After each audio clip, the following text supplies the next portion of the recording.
Damn Ouyang Yuqing. Having so many good things yet not sharing with relatives, instead giving them to that stubborn old thing. I don't know what he's thinking. He must have been bewitched by that damn seductress.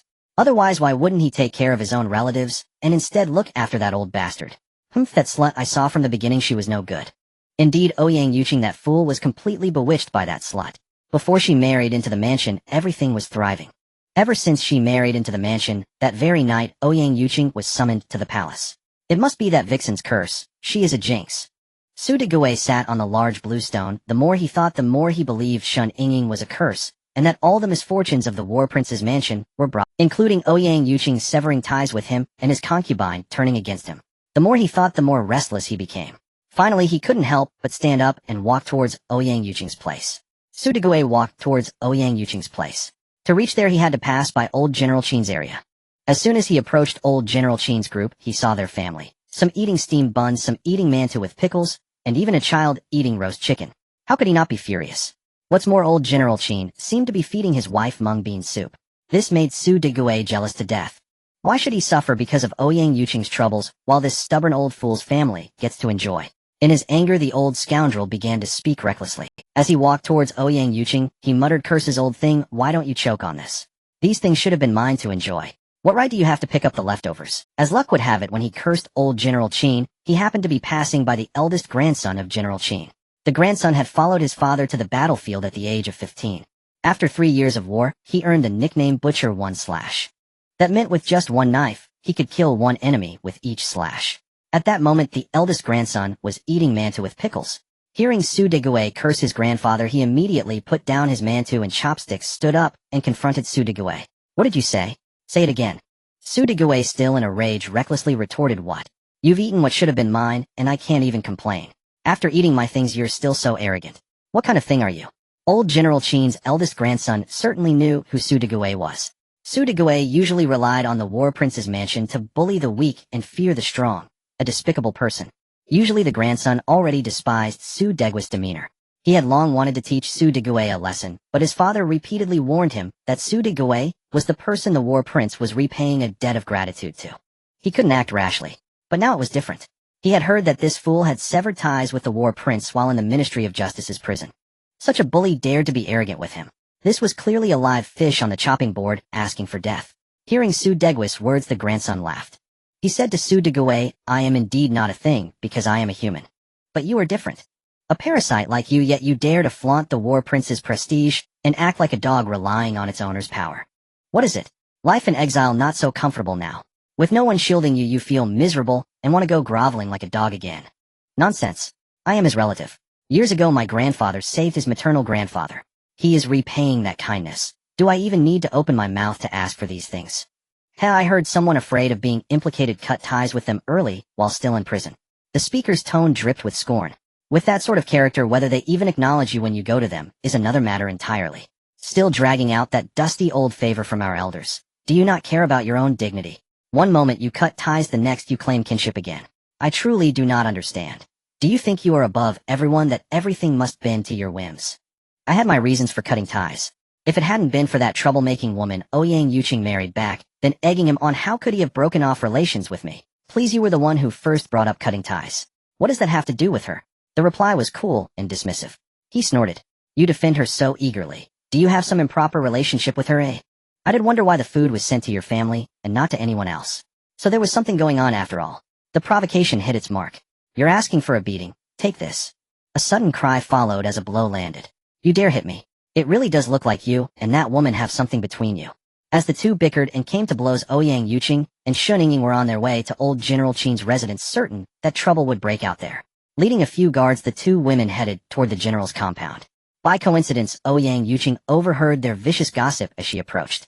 Hearing Su Degui slander the young wife, she cherished above all anger flared in her chest, and she immediately ordered the 3 guards to rush ahead and separate the fighters. Did anyone really think Ouyang Yuqing was kindly stepping in to help Su Degui? That was absolutely impossible. After the 3 guards pried the two apart, Ouyang Yuqing strode towards Su Degui, whose face was already bruised and swollen. Su Degui thought Ouyang Yuqing had finally seen through the deception and was now standing up for him. He believed it was time to start negotiating terms. So puffing out his bruised, purple-tinged face, he began to boast to old General Qin's eldest grandson, Si. Kin is still kin. Do you understand? Old General Qin's eldest grandson saw that Ouyang Yuqing's face was dark, his gaze fixed on Su Degui like a harbinger of death. The grandson gave a playful smile and said, "Oh, is that so? Then I wish you good luck." Su Degui lifted his chin higher, a smug look on his face as he basked in his imagined advantage.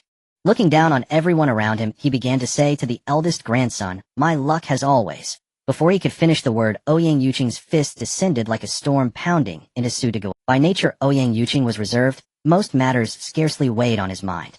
Those were ordinary affairs that did not touch him directly, and he did not care. But today he had seen and heard with his own eyes and ears how Su Degui had maligned his beloved young wife. Clearly in his absence from the residence, this wretch had caused no small amount of trouble for her. Su Degui was pinned to the ground by Ouyang Yuqing and mercilessly pummeled, his cries of pain ringing out as he shouted, "Ouyang Yuqing, I'm your cousin. How can you bring yourself to hit me?" When Ouyang Yuqing heard him drag up old debts again, he shouted, "Silence." The pain was unbearable, yet how could Su Degui simply fall quiet at a single command when every blow drove words out of him? So clutching his head with one hand, he persisted, wheedling at Ouyang Yuqing, "Cousin, I am your older cousin. Back then my family's old master saved your maternal. You must not forget your gratitude." Ouyang Yuqing's voice turned icy. "Very well. You dare to say you saved my grandfather.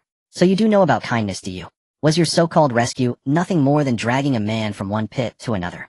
In the past, when my maternal grandfather was hunting in the wild, he accidentally fell into a trap set by a hunter.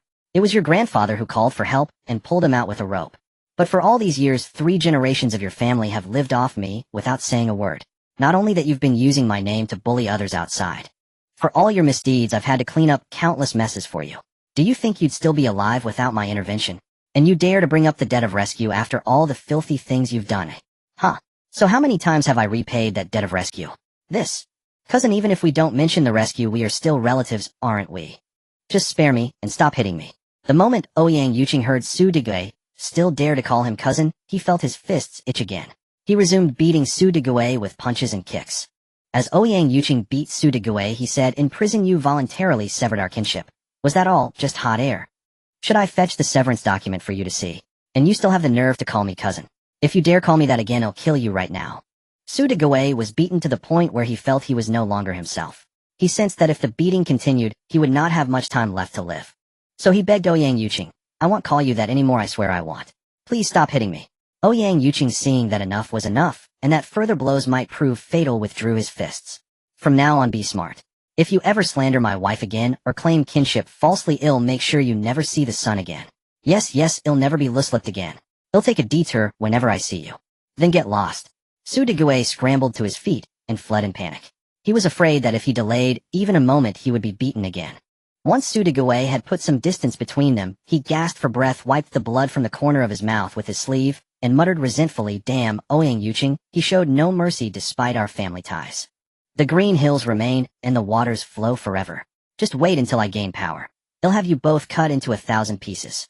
Yang Yi, sitting in the makeshift shed, watched the scene of Su Degui being beaten and formulated a plan in his mind.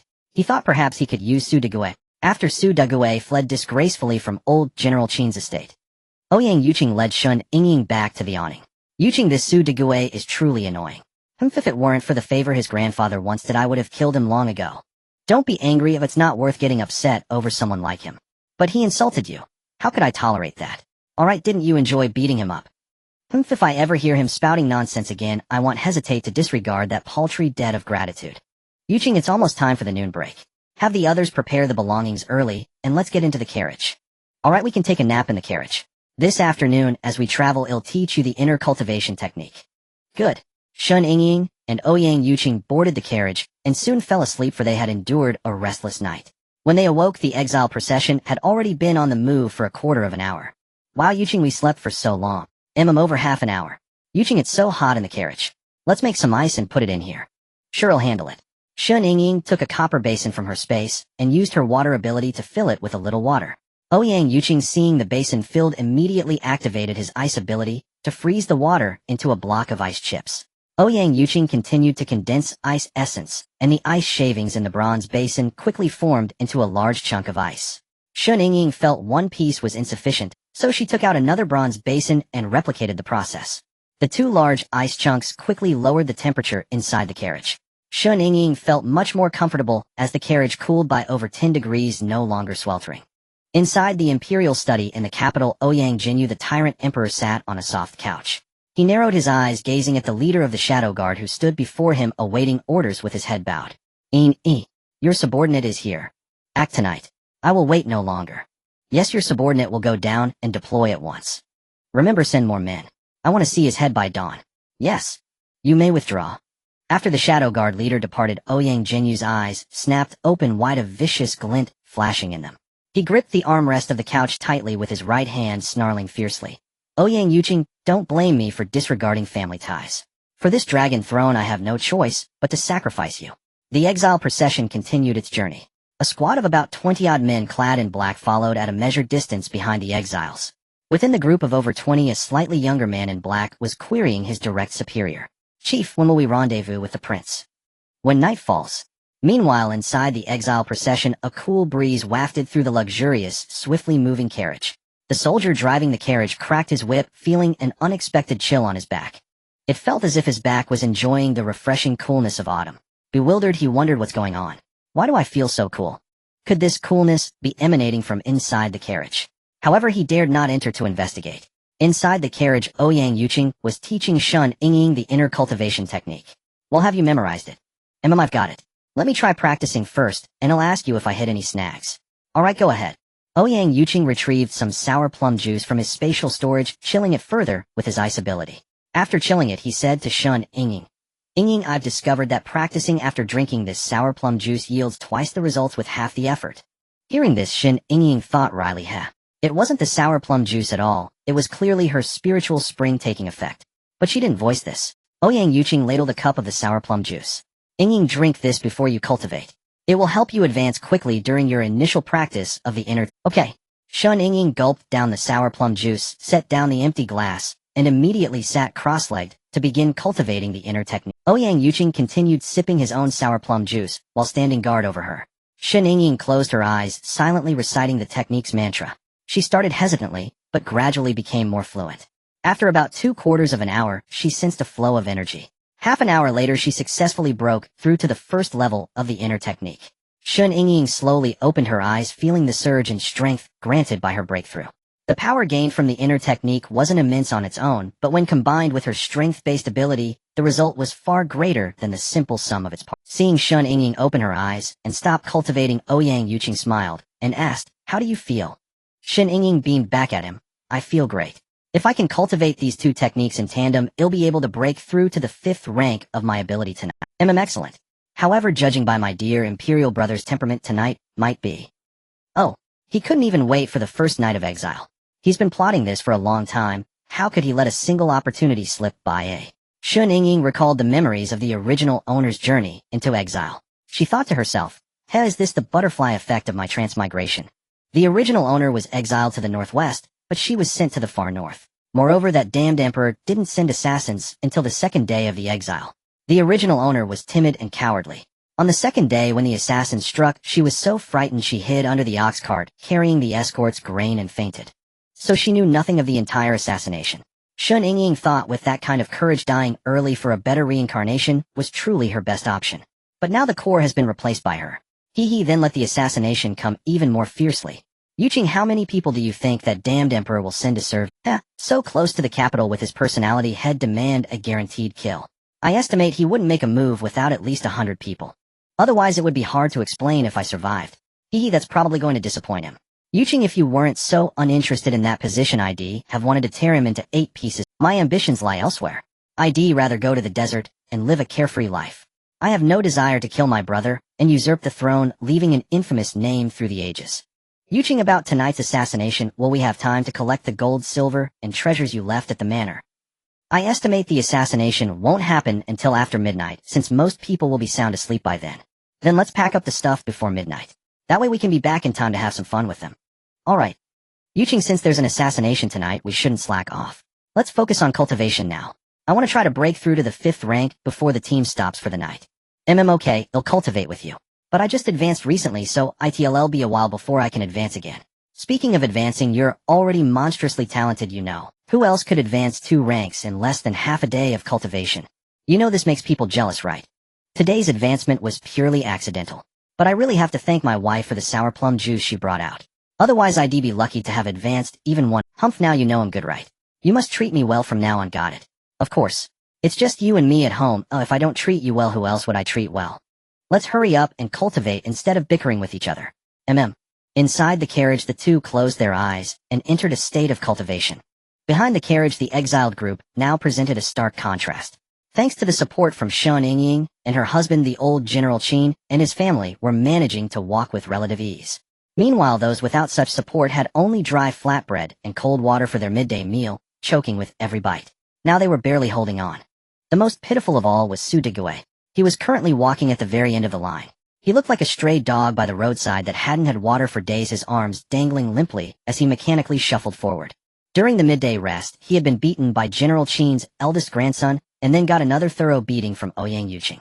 After that beating, he didn't get a single bite of food and returned to his group, carrying his bruised and battered body.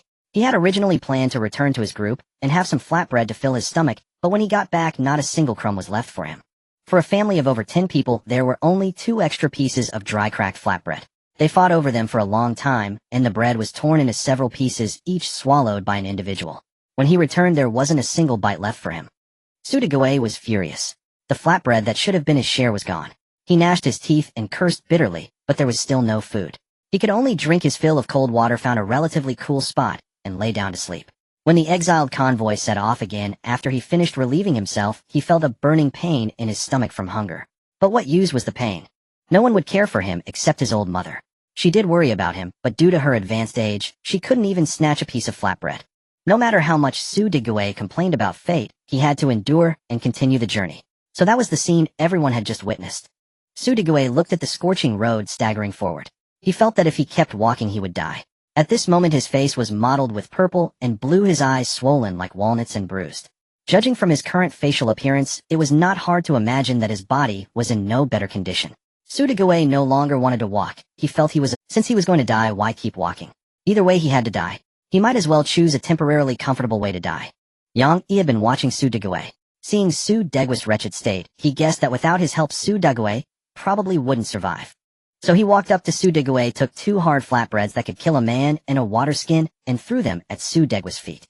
Su Degui was sitting on the ground waiting for death, but suddenly 2 dry flatbreads and a water skin appeared before him.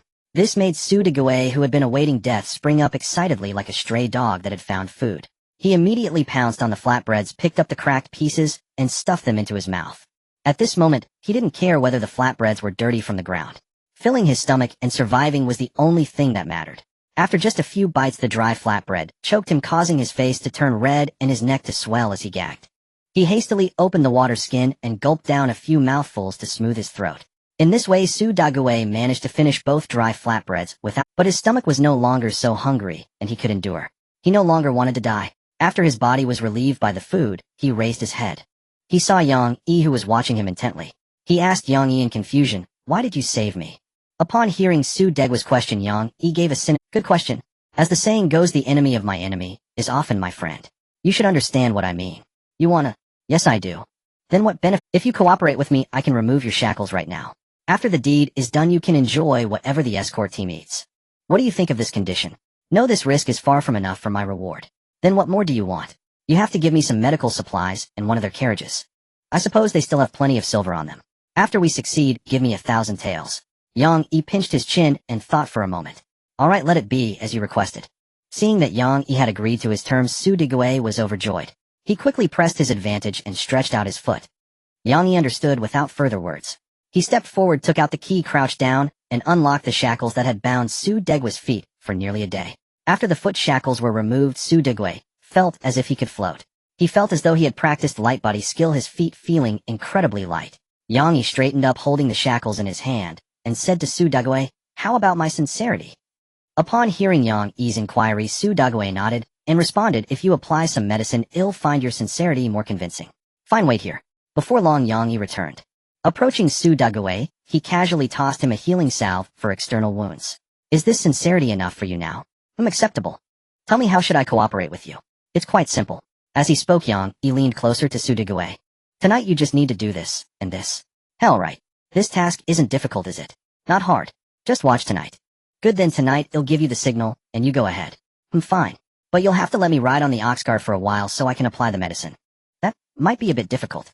After all, so many eyes are watching. If you get on the cart, everyone will see. I won't be able to manage the exile team later. If I don't apply the medicine, I won't be able to keep up with tonight's pace. Don't blame me. Then, let me think of a way to get you on the cart. Yang Yi thought for a moment, but couldn't come up with a good solution. He could only say to Su Degui, "Alright, I'll go to the front later. In a quarter of an hour, pretend to faint, and he'll have someone carry you onto the cart. You can rest on the cart for a while before getting up. How about that? Fine, let's do it." After finalizing the plan with Su Degui, Yang Yi quickly left and headed toward the front. Gripping the healing salve, Su Degui narrowed his eyes in resentment, his gaze fixed on the luxurious carriage ahead. He muttered under his breath, "Since you have no mercy, don't blame me for being unrighteous." Yang Yi went ahead and called over his subordinate. He whispered something into his subordinate's ear. The subordinate, after receiving the instructions, walked behind Su Degui and kept watch with deliberate casualness. Sure enough, a quarter of an hour later, Su Degui pretended to faint and collapsed on the ground. The soldier guarding behind him, perfectly cooperating with Su Degui, stepped forward to check. After checking, he announced loudly, "Boss, someone has fainted." Yang Yi, putting on an act, walked over to Su Degui. "Why is it him again? Always causing trouble. Carry him onto the ox cart and don't delay the team's journey." "Yes, boss." The guard soldier called 2 companions to lift Su Degui onto the ox cart. Lying on the ox cart, Su Degui felt utterly comfortable. Despite pretending to be unconscious, he actually fell asleep on the cart. Not only did he fall asleep, but he also started snoring. Snore. The soldiers near the ox cart had been informed by Yang Yi, so they knew Su Degui was faking it. But what did it mean that he was snoring so soon? No, we can't let him keep snoring, or it'll be hard to explain. So a soldier in the know approached Su Degui, secretly poked him, and whispered, "Get up now." Su Degui had been walking for so long that he was utterly exhausted. Besides, he was beaten and weary, so once he fell asleep, he was like a dead pig. When the soldier poked him, he didn't even feel it. Snore. Seeing he didn't wake up, the soldier poked him again. "Get up, you dead pig." Snore. "Damn it, you're asking for it." The soldier, finding that poking had no effect, gave Su Degui a hard pinch right on his wounded arm. Ow. Su Degui had been sleeping soundly. Suddenly pinched on the injury, he was jolted awake by the pain. Just as he woke, he wanted to ask who was pinching him, but before he could speak, the soldier who had pinched him gritted his teeth and whispered, "Shut up if you don't want to die." Su Degui was jolted from his daze by a soldier's low growl. "Apologies, sir, I'm a bit weary today, so." The escorting soldier beside him paid no heed to Su Degui's explanation. Instead, he snapped at Su Degui with disgust. "Hurry up and apply the medicine, then get the hell off this cart. Or I'll give you a lashing myself." Yes, of course." The soldier stopped acknowledging Su Degui and muttered angrily under his breath, "Damn it, what kind of creature is this? Why did the boss pick such a useless thing?" He was sleeping like a dead pig the moment he got on. If the cargo ox cart weren't at a distance from the exile convoy, someone would have spotted his oddity long ago. "I seriously doubt he'll be of any use tonight." The soldier grumbled beside the cart, and Su Degui heard every word. Sitting on the ox cart, Su Degui awkwardly pulled out his healing ointment and began to apply it to his wounds. As he applied it, he hissed and groaned in pain. Especially when tending to the wounds on his face, he had to rely solely on the touch of his fingers. But the moment his hand met the injury, the agony made him grimace, fueling his burning hatred for Ouyang Yuqing. Gritting his teeth while dressing his wounds, Su Degui schemed darkly about the night's plan. Although he had gained leverage with Yang Yi, his greed knew no bounds. His mind raced with ways to maximize his claim on Ouyang Yuqing's silver once the deed was done. Distracted by his calculations, his pace of applying the medicine slowed considerably. This prompted the soldier who had been staring at him to start cursing again. "You filthy dog, you've been sitting there for ages just to apply some ointment. You sleep like a dead pig, and now you dare to zone out on me. Are you going to apply it or not? If not, get the hell off the cart right now." Su Degui was snapped out of his dream of illicit wealth by another torrent of abuse. Furious, he almost retorted, but seeing the menacing soldier standing right beside him, he swallowed the words back down his throat. He thought to himself, "Damn good thing I held my tongue, or these soldiers would have made my life a living hell." Forced to back down, Su Degui said to the escorting soldier, "Sir, almost done, almost done. And if you keep dawdling, I won't let you apply it at all." Yes, I'm finishing up right now."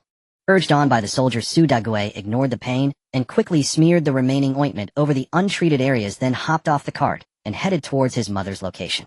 Inside the luxurious carriage, Shen Yingying and Ouyang Yuqing remained oblivious to the conspirators' schemes. Through the combined effects of her internal cultivation method, spirit spring water, and deep meditation, Shen Yingying only managed to advance to a 5th-tier esper shortly after the hour of you had passed. She opened her eyes joyfully and looked at Ouyang Yuqing, who was still in deep meditation. Sensing a stir beside him, Ouyang Yuqing opened his eyes. When he opened his eyes, Shen Yingying was smiling at him. Knowing his little wife's temperament, this could only mean she had broken through to a new level, otherwise she wouldn't be this serene. Advanced. Shen Yingying beamed a sweet smile. I've advanced. Then I, your husband, congratulate my wife on her advancement. Ha ha ha. To celebrate, I'll treat you to some ice cream. What is ice cream? It's the ultimate summer refresher. Wait, I want to ask, what flavor do you like? What flavors do you have? Oh, plenty. Strawberry, mango, matcha, durian, blueberry, vanilla, mung bean, red bean, and so on. Alright, you don't need to introduce them. There are too many varieties, just pick some as you see fit. Hee hee, I knew you'd say that. Shen Yingying took out 2 chocolate-filled ice cream bars from her space. One for herself, one for Ouyang Yuqing. Here, this ice cream has a crispy chocolate shell with creamy milk inside. It's delicious. Try it. Ouyang Yuqing accepted the filled ice cream, curiously turning the wrapper in his hands. Yingying, what kind of writing is this? Why can't I understand it? Shen Yingying was just biting into the chocolate shell of her own ice cream, savoring the taste. Suddenly caught off guard by Ouyang Yuqing's question, her heart skipped a beat. I forgot about that. Just eat it, and don't ask. Even if you ask, I won't tell you. Hearing his little wife's reply, Ouyang Yuqing felt a flicker of doubt, but since she didn't want to speak, he would never pry again. If one day she chose to confide in him of her own accord, that would be a different matter. Hurry up and eat. This thing melts fast in hot weather. Oh. Ouyang Yuqing mimicked his little wife, unwrapping the ice cream and taking a bite. The chocolate was crisp with a faint bitterness that sweetly balanced the taste. Yet the bitterness didn't spoil the flavor. Seeing him take a bite, Shen Yingying pressed, so. Is it good? Delicious, Ouyang Yuqing nodded, chewing the ice cream. The first bite has a unique taste, something I've never experienced before. Another bite reveals the silky, rich milkiness. Then do you like ice cream? Yes, just as you said, it's the perfect summer refreshment. Cool and refreshing. I'll put some in your space so you can have it whenever you like. Ouyang Yuqing didn't stand on ceremony and agreed. Alright.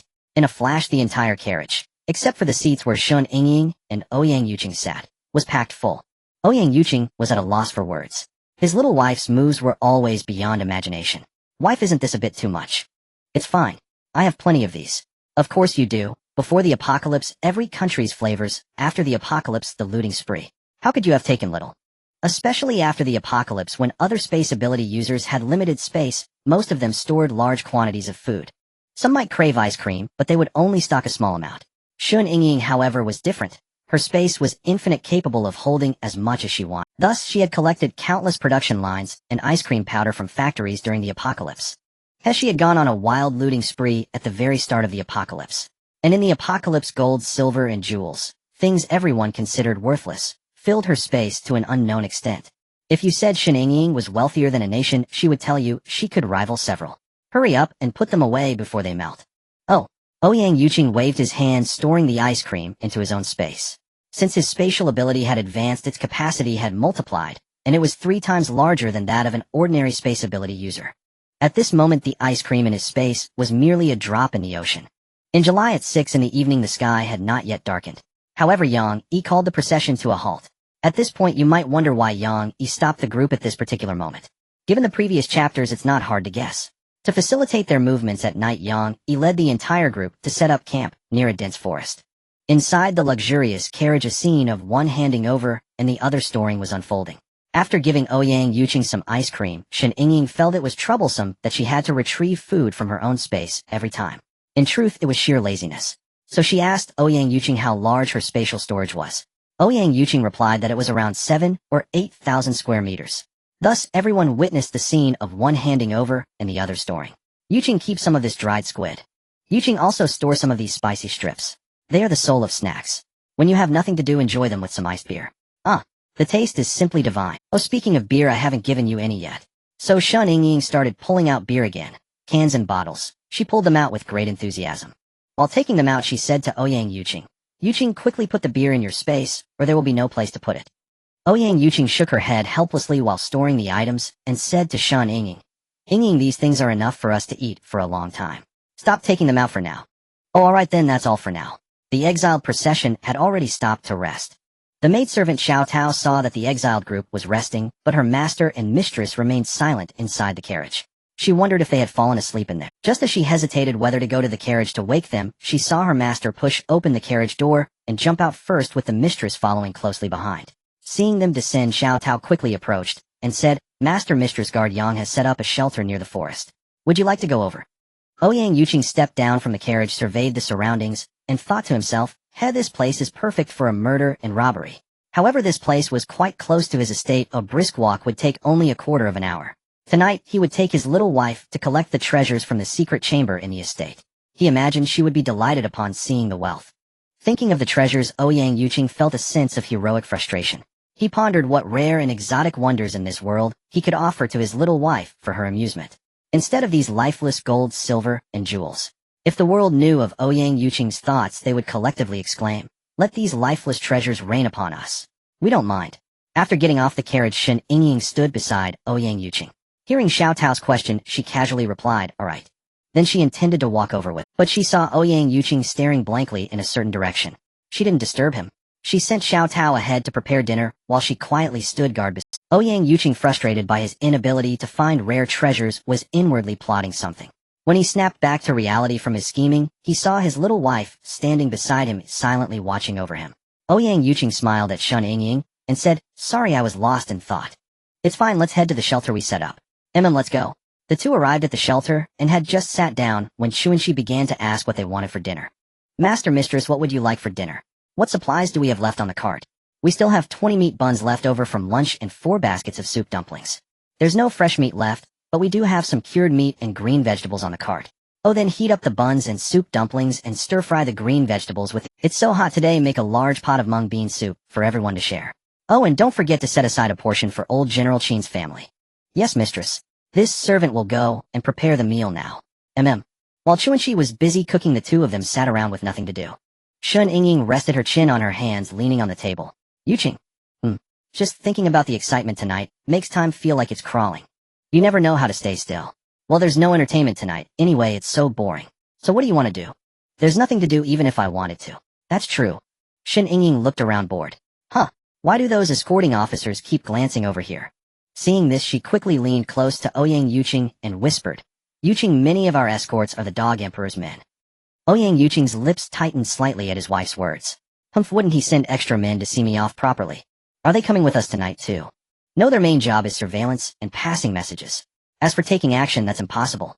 With so many exiles and so many eyes watching, if they made a move, how could they continue the escort? True, that Dog Emperor still has his reputation to consider, but it's still disgusting having them constantly staring. I really want to get rid of them. Killing them won't help. Hell, just send more. Then why not just kill that bastard emperor himself? If you kill him, wouldn't they have to raise a new one? His oldest son is only 6 years old. How much time would it take to raise one properly? He gets to die easily, but would have to raise his child and educate him. How much trouble is that?" Hearing this, Shen Yingying deflated like a punctured balloon. She propped her chin on her hands again and mumbled softly, "This won't do, that won't do. What a hassle. Actually, having those escorts flaunt themselves right under our noses isn't so bad. It's better than having enemies we can't see." "I suppose so." As they chatted, Xuanxi had finished preparing the meal and brought it over. "Master, mistress, dinner is a bit simple. Please make do with it." Shen Yingying glanced at the food on the table. Buns, soup, dumplings, rice porridge, stir-fried greens with cured meat, sliced lotus root with ginger, and several kinds of pickled vegetables to go with the meal. She thought to herself, this is considered simple. What about those exiles gnawing on dry cracked flatbread and sipping cold water? But she kept those thoughts to herself. "Xuanxi, there are so many buns. My husband and I can't finish them all, and they won't taste good tomorrow. Leave 4 buns for us. Divide the rest among yourselves and eat them." Shen Yingying then glanced at Xiao Tao, who was silently attending to her behind her. "Xiao Tao, go and eat with the others too." "But mistress."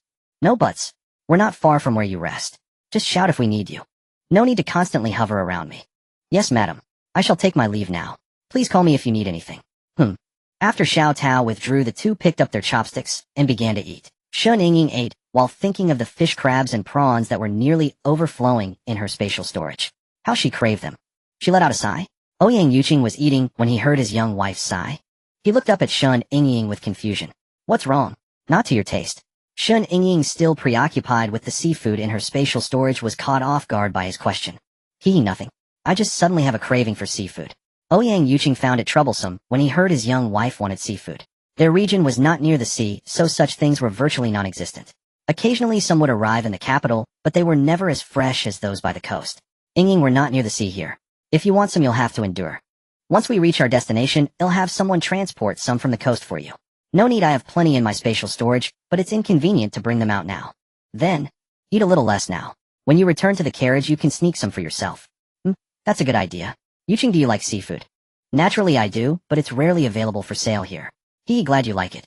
The two, preoccupied with seafood, ate only a light meal that evening, nearly settled. When Xiao Tao returned after her meal to attend to them, she saw the leftover dishes on the table. She wondered, could it be that the master and madam found the food unappetizing? I must speak with Chun Shi and tell her to prepare proper meals for the masters. But first she needed to ask if the master and madam wanted something else to eat. Master, madam, does tonight's meal not suit your taste? It's just too hot, it dampens the appetite. It has nothing to do with the food. Shen Yingying couldn't very well say that she was simply craving seafood and saving room. Xiao Tao, clear the table. Yes, madam. With nothing else to do, they had Xiao Tao brew a pot of tea. Just as they were enjoying it, Ouyang Yuqing seemed to hear something and cast a sharp glance toward the dense wood. Yingying, I need to relieve myself. Are you coming? You go ahead. They'll pass. Besides, if we both go, those watchful eyes would surely bulge out. Then sit here a while. They'll be back soon. Okay. Ouyang Yuqing quickly rose, feigning an urgent need to relieve himself from too much tea, and dashed. Once in the forest, he discerned the direction and checked for any followers. Sure that he was not being trailed, he ran toward the direction he had determined. After running for a while, he stopped as if waiting for someone. Before long, over 20 figures in black emerged from all directions in the dense woods. They swiftly converged around Ouyang Yuqing. When all had gathered, they knelt on one knee in unison. Your subordinates pay respects to the prince. Rise. From now on, address me as master. There is no longer a prince here. Yes, your subordinates pay respects to master. Ouyang Yuqing nodded and addressed the over 20 figures in black. Have you visited the nearby manor? Master, we just came from there. How many are still there? Reporting to master, some brothers on missions are there. About 40 odd more. Who is managing the manor over there? Master, He Lao Lu is managing it. Oh, it's him. Your subordinate is here. Ouyang Yuqing unfastened a jade pendant from his body and tossed it to Take my jade pendant now, and return to the manor immediately. Gather all those on missions. We have work tonight. Furthermore, have He Lao Lu compile an inventory of all supplies on the estate tonight, every last stick of firewood, and have them neatly organized and set in place. Once that is done, instruct him to sell the estate's deed at dawn. As for the tenant farmers, he is to pay them triple their due wages and release them to seek employment. After He Lao Lu has settled the estate, he is to lead the men toward the northern frontier, where we shall henceforth carve out new territory. Understood, my lord. I shall see to it at once. Very well, go and attend to it. Having given her orders, Ouyang Yuqing swiftly returned to Shen Yingying's side. Yet even with all haste, nearly 10 minutes had slipped by. Wife, I'm back. Shen Yingying glanced at Ouyang Yuqing, then cast a pointed look below his waist. Ouyang Yuqing, catching his wife's gaze, rubbed his nose. She was clearly suspecting he had some ailment. At that moment, Shen Yingying asked, what took you so long? Ouyang Yuqing realized his young wife seemed to harbor a misunderstanding about him. Taking her hand, he led her to a secluded spot and said, Wife, I wasn't actually going to relieve myself earlier. Shen Yingying looked at him puzzled. Then what were you doing? He chuckled. I slipped into the woods because our shadow guards had arrived. I went to rendezvous with them. Oh, that explains the delay. I was worried something was wrong with you down there. Ouyang Yuqing. He had known she would think that. Wife, let's return to the carriage. At the thought of the seafood feast ahead, Shen Yingying readily agreed, all right. But before boarding, she gave instructions to Xiao Tao and the others. She told them to keep the 3 carriages they had brought well away from the dense woods, using the excuse that the forest was unsafe at night, with wild beasts possibly lurking. Though Xiao Tao and the others harbored doubts, they obeyed without question. Their mistress' word was law. Having finished her instructions, Shen Yingying boarded the luxurious carriage with Ouyang Yuqing. Once inside, they pretended to pass the time for a while. Then Shen Yingying produced a medium-sized stainless steel steamer and an iron stand from her spatial realm. Setting the steamer on the stand, she poured in some ordinary water. After filling it, she placed the steaming rack inside and began pulling live seafood from her space. 4 hairy crabs, 4 swimming crabs, 4 abalones, and 4 conch. Just enough for a serving. The steamer wasn't large, and the sea creatures, plump and hefty from being raised in the space, filled it to the brim. Reluctantly, she closed the lid. Seeing that the seafood Shen Yingying brought out were all live and fresh, Ouyang Yuqing was puzzled. After covering the pot, she glanced at him. Noticing his confusion, she explained, My space is different from yours. It was bound to my consciousness when I was a child. As for how it came to be bound, I truly don't know. Ouyang Yuqing, hearing his wife's explanation, was partly enlightened and partly mystified. Yet he chose not to press further. His wife would never harm him, so anything was acceptable. He said to her, There's no need to explain to your husband. As long as you're happy, that's all that matters. In truth, Shen Yingying had spoken honestly. The space she was bound to in the modern world, she had never known its true origin. After her explanation, she channeled her fire-type ability and began heating the base of the pot. Ouyang Yuqing was finally able to witness his wife's mastery over the fire element firsthand. She's a pure foodie through and through. 10 minutes after turning on the stove, she switched off her fire-based ability. Lifting the lid, she glanced at the crabs to check if she quickly lifted the shell of a crab while it was still hot. It was cooked. She hastily covered the pot and used her ice-based ability to cool the entire pot. She had to do this because when she lifted the lid, a faint seafood smell had already escaped. If she didn't cool it down, the smell would keep spreading and the entire exiled convoy would smell it. Then wouldn't they be exposed? After cooling it with her ice ability for a while, she touched the pot. It was completely cold. She quickly opened the lid and took out a basin from her space. Yes, you read that right. It was a basin because the seafood was large, 2 plates would be crowded, and 3 would not fit. Shen Yingying put all the seafood into. Then she said to Ouyang Yuqing, "Yuqing, would you like beer or sour plum soup? I also have yogurt. Which one would you like? Haven't you already given me beer? Then I'll have a taste of the beer." "Alright, chill the beer. It tastes better when cold. In summer, iced beer is refreshing and but there's a show tonight, so don't drink too much." Got it. What will you drink?" "He'll have yogurt." With that, she took out 2 bottles of yogurt from her space. Ouyang Yuqing also took out 2 bottles of beer and chilled them himself. Shen Yingying picked up a crab and handed it to Ouyang Yuqing. She took the one with the open shell for herself. "Yuqing, I picked all female crabs. They all have roe. They're delicious. Hurry up and eat." You eat too." The 2 began to gnaw on the crabs inside the carriage. Outside the carriage, the exiled convoy had just finished their dry, hard flatbreads and were about to rest. Suddenly, a smell of seafood reached their noses. Just as they were about to look for its source, the seafood scent vanished. Each of them found it strange. Could they be hallucinating from craving delicacies? Unable to find an answer, the exiled convoy swallowed their saliva one by one. They thought to themselves, "No, can't keep thinking. Close your eyes and rest quickly. Otherwise, if they keep thinking about good food, they won't get any sleep tonight." But just closing your eyes and telling yourself not to think, does that work? The human mind has thoughts. Once the craving is triggered, you can't just dismiss it. Thus, in the exiled convoy, one could see some people with eyes closed, brows furrowed, tossing and turning. So itchy, can't describe it. Shen Yingying and Ouyang Yuqing were eating happily in the carriage, unaware that the exiled convoy was so tantalized they couldn't. Shen Yingying took a bite of abalone, drank a sip of yogurt, and asked Ouyang Yuqing, "Yuqing, isn't it great to eat crab and drink beer?" Ouyang Yuqing, using a small spoon to scoop crab roe into his mouth, took a sip of iced beer and said, It's really great. Especially since the seafood is plump, large, and fresh. Hee, after finishing these, should we steam another batch?" Ouyang Yuqing looked at the 2 remaining crabs and felt that he could still fit a bit more in his stomach. So he nodded to Shen Yingying. Seeing Ouyang Yuqing nod, she quickly swallowed the abalone in her mouth and began adding water to the pot and taking out more After filling the pot, she covered it again. She activated her fire ability. After the water boiled for 10 minutes, she stopped the fire ability. But this time, with experience, she did not lift the lid. Instead, she used her ice ability to cool the entire pot, then put the crabs into the basin. She placed the basin between them and continued eating. The 2 of them relished their seafood feast, eating and drinking with gusto for nearly an hour before they finally ceased their culinary battle. Shen Yingying was now so full that she could barely bend over. She said to Ouyang Yuqing, "Yuqing, I'm stuffed." Ouyang Yuqing was hardly better off. He replied to Shen Yingying, "I'm a bit full myself." Hearing that Ouyang Yuqing was also full, Shen Yingying covered her mouth with a giggle and suggested, "How about we get off the carriage and take a stroll? If anyone asks, we'll say we needed to relieve ourselves. That's the only option. It's too cramped to stand up in the carriage, and I'm feeling quite bloated." Before getting off, Shen Yingying stored the leftover crabs, abalone shells, the stainless steel pot, the stand, the empty bowls, the beer bottles, and the yogurt containers into her spatial storage. After tidying up, the 2 of them alighted from the carriage. Xiao Tao, who had been keeping an eye on the couple's carriage, saw Shen Yingying and Ouyang Yuqing get off. She immediately hurried over. "Master, mistress, why have you gotten off the carriage?" Shen Yingying noticed Xiao Tao looking energetic as she approached them with a question. She said to Xiao Tao, "Oh, nothing much. I just need to relieve myself, and your master is accompanying me." "I thought you 2 might be hungry since you ate so little at dinner." At the mention of hunger, Shen Yingying instinctively let out a burp. That was rather awkward. Seeing Shen Yingying's burp, Ouyang Yuqing quickly came to her defense, explaining, "After a long day of travel, my wife is feeling unwell. It's natural for her to have some stomach bloating. He'll accompany her for a walk.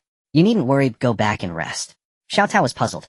Shouldn't someone with a bloated stomach stay put in the carriage rather than walk around? However, recalling that the mistress needed to relieve herself, she didn't dwell on it. She said to Ouyang Yuqing, "Then I'll take my leave. If you or the mistress need anything, please do call for me." Ouyang Yuqing nodded. After Xiao Tao left, Shen Yingying let out a sigh. She said to Ouyang Yuqing, "Xiao Tao is truly diligent. I almost blew our cover. We can't afford to overeat. Next time we sneak a snack." Ouyang Yuqing nodded in agreement and said, "Come on, let's take a stroll, then head back to the carriage for some rest." We still have things to do tonight. The two of them walked towards the dense woods pretending to look for a spot to relieve themselves. However, no sooner had they entered the woods than they heard sounds that were not suitable for young ears. They stopped in their tracks and hid in a corner.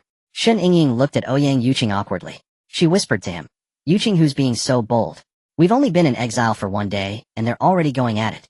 Ouyang Yuqing glanced at the couple in the throes of passion. After looking, he was careful to block Shen Yingying's view. He said to Shen Yingying, "Not for your eyes." Shen Yingying's temper flared at his words. Just as she was about to retort, she heard the couple finishing their tryst and starting to talk. "Master, how was my service? Did it please you?" The man, while pulling up his pants, said, "Hong Yue, I didn't expect you to be so skilled. We'll have to try more variation. All right, but you'll have to take good care of me, master. A girl can't serve you well on an empty stomach. As long as you serve me well, I'll steal some steamed buns for you." "Really? Really?" Hong Yue pressed her fair body against the man's chest coquettishly. "Then thank you, master." Provoked by the crimson moon, the escort officer who had already pulled up his trousers felt a stirring desire once more. The two quickly tumbled together again. As Shen Yingying was about to sneak a peek at their heated encounter, Ouyang Yuqing grabbed her and quietly led her away from the place. After Ouyang Yuqing guided her out of the dense forest, Shen Yingying mumbled softly, "Oh, I didn't even get to enjoy the free show before you dragged me out." Ouyang Yuqing glanced at his little wife's head and said helplessly, "Such shameless things are not worth watching. They're filthy." As she replied, "Anyway, it was free and amusing. No harm in watching." Ouyang Yuqing was baffled, wondering what kind of mindset his little wife had. Others would avoid such a scene at all costs, but his little wife was truly unconventional. Yet no matter how unconventional her thoughts, she was still his wife, Ouyang Yuqing's beloved. And so she must be pampered. Ouyang Yuqing said to Shen Yingying, "They're not worth watching. How about you take a look at mine instead?" At his words, Shen Yingying, who had been fussing, instantly flushed crimson, recalling the scene from early morning. She stomped her foot, pouted, and huffed at Ouyang Yuqing. "I'm not talking to you anymore, humph." With that, she dashed off toward the carriage. Watching his little wife run off in shyness and embarrassment, Ouyang Yuqing smirked, inwardly thinking, "So this trick works, does it?" He raised an eyebrow, shook his head with a slight smile, and followed her into the carriage. Once inside, he saw his little wife with her head turned away, sulking and ignoring him. Ouyang Yuqing chuckled quietly to himself, adjusted his position, and "All right, stop being angry. Humph." Ouyang Yuqing found her stubbornness utterly endearing. His little wife was simple, cute, slightly mischievous, but kind at heart. She was genuine and had a clear sense of right and wrong, unlike those noble ladies from the capital who spoke with affected nasal tones and pretended to be so frail that a gust of wind might topple them. If Shen Yingying knew what Ouyang Yuqing was thinking, she would tell him, "I would never act like those fragile, pretentious women who only seek to attract a man's attention. I'm wealthier than a nation and capable beyond measure. I don't need to rely on a man to survive. Since I don't need a man, why would I put on such a display? Isn't wearing a fake mask all day tiring?" Meanwhile, seeing that his little wife still ignored him, Ouyang Yuqing reached out and pulled her into his embrace. Startled by the sudden embrace, Shen Yingying struggled to break free. But Ouyang Yuqing held her tight and said, "All right, stop fussing." Upon hearing those words, she ceased her struggles and sat quietly on his lap, still refusing to acknowledge him. In truth, Shen Yingying wasn't angry with Ouyang Yuqing. She was angry with herself. How could she have been so careless? While she was having fun, how did she end up offering? It was practically throwing herself at him. Fortunately, it was Ouyang Yuqing, a man of integrity, courage, and wisdom, and someone she genuinely liked. Otherwise, she would have suffered a great loss. Wait, she had indeed suffered a loss. That was her first time in 2 lifetimes, and she had given it to this devilish man so absent-mindedly. What a terrible deal. With that thought, she began to squirm restlessly on his lap again. "Ouyang Yuqing, I've thought it over. What happened this morning was a loss for me. You owe me compensation." "Compensation?" Ouyang Yuqing was amused that his little wife dared to negotiate with him over such a matter, and he teased her wickedly. "Compensation? How would you like me to compensate? Could he mean?" Ouyang Yuqing turned Shen Yingying's face towards him and took her hand. He placed her small hand upon his chest. Deliberately twisting her meaning, he continued with a mischievous grin, "Your husband knows not how to compensate, so I can only let you feel your way back. How does that sound? Ouyang Yuqing. Call me Yuqing or Qing. You? Yes, your husband is listening. Is that what I meant? I meant MMPH. I didn't mean that." Shen Yingying tried to say more, but Ouyang Yuqing silenced her with a kiss right then and there. She still wanted to clarify the true meaning of compensation, but having tasted a sweet victory, Ouyang Yuqing wasn't about to give her chattering little mouth a chance to run off. Ouyang Yuqing had only intended to tease his little wife, but once he tasted her, he found himself unable to stop, unable to pull his lips away. It wasn't until she was breathless again that Ouyang Yuqing reluctantly parted from those tempting lips. Gasping for air, Shen Yingying huffed and wiped her slightly swollen mouth, ready to say something to him. But she saw Ouyang Yuqing staring intently at her lips. Sensing the danger, she quickly swallowed the words she was about to speak. She had to admit she was no match for Ouyang Yuqing. She conceded defeat. Ouyang Yuqing found his little wife's hesitant want to speak but dare not expression utterly amusing. He teased her again. What? Is your husband's compensation not enough? Hearing this, Shen Yingying quickly stammered in embarrassment. Enough, it's enough. But your husband sees that you seem to think it's not quite enough. Then your husband will reluctantly compensate a bit more. No, it's enough, no more compensation needed. No, I feel this compensation is insufficient. Besides, watching a show is never as good as putting on a show oneself. How about we put on a little performance ourselves, eh? No, that. Free shows aren't good to watch at all, not at all. I won't watch them anymore. Oh, so you mean watching our own show is better? I didn't mean that, don't misunderstand. I don't think it's a misunderstanding. As the saying goes, a debt must be paid.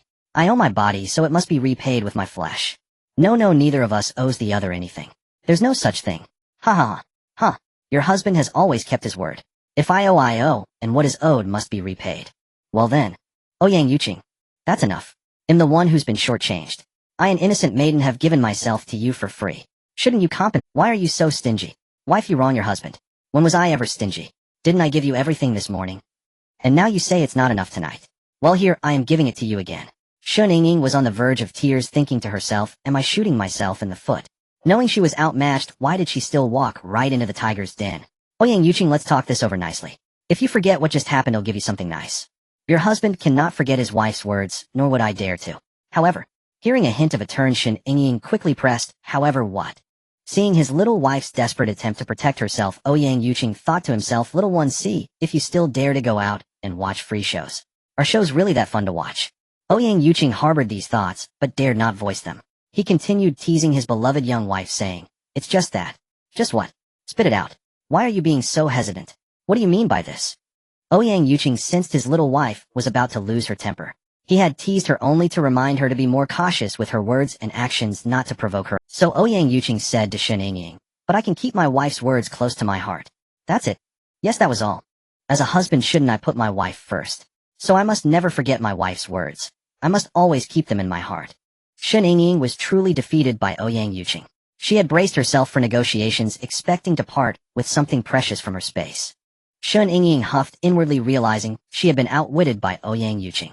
Since she had promised a gift she would deliver, but she alone would decide what it was. She glared at him through gritted teeth, and said, Ouyang Yuqing, you're something else. Fine, since I said I'd give you something, I will.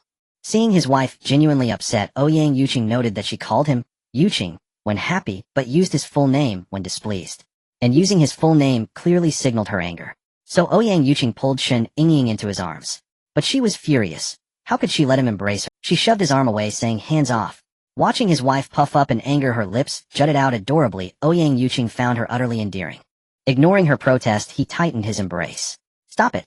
Wasn't it enough that I admitted I was wrong? Where exactly was he wrong? Making my wife angry is my fault. It won't happen again, all right. Come on, don't be angry, okay? They'll be more careful next time. Shen Yingying was speechless. To ease her mood, Ouyang Yuqing changed the subject. Yingying, didn't you say you'd give me something? Shen Yingying glanced at him, rolled her eyes, and produced a repeating wrist crossbow from her space. Here, take this. I was going to give you something better, but am not in the mood now. Take it or leave it. Ouyang Yuqing took the crossbow, examining it from every angle. His face lit up with delight. Magnificent. The craftsmanship is flawless. Shen Yingying thought to herself, people from the 21st century are smarter than you can imagine. This has been refined through countless generations. How could it not be magnificent? Ouyang Yuqing joyfully played with the repeating crossbow, tugging at the connection between the bolts and the steel wire, then running his fingers over the bolt heads. He even squinted one eye, aiming at the carriage wall. Perhaps it was a man's innate love for weaponry. He was so captivated by the crossbow that he couldn't bear to put it. As he studied it, he occasionally looked up and grinned foolishly at Shen Yingying. Her lingering anger melted away at the sight of him like this. Once her anger subsided, she watched him fiddle with the crossbow, and asked, well, isn't the craftsmanship clever? Hearing her, Ouyang Yuqing looked at her and smiled. Yingying, this thing is truly remarkable. Look here. Isn't this steel wire? What's the matter? Yingying, what is steel wire? Shen Yingying's head was full of black lines. There was no steel wire in this ancient era, but she still had to explain. Shen Yingying produced a piece of fine steel wire less than a meter long from her storage space, and showed it to Ouyang Yuqing. Here. This is the kind of wire. Although it's called steel wire, it's not thread. It's a mineral that has been refined of impurities heated at high temperatures and drawn into a strand. Because it's drawn into a thread-like shape, it's called steel wire. Oh, our country doesn't have this kind of wire. Perhaps foreign lands do. Shen Yingying thought to herself, of course they don't have it in ancient times. It was only invented after countless generations. How could such a backward era have this? But Shen Yingying couldn't voice her true thoughts to Ouyang Yuqing. She could only say, yes, there isn't. Ouyang Yuqing sensed his young wife held many secrets, but he didn't press her about where she got this item. So he returned to his study. Yet the more he examined it, the more he lamented.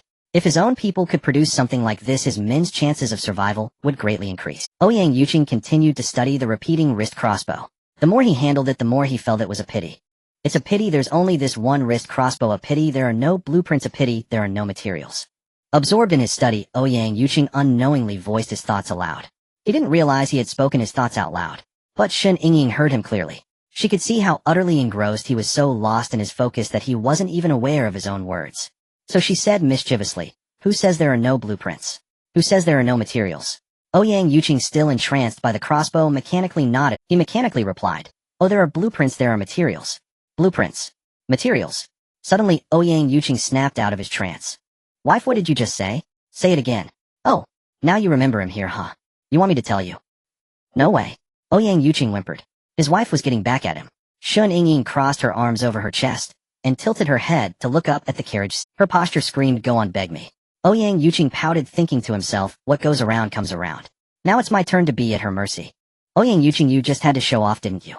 Now your own wife has you wrapped around her finger. What are you going to do? You've dug your own grave. With no other choice, he groveled and shuffled over to sit beside Shen Yingying. He nudged her with his arm and called out, "Wife." Shen Yingying kept her head turned towards the carriage ceiling. Seeing she ignored him, he resorted to acting cute and playful to capture her attention. "Wife." Seeing she still ignored him, he drew out the word, his voice rising and falling dramatically, "Wife." He called out while gently shaking her. Shen Yingying couldn't hold back a laugh at his antics. She chuckled and said, all right.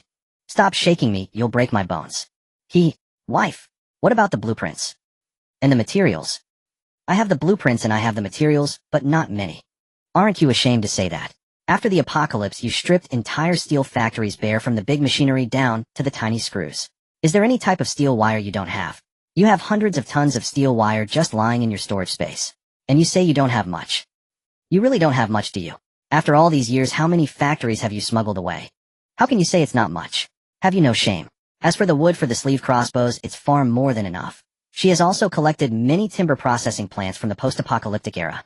The mutated trees after the apocalypse grew not only thicker and taller, but their density far surpassed that of the Namu sandalwood or peach wood from before the end time. Especially those mutated trees that had become sentient, who once they formed a crystal core, their trunks became even harder. The only thing she lacked now was Shen Yingying had stumbled upon this black workshop while gathering supplies. The workshop produced every kind of weapon, knives, spears, clubs, and staves, all in complete sets. There were even quite a few Japanese katanas. These sleeve arrows were also a product of the black workshop. Since making sleeve arrows required arrowheads, the workshop had about a dozen crates of them, adding up to perhaps over 100,000. At this point, someone might ask, how could a workshop have so many arrowheads? Over 100,000 is no small number. That's a valid question. Have you ever seen a factory that makes only 1 or 2 pieces after creating a mold? They'd go bankrupt. So for items like arrowheads, production starts at least in the tens of thousands. Without further ado, Ouyang Yuqing, upon hearing there were materials, excitedly asked Shen Yingying, "Yingying, how many is not much?" 1,000 or so is no problem." Upon hearing that the materials could yield around 1,000 pieces, Ouyang Yuqing's eyes sparkled as he looked at her. Seeing how interested Ouyang Yuqing was in the materials, Shen Yingying said to him, "I can't give you the materials now. They take up too much space and won't fit in." Ouyang Yuqing nodded upon hearing this, thinking to himself, after all, as long as the materials are in my wife's hands, it's the same. Now the only thing is to earn money to make her happy, and then she'll gladly hand over the materials whenever she's pleased. Ouyang Yuqing was lost in thought. Just then Shen Yingying added, "Although I can't give you the materials, I do have about 100 finished pieces." Ouyang Yuqing, who had been planning how to earn money to win his wife's favor, because he couldn't get the materials, was thrilled to hear there were so many finished products. "Wife, since you have so many sleeve arrows, can you give me a few more? My current abilities make me no longer interested in these sleeve arrows. I don't mind giving them all to you." With that, Shen Yingying pulled out piles of sleeve arrows from her space. Ouyang Yuqing, seeing the sleeve crossbows, quickly began to collect them. Although Shen Yingying said the sleeve arrows were useless to her, she still kept about a dozen. At the very least, she had to equip each of the 2 young girls outside with. After collecting the sleeve arrows, Ouyang Yuqing counted them. There were roughly 165. If these were in the hands of his subordinates, their survival rate would increase to at least 80 to 90%. What an immense boost to survival that was. Ouyang Yuqing was thrilled just thinking about it, and he wanted to distribute these sleeve arrows to his men immediately, but it was still too early to set out for the village. So he suppressed his impulse and said to Shen Yingying, "Wife, thank you for giving me such excellent equipment. With these sleeve arrows, the chances of our brothers surviving have greatly increased." "Oh, Yuqing, how many shadow guards do you have?" "Shadow guards. If we count them across the country, there are about 8 to 10,000. Only 8 to 10,000.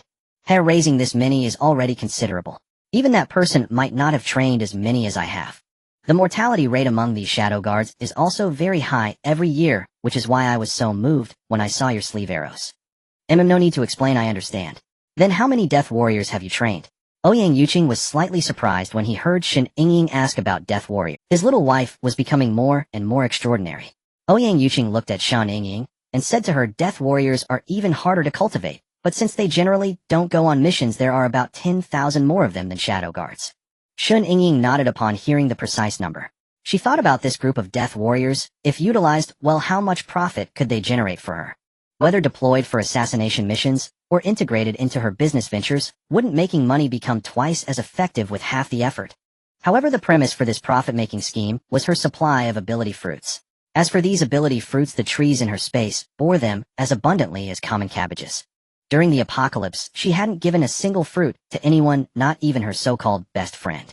In those times, human hearts were treacherous, and one misstep could attract a pack of ingrates. Her best friend had certainly proven her suspicions right. As for why she didn't give any to her best friend back then, it was because that friend constantly probed her, subtly testing whether she possessed a powerful spatial ability. So she grew wary and withheld them.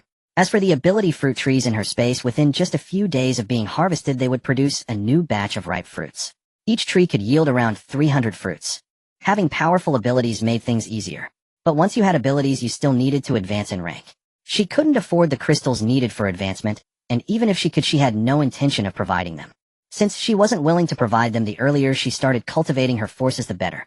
Speaking of cultivation, we must return to the topic of death warriors. After considering and planning for a long while, Shen Yingying said to Ouyang Yuqing, "Yuqing, I have a plan, but I need to ask if you think it's feasible." Hearing that his wife had a scheme in mind, Ouyang Yuqing quickly asked, "What plan?"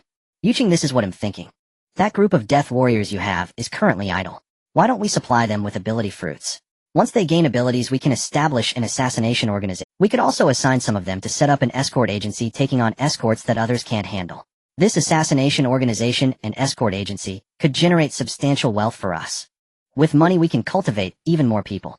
Through this cyclical process, our power will grow increasingly vast, and our business ventures will diversify. Money breeds money. But the prerequisite is absolute loyalty to us. That's why I think that batch of death warriors is the most suitable. Of course, if you think there are others worth cultivating for our benefit, you can tell me." Ouyang Yuqing was even more astounded by his wife's plan. How many ability fruits would it take to cultivate such a large number of ability-empowered death warriors? Was his wife's strength truly so formidable? "Wife, do you have that many ability fruits?" "I have plenty of ability fruits. The problem is the scarcity of crystals for rank advancement. The crystals I have on hand are only enough to support a few individuals like you and me." In reality, Shen Yingying's crystal supply could cultivate about 30 more people, but she had no intention of doing so. She couldn't afford to dangle her own life. As for the ability fruits she would distribute without the aid of crystals for cultivation in this world, those death warriors would at best only be able to advance to this way. By the time Shen Yingying's own power returned to its peak, those ability users would pose no threat to her whatsoever. Ouyang Yuqing nodded upon hearing this, thinking to himself that having so many ability fruits was already quite good. Why ask for crystal cores as well? So he said to Shen Yingying, "My dear, it's already a blessing that they've awakened their abilities. Let's not demand crystal cores from them." Hearing Ouyang Yuqing's words, Shen Yingying replied, "Well, those death warriors have cultivated their abilities without the aid of crystal cores. In this world, they can at most reach the 6th rank, and no higher. In the future, they won't pose a fatal threat to the two of us." Ouyang Yuqing nodded and said to Shen Yingying, "That's for the best. This way they had both security and the growth of their power and strength. But this plan will be a bit difficult to execute. After all, they were still in exile." Upon hearing this, Ouyang Yuqing pondered for a moment, then said to Shen Yingying, "Actually, it's not that difficult. The shadow guards who contacted me today were ones I handpicked from among the death warriors. We can first train these 20 or so men, then have them teach the other death warriors. This way we can still walk the path of exile with ease, and our power can grow." Shen Yingying thought this was a great idea. She could continue to enjoy herself leisurely and secretly cultivate an organization to earn some money on the side. What could be better than that? So shall we do it tonight? Well, let's wait a while longer until the exiled prisoners are sound asleep, then we'll make our move. Alright, those exiles have been exhausted after a long day. I bet they're already dead to the world. The only ones we need to worry about are the escort guards. I suspect they'll be keeping a close watch on our carriage. Hee, but that's no problem for me at all. After staying in the carriage for another half an hour, Shen Yingying led Ouyang Yuqing out of the carriage, both cloaked in invisibility. Once outside, since Shen Yingying wasn't familiar with the way, Ouyang Yuqing took the lead and guided her toward the manor. With Ouyang Yuqing's lightness skill and Shen Yingying's speed ability, the two arrived at the manor in just a quarter of an hour. Shen Yingying dispelled her invisibility and their bodies became visible. No sooner had they revealed themselves than a shadow guard spotted them. Who goes there? It's me. The shadow guard stationed at the manor's gate immediately stepped forward to kneel in salute upon recognizing the voice of his lord. This subordinate pays respects to the master. Rise. Are all the supplies prepared? Have all the men assembled?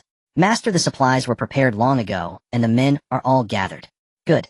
Let's talk inside the manor. Yes. Ouyang Yuqing led Shen Yingying into the manor. In the courtyard, over 60 shadow guards were already waiting for orders. Ouyang Yuqing led Shen Yingying to the center of the group and stopped. As soon as he stood still, the shadow guards knelt in unison on one knee and declared in perfect harmony, "This subordinate pays respects to the master." At that moment, Ouyang Yuqing said to them, "Rise and speak." Receiving the command, the shadow guards rose to their feet in unison. As they stood, Ouyang Yuqing introduced Shen Yingying to them. "Today I want to introduce you to the woman beside me. She is your mistress. From now on, when you see her, it shall be as if you see me. Her commands are to be treated as my own. Do you understand?" Yes, this subordinate understands. After receiving the order, each shadow guard thought to themselves, "We finally have a mistress.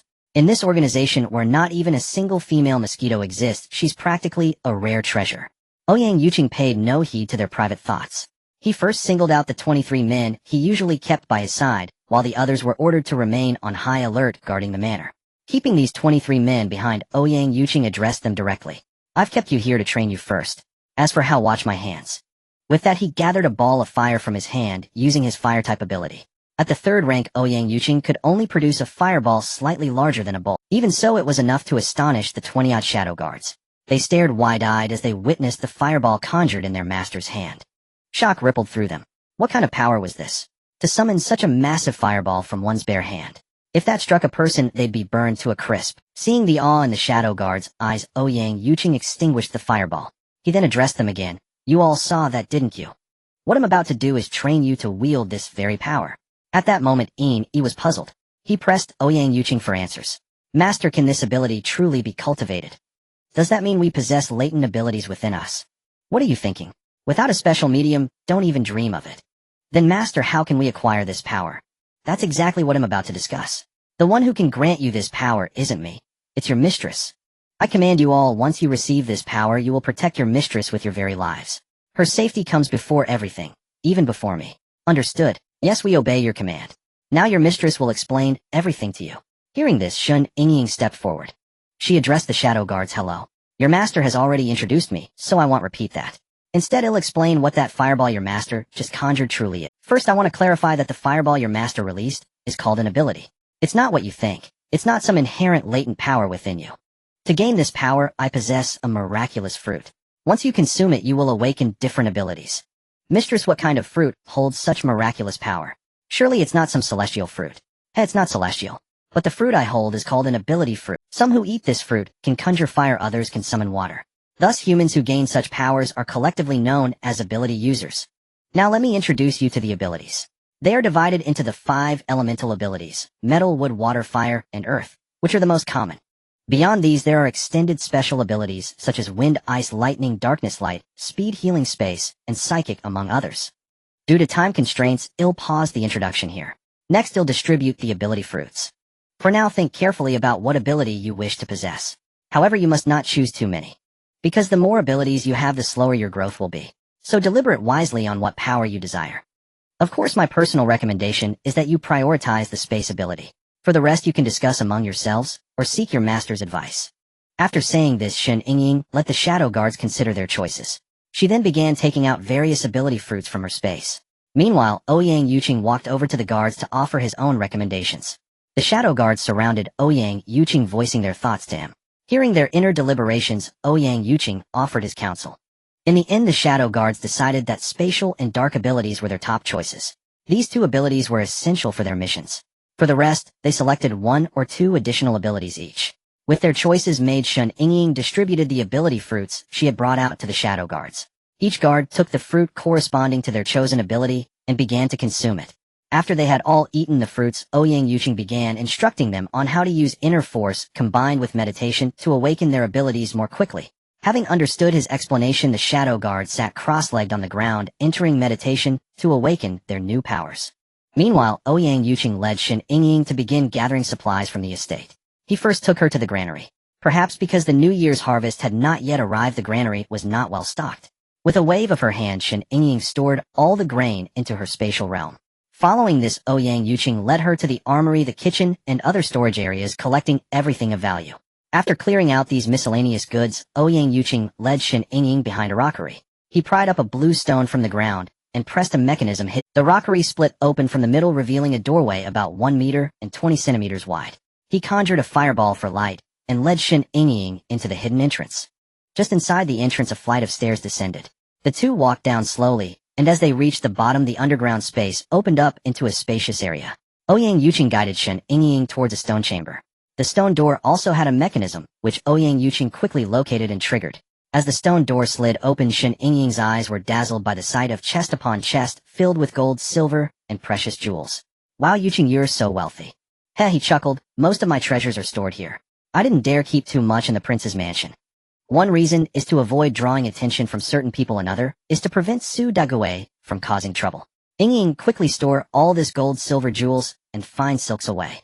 After you're done, we'll check on the shadow guard's progress. Once they've awakened their abilities, we must return promptly. All right.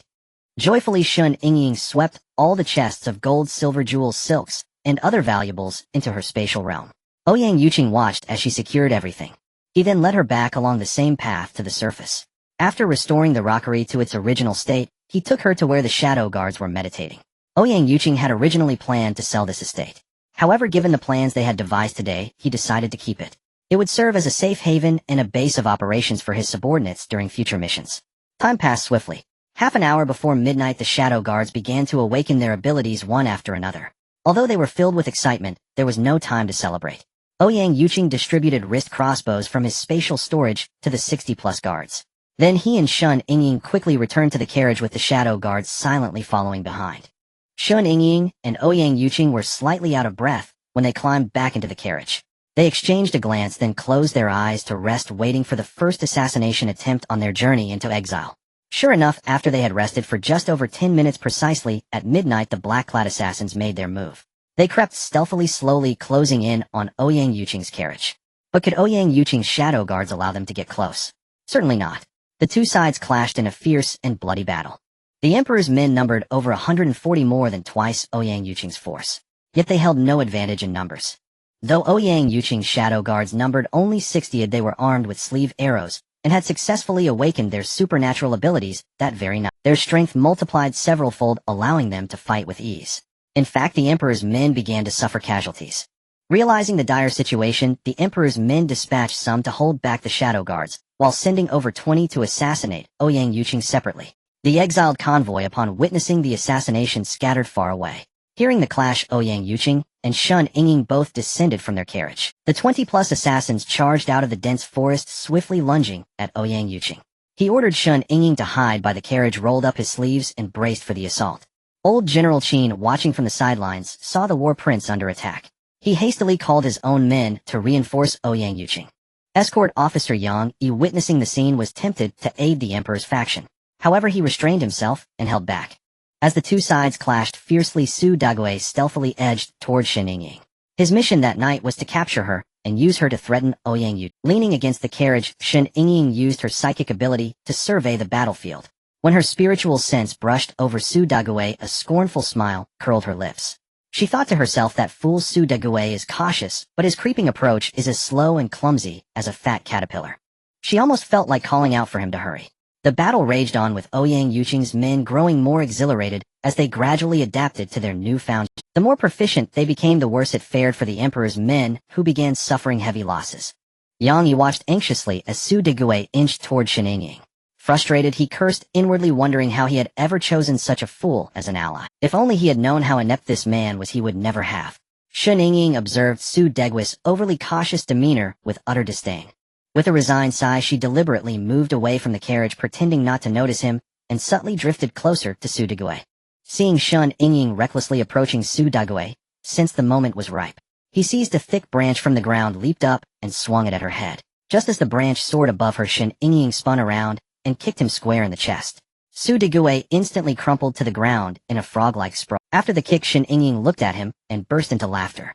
There lay Su Degui, not only sprawled like a frog, but also with both arms still raised, clutching the thick branch over his head. He was frozen in a pose of utter worship toward her.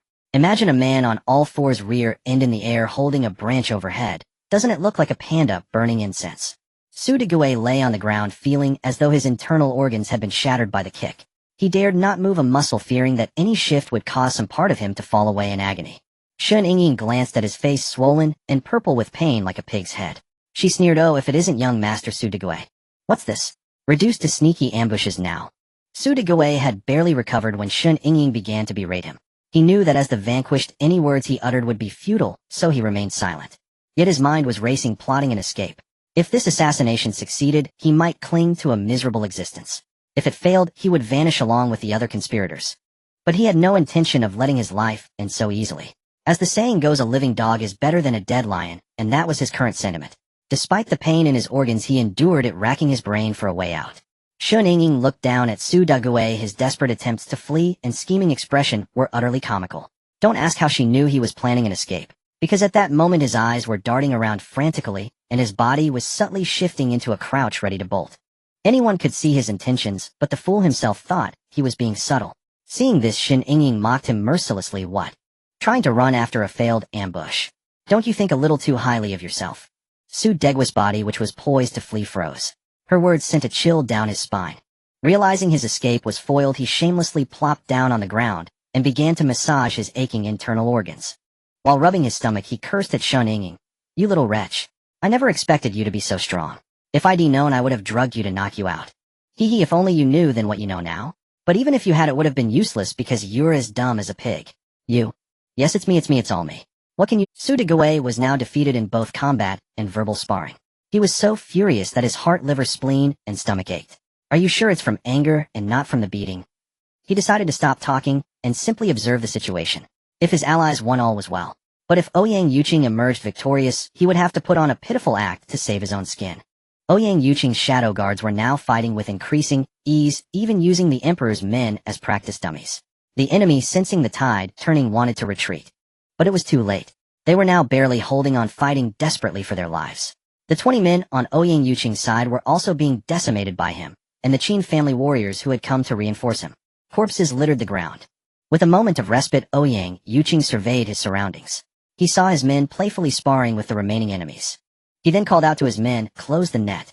Hearing the command, he shouted to all the shadow guards, "Close the net now." Upon receiving the order, they stopped toying with the Emperor's men. With swift strokes of their blades, they quickly dispatched every single assassin. In less than 10 minutes, not one of the black-clad attackers escaped. All were sent by Ouyang Yuqing's forces to meet their maker. After the slaughter, Ouyang Yuqing walked over to Shen Yingying. He saw Su Degui crouched on the ground, clutching his stomach. He asked Shen Yingying in confusion, "What's going on? Why is this fool here?" Shen Yingying couldn't help but laugh as she replied to him. "It's because this pig-headed fool tried to ambush me, and I kicked him to the ground. How else would he end up here?" The moment Ouyang Yuqing heard that Su Degui had tried to attack Shen Yingying, a murderous glare flashed in his eyes. He advanced towards Su Degui step by step. Terrified by the look in Ouyang Yuqing's eyes, Su Degui scrambled backward. He didn't want to die, but the sheer killing intent radiating from Ouyang Yuqing's gaze was unmistakable. Su Degui was so terrified that he stopped retreating and crawled hastily before Ouyang Yuqing, begging for mercy. "Ouyang Yuqing, in the name of our past friendship, and for the sake of the old master, please spare me this once. I swear I'll stay far away from you from now on and never bother you again. What do you say?" Ouyang Yuqing glared at Su Degui with fierce contempt. He said to Su Degui, "Deceiving me is one thing, but harming her, death." With that, Ouyang Yuqing seized Su Degui's neck and twisted it with a sharp crack. Thus the foolish Su Degui met his end in this tale, reporting to the King of Hell. Meanwhile, Su's mother dragged her heavy legs to her son's side. She cursed Ouyang Yuqing. Ouyang Yuqing, you damned villain. Return my Geyer to me. She frantically shook the lifeless Su Dugaway. My Geyer. Wake up. Have you abandoned your mother? My Geyer. You cursed wretches. You'll die a horrible death. Return my Geyer. Hearing Su's mother curse Ouyang Yuqing, Shen Yingying rushed forward to intervene. Silence. Su Dugaway brought this upon himself. He was idle and arrogant, bullying others with his master's authority, and even dared to ambush me this time. You little wench. You deserve to die. Without you my Geyer would still be alive. Go to hell. Go down and repay my Geyer. The old woman, enraged, picked up the thick branch Su Dugaway had dropped and swung it at Shen Yingying. Seeing the old woman about to strike his wife, Ouyang Yuqing quickly raised his arm to block. The thick branch landed squarely on his arm. Yet Ouyang Yuqing's arm was as strong as iron, completely unharmed. Ouyang Yuqing glared at the old woman and said sternly, for your old age, they'll spare you this time. Try that again, and it's death. The old woman, startled and terrified, quickly dropped the broken branch in her hand.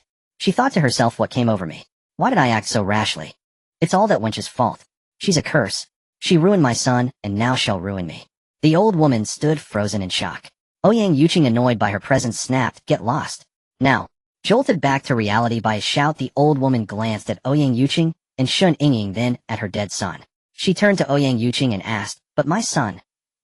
Take him away now, or he won't even have a whole body to bury. Hearing that her son might be denied a proper burial, she hastily called for Su Degwa's family. What are you standing there for? Come and carry him. In ancient times, respect for elders was paramount, so they dared not openly defy her. They could only step forward and drag Su Degwa's body away.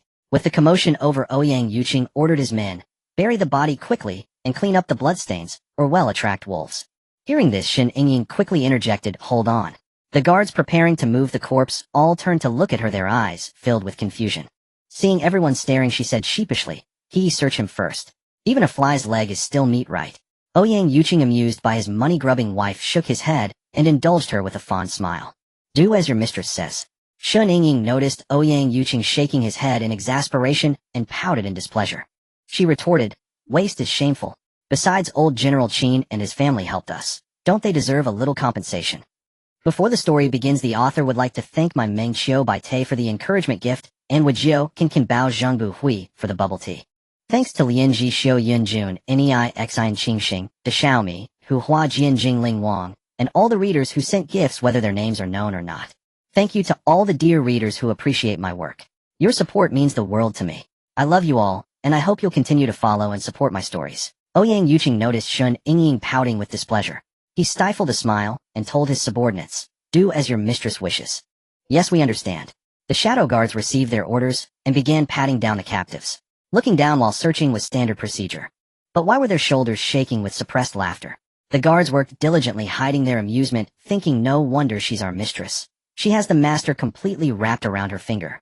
With over 100 captives and 60 shadow guards, the search was finished quickly. Guard Yi gathered all the items taken from the black-clad men and presented them to Ouyang Yuqing and Shen Yingying. Shen Yingying inspected the haul. The men carried little silver. Only about 200 taels in total, but the banknotes were substantial, adding up to over 3,000 taels. This was likely for convenience during their missions. The rest of their belongings were mostly medical supplies, styptic powder, healing salves, and knockout drugs. Then there were their weapons, daggers. Ouyang Yuqing left the items untouched and looked at Shen Yingying. She met his gaze and understood his unspoken. She took the banknotes and silver.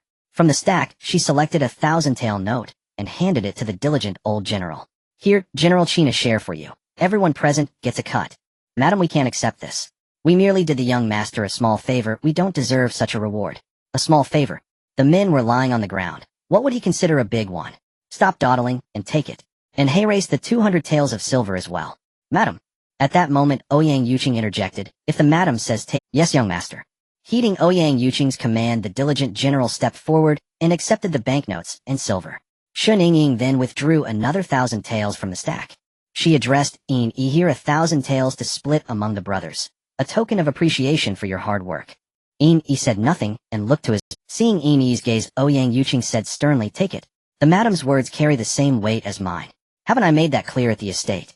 Must I repeat? Hearing his master's words, quickly accepted the banknotes and bowed to both Shen Yingying and Ouyang Yuqing. Thank you, master and mistress, for your generosity. With the remaining 1,000 taels, she casually shoved them into Ouyang Yuqing's hands. Here, this is your allowance. Caught off guard, Ouyang Yuqing was momentarily speechless, but a fond smile tugged at his lips as he replied, "Thank you, my lady, for the allowance." The shadow guards and General Qin's family who were standing nearby immediately lowered their heads, their shoulders shaking with suppressed laughter. They all thought the War King is said to be cold, ruthless, and indifferent to women, but this seems far from the truth. After dividing the money, Shen Yingying turned her attention to the remaining medical supplies and daggers. She said to General Qin, "General Qin, take a look at these daggers and medicines. Grab whatever you might find useful for self-defense. Even if not for defense, they'd be perfect for chopping vegetables or weeds during their exile." The crowd winced at her words. Was that really how one was supposed to use an assassin's dagger? Ignoring their reactions, she urged, "Hurry up now. Pick what you want, bury what needs burying, and pack up the rest. It's late, and we're all losing sleep here." Ouyang Yuqing heard his wife's complaint and pursed his lips, thinking to himself, "You're the one who called for a halt, and now you're complaining about being disturbed." The sudden shift in mood from one moment's excitement to the next moment's urging was a swift turn only his young wife's quick mind could manage. Upon hearing he could choose a dagger, the young lad of the Qin family dashed over to the pile and began to inspect them carefully. The eldest grandson of the old General Qin was the first to spot a dagger adorned with a blue gemstone and promptly grabbed it. "Haha, I'll take this one." Seeing that he had already made his choice, the others also started to pick their own. The eldest son of the old General Qin, however, selected 3 daggers from the pile. He held the daggers, grinning foolishly at them. At that moment, the eldest grandson, having admired his own dagger, turned his head to survey his surroundings. Seeing his father grinning over 3 daggers, he couldn't help but ask, "Father, why are you picking so many daggers?" Hearing his foolish son's question, the eldest son hurriedly pulled the daggers closer to himself, replying, "I'm picking one for your mother and one for your sister. Go play somewhere else."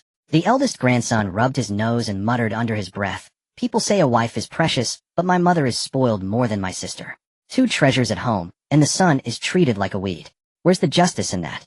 The Qin family had many members, and after much deliberation, they ended up selecting over 20 daggers. Mostly they heeded Shen Yingying's advice, and picked one for each of their family members. On this road to exile, whether for self-defense or for cutting grass and vegetables, it was essential to have a sharp tool, wasn't it? Seeing that the Qin family members still had shackles on their feet, Shen Yingying said to Ouyang Yuqing, "Yuqing, find the head escort and have him remove their shackles. They had already launched a sneak attack on us. There was no point in being polite." Ouyang Yuqing nodded in agreement with his young wife.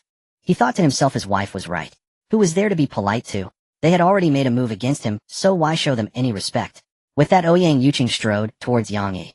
Yang Yi at this moment was seething with anger. The assassination mission had resulted in the complete annihilation of his men. How was he going to explain this to the emperor? While he was at a loss, Ouyang Yuqing approached him. Yang Yi's heart skipped a beat. Could it be that he had been exposed? Had he been discovered? Was the War King coming to settle the score? Yang Yi's mind raced with chaotic thoughts, his heart filled with anxiety. Yet he maintained a calm facade were it not for the tightly clenched grip on his sword handle. Ouyang Yuqing stopped before Yang Yi and spoke directly. "Remove the shackles from the exiles." Hearing this, Yang Yi was relieved. This wasn't about settling scores, just the prisoner's shackles. The tension in his heart, he put on an air of authority and replied, "That would be against the rules, wouldn't it?" Ouyang Yuqing, irritated by Yang Yi's response, said, "You saw what happened tonight. You know the score. Don't play games with me, I don't buy it. Either you order the shackles removed now, or I kill you and remove them myself. The result is the same. We understand each other perfectly. You do your job escorting us quietly, and you'll go into exile peacefully. Then we'll have no trouble. But if you don't know your place, we'll settle this with force." Hearing this, what more could Yang Yi say? Anything else would be futile. Unable to overpower the War King, he could only swallow his pride and order his men to remove the shackles from the prisoners one by one. The shackled prisoners, whether sincere or not, voiced their thanks to Ouyang Yuqing. After removing the shackles, Ouyang Yuqing cast a meaningful glance at Yang Yi before turning and returning to Shen Yingying. Over a dozen minutes after Ouyang Yuqing rejoined Shen Yingying, the shadow guard Yin Yi arrived to report that the black-clad assassins' bodies had been properly buried. Thus the emperor's first assassination attempt ended in utter failure. Ouyang Yuqing and Shen Yingying boarded the carriage, discussing how to train an army of superpowered individuals to earn them money and support their household. Only these two would have such an eccentric idea, training an army of superpowered beings solely to make a living. After their discussion, Ouyang Yuqing summoned Yin Yi and Yin Air. Once Yin Yi and Yin Air boarded the carriage, Ouyang Yuqing began assigning tasks, while Shen Yingying started retrieving superpower fruits from her spatial storage. As the carriage became crowded with 4 people, she produced 2 10-liter plastic buckets to hold the fruits. While delegating tasks, Ouyang Yuqing noticed his little wife filling buckets with the superpower fruits. His lips twitched in disbelief. He thought to himself only she could treat superpower fruits like common goods, filling buckets with them. Truly she was one of a kind, unmatched in all the world. Yi and Air were also marveling inwardly, thinking only their mistress would do something so extraordinary as to use buckets for such treasures. After packing the fruits, Shen Yingying noticed the stunned expressions on the three men and shot them a sharp glare. Then she said, "What are you looking at? Should I pile them on you instead? The carriage is small, and with four of us squeezed in here, where else would I put them?" The three exchanged glances, utterly speechless. Seeing their foolish expressions, Shen Yingying sighed and continued, "Stop gawking. Who's going to store these fruits first?" Air had been assigned to train the Death Warriors in using their abilities, so upon hearing her words, he quickly collected the fruits into his spatial storage. At that moment, Air's spatial ability was still at the first rank, but by combining it with their internal energy, they could activate their powers with twice the strength of an ordinary person.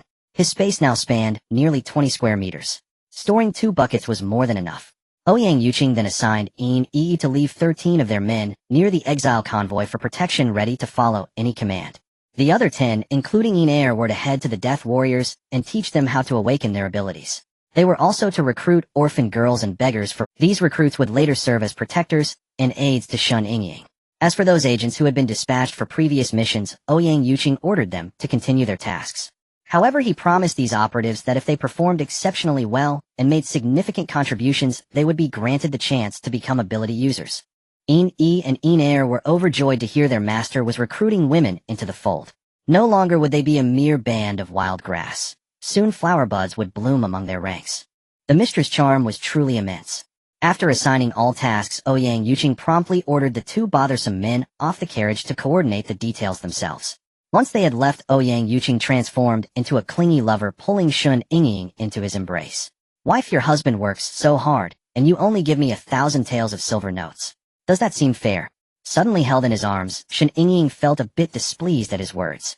Shen Yingying pouted and said to Ouyang Yuqing, "At least you have 1,000 taels, I don't even have a single copper coin."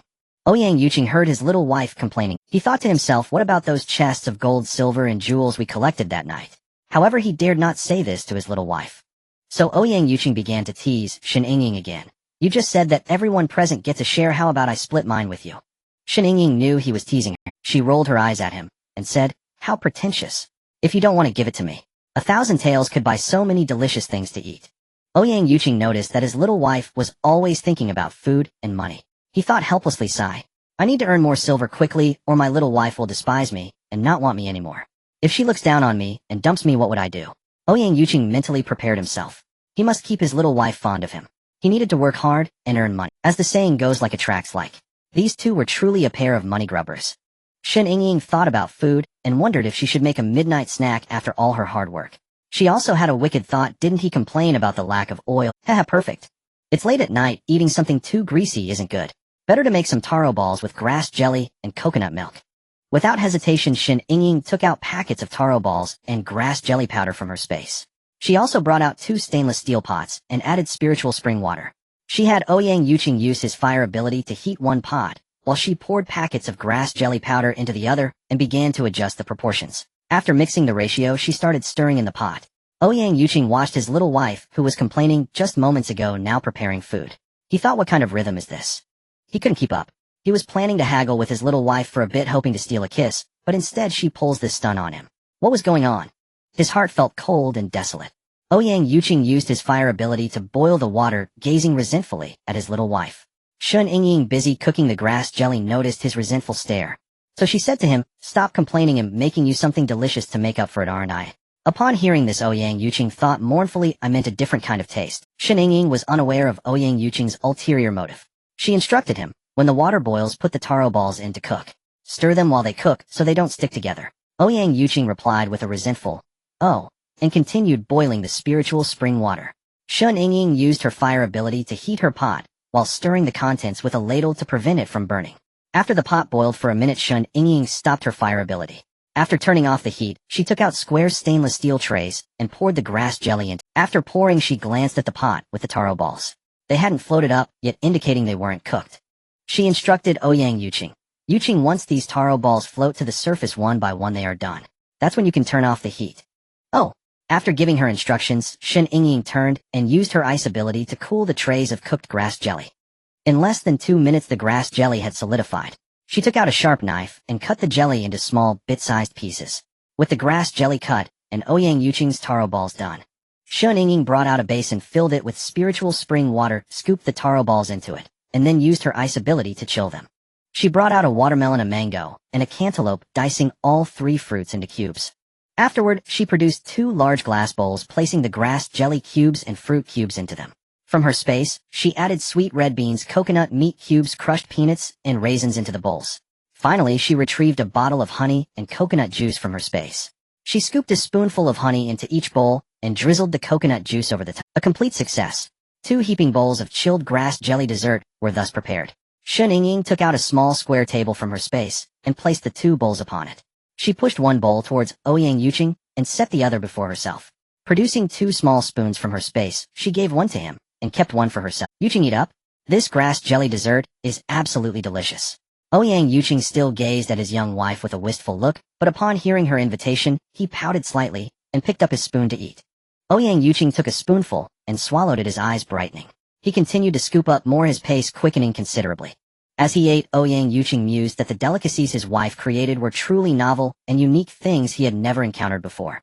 It seemed these items didn't belong to their world, yet he refrained from asking about them, knowing that his wife's care for him was what truly mattered. If she wished to tell him willingly, he would gladly lend an ear. Shen Yingying took a few bites of the grass jelly dessert and said with a soft, beaming smile, "This is the taste I remember. Absolutely wonderful." It had been so long since she last enjoyed this. In the apocalypse, there were endless zombies, mutant beasts, and mutant plants to fight, leaving her no heart to prepare such treats. Being able to savor it tonight brought back fond memories. After a moment of nostalgia, she turned to Ouyang Yuqing and asked, "Is it good?" Hearing his young wife's question, he replied while eating. He smiled back at her between bites. "The juice is silky and smooth, the taro balls and grass jelly are delightfully chewy, and the fruits and red beans are sweet. It's truly delicious. I absolutely love this, so we should make it more often." The 2 chatted as they slowly savored the grass jelly dessert.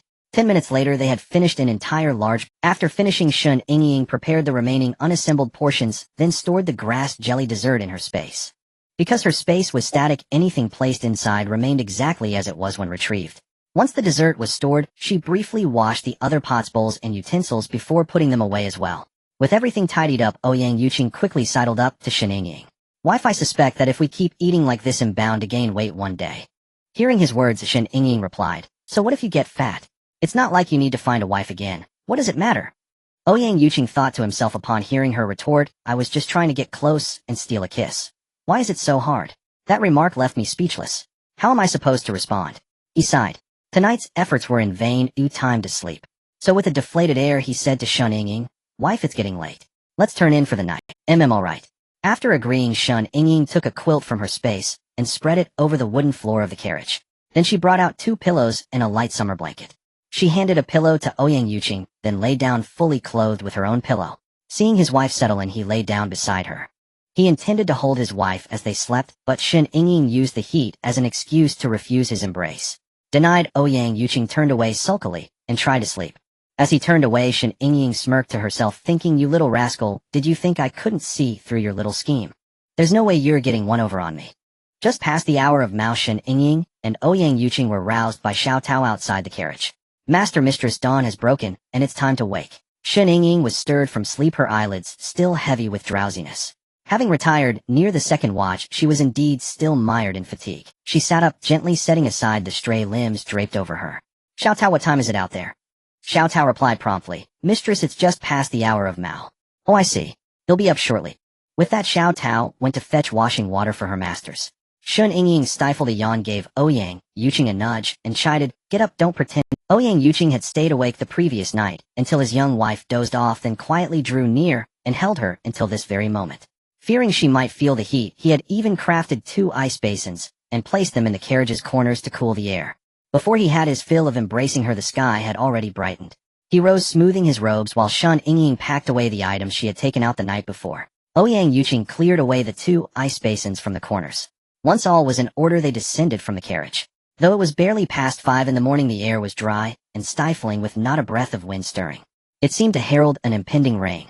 Xiao Tao and Chuanxi each approached, bearing a basin of water. Drawing near, Xiao Tao announced, "Master, Mistress, your washing water is ready." Hearing this, Ouyang Yuqing instructed them to prepare the morning meal. The couple then washed their faces along the carriage's edge. After rinsing, Shen Yingying reached for a cloth to dry herself. As she picked up the cloth, her eyes fell upon a cup, a thin twig, and a small box of some unknown powder laid out nearby. Puzzled, she lifted the twig and showed it to Ouyang Yuqing. Yuqing, what is this? He glanced at the twig in response to her query. Wasn't this for brushing teeth? Why didn't his wife recognize it? She seemed increasingly unlike anyone from this world, as if she were an immortal who could conjure miraculous fruits and other things never seen in this realm.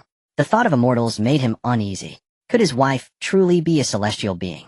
He resolved to keep a close watch on her lest she vanish in a blink and leave him weeping with no one to turn to. Having mulled this over, Ouyang Yuqing fixed his gaze on Shen Yingying while answering, "This is for brushing your teeth." Shen Yingying was taken aback. A twig for brushing teeth. She raised an eyebrow, her lips twitching in disbelief, and held up the twig again. This twig can brush teeth. What kind of joke is that? Ouyang Yuqing, hearing her question, wondered inwardly, what is a joke? Though curious, he addressed her query first. Wife, this truly is for brushing, but you must dip it in that tooth powder over there. Shen Yingying thought to herself, tooth powder she knew, and she had plenty in her space, but how was she supposed to brush with a bare twig devoid of bristles? Wouldn't this little stick poke countless holes into her gums? Imagining her gums bleeding profusely from such a tool, a chill ran down her spine. She hastily dropped the twig and told Ouyang Yuqing, "Wait a moment, I'll get you something for brushing." With that, she glanced around to ensure no one was watching. Seeing that she was unobserved, she retrieved 2 toothbrushes and a tube of brightening toothpaste from her space. Shen Yingying retrieved the items from her space, took out a toothbrush, squeezed some black, whitening toothpaste onto it, and handed it to Ouyang Yuqing. She then did the same for herself, squeezing a bit of toothpaste onto her own brush. After finishing, she said to Ouyang Yuqing, "This thing with bristles is a toothbrush, and what's on it is toothpaste. These two are used for brushing teeth much better than that little stick of yours." With that, she began to demonstrate brushing her teeth. Watching Shen Yingying's demonstration, Ouyang Yuqing picked up his own toothbrush and started brushing. After they both finished brushing and rinsed their mouths, Shen Yingying wiped her mouth with a cloth and asked him, "How is it? Doesn't your mouth feel cool and refreshing? Doesn't your breath feel fresh?" After Ouyang Yuqing finished brushing, he wiped the corner of his mouth, thought for a moment, and nodded to her, saying, "It feels very fresh, and the taste is quite keep the toothbrush and toothpaste you've used. I'll give you some more when we get on the carriage later." She had plenty of these items in her space. Not to mention what she had collected at the beginning of the apocalypse, but even later when she was killing zombies and doing missions while others scrambled for food, she had amassed a mountain of such goods. As the two were talking, Xiao Tao walked over. "Master, Mistress, breakfast is ready. Please go and eat. I'll clean up these toiletries." Shen Yingying nodded and acknowledged with an then went with Ouyang Yuqing to the awning for breakfast. The old General Qin's family woke up in high spirits because they had silver notes in hand, and they were set to reach Fengtian town before long. Once in town, they could buy supplies and no longer have to eat those dry, cracked flatbreads that scraped their throats and were hard to swallow. That morning, the escort officer Yang Yi gave each person in the exile procession a flatbread the size of a palm. Nothing else. Old General Qin's family received their flatbreads. The men huddled together, gnawing on their dry flatbreads. The old general's eldest grandson, chewing happily on his bread, said to him, "Grandfather, when we get to Fengtian town, let's buy some steamed buns." Hearing his eldest grandson's words, old General Qin swallowed the piece of dry bread he had been chewing for a while. After swallowing, he said to his grandson, "All right, buy more, we can have them for dinner too. But since we're spending this silver, you must be grateful to the young master and young madam, understand?" "Yes, grandfather." Hearing that his grandson had taken it to heart, old General Qin began to lecture him. "Qing, you're not a child anymore. You can't just look at the surface of things." "Grandfather, how am I looking at the surface? Last night after the young madam distributed the silver, you were all just happy. Did you ever stop to think how many times did we actually swing our weapons? How many people did you kill? Last night I was tripped up by my shackles, it was hard to move. I didn't kill a single one, and I almost got myself killed. You know it was hard to move, right? So can't you see that the young madam deliberately used the fight as an excuse to give us money?" "Huh, but the young madam said everyone who participated gets a share. You silly boy, with our whole family, isn't there a cost for everything on this exile road? If the young madam had just given us the silver for no reason, would your grandfather have accepted it?" "Oh, grandfather, you mean the young madam used this as an excuse to give us money? At least you're not completely foolish. The young madam is truly kind-hearted. You must all protect her well from now on, understand?" "Yes, grandfather. From now on, I'll think things through carefully. Don't worry about me." Old General Qin felt deeply gratified upon hearing his eldest grandson's words. He nodded, and then addressed the Qin family members gathered around him. "In the future, you should all follow this example." Hearing the old master's words, the Qin family lads wiped their mouths and replied in unison, "Yes, father." "Grandfather, We will surely protect the young mistress from now on. Old General Qin nodded with satisfaction at their response. He then continued to everyone. Alright, let's eat quickly. Today's journey should be smoother. At least we no longer have shackles on our feet. Shen Yingying and Ouyang Yuqing were in the shelter, drinking millet porridge and eating pickled vegetables. They were unaware that old General Qin had been giving a lesson to his descendants early in the morning. At that moment, Shen Yingying took a bite of the pickled vegetables and said to Ouyang Yuqing, Yuqing, after another stretch of walking today, we'll reach Fengtian town. Shall we take a stroll when we get there? Ouyang Yuqing swallowed a mouthful of porridge before replying, If you want to wander, then wander. Let's see what delicious things the town has, things I've never tasted before, and buy some to try. Hearing his little wife's words, Ouyang Yuqing thought dotingly, eat more, grow plump, and give me many babies. If Shen Yingying knew what Ouyang Yuqing was thinking at that moment, she would surely retort, dream on. Breakfast was finished quickly. The escort officer Yang Yi had the exiles set off early. Most of the exiles who had been trudging for a whole day yesterday were sore and exhausted. Some had large blisters on their feet that had already burst and flattened, making every step excruciatingly painful. They grumbled and complained, unwilling to continue. At this point, Yang Yi, preoccupied with his own thoughts, said to the exiles, Let's hurry while the sun isn't too strong yet. After another 3 li we'll reach Fengtian town. Thereafter, exchanging your travel permits, you'll be allowed to buy some daily necessities in the town, rest for half a day, and then continue in the afternoon. Hearing that they could enter the town to shop, the exiles reacted differently. Those with money beamed with joy, those without money were at a loss. The wealthy included General Qin's family. The impoverished included the widows and orphans of Su Degua's family after his death. The troubled escort officer Yang Yi cared little about their thoughts. He urged the exiles to set off immediately. Get up, get up. Anyone who refuses will get my whip. At this moment, Yang Yi was deeply vexed. Last night's operation had failed miserably, and he was pondering how to word the report to the emperor. Should the emperor learn of this, he would surely fly into a rage. His own days ahead would be grim. Lost in these worries, Yang Yi's mood grew even worse. He glanced at the exiles. Among them, those whose blisters had burst yesterday were now walking with difficulty, their pace unable to match that of normal people. Seeing these people, Yang Yi felt an inexplicable irritation. He unsheathed the barbed whip from his waist, strode over to them, and lashed out. Instantly, a scream of agony pierced the air. Yang Yi paid no heed to whether the exiles felt pain or not. He cursed at them. I told you to hurry, but you dawdle. Do you think him too lenient? Those beaten knew exactly what was going on. They were innocent victims caught in the crossfire. Everyone had seen last night that the black-clad assassins had failed to kill Ouyang Yuqing. They were suffering from guilt by association. Someone muttered quietly, If you've got the guts, go after the real target. Why take it out on insignificant nobodies like us? Yang Yi, his heart vexed, and his tongue sharp with curses, had not caught the man's words. Yet he was certain nothing good could come from such a mouth. With a thunderous roar he bellowed, What did you say? Say that again. The exiled convict, who had muttered under his breath, trembled at Yang Yi's shout. Stuttering, he replied, Nothing. I said nothing, just that we should hurry. The sooner we arrive, the sooner we rest. Yang Yi's eyes darted about his mind, churning with unknown schemes, but he let the matter drop and urged the group onward. 3 li should have taken a brisk walk, or a mere 20 minutes. But these exiled prisoners, sluggish and weary, dragged their feet for over 40 minutes before finally reaching the walls of Fengtian town. The luxurious carriage bearing Shen Yingying and Ouyang Yuqing came to a halt at the town's gate, and the 2 women stepped down. As they were still under the status of exiles, they had to wait for Yang Yi to exchange the travel documents with the town soldiers. Ouyang Yuqing and Shen Yingying had only waited a brief moment before the entire procession of exiles straggled up to the city gate. Yang Yi engaged in a terse exchange with the gate guards. After a cursory glance at the convicts, the guard said with ill grace, All of you get inside. And once you're in, keep out of trouble. When the guard's eyes fell upon Ouyang Yuqing, his demeanor shifted to one of deference. He gestured respectfully and murmured, Please enter. Ouyang Yuqing, recognizing the soldiers' goodwill, gave a slight nod and led Shen Yingying into Fengtian town. Owing to its proximity to the imperial capital and its bustling thoroughfares, Fengtian town was a place of considerable prosperity. The moment Shen Yingying stepped inside, she saw a ceaseless stream of pedestrians weaving through the streets. Vendors lined the roadside, hawking their wares, snacks and trinkets, with loud, spirited cries. Sticky bean cakes. Delicious sticky bean cakes. Tasty and cheap, come and try. Candied hawthorns. Get a few sticks for the children. Delicious and affordable. Each vendor shouted with all their might to peddle their goods. Shen Yingying's mouth watered at the delicious aromas. Perhaps it was a lingering habit from surviving the apocalypse, but she had developed a particular fondness for food. Ouyang Yuqing, noticing his young wife's craving, stifled a laugh behind his hand. He took her by the hand and led her to the candied hawthorn stall to buy some. Boss, how much for the candied hawthorns? The vendor, seeing a customer, replied to Ouyang Yuqing, 2 coppers for a small stick, 5 coppers for 2 large ones. Hearing the price, Ouyang Yuqing said to the vendor, "I'll take 2 large ones." "Very good, sir." The vendor wrapped up 2 large sticks of candied hawthorns and handed them over, saying, "That'll be 5 coppers, thank you." Ouyang Yuqing reached for his money, and then a pang of awkwardness struck him. The silver notes his wife had given him were of such high denominations.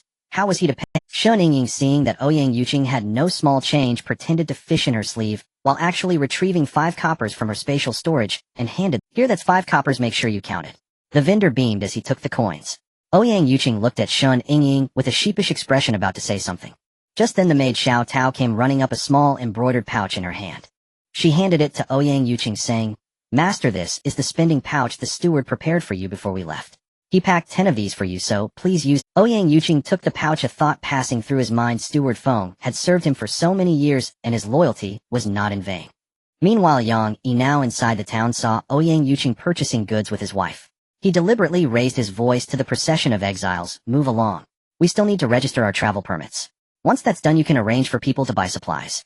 Naturally, this arrangement also served a purpose for the escorting officers. As for what that purpose was, let us continue. Hearing Yang Yi shout, the group of exiles swallowed their saliva and followed him to the official courier station with suppressed resentment. They did not have Ouyang Yuqing's audacity to casually purchase things. If they disobeyed, the barbed whip would be quick to greet their bodies. The entire procession walked for a quarter of an hour before reaching the official courier station.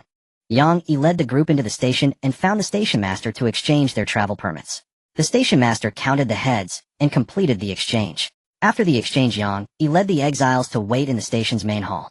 He then ordered his subordinates to collect the provisions and daily necessities for the journey. Having dispatched his men, Yang Yi turned his gaze to the waiting exiles and declared, "I will now permit each family to send 1 member out to purchase supplies. However, contraband items are strictly forbidden.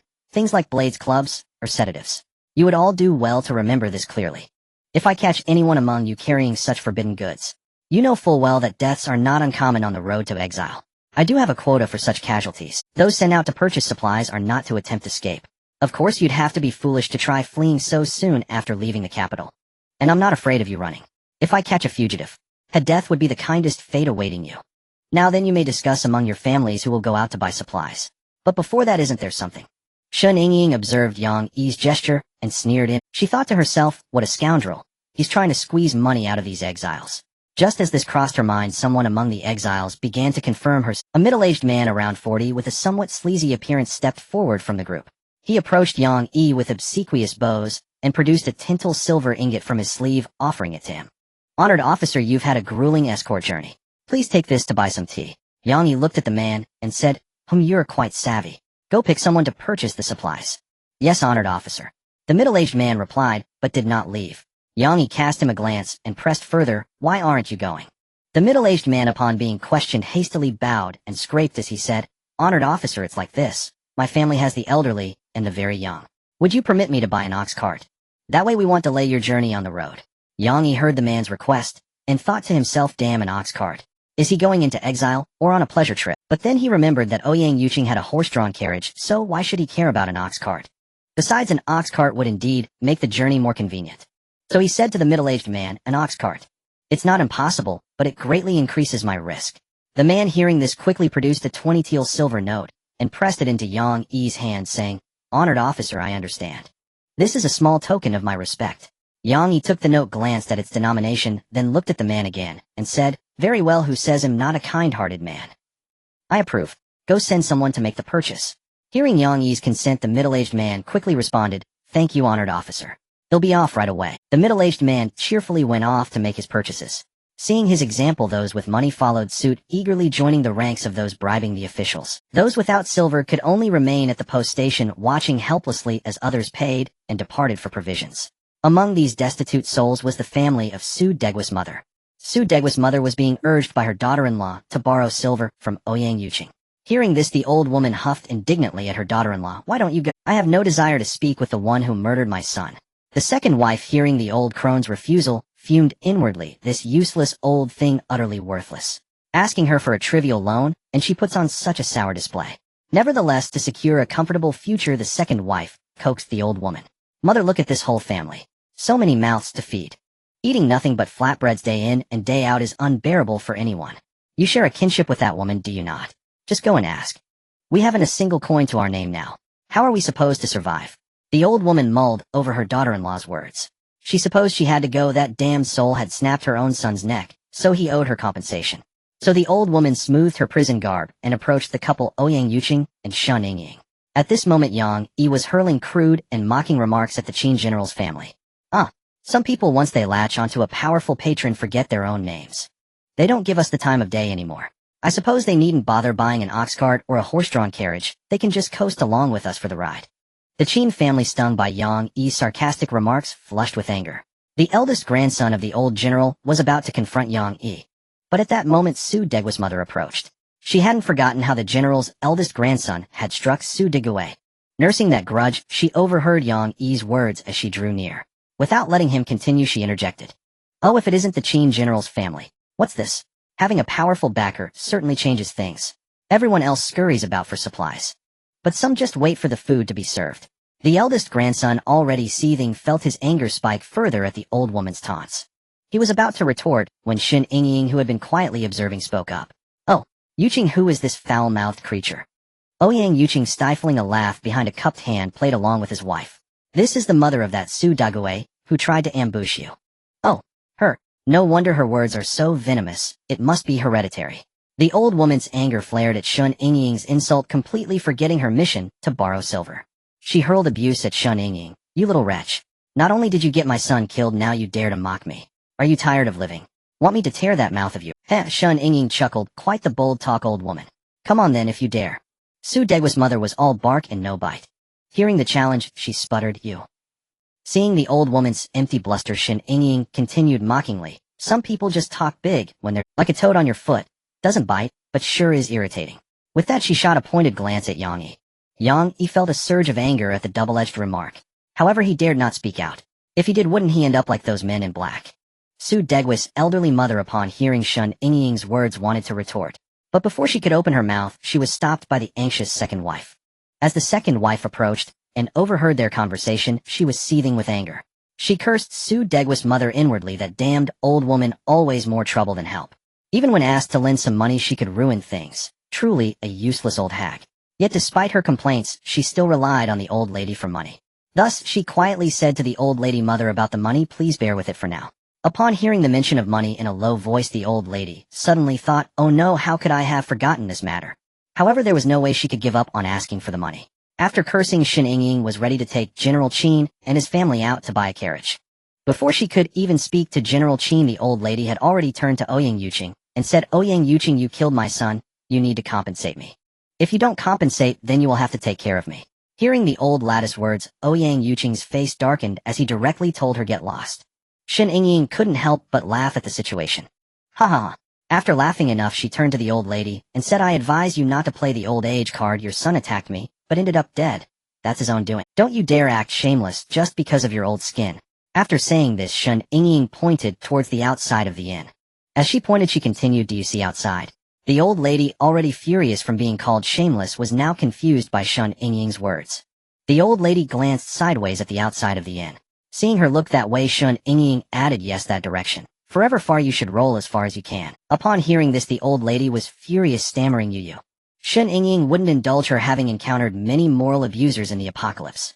Did she care about this old lady causing such a fuss? So she said to the old lady, stop with the you. You're lagging behind in the conversation. What do you mean by you? Hurry up, get lost smoothly and quickly. If you feel tired of living, I don't mind sending you down to meet your good son. Upon hearing Shen Yingying's words, the old lady was frightened and blinked in confusion before running away without looking back. Su Degwa's mother may have been loud, but when it came to death, she was terrified. The old lady valued her life, though otherwise with Su Degwa's reckless behavior, she wouldn't be so helpless. The second wife, seeing the old lady run away without receiving even a copper coin, cursed under her breath. Yet she had no real ties with Ouyang Yuqing. What excuse did she have to demand money? So with no options left, she chased after the old lady, shouting, mother, wait for me. As the farce ended, Shen Yingying said to General Qin, old Qin, let's go. To buy you a carriage, no need to worry about those useless faces. Not only will we buy a carriage, but we will also buy good food and clothes. Whatever is good we shall buy. Didn't they say you're holding on to the big leg? Sigh. We are indeed holding on. Who told our head of the household to have thick legs? We can hold on.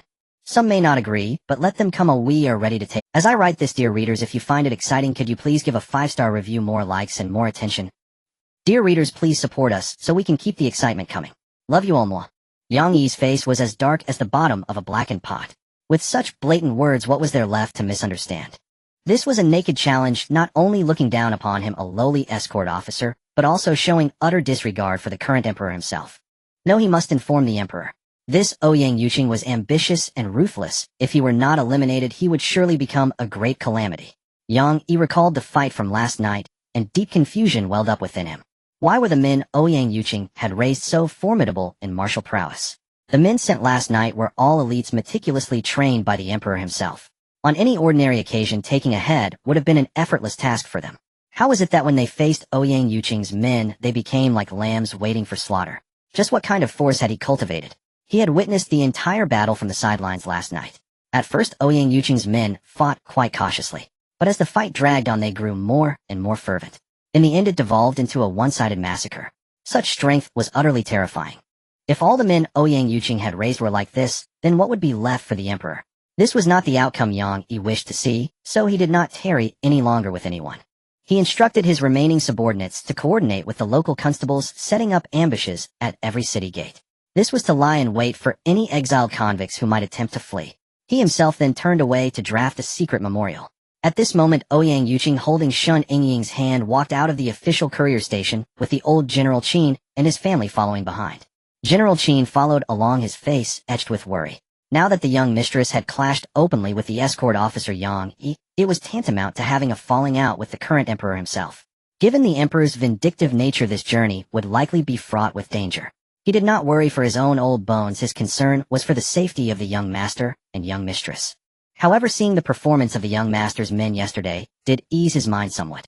He thought to himself, if the young master's men were all as capable as those he saw, then this journey into exile might prove to be quite interesting. The old general was lost in his thoughts, but Shen Yingying was unaware of what was on his mind. Had she known, she would have said, "Rest assured 100 times over.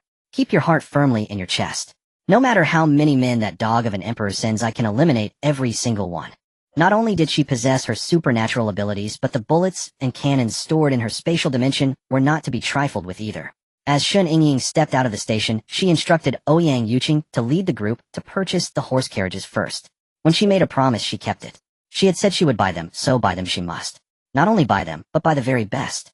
After all, she had plenty of money to throw around. Heeding his young wife's words, Ouyang Yuqing led the group to the livestock market. In the end, they settled on purchasing 2 sturdy 2-year-old bay horses and the 2 finest carriages the market had to offer. Shen Yingying had provided the carriage for the old General Qin's family, and she also intended to buy them some daily necessities. However, the old general adamantly refused to let Shen Yingying spend any more money. In the end, he insisted on giving banknotes to his 2 sons, instructing them to take the carriage and quickly go purchase the needed supplies. Seeing the old general's insistence, Shen Yingying didn't push the matter. She and Ouyang Yuqing parted ways with the general's family, and the 2 of them went off to explore the town of Fengtian. Walking along the streets of Fengtian town, Shen Yingying realized it had been countless years since she had truly enjoyed a leisurely stroll from the apocalypse to her. Now on the street, she was brimming with excitement, looking at this and that. She would grab Ouyang Yuqing by the hand and drag him over to see anything that caught her eye. Don't ask why she kept pulling him along, because Ouyang Yuqing refused to let go of her hand. So she had no choice but to lead him wherever she went.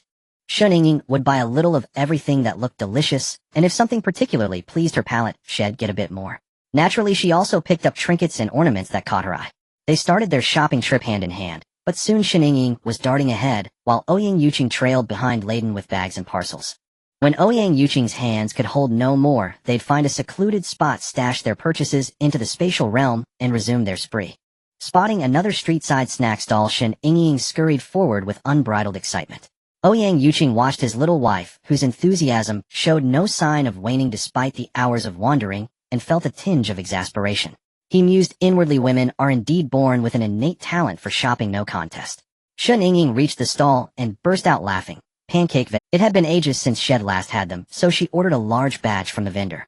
These wraps weren't just greens, they were stuffed with slivers of meat. After a moment, the vendor finished packaging the wraps. Shen Yingying paid, and carried a dozen or so back to Ouyang Yuqing. She took one out to sample. Seeing his wife's craving, Ouyang Yuqing gently took the bundle from her hands. She unwrapped the oil paper, took a bite, and savored it. The pancake was crisp, the vegetables unremarkable, and the meat lacked the savory depth of later-day bread. Still, it was decent overall. After another bite, she turned to Ouyang Yuqing and asked, "Yuqing, want a taste?" Ouyang Yuqing hastily shook his head. He thought to himself no way had already been roped into tasting every single thing she had tried all day. After a few more bites, she placed the wrap back onto the pile he was holding, saving room for whatever other delicacies lay ahead. They strolled on and soon noticed a crowd gathered around a small stall up ahead. Shen Yingying and Ouyang Yuqing exchanged a glance. Curious, she said, "Come on, let's see what's going on." They walked over and Shen Yingying squeezed to the front of the crowd. At the front she saw a young man so rotund that his belly bulged and his eyes were mere slits in his fleshy face. The youth twirling a folding fan leaned over and addressed a girl of 11 or 12 at the stall. "So have you decided to be my 6th concubine?"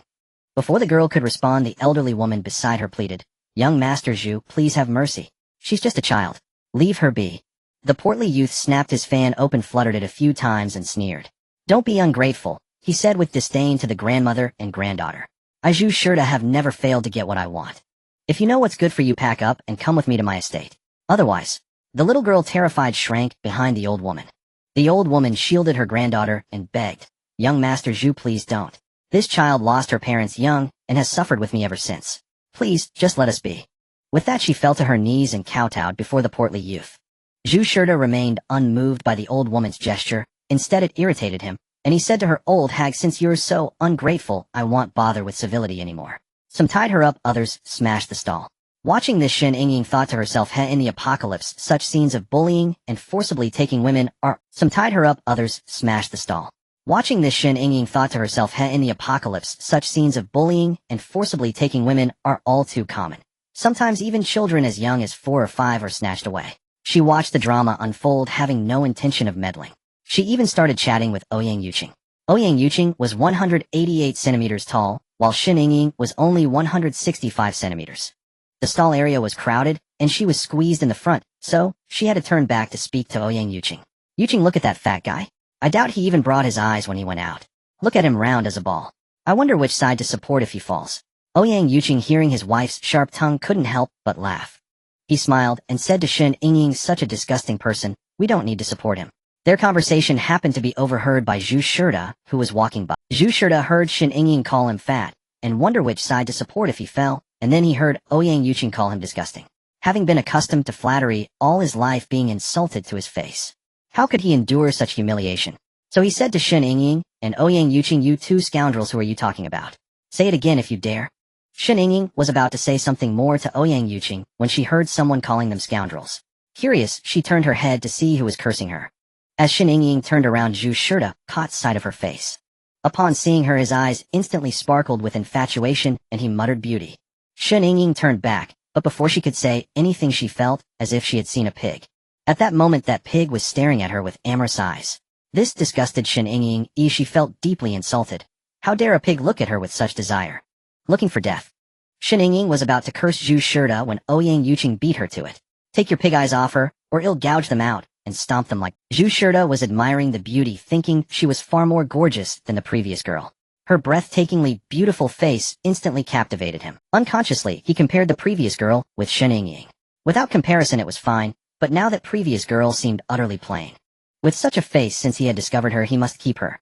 Zhu Shurda was reveling in his fantasies when Ouyang Yuqing's curse interrupted him. However, Zhu Shurda was too engrossed in the beauty to bother with Ouyang Yuqing. He said to Ouyang Yuqing, "Scoundrel, get lost. Go somewhere cool and disappear." Hearing Zhu Shurda insult Ouyang Yuqing, Shen Yingying smirked and said to Ouyang Yuqing behind her, "Yuqing, he insulted you. Hit him for me." With that, Shen Yingying sidestepped to make room.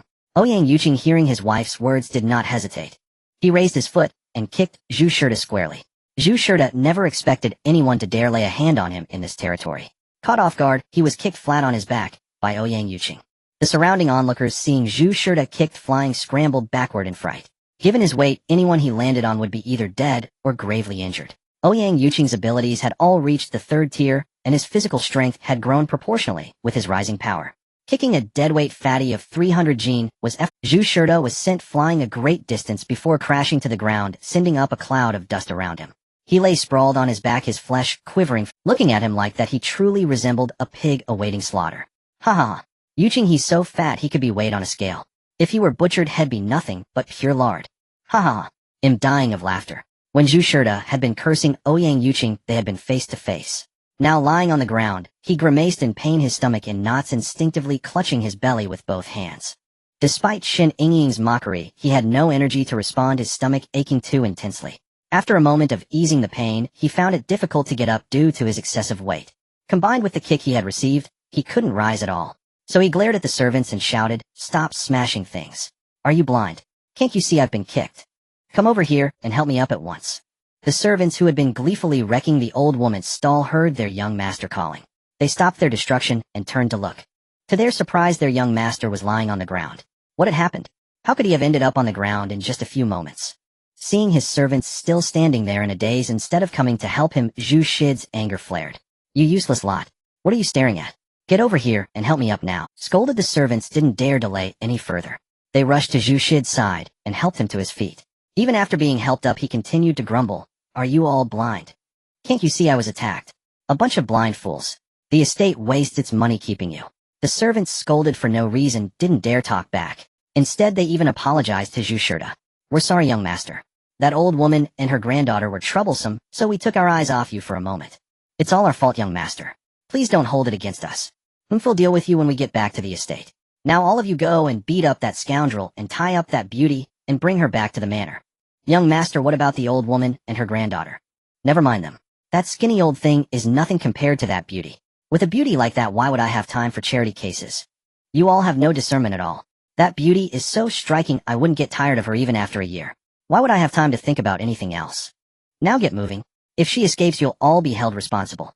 "Yes, young master." After answering Zhu Shida, the servants exchanged glances with one another. Having worked together for a long time, they understood the meaning in each other's eyes. The servants swiftly ran towards Ouyang Yuqing and Shen Yingying, encircling them from both sides. Having surrounded the pair, a short, thin servant stepped forward. As he walked, he addressed Shen Yingying. "Young miss, apologies, but our young master has taken a liking. It's best if you come with us willingly." When Shen Yingying heard that Zhu Shida had taken a liking to her, she was utterly disgusted. Shen Yingying said to the servant, "You're just doing your master's bidding, so I won't make things difficult for you. Go tell that pig, tell him to get as far away from me as possible, and stay there forever, or else he won't even know how he died." I'm afraid that wouldn't be appropriate. The housemaid of Zhu Shida could hardly believe what Shen Yingying said. Who would dare to confront their family in this territory? That would be akin to courting death, unless it involves the current emperor and the empress. This young lady is making bold claims. Their young master is none other than the younger brother of Consort Li. Moreover, Consort Li actually returned home yesterday to visit her family. At this moment, still within the mansion, who would be so bold as to clash Hedon at such a critical time? Shen Yingying was unaware of the housemaid's thoughts. Had she known, she would have surely said, "Don't even mention Consort Li. I could strike down that dog emperor at my whim. What is that Consort Li to me? That Consort Li was sent back by me for her family visit, so you need not thank me. Let us not discuss this matter for now." The housemaid, undeterred, said, "Young lady, you may not know our young master's temper. Whoever he desires, we cannot stop him." Upon hearing the housemaid's hesitation, Shen Yingying interjected, "Unless what?" The housemaid, upon hearing her prompt, puffed out her chest and said to Shen Yingying, "Unless it involves the current emperor and the empress." Upon hearing this, Shen Yingying internally scoffed, realizing that this likely involved that dog emperor requesting money from the various ladies of the court for their family visit. The older sister of this fat fool must hold a considerable rank in the palace. From the housemaid's words, it seems this consort is indeed of a high status, otherwise she wouldn't speak so boldly. However, in Shen Yingying's eyes, she was merely one of the emperor's many insignificant consorts. Since she had come from the palace, perhaps she should pay a visit. Looking at that fat pig who relied on their family's power, it was clear that their family's character was not to be admired. Thinking about visiting their mansion, Shen Yingying recalled today's little treasury, which had yet to receive any deposits. Despite not having received any deposits, her curiosity was piqued. She wondered just how audacious this consort's family estate could be. In the town of Toyota, where the capital relies on, they had ceased all proper work, openly kidnapping maidens in broad daylight, which shows that this consort must hold an extraordinary status in the palace. Her family background must also be quite impressive. Having thought this through, Shen Yingying turned to the housemaid and said, "Oh, what do you mean by that?" "Young lady, I took your previous words as if I hadn't heard them. You should obediently come with me. Our young master is not only the younger brother of the renowned Consort Li in the palace, but also the nephew of the esteemed Minister Liu." Upon hearing Minister Liu's name, Shen Yingying's anger flared. That scoundrel had made things difficult for Ouyang Yuqing more than once. Even though she had thoroughly cleaned out Minister Lu's mansion in the capital, she still felt unsatisfied. Moreover, there was also consort Li who frequently sabotaged Ouyang Yuqing in front of the Dog Emperor. Hearing this, she could not tolerate it. She had set her sights on this family not for any other reason, but to give Ouyang Yuqing a measure of relief. She not only intended to raid their estate, but also planned to deal with those who were not human. For instance, the fat pig youth before her. Despite being merely around 17, this fat pig was so overweight that he looked like a swine. His body was especially bloated from indulgence in wine and pleasure. If she didn't deal with such a person, who knew how many innocent maidens would suffer in the future? Even if today she was doing a good deed, she intended not only to empty consort Li's family estate, but also to rid the world of harm. After coming to this conclusion, Shen Yingying was no longer inclined to be polite with the housemaid. These housemaids, always led by the fat pig, were up to no good, each one worse than the last. Why should she bother with pleasantries? Therefore Shen Yingying changed her attitude. You all get lost. The servant was baffled by Shen Yingying's sudden change in attitude. Though puzzled, he was but a hired lackey, and could not remain courteously debating with words forever. He ordered all the servants to advance and surround the couple. Brothers, since this beauty is so ungrateful, let's not stand on ceremony. Attack together and make quick work of them. With a clamor, 7 or 8 men charged at Shen Yingying and her husband.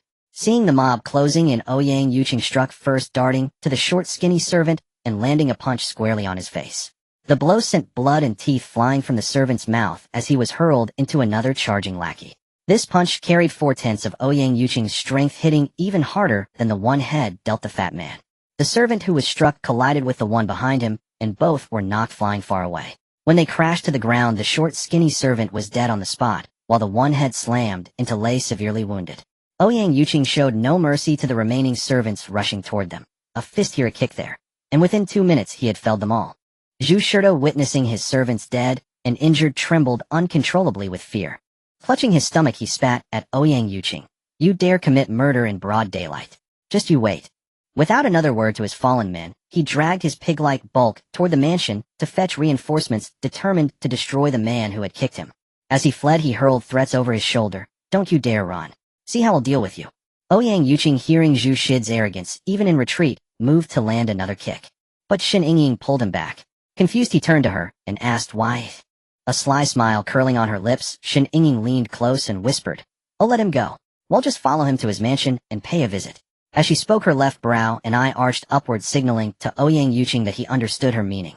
Hearing his young wife's words and seeing her excited expression, Ouyang Yuqing abandoned his intention to thrash Zhu Shida further. Though Shen Yingying didn't plan to deal with Zhu Shida publicly just yet, she wasn't one to hold her tongue. As he waddled away no faster than a snail, she called out, "Hey Zhu Shida, at this pace you're even slower than a pig. You might as well change your name to actually a pig." Zhu Shida, straining to run, gnashed his teeth in fury at her words. He thought to himself, little wench, don't get cocky. Once I bring my men back to tie you up and drag you to the mansion, it'll show you what it means to be beneath me. If Shen Yingying had known his thoughts, she would have told him, don't bother dreaming. I'm about to deliver myself to your mansion. As for beneath you, hell, we'll see who ends up beneath whom. By now the onlookers who had gathered were cheering as they watched Zhu Shida scurry off. What a relief to see a bully finally get. It was truly satisfying. Zhu Shida's servants, all severely injured, tried to follow their master, but were too hurt to move. They shouted after him, "Young master, wait for us." Hearing his useless servants call out only infuriated him further, and he quickened his pace. He thought, it's because of you blind, worthless fools that I got beaten. Wait for you useless scums. Not a chance. Shen Yingying overheard the servants calling out for Zhu Shida, and she mockingly remarked, "You'd better stop shouting for that useless pig shit. He can't even take care of himself, let alone spare a moment for a bunch of worthless lackeys like you. Save your energy, and find yourselves a decent coffin to lie in." The servants were so enraged by Shen Yingying's words that they nearly vomited blood. How could anyone be so spiteful? The man wasn't even dead yet, and she was already telling them to buy coffins and bury themselves. Couldn't she show a little decency? If Shen Yingying knew the servants were cursing her for being vicious, she would have told them she was already being restrained, and could have been far more vicious if she wanted. But so what if she was vicious? Why should she be polite to servants like them? After mocking the servants, Shen Yingying watched as Zhu Shida ran off into the distance. She quickly grabbed Ouyang Yuqing and chased in the direction Zhu Shida had fled. At this point one might ask, why did the two of you just leave like that? Why not lend a hand to that grandmother and granddaughter? Shen Yingying would tell you that in the apocalypse, she had seen too many of such people and had grown numb to it. If you wanted her to help strangers, she would sneer and reply, "I'm not some holy mother, so why try to guilt-trip me with moral blackmail?" Besides, judging from Zhu Shid's words, this dispute had been dragging on for days, and the two still hadn't learned to avoid it. If that wasn't asking for trouble, what was? At this point, someone might step forward and say, it's all for a living. If they don't set up their stall, how can they eat or drink? Then Shen Yingying would tell you that in the apocalypse, some people could barely get water to drink, and even resorted to swallowing their own urine just to survive. That grandmother and granddaughter only lost their stall. They were already fortunate compared to others. And to put it bluntly, Shen Yingying and her husband had beaten up Zhu Shida, which indirectly saved those two as well. They should be grateful, not shamelessly beg for her help. Shen Yingying and Ouyang Yuqing quickened their pace, found a secluded spot, and swiftly concealed themselves. Once hidden, the two rapidly pursued Zhu Shida. Though Zhu Shida ran slowly, his residence wasn't too far away. He ran and stopped, taking over 10 minutes to reach the mansion gate. By then he was gasping for breath, his throat parched and raspy. He placed his hands on his knees, panting heavily. The two daytime gatekeepers saw Zhu Shida panting at the entrance and thought in shock, could it be? The young master had never returned home looking so disheveled before. What had happened to him? One guard hurried to Zhu Shida's side. Young master, what's wrong? Zhu Shida, still breathless, squinted at the guard and said, go fetch me some water to drink, and then summon the head of the guards. The guard replied promptly, yes, young master. Wait here, I'll be right back. As soon as that guard left, Zhu Shida turned to the other one and snapped, what are you standing there? Can't you use some common sense and bring me a chair? The guard scolded, quickly answered yes, and scurried off to fetch a chair. Shen Yingying and Ouyang Yuqing, hidden not far from Zhu Shida, watched him wheezing after such a short run and remarked that even a pig could run better than him. Comparing him to a pig would be an insult to pigs. Shen Yingying and Ouyang Yuqing had already reached the mansion gate and knew the residence was right in front of them. Of course they wouldn't let this pig prance around any longer. Since no one was nearby at the moment, why not seize the chance to teach him a lesson? Shen Yingying struck first at Zhu Shida, conjuring an ice spike aimed directly at his groin. Yes, you read that correctly. Not an ice needle, but an ice spike. She intended to render him impotent, ensuring he could never again prey on innocent women. The moment the ice spike struck, Zhu Shida let out a pig-like squeal, clutching his crotch in agony. Unmoved by his screams, Shen Yingying gathered her ice power, once more condensing 8 ice needles and firing them in rapid succession toward his limbs. One might wonder why she used 8 needles on just his limbs. Her answer would be simple. He was so fat that she feared some might not pierce deep enough, so she compensated with the 8 needles left Zhu Shida feeling like a pig pinned to a butcher's block. His limbs throbbed with a stiff, searing pain, yet the agony below made him cling to his manhood with one trembling hand. But the needles lodged in his legs soon made them buckle. With a heavy thud, he collapsed to the ground, still wailing and clutching his groin. Shen Yingying felt her revenge was incomplete. After all, this pig had disgusted her. She summoned a small flame and tossed it onto the top of his head. The flame caught quickly and spread. Before long, Zhu Shida caught the acrid scent of burning hair, yet the fire hadn't reached his scalp, so he remained oblivious to the damage. A guard rushed in with a chair, only to find his young master writhing on the floor, thin wisps of smoke curling from his head as tiny flames danced among his hair. Alarmed, the guard thought, if this keeps burning, he'll be cooked to a crisp. He dropped the chair, tore off his own coat, and swung it at Zhu Shida's head. Zhu Shida was already racked with pain, and the guard's frantic blows only added to his misery. The coat hitting his scalp was bad enough. But when the fabric whipped across his face, the sting was unbearable. Damn you! Are you trying to kill me? Why are you hitting me with your coat? Do you have a death wish? The guard was a simple, honest man, clumsy with words and unable to defend himself. In his panic, he kept beating at the flames while stammering, young master. Fire! Fire! Zhu Shida misheard him and flew into a rage. Fire! You're babbling nonsense. Just wait until I get up. I'll kill you for striking me while I'm down. The guard froze mid-swing, terrified by the threat. He thought to himself, could the young master be letting the fire burn on purpose? Is he practicing some kind of technique? Why else would he stop me from putting it out? The flames had nearly been extinguished, but with the guard's hesitation, they flared up, and soon the fire reached Zhu Shida's scalp, and the searing pain finally made him realize why the guard had been yelling about fire. He barked at the guard, what are you standing there for? Put it out. The guard replied, his voice full of grievance. But young master, you said you'd beat me to death. Stop your nonsense, and hurry.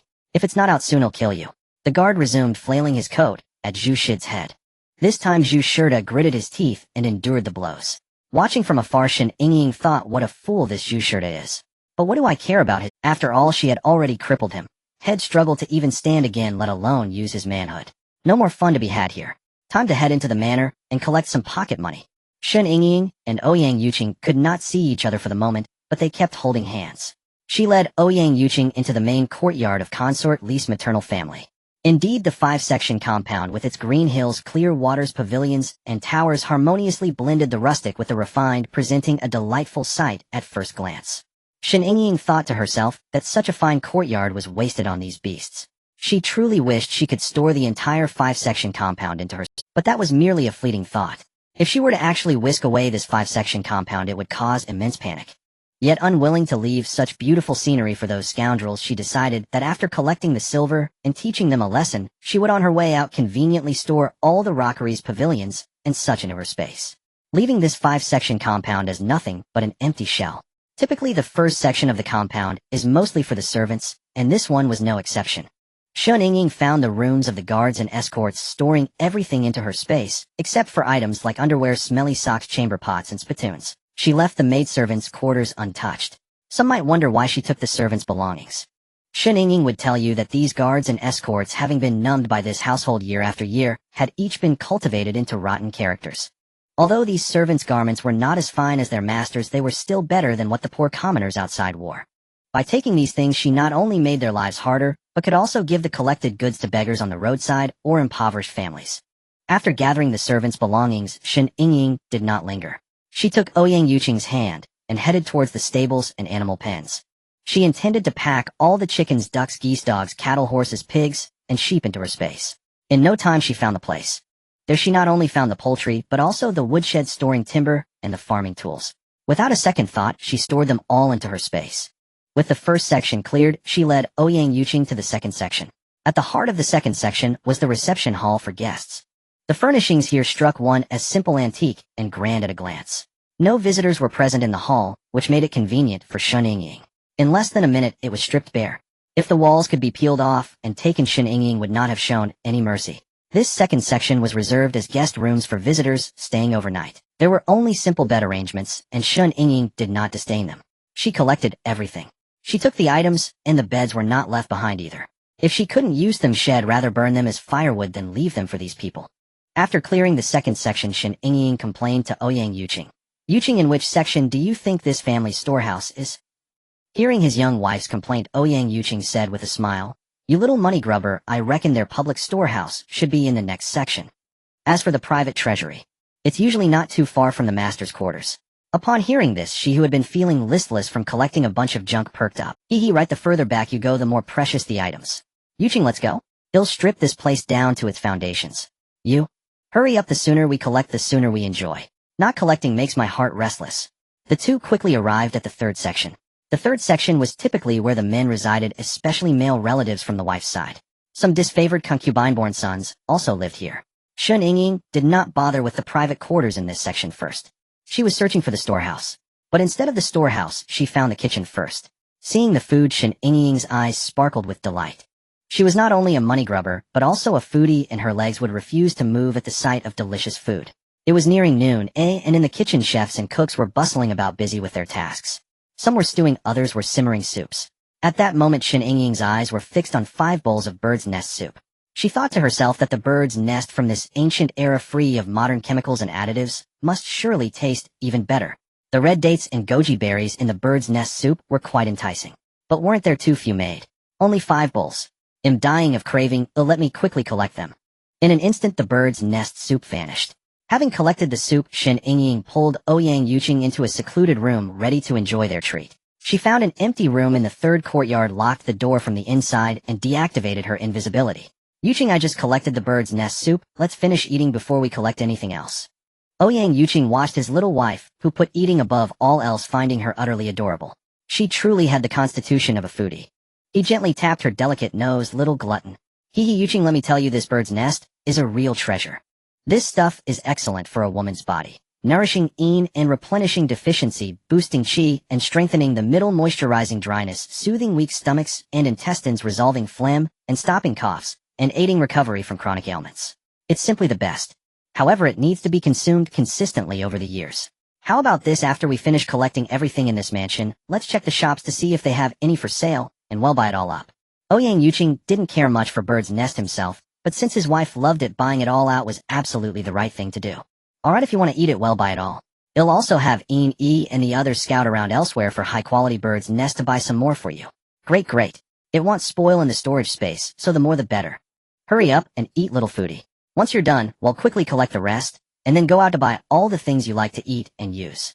Shen Yingying savored the bird's nest soup with a small spoon while responding to Ouyang Yuqing. When you have some too, Yuqing.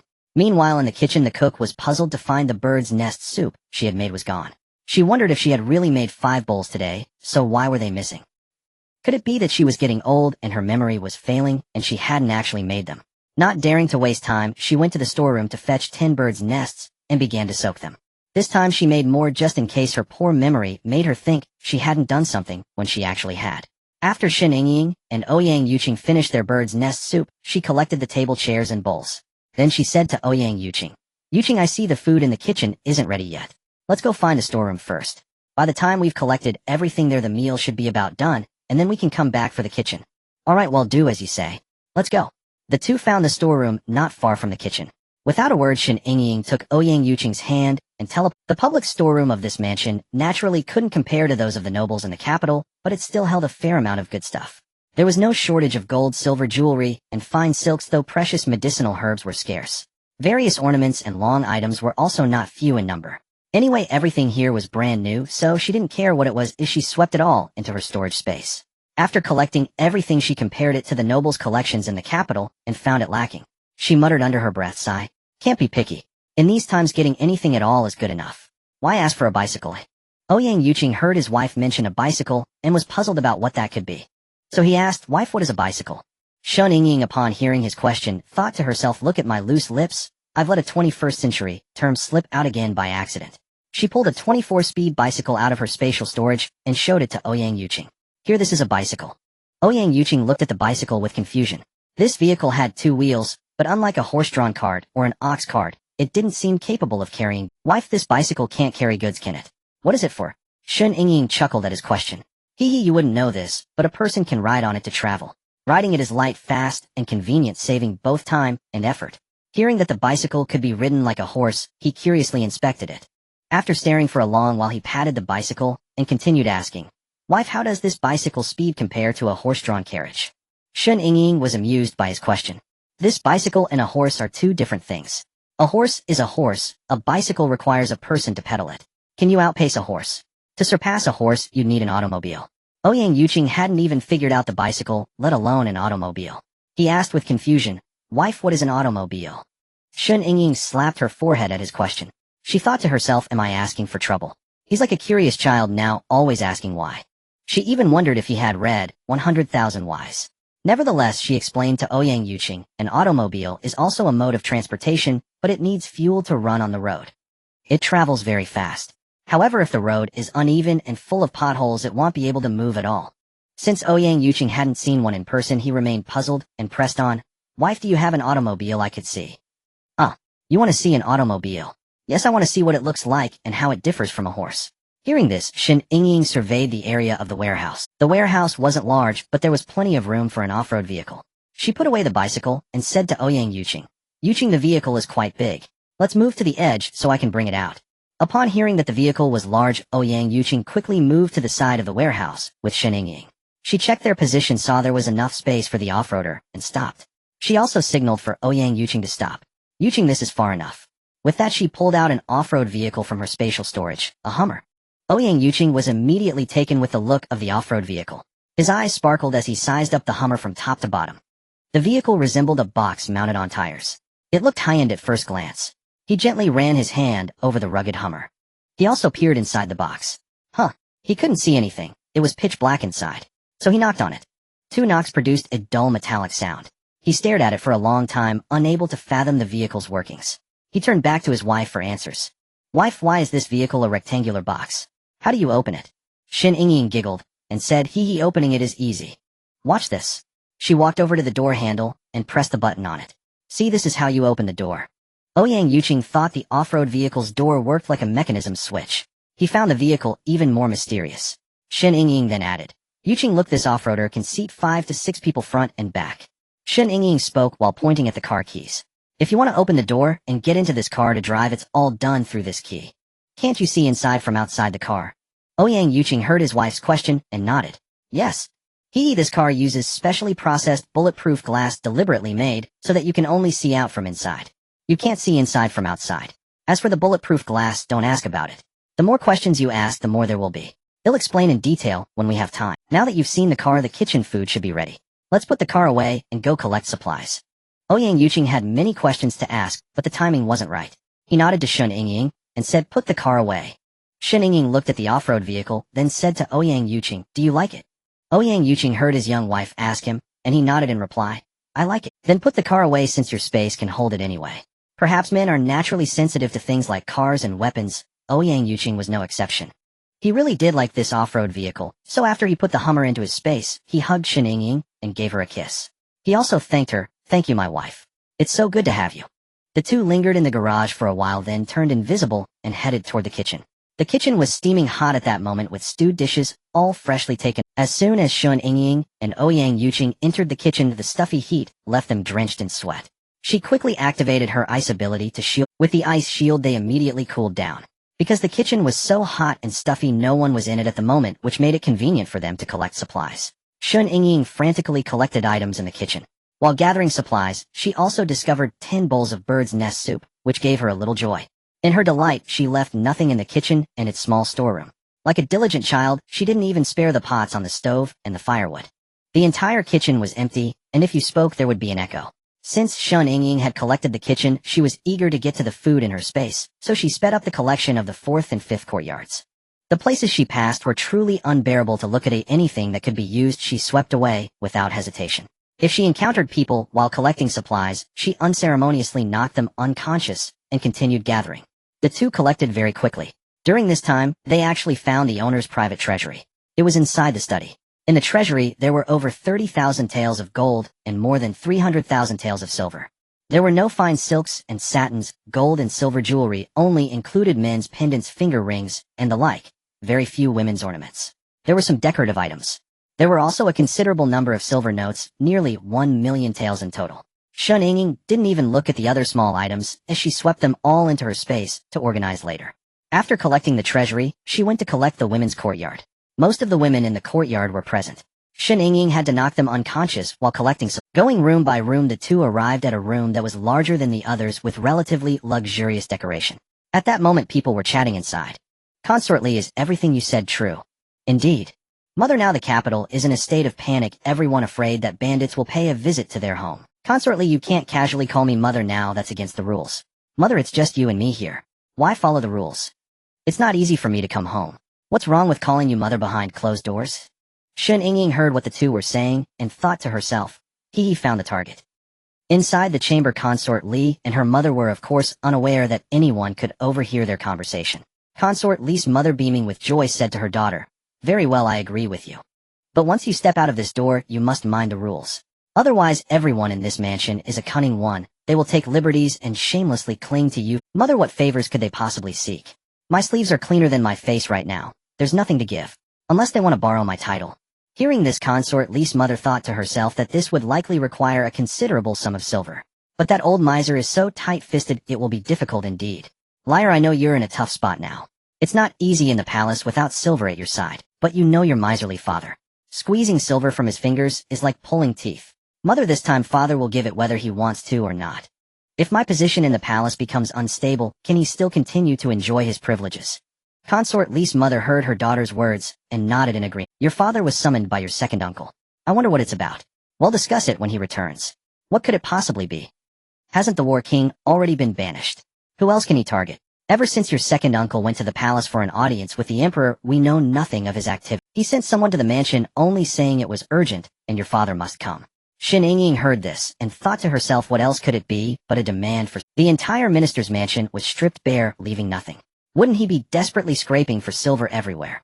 Consort Li's mother, upon hearing her daughter mention the War King, couldn't help but ask a question. Liar, I'm quite puzzled. How exactly did the War King offend you and your second uncle? How else? Every time he returns, he demands military provisions from his majesty. He told the emperor that he shouldn't always be leeching off the rear palace, and especially that I, being the favored one, shouldn't receive so many rewards. He suggested the silver would be better spent on the army. As for second uncle, the War King accused him of corruption and bribery, claiming he was unfit to be minister and told him to resign before the emperor himself. Can you blame my second uncle for being furious? Hearing this, Consort Li's mother asked with concern, but the War King has always had a good reputation among the people. Could the emperor one day realize his brother's worth and rehabilitate him? Consort Li chuckled lightly at her mother's question. Rehabilitate him. The emperor wishes he would perish sooner rather than later. Rehabilitate him. How could that? Consort Li's mother nodded upon hearing this. Well, that puts my mind at ease. I was just worried that if he were ever exonerated he would come after you and your second uncle. Upon hearing this, Shen Yingying finally understood the true reason Ouyang Yuqing had been thrown into the great prison. Now that she knew she would not be lenient, she continued to condense her ice-based ability, summoning ice needles. 6 ice needles instantly pierced into Consort Li's heart, dantian, and limb. Struck by the ice needles, Consort Li immediately felt a splitting headache, unbearable abdominal pain, and excruciating agony in her limbs. Enduring the pain in her arm, she clutched her head and let out scream after scream. My head hurts so much. Consort Li's mother was just chatting with her daughter when she suddenly heard her screams. Forgetting all propriety, she rushed to her daughter's side. She gently asked her daughter, "Liar, what's wrong? We were talking just fine, why the sudden pain? Where do you feel unwell?" "Mother will go fetch the mansion physician. It hurts." "Mother, go quickly." Hearing her daughter's reply, she responded hastily. "Liar, hold on, mother is going right now." Consort Li's mother prepared to leave the room to summon the physician. But would Shen Yingying allow her to go? That would naturally not be the case. This old wretch, upon hearing that her own daughter and brother-in-law had been dealt with by the Battle King, still fretted that Ouyang Yuqing might retaliate against them. Clearly this one was no good either. Shen Yingying would not let this old wretch off the hook. So she aimed at the old hag, sending 5 ice needles, 1 at the brow, 4 at the limbs. In an instant the old wretch joined Consort Li's ranks, writhing on the ground, barely lifting her arms to clutch her head while howling in agony. Did you think Shen Yingying's vengeance ended there? Impossible. Annoyed by Consort Li's sharp tongue, Shen Yingying slipped off her embroidered shoe, strode over to the consort, and began striking her across the screaming mouth. Consort Li's eyes squeezed shut, was shrieking desperately, "It hurts so much. Save me. Physician, physician." She tried to cry out more, but smack, smack. Pain erupted on her lips. Struck on the mouth, the pain jolted Consort Li's eyes open. The moment she saw what was before her, she nearly fainted from sheer terror. What did she behold? An embroidered shoe hanging eerily in midair, poised to strike at her. Overwhelmed by pain and fright, she screamed, "A ghost." Thud! Consort Li, already racked with agony, collapsed in a dead faint. Seeing the woman had fainted from shock, Shen Yingying thought wryly, what a waste, so easily scared. But she wasn't done with her revenge yet. What to do? Suddenly an idea struck her. Using her spiritual power, she rummaged through her space and retrieved an electric tattoo pin and an electric hair clipper. Shen Yingying switched on the clippers and ran them over Consort Li's hair. In no time the consort's head was shaved completely bald. Ouyang Yuqing, who had been watching her antics from the side, saw the consort's bald pate and stifled a laugh, thinking to himself, "My little wife certainly knows how to torment people, one trick after another." With the hair gone, her eyebrows, also hairy, were shaved off as well. After that she returned the clippers to her space. Then picking up the tattoo pin, she began to inscribe words on Consort Li's face. Shen Yingying mused, "So you think you're favored? Let me have that fool of a dog dote on you properly." So she carved, "The emperor is a foolish dog" on Consort Li's left cheek, "I am a shameless mistress" on her right cheek, and "the minister betrays the loyal" across her forehead. Being her first time using a tattoo pin, she was unaccustomed to it, and the characters came out crooked and uneven. Embarrassed, she went over her own handiwork, touched. Good heavens, Consort Li's face was already a mess of ugly scratches, and now she had thickened the lines. Just imagine, was there any way that face could still be looked? Shen Yingying's tattoo pin was from an entire tattoo shop she had collected, and the ink cartridge happened to be filled with bright red. At a glance, Consort Li now resembled a vengeful ghost, her face blood red. With Consort Li done, the old wretch on the ground was still clutching her head. Shen Yingying, pen in hand, and thoroughly in the zone, wasn't about to stop now. So she walked over to the old hag and delivered a sharp chop to the neck of Consort Li's mother. The room fell silent, making it all the easier for Shen Yingying to work her art. And so she continued to wield the tattoo pin with flourish. Before long, Shen Yingying stopped, beaming with satisfaction. Now look at the face of Consort Li. Her left cheek bore the words, "I am a slut." Her right cheek, "I gave birth to a slut," and her forehead, "Sluts of a family." In this family, Zhu Shirda was crippled. Consort Li was ruined, and her mother had reaped what she sowed. It was a pity that the scumbag father wasn't in the residence and had escaped this fate. Having finished her torment, Shen Yingying dragged Ouyang Yuqing out of the manor. She hadn't finished her shopping in Fengtian town yet. Shen Yingying had to continue her grand purchasing spree. Her spirits lifted, she made lavish purchases. She bought not only nourishing delicacies like bird's nest, but also numerous garments from clothing stores. Naturally, she had the purchased items delivered to a secluded spot before stowing them away in her spatial realm. After finishing their shopping, seeing that there was still time, they went to a renowned local restaurant and secured a private room. They ordered some signature dishes and began to eat. Whenever they encountered something particularly tasty, they would instruct the waiter to prepare extra portions for takeaway. After a satisfying meal, they strolled hand in hand leisurely towards the official courier station. One might wonder, doesn't packing so many portions take time? Shen Yingying would tell you that while money may not guarantee everything, it can certainly make the impossible possible. Simply paying extra to have their order prioritized was all it took. No matter how slowly they ambled, they eventually reached the official station. As they stepped into the main hall, they were met with a sea of eyes staring directly at them. Accustomed to such attention, they paid it no mind. Just then Xiao Tao spotted them and hurried over. "Master Mistress, where have you been? Why did you take so long to return? Can you bring Xiao Tao along next time?" Shen Yingying's lips twitched at Xiao Tao's words. She thought to herself, why would I want you tagging along on our private time? Yet she couldn't say that. So she brushed Xiao Tao off dismissively. "We'll talk about next time when it comes." At that moment in the station's hall, those with money had purchased carriages or ox carts, paying to have them stabled and fed. Their supplies were also amply prepared. Those without funds could only tough it out, resigned to munching on dry biscuits and drinking cold water along the way, their own choice to bear. Shen Yingying and Ouyang Yuqing saw that everyone was resting. Having nothing else to do, they joined in the rest.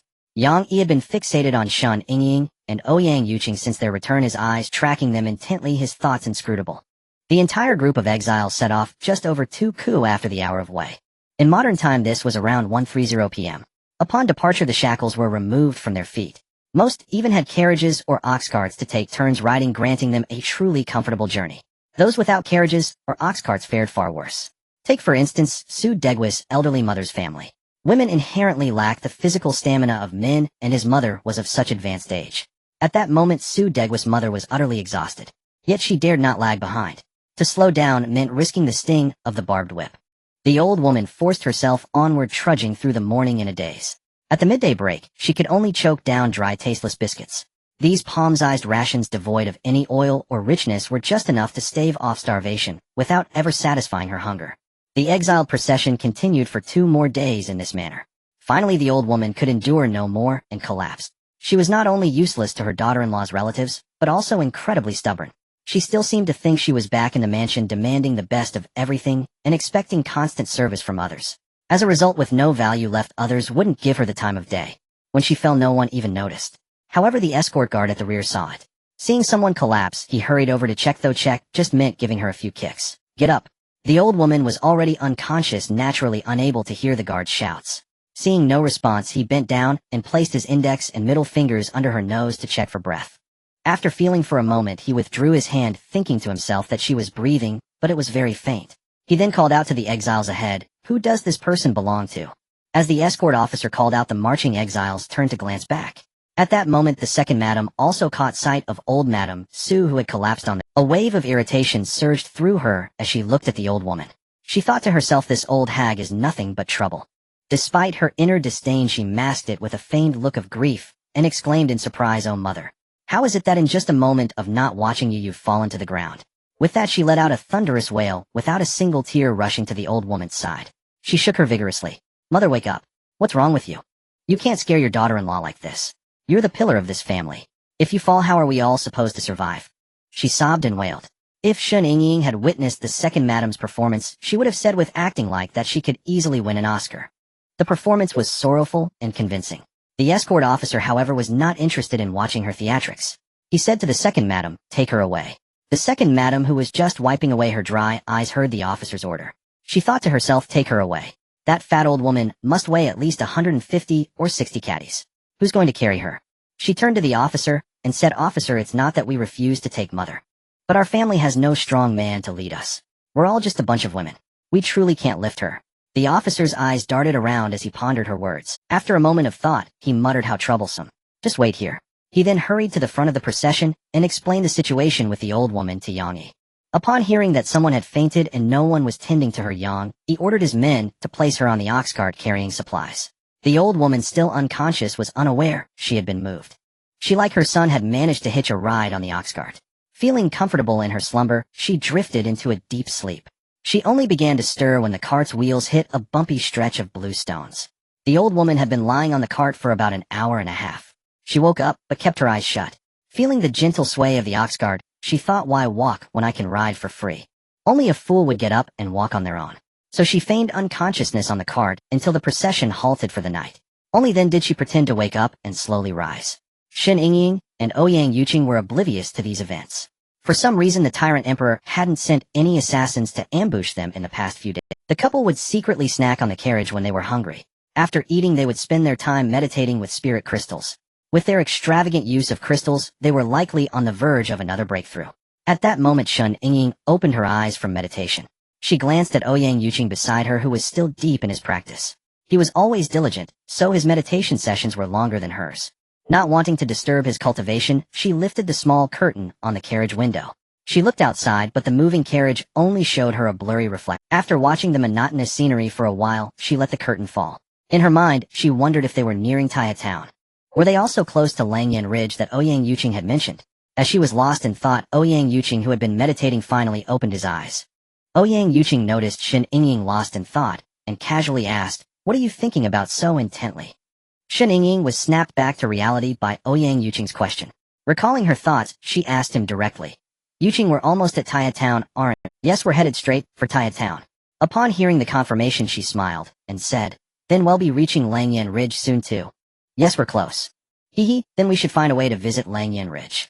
"Alright, let's see how things go once we reach Taya Town." Afraid he wouldn't take her to collect the items, Shen Yingying immediately groveled, pulling out delicious food and drinks from her spatial storage to bribe him. Yuqing raised some iced black tea and green tea. "Which one would you like?" She offered both beverages to Ouyang Yuqing. Ouyang Yuqing glanced at the two 1-liter bottles, then asked Shen Yingying, "Which one do you prefer?" "Me. I like the sweeter black tea." "Then he'll have the green tea." "Great, they'll taste even better chilled." They chilled the drinks, twisted off the caps, and took several refreshing gulps. They instantly felt a cool sensation in their stomachs and a wave of refreshment throughout their bodies. Ouyang Yuqing nodded approvingly. "Yingying, isn't this just green tea? Though it seems to have some sugar, giving it a faint sweetness." She chuckled at his comment. "Right, yours is green tea and mine is black tea. They've just been made into drinks and bottled." Ouyang Yuqing looked at the iced green tea in his hand, pondering her words. He wondered what kind of world could produce such advanced things. The people there must live in great comfort. In the world Ouyang Yuqing was thinking about, most people were desperately fighting zombies. If they had a moment to reply to him, they would say, "Don't envy us. These zombies are the dire consequence of disrupting the world's balance. It's a bloody retribution. You'd be better off staying put in your ancient times." Unaware of Ouyang Yuqing's thoughts, Shen Yingying took out a platter filled with various nuts from her space. "Yuqing, have some nuts while we wait to enter the town." The two chatted, nibbling on nuts and sipping their chilled drinks in the carriage. Nearly half an hour passed without them noticing. Outside, the escort officer acting as the driver brought the carriage to a halt. He called out, "We've reached the town gate." As the carriage stopped, the pair quickly packed away their food and drinks along with the nutshells and other trash. After tidying up the carriage, they stepped down. Sitting for so long had made their bodies somewhat stiff, so they stretched their limbs while waiting for the rest of the exiled group to come. Shen Yingying stretched while eyeing the city gate. A few people were queuing their paying copper coins to enter the town. She thought to herself, this place doesn't seem as bustling as Fengtian Town. But its prosperity or lack thereof was none of her concern. She was only entering the town to buy some everyday necessities. A quarter of an hour later, the exiled group arrived at the city gate of Taya Town. Yang Yi, seemingly in a hurry, led the exiles straight to the official courier station. After exchanging the travel permits, he instructed his subordinates to obtain daily supplies from the local station. Of course, the exiles had to pay a respectful tribute to make any purchases. Having given his orders, Yang Yi hurriedly headed towards the backyard of the station. Please forgive this author for the recent delays and updates. Due to illness, I may be posting less frequently in the coming days. I hope for your understanding. Thank you. Ouyang Yuqing cast a glance at the retreating Yang Yi, a faint contemptuous smile curling on his lips. He thought to himself how impatient he is. Shen Yingying, standing right beside him, caught the sound of that disdainful chuckle. She turned to Ouyang Yuqing and asked, "What are you laughing at?" Hearing his wife's question, Ouyang Yuqing simply gestured with his chin toward the departing Yang Yi. Watching Yang Yi's hurried retreat, Shen Yingying also smirked with contempt and said to Ouyang Yuqing, "Oh, he just can't wait to get rid of us, can he?" Meanwhile, within the imperial palace, the despotic emperor Ouyang Yuqing slammed his hand on the table in a rage. He bellowed at the eunuch beside him. "Useless. Absolutely useless. Over 140 men dispatched, and they send back word of total annihilation. What a joke. Ouyang Yuqing must be laughing his head off right now, isn't he?" Eunuch Li bowed his head, hearing the emperor's words, and hesitated before speaking this. Aren't you supposed to be my strategist? And all you have to say is this." Eunuch Li felt cold sweat break out all over his body at the emperor's words. Serving the emperor is like living with a tiger. If he answered poorly, his life would be forfeit in the emperor's wrath. So he addressed Ouyang Yuqing, Your Majesty, according to the report sent back by Ouyang Yuqing commands a mysterious force. Every member of that force possesses immense strength, cutting down our men as easily as slicing vegetables. If you would consider excuses, I don't believe it. Where could he possibly find so many strong men? Take my token and go to Hulai. Mobilize the men I have stationed there. I want him dead. Hearing this, eunuch Li protested anxiously. Your Majesty, this is the hidden ace you've kept for your own protection. It cannot be deployed. Protection. My rule is secure. What need have I for protection? First bring me Ouyang Yuqing's head, then you can worry about protecting me. Seeing that Ouyang Yuqing was beyond reason, eunuch Li thought to himself, with worry, this man is just courting disaster, doesn't he fear the consequences? But he dared not voice such thoughts. In the end, the eunuch took the token and went to dispatch the troops. After eunuch Li left, Ouyang Yuqing in his fury swept the memorials from his desk with a violent shove. Memorials brushed ink and inkstones scattered across the floor. Ouyang Yuqing gritted his teeth and spat out a single name, Ouyang Yuqing. I want you dead, and dead you will be. If the couple Shen Yingying ever heard the tyrant's words, they would indeed laugh their heads off. Especially Shen Yingying, she would retort to the tyrant, aren't you afraid of biting your tongue with such big talk? No matter how hysterical Ouyang Yuqing became, it merely proved his own impotence. Shen Yingying and Ouyang Yuqing left the courier station. They planned to shake off their surveillance and head to Langyan Ridge. The two strolled through the streets, appearing casual and unhurried. As they wandered, they turned into an alley. Finding it deserted, Shen Yingying quickly grasped Ouyang Yuqing's hand and activated their invisibility. The guards tailing them rushed into the alley, only to find no trace of the pair. The guard cursed, flinging his arm in frustration. Damn it, lost him again. The boss is gonna have my head for this. After the guard stormed off muttering curses, Ouyang Yuqing took Shen Yingying's hand and made their way towards the city gate of Taya Town. Once they were a good distance outside the city walls, they dropped their invisibility. Shen Yingying surveyed the roads around them. She said to Ouyang Yuqing, Yuqing, taking the off-road vehicle in daylight would draw too much attention. Let me take you to Langyan Ridge on the motorcycle. Hearing the unfamiliar term, Ouyang Yuqing asked her directly, a motorcycle? What kind of vehicle is that? Upon hearing Ouyang Yuqing's words, Shen Yingying promptly produced a Yamaha Skyburner fuel rally motorcycle from her spatial storage. This is a motorcycle. It's faster than a bicycle and doesn't require pedaling. However, both motorcycles and off-road vehicles require gasoline. As for where to get it, don't worry about that. Just know they run on fuel. Shen Yingying was genuinely worried that Ouyang Yuqing with his endless stream of whys would pepper her with questions, so she preemptively stopped him before he could ask. Alright, let's get on the bike first. You guide me, and it'll take us to Langyan Ridge. With that, she mounted the motorcycle herself and patted the seat behind her. Seeing so many novel contraptions, Ouyang Yuqing was brimming with excitement. Nevertheless, having been gifted an off-road vehicle by his wife, he felt quite... He followed her gesture and sat on the motorcycle. After he was settled, Shen Yingying retrieved 2 safety helmets from her space. She put one on herself and showed him how to wear the other.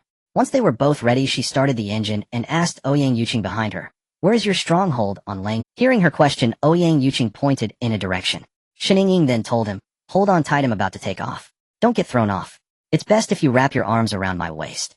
At the suggestion of holding her waist, Ouyang Yuqing eagerly wrapped his arms around her, thinking this was a benefit he was more than willing to accept. The motorcycle accelerated swiftly, and Shen Yingying rode with both speed and stability. Her exceptional riding skills were a credit to the long years spent in the apocalypse, which had honed her abilities. As the two sped along the road, they presented a rather peculiar sight. Why, you might ask? Well, dressed in ancient robes, while riding a modern motorcycle, they looked quite incongruous. Following Ouyang Yuqing's directions, they soon arrived at the foot of Langyan Ridge. Shen Yingying stopped the motorcycle and took off her helmet, asking, Yuqing, is this Langyan Ridge? Ouyang Yuqing removed his helmet, feeling the weight lifted from his head. In response to her question, he affirmed, this is the place. Hearing they had arrived, Shen Yingying began to store the motorcycle and helmets back into her space, explaining to Ouyang Yuqing, Yuqing, your spatial ability is still limited, so I want keep the motorcycle with you. He'll give it to you once your ability levels up in the future. Ouyang Yuqing felt that having his wife was more than enough, and whether he received the gift or not was inconsequential. He replied, it doesn't matter, as long as I have you. His sweet words warmed Shen Yingying's heart. After all, who wouldn't want to be the sole focus of their partner's world? So she stood on her tiptoes and planted a quick resounding kiss on his cheek. After the peck, she prepared to ascend the mountain with him. But how could Ouyang Yuqing let such a golden opportunity slip by? When his wife throws herself into his arms, he must catch her. Although this wasn't the ideal place for more intimate advances, stealing a few touches was certainly permissible. He reached out and pulled Shen Yingying, who was still unsteady on her feet, towards him.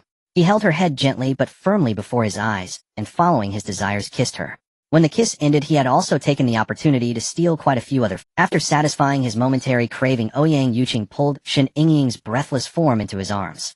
Holding her, as if she were the most precious treasure, he whispered, "Yingying, thank you for giving me the only happiness I've known in 20 years. Shen Yingying fittingly replied, "For but one person's heart, I vow never to part, even unto old age." The two lingered in a tender embrace, savoring a moment of quiet affection before parting. Ouyang Yuqing led Shen Yingying up the mountain path. He guided her deep into the wilderness, reaching the halfway point of the slope, roughly another quarter-hour's climb ahead. Shen Yingying spotted a smooth, bare cliff face. She gazed at the stone wall, pointed at it, and said to Ouyang Yuqing in disbelief, "Don't tell me you've carved a cave right into this cliff." Ouyang Yuqing didn't answer her question directly. Instead, he led her to a well-concealed spot on the cliff, where he lifted an unassuming stone slab. Beneath the slab lay a hidden mechanism button. Ouyang Yuqing pressed it, and the cliff wall slowly slid open from one side. Witnessing this, Shen Yingying couldn't help but give the ancients a mental thumbs-up. She thought to herself, anyone who calls the ancients foolish is an absolute fool themselves. Ouyang Yuqing, naturally unaware of her inner musings, led her through the stone door. Once inside, the space was surprisingly bright. Beyond the stone door, a stretch of the passage was open to the sky above, letting in daylight. Ouyang Yuqing stepped to a spot within, pressed another switch, and the stone door slowly slid shut again. After closing the door, Ouyang Yuqing returned to her side and explained, "Yingying, you see this open area ahead of us?" She looked at him with a puzzled expression, as if asking with her eyes, "What's this about?" Ouyang Yuqing caught his young wife's silent query, and continued, "This open space is of course to ensure fresh air can flow in. Otherwise, with the whole mountain sealed by that massive stone door, we'd suffocate in here." Shen Yingying nodded at his words, thinking to herself, "No matter the era, you can never underestimate human ingenuity, even among the ancients." Ouyang Yuqing, unaware that his wife had dubbed him an ancient, led her onward. They hadn't walked far when a voice ahead challenged them, "Who goes there?" Hearing the call, Ouyang Yuqing replied to the questioner, "It's me." The guard stationed there, recognizing his master's voice, hurried forward and knelt on one knee before him, saying, "My lord, you've arrived." Rise." "Yes, my lord." The guard obeyed the command, stood up, and asked with some surprise, "My lord, aren't you supposed to be?" "I happened to pass by this way, so I brought your mistress to see the place." "Go and summon Guochang for me, I have matters to discuss with him." Hearing his master's order to fetch someone, the guard promptly replied, "Yes, my lord. He'll go at once." Ouyang Yuqing nodded at the guard's response, and added, "And have him bring the latest production ledgers for my review." "Yes, my lord." The guard acknowledged and hurried off to summon the man. Meanwhile, Ouyang Yuqing led Shen Yingying deeper into the cave. Luminous stones were embedded in the rock walls on both sides of the passage, casting a soft glow that kept the cavern from falling into darkness. After walking for about 7 or 8 minutes, they arrived at a junction with 3 diverging paths. Ouyang Yuqing led her down the path straight ahead. Shortly after, Guochang, the man the guard had been sent to fetch, approached them from the opposite direction, carrying a ledger in his hand. Seeing his master, Guochang hurried forward and knelt on one knee, addressing Ouyang Yuqing, "Greetings, my lord." As he spoke, he handed the ledger to Ouyang Yuqing. Ouyang Yuqing stepped forward, took the ledger, and said to Guochang, "Rise and speak freely." Guochang acknowledged with a "Yes, my lord," and stood up. Once Guochang was on his feet, Ouyang Yuqing asked directly, "How has the recent mining output been?" Guochang, hearing his master's inquiry, replied, "Progress is as usual, my lord. About a third of the ore in this underground mine has been extracted. The mined ore was directly forged into over 20,000 weapons now stored in the warehouse over there.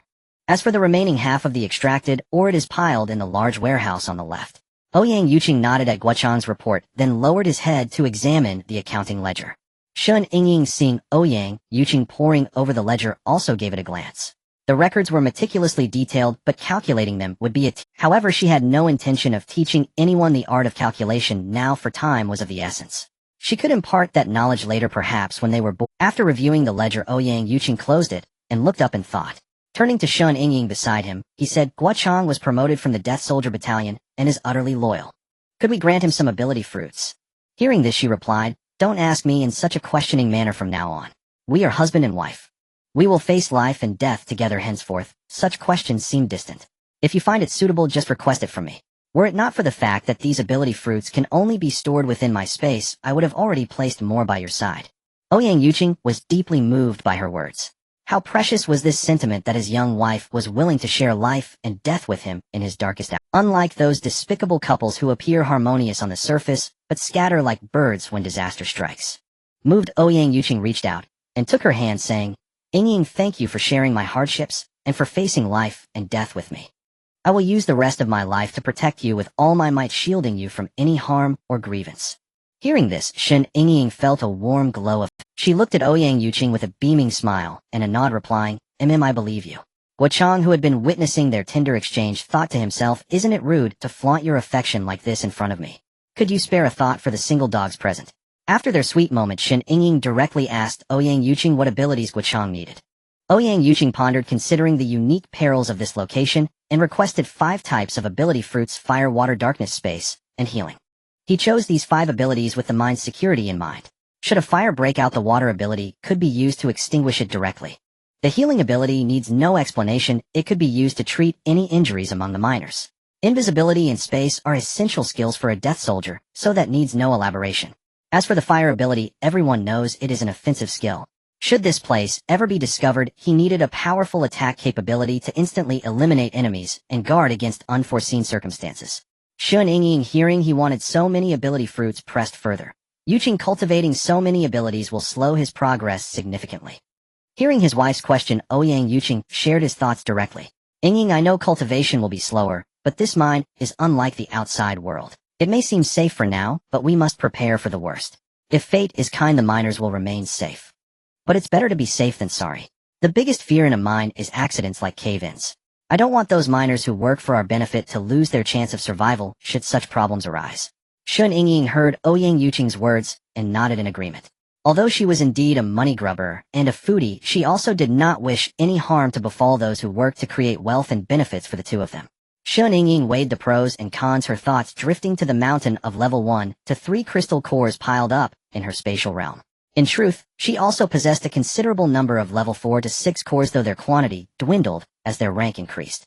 The higher-tier zombies were generally beyond the capability of most individuals, often requiring a group to collaborate and taking one down just to secure its core. Splitting a single high-tier core among several people was hardly worthwhile, and confronting such powerful foes posed a grave threat to their lives. Thus, anyone who knew of these high-tier zombies would deliberately steer clear and take a detour. This situation greatly benefited Shen Yingying, whose abilities were formidable at the time. Having survived a decade in the apocalypse, she found that not only the high-tier cores, but even these basic ones held no use for her or other high-level psychics. Most of them had become a currency for trade.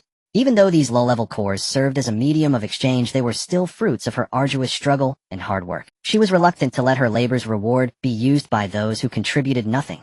Since only cores of level 4 and above held any real value, her spatial realm was practically overflowing with them, as common as cabbages in a market left to gather dust. Gazing at the vast collection, an idea sparked within her. She mused that exceptional circumstances might warrant exceptional measures. Having resolved this, she said to Ouyang Yuqing, Yuqing, I have a good number of level 1 to 3 cores. They can be used to help him advance. However, these cores are only for this special case. There are no others available. Upon hearing his wife's words, Ouyang Yuqing pressed her. Yingying, are you sure it's not a hardship to part with these cores? If it were, she shouldn't do it. Shen Yingying, upon hearing his concern, calculated that if she used the level 1 to 3 cores from her space to nurture people, she could potentially cultivate around 50,000 level 3 psychics. Could such a number of cores be considered a hardship? It hardly seemed so. After a moment's thought, she told him, it's no hardship. Still, these cores represent my hard work. As for the rest, I trust you understand what I mean. Ouyang Yuqing felt he understood her implication. He took Shen Yingying's hand and headed towards the warehouse, calling back to Guochang, follow us. Ouyang Yuqing led Shen Yingying to the already constructed armory. He instructed Guochang to wait outside, then told Shen Yingying, Yingying, collect all the... Understanding his intent, Shen Yingying, in full view of Guochang, stored all the weaponry into her spatial realm. Guochang watched the weapons vanish in an instant, his eyes widening in disbelief. What kind of power was this? Telekinesis. It was utterly incredible. As she finished collecting, Ouyang Yuqing glanced at him. He asked the stunned Guochang with amusement, well, how about it? Surprised? Guochang, still staring wide-eyed at the now empty spot, nodded.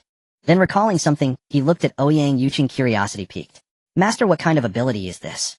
Can it really move objects from afar?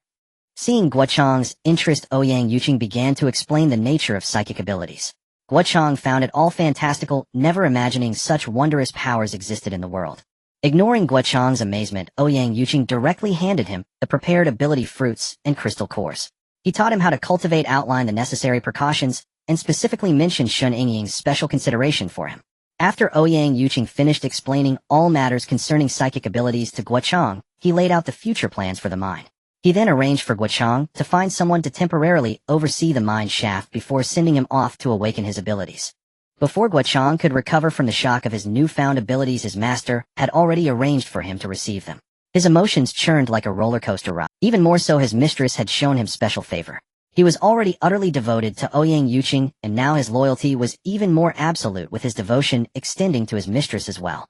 Guochang accepted the ability fruit and crystal core, then immediately knelt and kowtowed 3 times to the couple. Without a word, he took the items to arrange matters and find a quiet place to awaken his ability. Men like Guochang were loyal unto death, having long prepared to sacrifice their lives for Ouyang Yuqing at any moment. Yet who would willingly embrace death when a chance to live existed? Today's arrangements by Ouyang Yuqing warmed Guochang's heart deeply. In this world, countless death warriors existed, but how many received such treatment? Once their strength grew, could they still be called death warriors? Moreover, once they became powerful, how could they die? It would be uncertain who would meet their end instead. Guochang's mind was now filled with a single thought: to cultivate his abilities and fight for his master with all his might. Unaware of Guochang's thoughts, Ouyang Yuqing led Shen Yingying on a tour of the cave before hurrying back to Taya town. Seeing they still had time, the couple purchased a large amount of food in town. As they returned laden with bags, they saw Yang Yi glaring at them with daggers. The message was clear: his trackers had lost them again. How could he monitor their movements?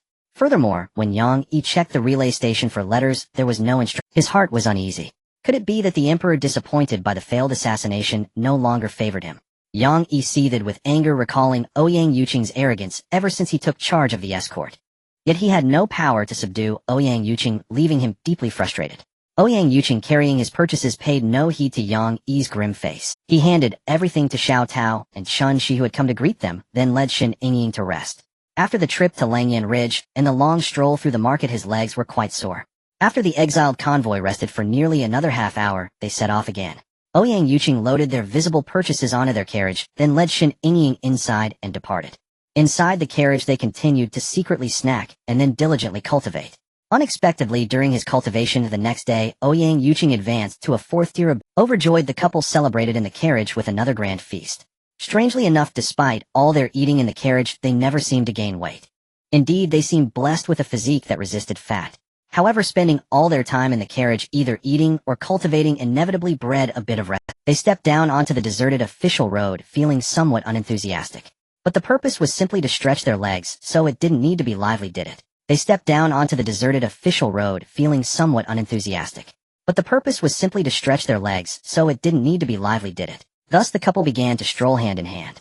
Who would believe these two were exiles? Before long, they spotted hunters hurrying towards a certain place with mountain goods and wild game. Shen Yingying and Ouyang Yuqing exchanged a glance. They understood each other's intentions perfectly from the look in their eyes. After exchanging a glance with Shen Yingying, Ouyang Yuqing quickly called out to the hunter, "Please wait, my friend." The hunter, carrying his game, paused upon hearing. He turned his head toward Ouyang Yuqing and his wife, looking puzzled.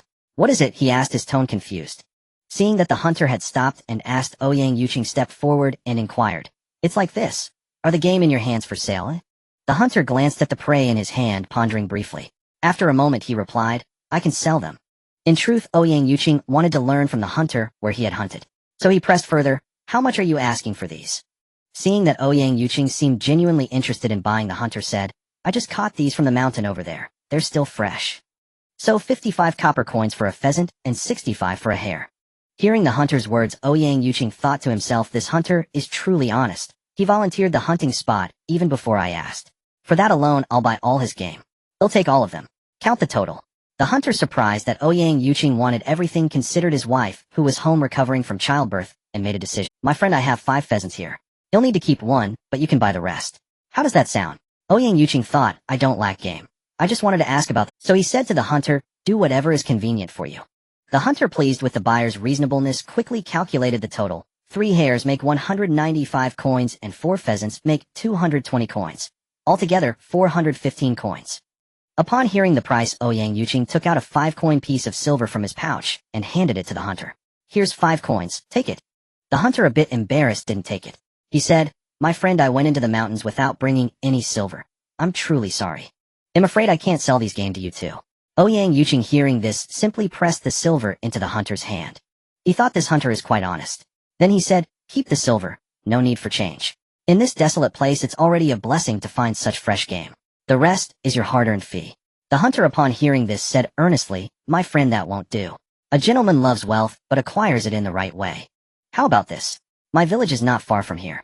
Why don't you come back with me to get the change? Ouyang Yuqing, hearing that a village was nearby, pressed further. Oh, your village is near here. The hunter replied eagerly. Yes, our village is just around here. Look over there. He pointed in a direction as he spoke. After pointing, he scratched his head awkwardly. That's a bit far. Can't see it from here. He then asked, would it be convenient for you, my friend? Ouyang Yuqing glanced at the time. It was nearly the end of the Shen hour. Perhaps their exiled group could stay overnight in this village. To confirm his thought, he said to the hunter, to be honest, my friend, my wife and I are on the road to exile. We met you along the way. The hunter, upon hearing Ouyang Yuqing's words, stared at the couple in disbelief. You were exiled? Ouyang Yuqing replied, yes. I assume you've heard of the prince who was stripped of his title and exiled to commoner status. The hunter muttered to himself in confusion.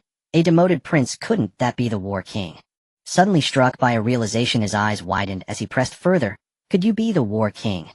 Ouyang Yuqing said with an awkward chuckle, I am but a commoner now. There is no war king anymore. Let the past be forgotten. Hearing this confirmation, the hunter immediately fell to his knees and kowtowed before Ouyang Yuqing, exclaiming, your humble subject pays respects to the war king. I failed to recognize your eminence. Please forgive my ignorance. Ouyang Yuqing was taken aback. Even after his demotion, why did someone still bow to him? He hurriedly stepped forward to lift the hunter up, saying, didn't I just say, there is no war king anymore? I am a commoner now. You must not do this again.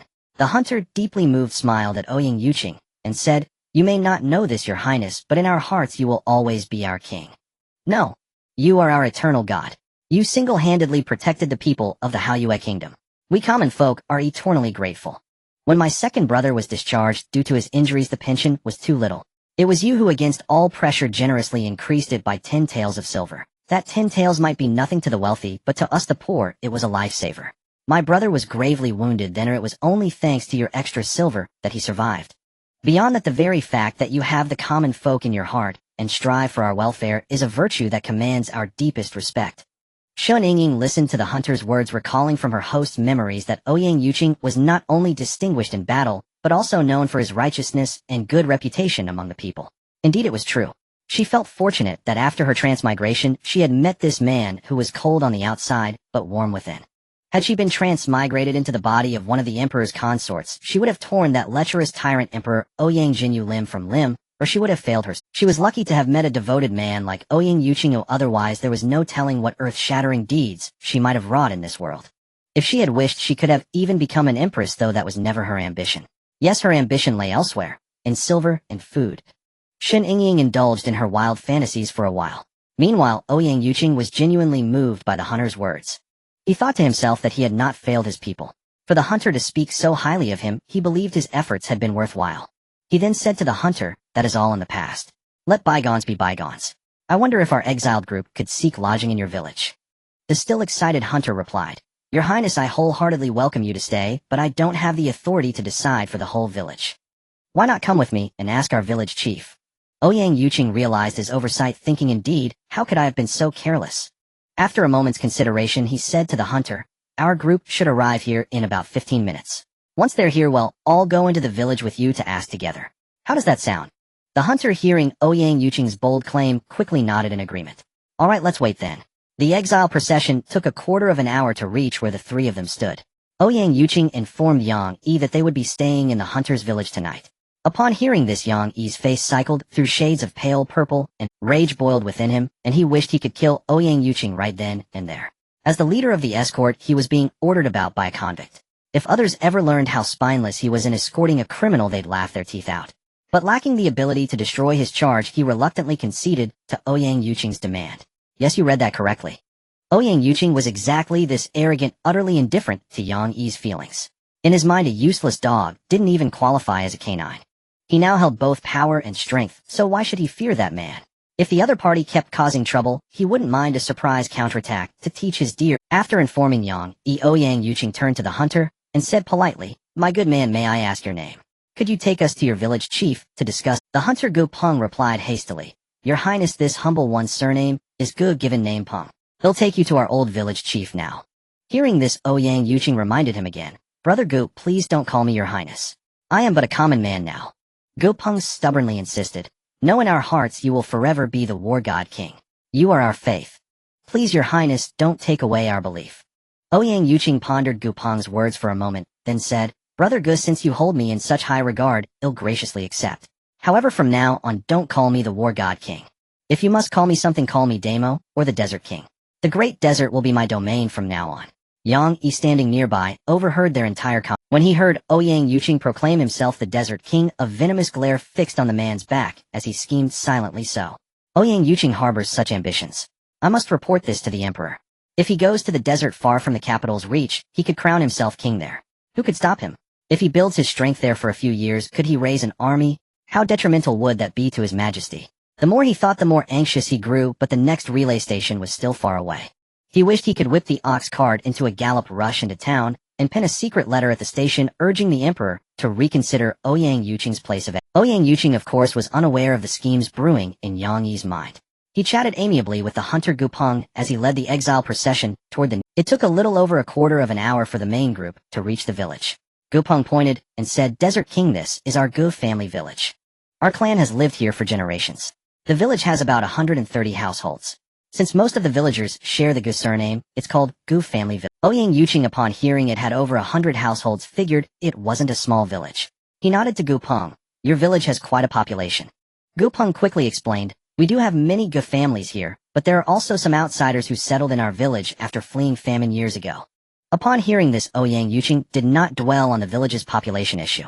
He went directly with Gupeng to find the village head. At that moment, the old village chief of Gujiao village was puffing on his tobacco pipe, blowing clouds of smoke in his own yard.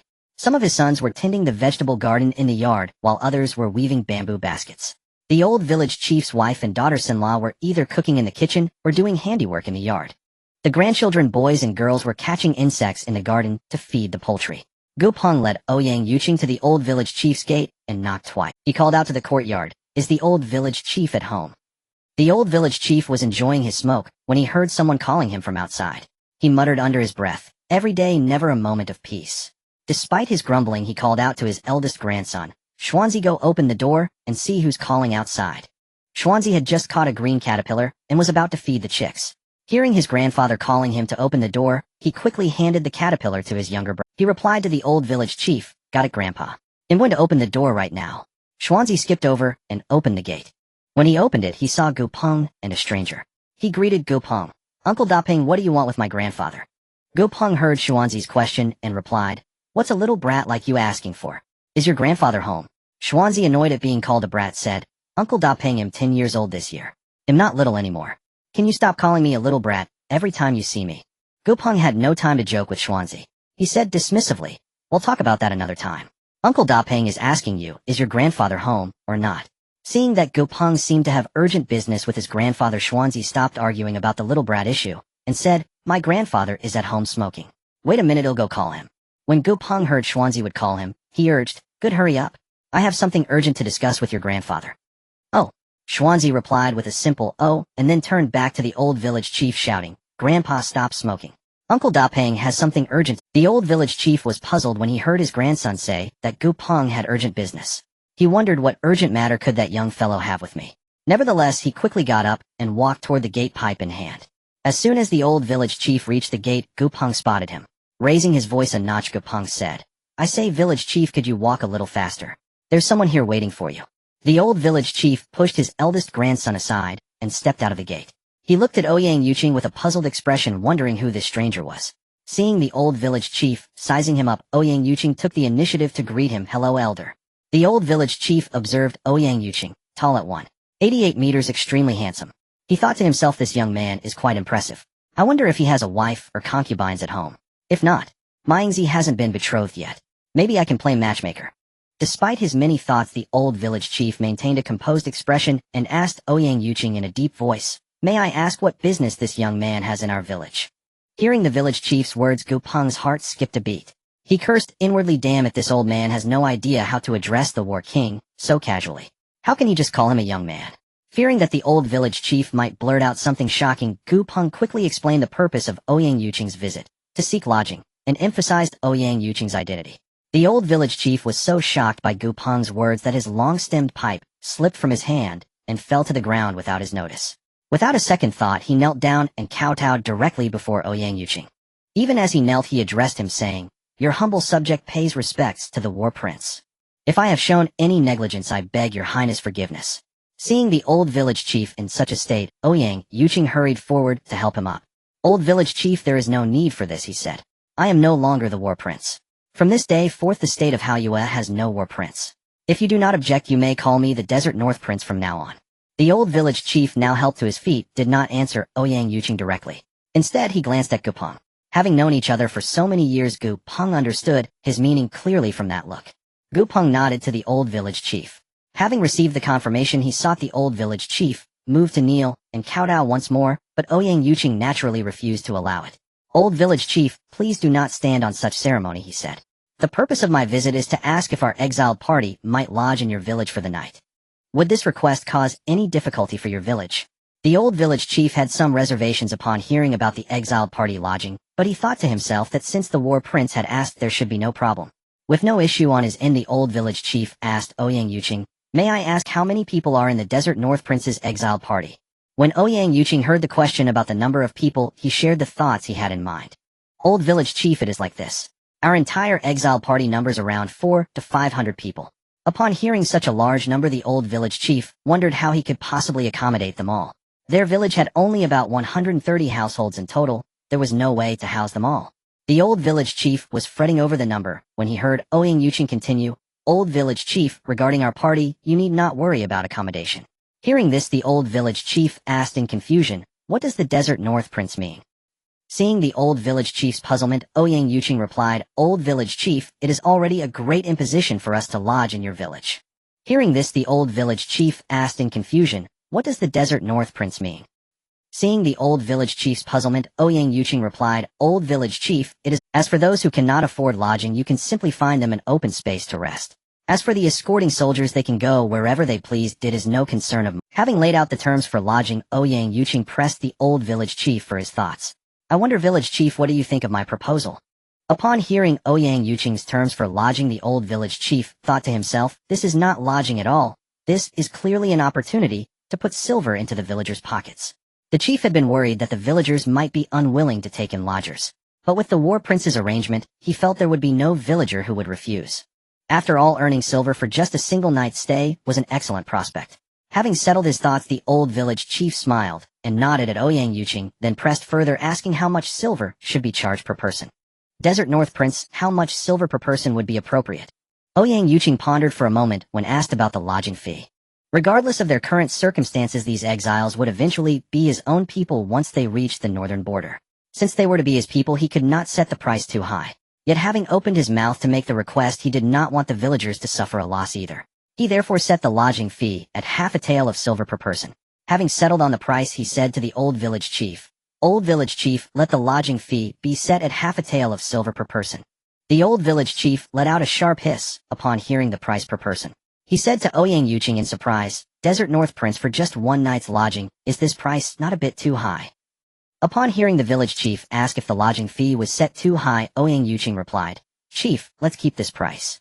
I don't want to have opened my mouth for nothing, causing the villagers to lose rest and have to suffer alongside those exiles." The old village chief let out a sharp hiss upon hearing the price per person. He said to Ouyang Yuqing in surprise, "Desert North Prince, for just one night's lodging." The old chief then agreed to the exile's request for lodging. His first priority now was to inform the villagers. He was eager to share the good news, as this was a significant source of income.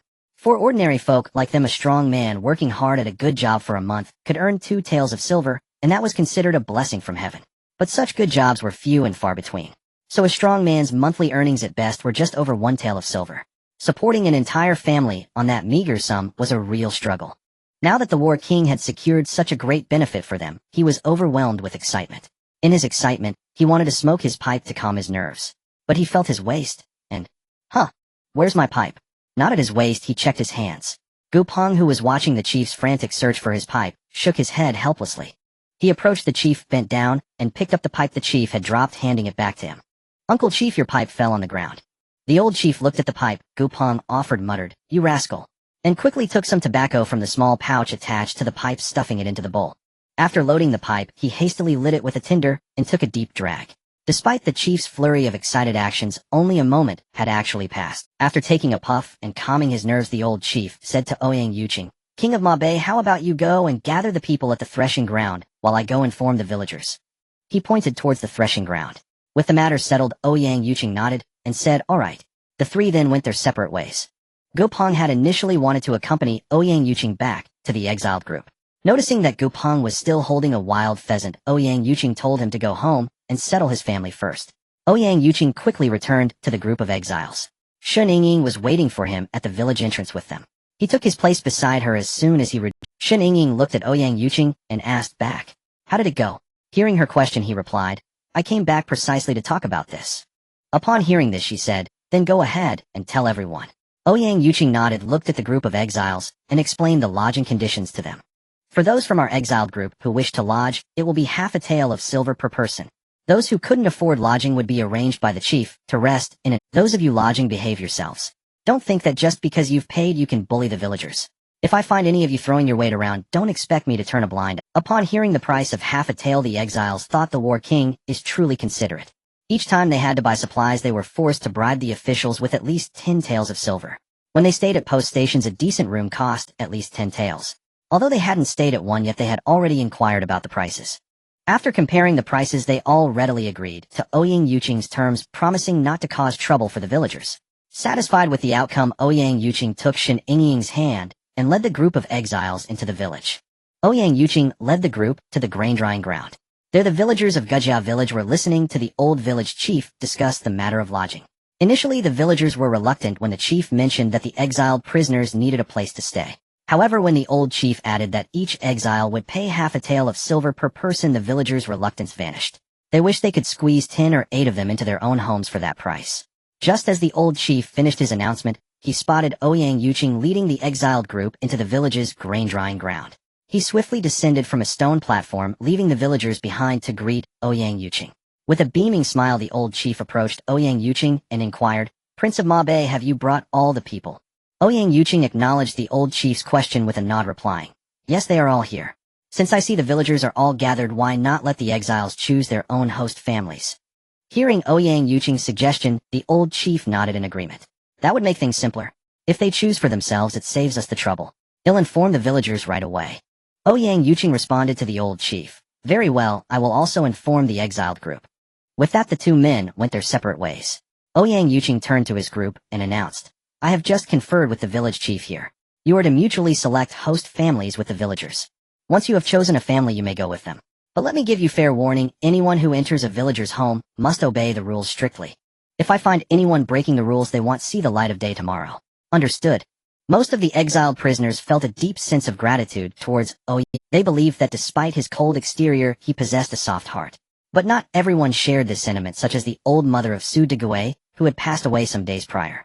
At that moment, Su Degui's mother was muttering under her breath, "That damned Ouyang Yuqing, you'll die a terrible death. You killed my son and didn't even offer compensation. Why doesn't heaven strike down a man like you?" The second madam stood right beside the old lady and naturally overheard her words. She rolled her eyes and said to the old lady, "Enough? What's the use of muttering to yourself like that? If you have the guts, go and demand compensation." The old lady, provoked by her daughter-in-law's taunt, retorted angrily, "You are becoming more and more disrespectful. You dare to defy your mother-in-law openly." The second madam, hearing the old lady begin her lecture, retorted with a sneer, "We can't even put food on the table, and you talk about respect. If you could fill everyone's stomach, I'd be the first to show you respect." The old lady was so enraged by the second madam's sarcasm that she sputtered, "You." The second madam, seeing the old lady's face flush with fury, felt not a shred of guilt. Instead of feeling remorse, she proudly declared to the old lady, "Stop your you. This whole family carries the Su name, not mine. Don't go dumping After all, you are the matriarch of the Su family. This is your responsibility. Shouldn't you be the one to figure something out?" The old lady was rendered speechless by her daughter-in-law's sharp words. She thought to herself, "I'm an old widow with no son to rely on. Why should I be the matriarch? What's the point of being the matriarch of this exiled group, anyway? With these bloodsuckers, if I'm even a little slow eating my flatbread, it gets snatched away." She refused to be the matriarch for these leeches. The old lady harbored such thoughts, but she had grown wiser. She refrained from arguing with these parasites and acted as if nothing had happened. She found a relatively flat boulder and sat down on her own accord. The couple from the second branch saw that their nominal mother-in-law had become smarter and no longer. She thought to herself, this damned old woman has finally shown some sense. Although the second branch's wife always outmatched the old lady in verbal sparring, she was inwardly restless. She yearned to live in a comfortable house, eat her fill, and enjoy a beauty sleep. If she had known she would end up like this, she would have arranged everything properly before being. Unfortunately, she had no foresight. At this moment, Ouyang Yuqing was being fought over by two families. These two families were without a doubt the Gupeng family and the old village chief's family. The old village chief and Gupeng argued heatedly, their faces flushed. Gupeng said to the village chief, "Uncle Village Chief, you're being unreasonable. I led the people here. Naturally they should rest at my home." The old village chief, upon hearing Gupeng's words, huffed angrily, "My house is bigger and newer than yours. The king of Mabe rarely visits us, you cannot treat him so shabbily." "Village chief, that's not right. My house may be inferior, but my second brother was once a subordinate of the king of Mabe. If the king of Mabe comes to my home, they'll have plenty to talk about. If he goes to your place, won't he be overwhelmed by your brood of nursing babies?" The old village chief was so angry upon hearing Gupeng's words that his beard bristled. "Hey, I say Gupeng, you're usually so quiet, but I never expected you to harbor such sly intentions. What's wrong with having many children? My youngest is already 3 years old, they're not going to make a fuss." Gupeng, hearing the village chief resort to personal attacks to keep the guests, refused to yield. He retorted, "Uncle Village Chief, no personal attacks. Instead of arguing, let's ask the king of Mabe which household he prefers, shall we?" The old village chief thought Gupeng's suggestion was reasonable. After all, no matter how fiercely they argued, it would be futile if the king of Mabe was unwilling. So the old village chief said to Ouyang Yuqing with great deference, "King of Mabe, you and your wife should rest at my place tonight." Gupeng saw that the village chief was being underhanded. He was trying to snatch the guests away before they could even resume their debate. Gupeng had no time to argue with the village chief about this. He quickly spoke to Ouyang Yuqing, "King of Mabe, you must come to our home. My second brother often regales our whole family with tales of your heroic deeds. My eldest son was only 3 when my brother started telling him stories from the time. Now my son can recite them backwards." Ouyang Yuqing had already decided where he would stay. He was eager to confirm a suspicion he had. Was the second brother Gupeng mentioned the same subordinate he had in mind? If so, he would surely treat this family generously. After pondering this, Ouyang Yuqing said directly to the village chief, "Village chief, I will stay at Gupeng's place tonight. Since Gupeng mentioned his second brother was once my subordinate, I'd like to meet him." The old village chief, hearing Ouyang Yuqing's decision, nodded and said, "All right, since it's come to this, I won't persuade you otherwise. But if you're uncomfortable at Gupeng's home, you must come to my place." Gupeng, displeased, retorted to the village chief, "Uncle Village Chief, rest assured, even if I don't sleep a wink tonight, I won't neglect the king of Mabe." The scramble had just ended and the exiles had more or less concluded their negotiations with the villagers. The old village chief, seeing that Ouyang Yuqing was not an option, accepted the lodgings of others. At this moment on the threshing ground, the officials' faces were as dark as the bottom of a pot. The villagers here paid them no heed, treating them as if they were mere air. Thus they would have to spend the night with the remaining exiles who had no silver to pay for lodging. Although they were tasked with guarding the exiles, they might not necessarily secure a room for the night. But wouldn't a polite gesture, a mere formality, suffice? Yet what happened? Every villager looked at the exiles as if they were trees laden with fortune. Not even a flicker of a glance was spared for them. The villagers, one after another, led the exiles they had chosen back to their homes. The old village chief selected his men and had his eldest son lead them home first, while he stayed behind to arrange for the remaining exiles and officials. The old village chief approached Yang Yi, a forced smile on his face, and said, "Officer, perhaps the rest of these men could rest here on the threshing ground. This place is spacious, and we villagers often dry and thresh grain here. It's quite safe." Yang Yi, his face as dark as a pot, grunted in assent, and said nothing more. His expression was as if he were owed 500 caddies of cornmeal. The old village chief, having served as headman for years, was no fool. Seeing Yang Yi's dark shoe-shaped face, he perfunctorily said, "Since the officer agrees, this old bones shall take his leave. Farewell." The old village chief left Yang Yi and headed home, spitting as he walked. Huh, what a pretentious fool, a mere jailer acting high and mighty, thinking himself something special. I am the village head, and I don't put on airs. One must say the old village chief's inner monologue was quite elaborate. Ouyang Yuqing and Shen Yingying hand in hand followed Gupeng into his courtyard. Gupeng's home was not wealthy, but the yard was tidy and clean. From the moment she entered, Ouyang Yuqing was eager to confirm whether Gupeng's younger brother was her former loyal subordinate. So she pressed Gupeng, asking, "Gupeng, what is your second brother's name?" Gupeng answered truthfully, "My second brother is called Guchang. Ever since he returned injured, he's become a different person. He speaks very little now, but whenever the battlefield is mentioned, he comes alive. I suspect that if we could attach an arm and a leg to him, he would crawl back to the back. At the name Guchang, Ouyang Yuqing's heart pounded violently. Even the oblivious Shen Yingying could sense Ouyang Yuqing's agitation. Yuqing. Ouyang Yuqing's mind was flooded with the image of Guchang shielding her from a blade, losing his arm and leg. She didn't even hear Shen Yingying. Yuqing. This time, Ouyang Yuqing snapped out of her daze and heard Shen Yingying calling her. Yingying, did you call me? Shen Yingying, seeing that she had responded, said to Ouyang Yuqing. Yuqing, what were you thinking? I called you twice before you answered. Hearing his wife's words, Ouyang Yuqing said apologetically, Yingying, I'm sorry. I was lost in some past memories and neglected you. It's a long story, and I'll tell you in detail when we have time. But for now I need to confirm whether the second brother Gupeng mentioned is my lifesaver. Oh, your lifesaver. What happened? Ouyang Yuqing heard her question, but did not answer. She simply asked Shen Yingying to wait as she wanted to see the man. Ouyang Yuqing looked at Gupeng and asked seriously where Guchang was. Gupeng, hearing Ouyang Yuqing inquire about his second brother's whereabouts, pointed with his right index finger toward a separate room. Ouyang Yuqing's heart grew heavy as he beheld the solitary dwelling, though he sensed that the one residing within was none other than his former subordinate, once so lively and cheerful, chattering endlessly by his side. His steps toward the humble abode were slow and laden with trepidation. As he approached, a conflicted question echoed within his mind, could it truly be him? It must be him. A journey that should have taken a mere minute felt like an arduous march of 10,000 miles. Finally reaching the door, Ouyang Yuqing raised his hand and slowly pushed it open. Inside, Guchang sat with one foot pinning down a length of rattan, the other end held firmly between his teeth. With practiced skill, his single hand wove the strands deftly between his mouth and foot. Hearing the door open, he assumed it was his elder brother come to visit. He cast a cursory glance, then turned his head back to continue weaving his basket. But a sudden flash of memory seized his mind. What had he seen?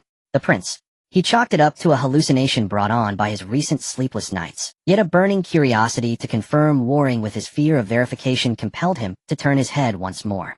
The moment he laid eyes on Ouyang Yuqing, the rattan slipped from his mouth, falling onto the heated brick bed. Seeing Guchang's gaunt frame hunched over the weaving, Ouyang Yuqing's eyes reddened. Though it was said men do not easily shed tears, the sight of his once vibrant warrior reduced to this broke him, and tears streamed down his face. Where was the spirited man of yore? Guchang, witnessing his prince weep for him, could no longer contain his own emotions, and tears he hadn't shed in years fell freely. As if struck by a sudden thought, Ouyang Yuqing's expression turned stern and severe. Guchang, he barked. Instinctively, Guchang knelt on one knee. With a stubborn resolve, he placed his right hand over his heart and declared, Guchang is here awaiting your command, my prince. Hearing this, a wave of sorrow tightened Ouyang Yuqing's throat, his lips trembling as he continued, Guchang, do you know the penalty for abandoning your post? Guchang hesitated. My prince, I.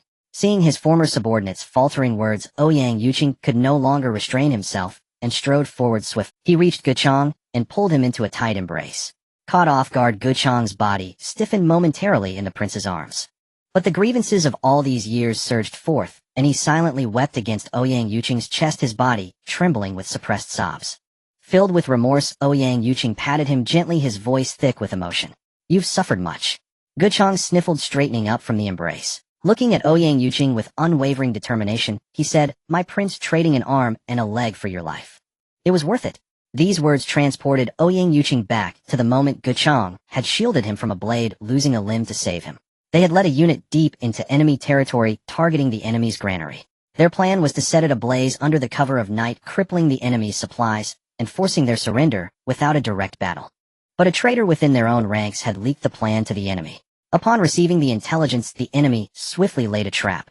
They aimed to catch them like turtles in a jar, trapping Ouyang Yuqing and his men within the camp. As Ouyang Yuqing prepared to strike the granary, he noticed the enemy patrols moving with an unnatural, almost theatrical stiffness.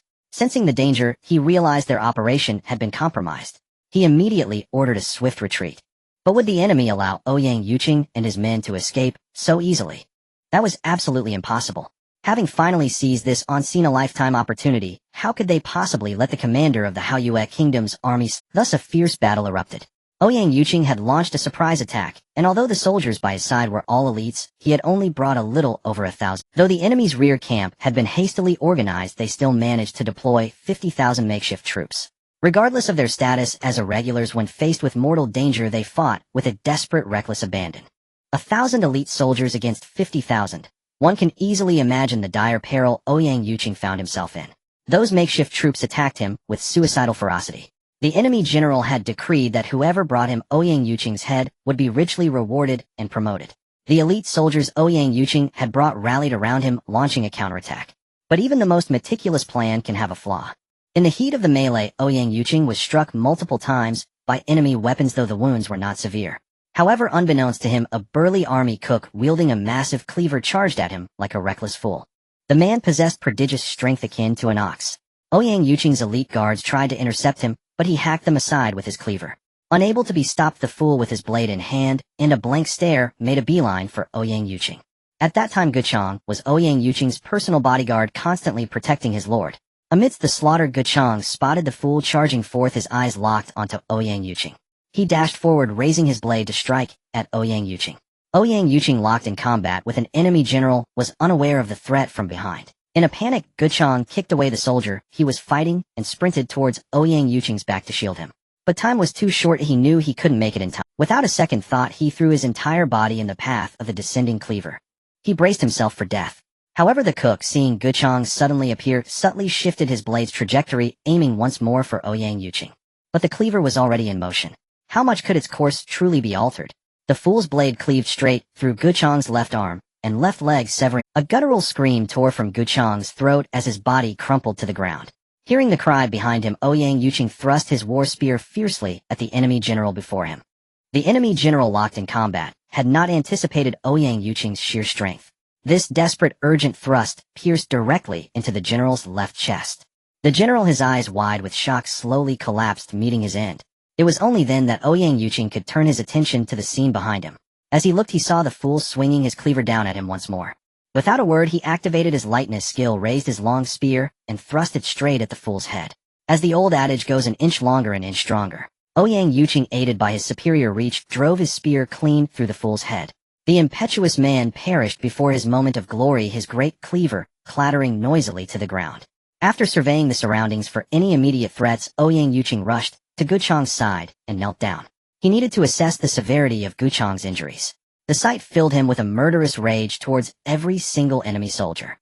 But seeing Guchang's body racked with pain and slipping into unconsciousness, he forcefully suppressed his fury. He tore a strip of cloth from his inner garment beneath his armor to bind Guchang's wounds. Even in his coma, Guchang's brow was furrowed in agony. After dressing the wounds, Ouyang Yuqing hoisted Guchang onto his back. Clutching his spear, he fought with desperate, savage intensity.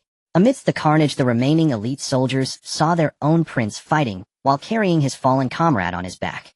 Deeply moved, they fought with reckless abandon to shield Ouyang Yuqing. When they broke through the encirclement and returned to their own camp, fewer than 200 of the over 1,000 elite soldiers remained. During the retreat, the elite soldiers had to help ease Ouyang Yuqing's fatigue. When they tried to take turns carrying Guchang, he clung to him, desperately refusing to let go. At this moment, Ouyang Yuqing was filled with immense guilt. Over 1,000 elite soldiers and more than 800 had lost their lives because a traitor in the army had betrayed them. Back in the camp with a stern face, Ouyang Yuqing ordered the medics to treat the wounds of Guchang and the remaining elite soldiers. He himself bore countless wounds, yet he paid them no mind. He began to deploy his most loyal subordinates to hunt for the traitor. After securing the camp, he collapsed from his injuries and exhaustion from carrying Guchang all the way. When Ouyang Yuqing awoke and went to visit Guchang, he was told that Guchang had mysteriously vanished. He dispatched soldiers to search for 3 days, but there was no trace of him. Ouyang Yuqing felt remorseful, thinking he should never have fallen unconscious. With no leads and the front lines demanding his command, he could only send men to Guchang's hometown to search, and also provided compensation to his family. However, the soldiers found no one at Guchang's home.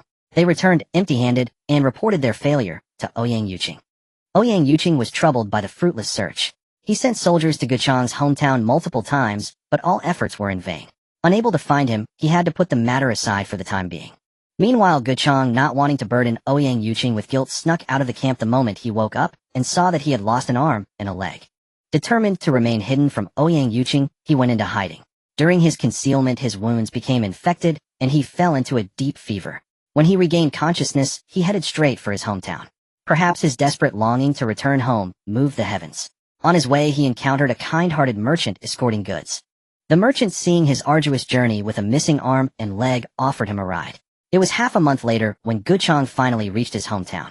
By then, Guchang, weakened by severe injuries and the grueling journey, had withered from a robust young man into someone who seemed like a gust of wind could knock him over. When Gupeng saw his younger brother return in such a state, he wept bitterly. They had been deeply bonded since childhood, and seeing his brother in such a condition was a sorrow too heavy to bear. Without a word, he went inside, gathered all the family's silver, and hitched the ox cart. He placed his brother firmly on it, and drove him to the county town for medical treatment. Guchang was utterly exhausted from his journey home. He was injured and malnourished, as the merchant who had taken him in couldn't be expected to lavish a stranger with fine food. Suffering from malnutrition, he fell unconscious again on the ox cart. When Gupeng rushed him to the county clinic, he saw his brother with closed eyes, unresponsive. Heartbroken, he gently carried his brother into the clinic. The doctor, seeing Gupeng bring someone in, quickly rose to prepare for treatment. But upon seeing Guchang's missing arm and leg, the doctor let out a sharp gasp. After a moment of shock, he directed Gupeng to carry him into the treatment room to check his pulse. The doctor's diagnosis plunged Gupeng's heart into the depths of despair. The doctor told him, he is severely anemic and malnourished. Because Guchang had snuck out of the camp, while still running a high fever, his lungs were also congested. The doctor's words amounted to a critical condition notice. The doctor said that if the fever didn't break soon, Guchang would not survive, and they would be parted forever.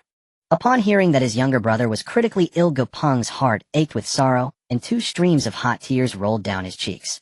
He recalled how Guchang as a child would sit on his back, chatting innocently about his dreams. Guchang dreamed of one day rising above his station and becoming a mighty and awe-inspiring general. He wanted to defend his country, to protect his hometown, and to safeguard his family. But, after hearing the physician's words, Gupeng first sought out a secluded corner to vent the suffocating frustration building within him.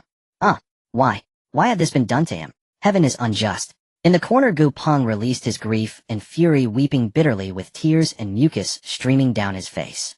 It was the most heart-wrenching cry he had ever shed in his life. He wept not for himself, but for his younger brother. His heart ached so deeply. After crying for a while, Gupeng composed himself, gathered his emotions, and returned to the medical clinic. He found the physician who had just treated his brother. He placed all his silver before the doctor. Thump. As the saying goes, men do not easily shed tears, and their knees hold the weight of gold. For the sake of his brother's life, Gupeng laid all his possessions before the physician, pleading with him to save Guchang's life. The physician at the clinic was moved by the deep brotherly bond between Gupeng and Guchang. In his practice, he had seen countless people abandon their wives, children, and parents in the face of life and death. Yet the fraternal devotion between Gupeng and Guchang touched him profoundly.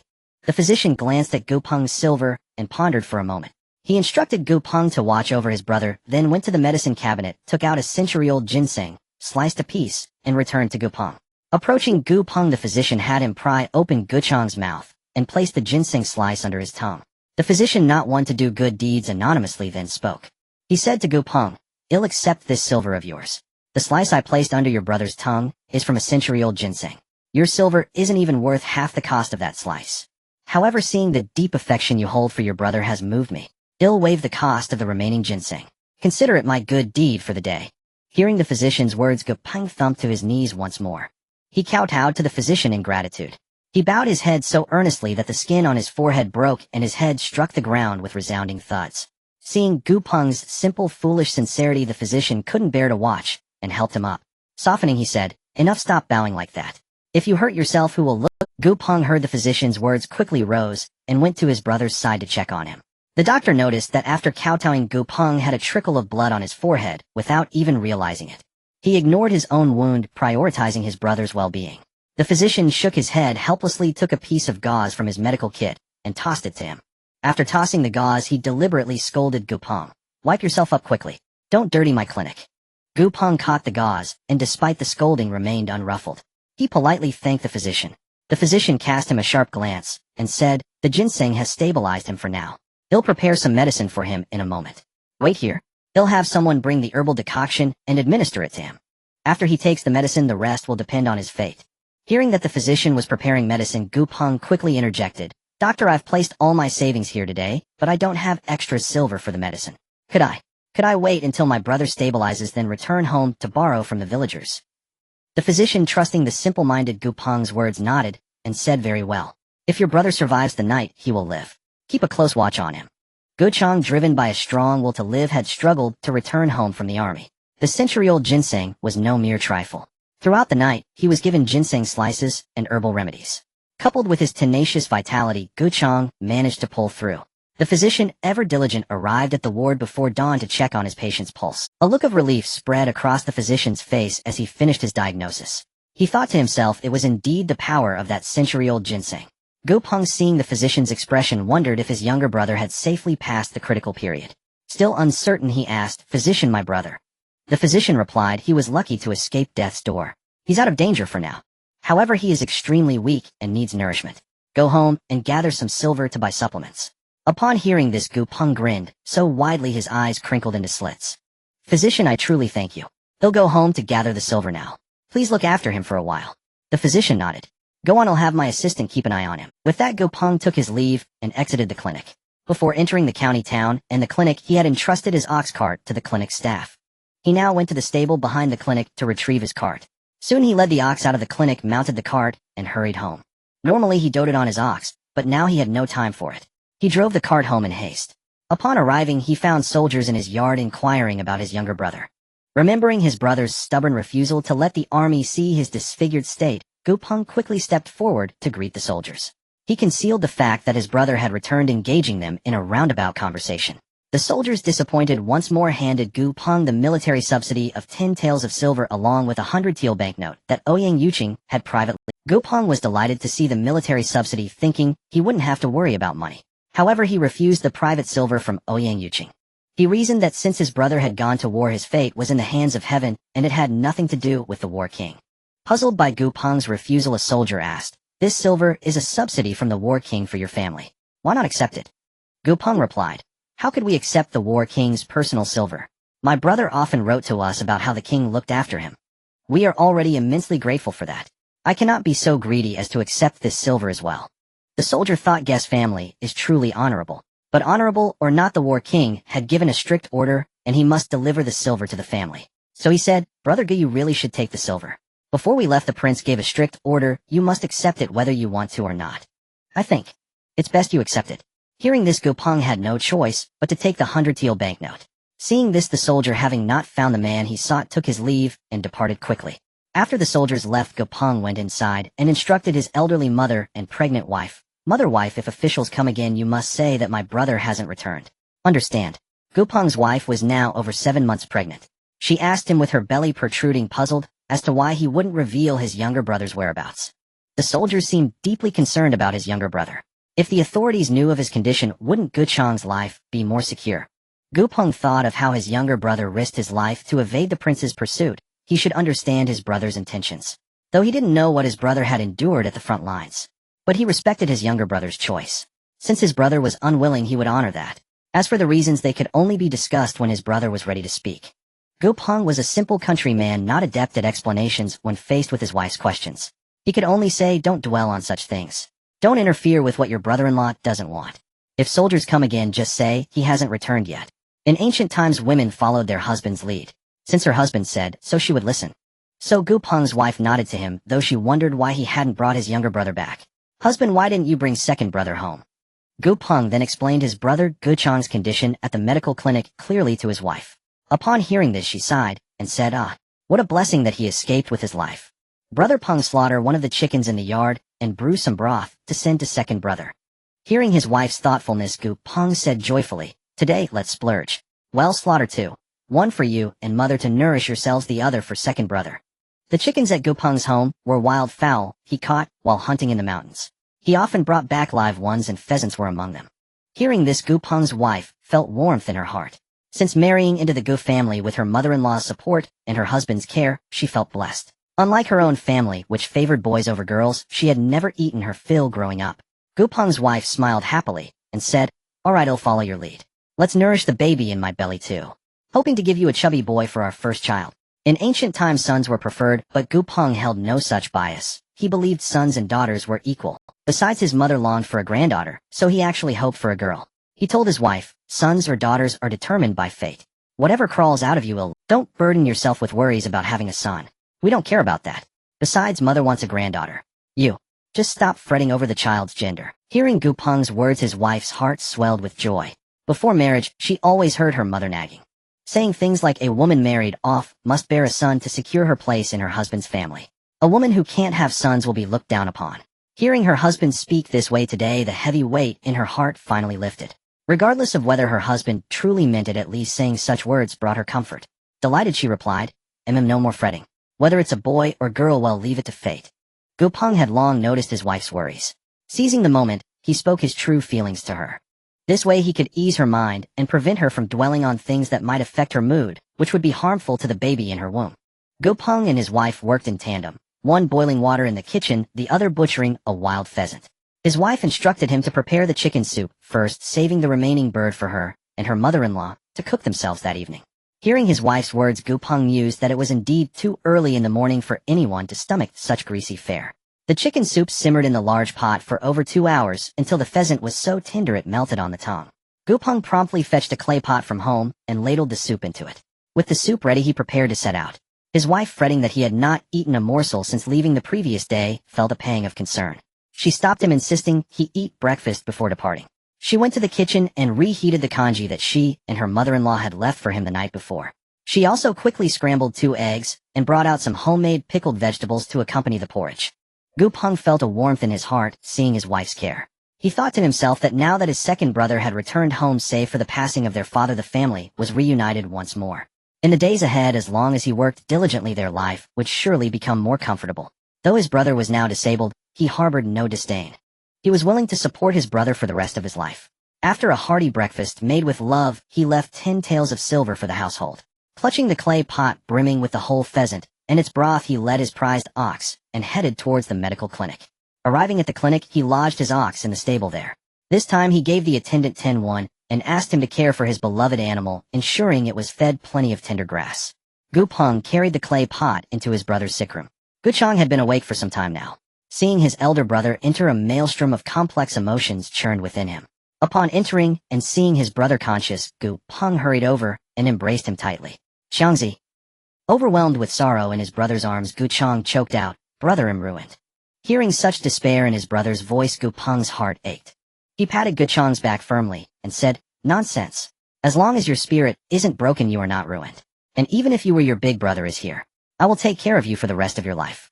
So you just focus on living steadily, and while you hear me." Gu Chang had always admired his elder brother, who had beaten him soundly before he joined the army. It was simply because he hadn't wanted him to enlist. But in the end, his brother had relented and let him go. And now, he sobbed uncontrollably in front of Gu Peng. Gu Peng listened to his brother's mournful cries, silently standing by his side. After Gu Chang had wept for a while, he gently patted his back again. "Second brother, I've brought some chicken soup, and it's still warm now. Let me borrow a bowl from the clinic's kitchen to serve you some." Perhaps it was the exhaustion of the long journey or the need for nourishment after his illness, but Gu Chang was indeed hungry. Or maybe it was simply the joy of seeing his brother. Hearing about the soup, he nodded happily and said, "All right, let's have some chicken soup." Gu Peng returned quickly with a bowl. He filled it with soup and fed his brother, who drank it eagerly. When the clinic's physician came in to check on him, he was pleased and said to them, "Awake, are we?" Seeing the physician, Gu Peng was effusive in his gratitude, showering him with thanks and praise. He also took the opportunity to ask how much that slice of century-old ginseng had cost. The physician recalled that he had spent over 1,000 taels of silver on that ginseng root, which was over 120 years old. Just that one large slice would have cost at least 100 taels.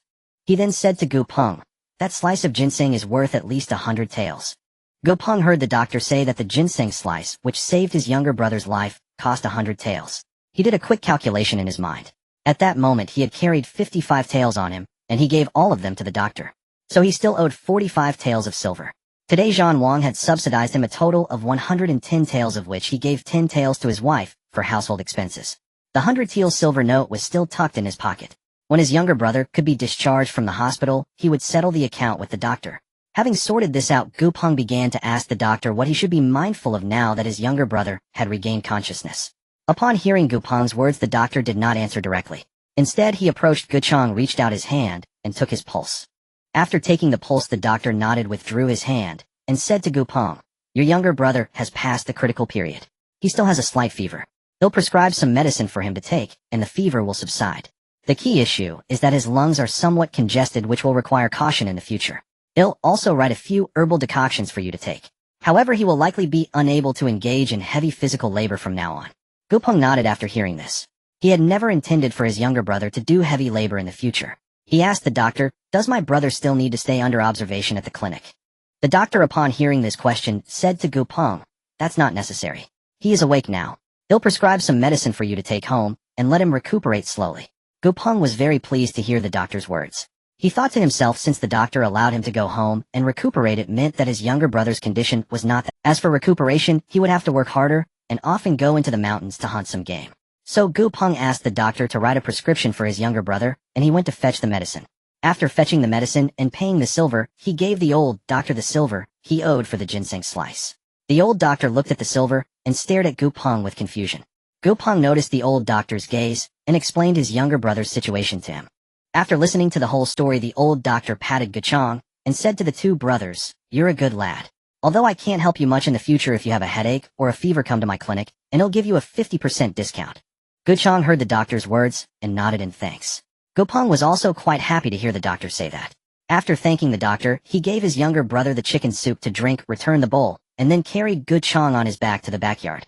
He placed Guchang on the ox cart, went back to fetch the herbal decoctions, and then led his beloved ox back home. Back home, he cleaned the room where Guchang used to live and settled him in. Days passed like this, and then Gupeng's wife gave birth to a child. When the baby was 1 month old, they held a full moon celebration. However, after the full moon celebration, for some unknown reason, his younger brother began to grow melancholy and increasingly thin. Eventually, his younger brother even became miserably taciturn. Gupeng racked his brains, but couldn't figure out what was wrong with his younger brother. He pressed Guchang for answers, but Guchang always said it was nothing and told him not. When the child turned 1-year-old, Guchang asked Gupeng to build him a small hut in a corner of the yard. Ouyang Yuqing sniffled, then turned around and carried Guchang on his back. Guchang saw that his own prince was about to carry him, so he said to Ouyang Yuqing, "Your Highness, this will not do. How can I let you carry me?" Ouyang Yuqing heard Guchang's words and said to him, "From now on, I am your brother. Don't treat me as an outsider. As long as I have a bite to eat, I will never let you go without." Guchang quickly replied, "Your Highness, you must not speak such nonsense. Your status is so noble, how could I possibly call you brother?" Upon hearing Guchang's words, Ouyang Yuqing said to him, "I am no longer a prince now, I am currently in exile. It was only by chance that I met your elder brother today and learned of your whereabouts from him." Guchang, upon learning that his prince had been exiled, fumed with indignation. How could this happen? Has the current emperor gone blind? You risked your life for him, and yet he... Ouyang Yuqing, hearing Guchang's defense on his behalf, gave a light chuckle and said, "It's just as well that I'm no longer a prince. It's a rare moment of peace. Now that I am not a prince, are you still willing to be my brother?" Guchang, hearing this question, retorted with slight anger, "Prince, what are you saying? In my heart, you will always be my most revered prince. No matter your status now, you will always be my master." Hearing Guchang's words, Ouyang Yuqing shook his head and said, "Don't call me master or prince anymore. From now on, we are brothers. Don't stand on ceremony." Fearing that Ouyang Yuqing might be feeling distressed, Guchang nodded and said, "All right, from now on, we are brothers." Hearing this, Ouyang Yuqing happily turned his back to him again. "My back is always for my brothers. Get on." Hearing these words, Guchang climbed onto Ouyang Yuqing's back without hesitation. Ouyang Yuqing carried Guchang out of the room. Shen Yingying and Gupeng saw them and came forward to greet them. Gupeng spoke first to Ouyang Yuqing, "Lord of Mabe, thank you so much. My second brother rarely leaves his room. It seems only you have the charm to bring him out." Hearing his elder brother's words, Guchang quickly interjected, "Brother, what are you saying? I'm just usually too lazy to move." Gupeng heard his brother's awkward excuse, but didn't call him out on it. He simply said, "All right, whatever you say is fine." After speaking to Guchang, he turned to Ouyang Yuqing and said, "Lord of Mabe, let me go fetch some stools. Please wait a moment." Seeing Gupeng go to get the stools, Shen Yingying asked Ouyang Yuqing, "So this is your savior?" Ouyang Yuqing replied, "Yes, he took a blade for me. If it weren't for him, I wouldn't be here today." Hearing this, Shen Yingying said, "Then put him down, let me take a look at him." Hearing his wife's words, Ouyang Yuqing gently lowered Guchang from his back. He supported Guchang, acting as a crutch, and said to him, "This is my wife. From now on, you can call her younger sister-in-law." Guchang, feeling awkward, said, "Please forgive my rudeness, sister-in-law. There's nothing worth seeing in this broken body of mine." Hearing this, Ouyang Yuqing angrily scolded Guchang, "What nonsense are you talking? If my wife wants to examine you, just stay put. Why all this fuss?" Guchang thought to himself, "Fine, you have a wife, big deal. But must you flaunt your love in front of a single man like me?" Shen Yingying didn't stand on ceremony, either, reaching directly for Guchang's arm. Seeing her about to grab his arm, Guchang instinctively tried to dodge. Seeing Guchang try to dodge, Ouyang Yuqing quickly scolded, "Stay still." Hearing the scolding, Guchang awkwardly said to the couple, "But there's a difference between men and women, this might be." Seeing Guchang's reluctance, Shen Yingying rolled her eyes and said, "Shut up. Stop making such a fuss and just stretch out your arm." Scolded again by Shen Yingying, Guchang looked helplessly at Ouyang Yuqing. Seeing Guchong's look, Ouyang Yuqing returned a glance of his own, and said, "Hurry up and stretch it out." Seeing the couple's synchronized attitude, Guchong thought to himself, truly, they are a perfect match. Shen Yingying, seeing Guchong hesitate like a bashful maiden, grabbed his arm, and said, "Hold still." Shen Yingying, seeing Guchong hesitate like a bashful maiden, grabbed his arm, and said, "Hold still. Anyone would think you're the woman, and in the man." Guchong's mouth twitched at her words. His mistress was indeed bold and unconstrained. Ignoring his inner turmoil, Shen Yingying closed her eyes and began to probe Guchong's body with her healing power. As she probed, she thought to herself, good grief, this man must have incredible willpower to have survived this long. Guchong's body felt hollowed out, his internal organs failing, especially his lungs, which were blackened and corrupted. She sighed inwardly, then began to use her level 4 healing art to mend his body. Guchong, mindful of their difference in status and gender, remained stiff and tense. As Shen Yingying's healing energy flowed into him, he suddenly felt a warm, comforting sensation. It was as if, having been ill for so long, had forgotten what warmth felt like, and even in summer his body had felt cold and heavy. But through Shen Yingying's healing, he felt his body growing lighter and lighter. He even felt he had returned to his prime, full of vigor and confidence.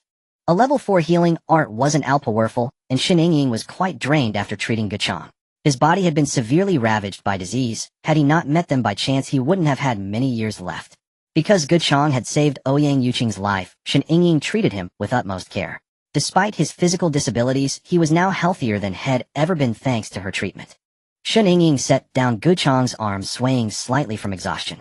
Seeing his wife's face pale from the effort of healing Guchong, Ouyang Yuqing's heart ached, and he pulled her into his arms. "Yingying." Shen Yingying heard Ouyang Yuqing call her name, and replied, "I'm fine.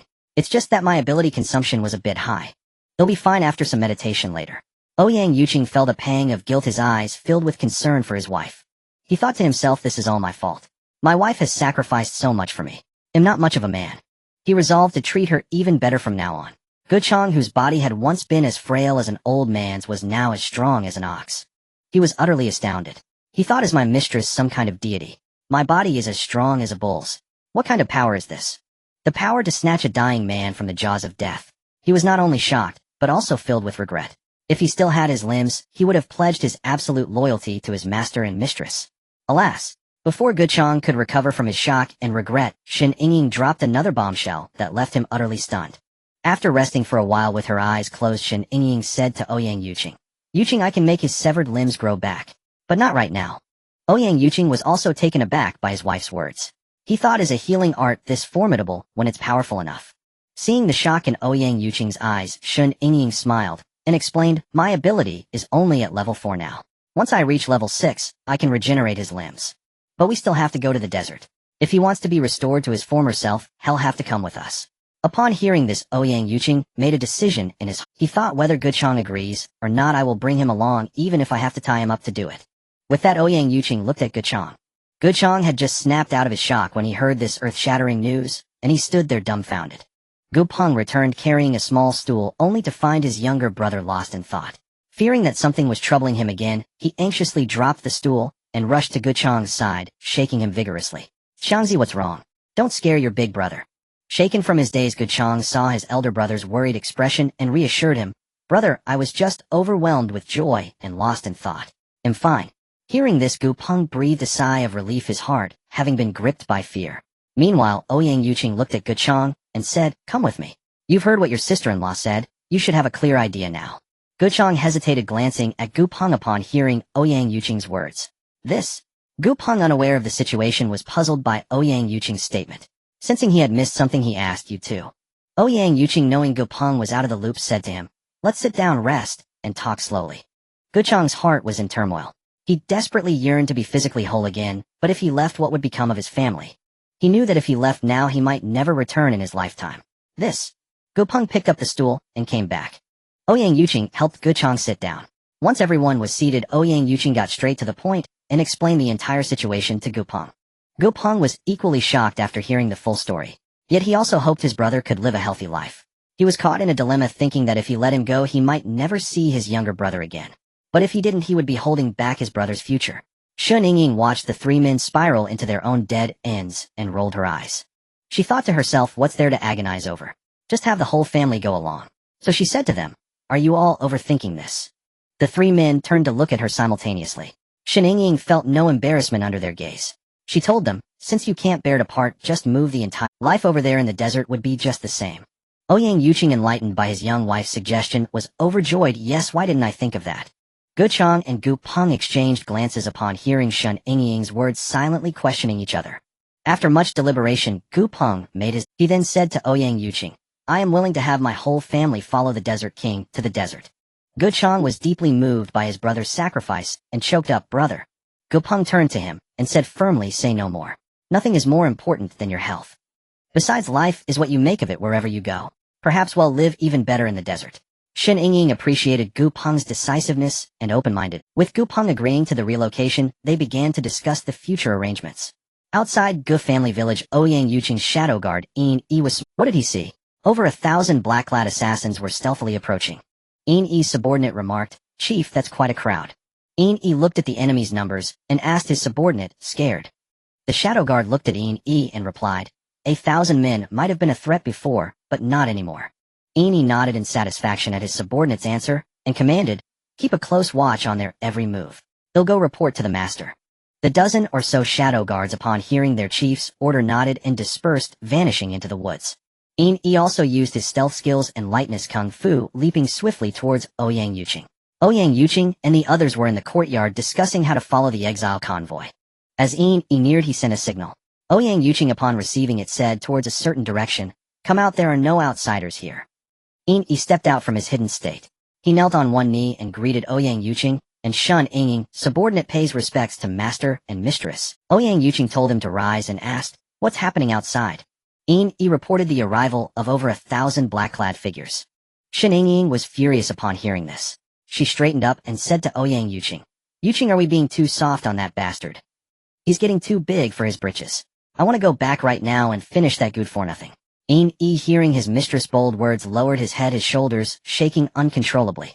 He couldn't help but chuckle inwardly, thinking his mistress was as bold and forthright as a bandit chief. Yet he greatly admired her personality, bold, generous, and without pretense.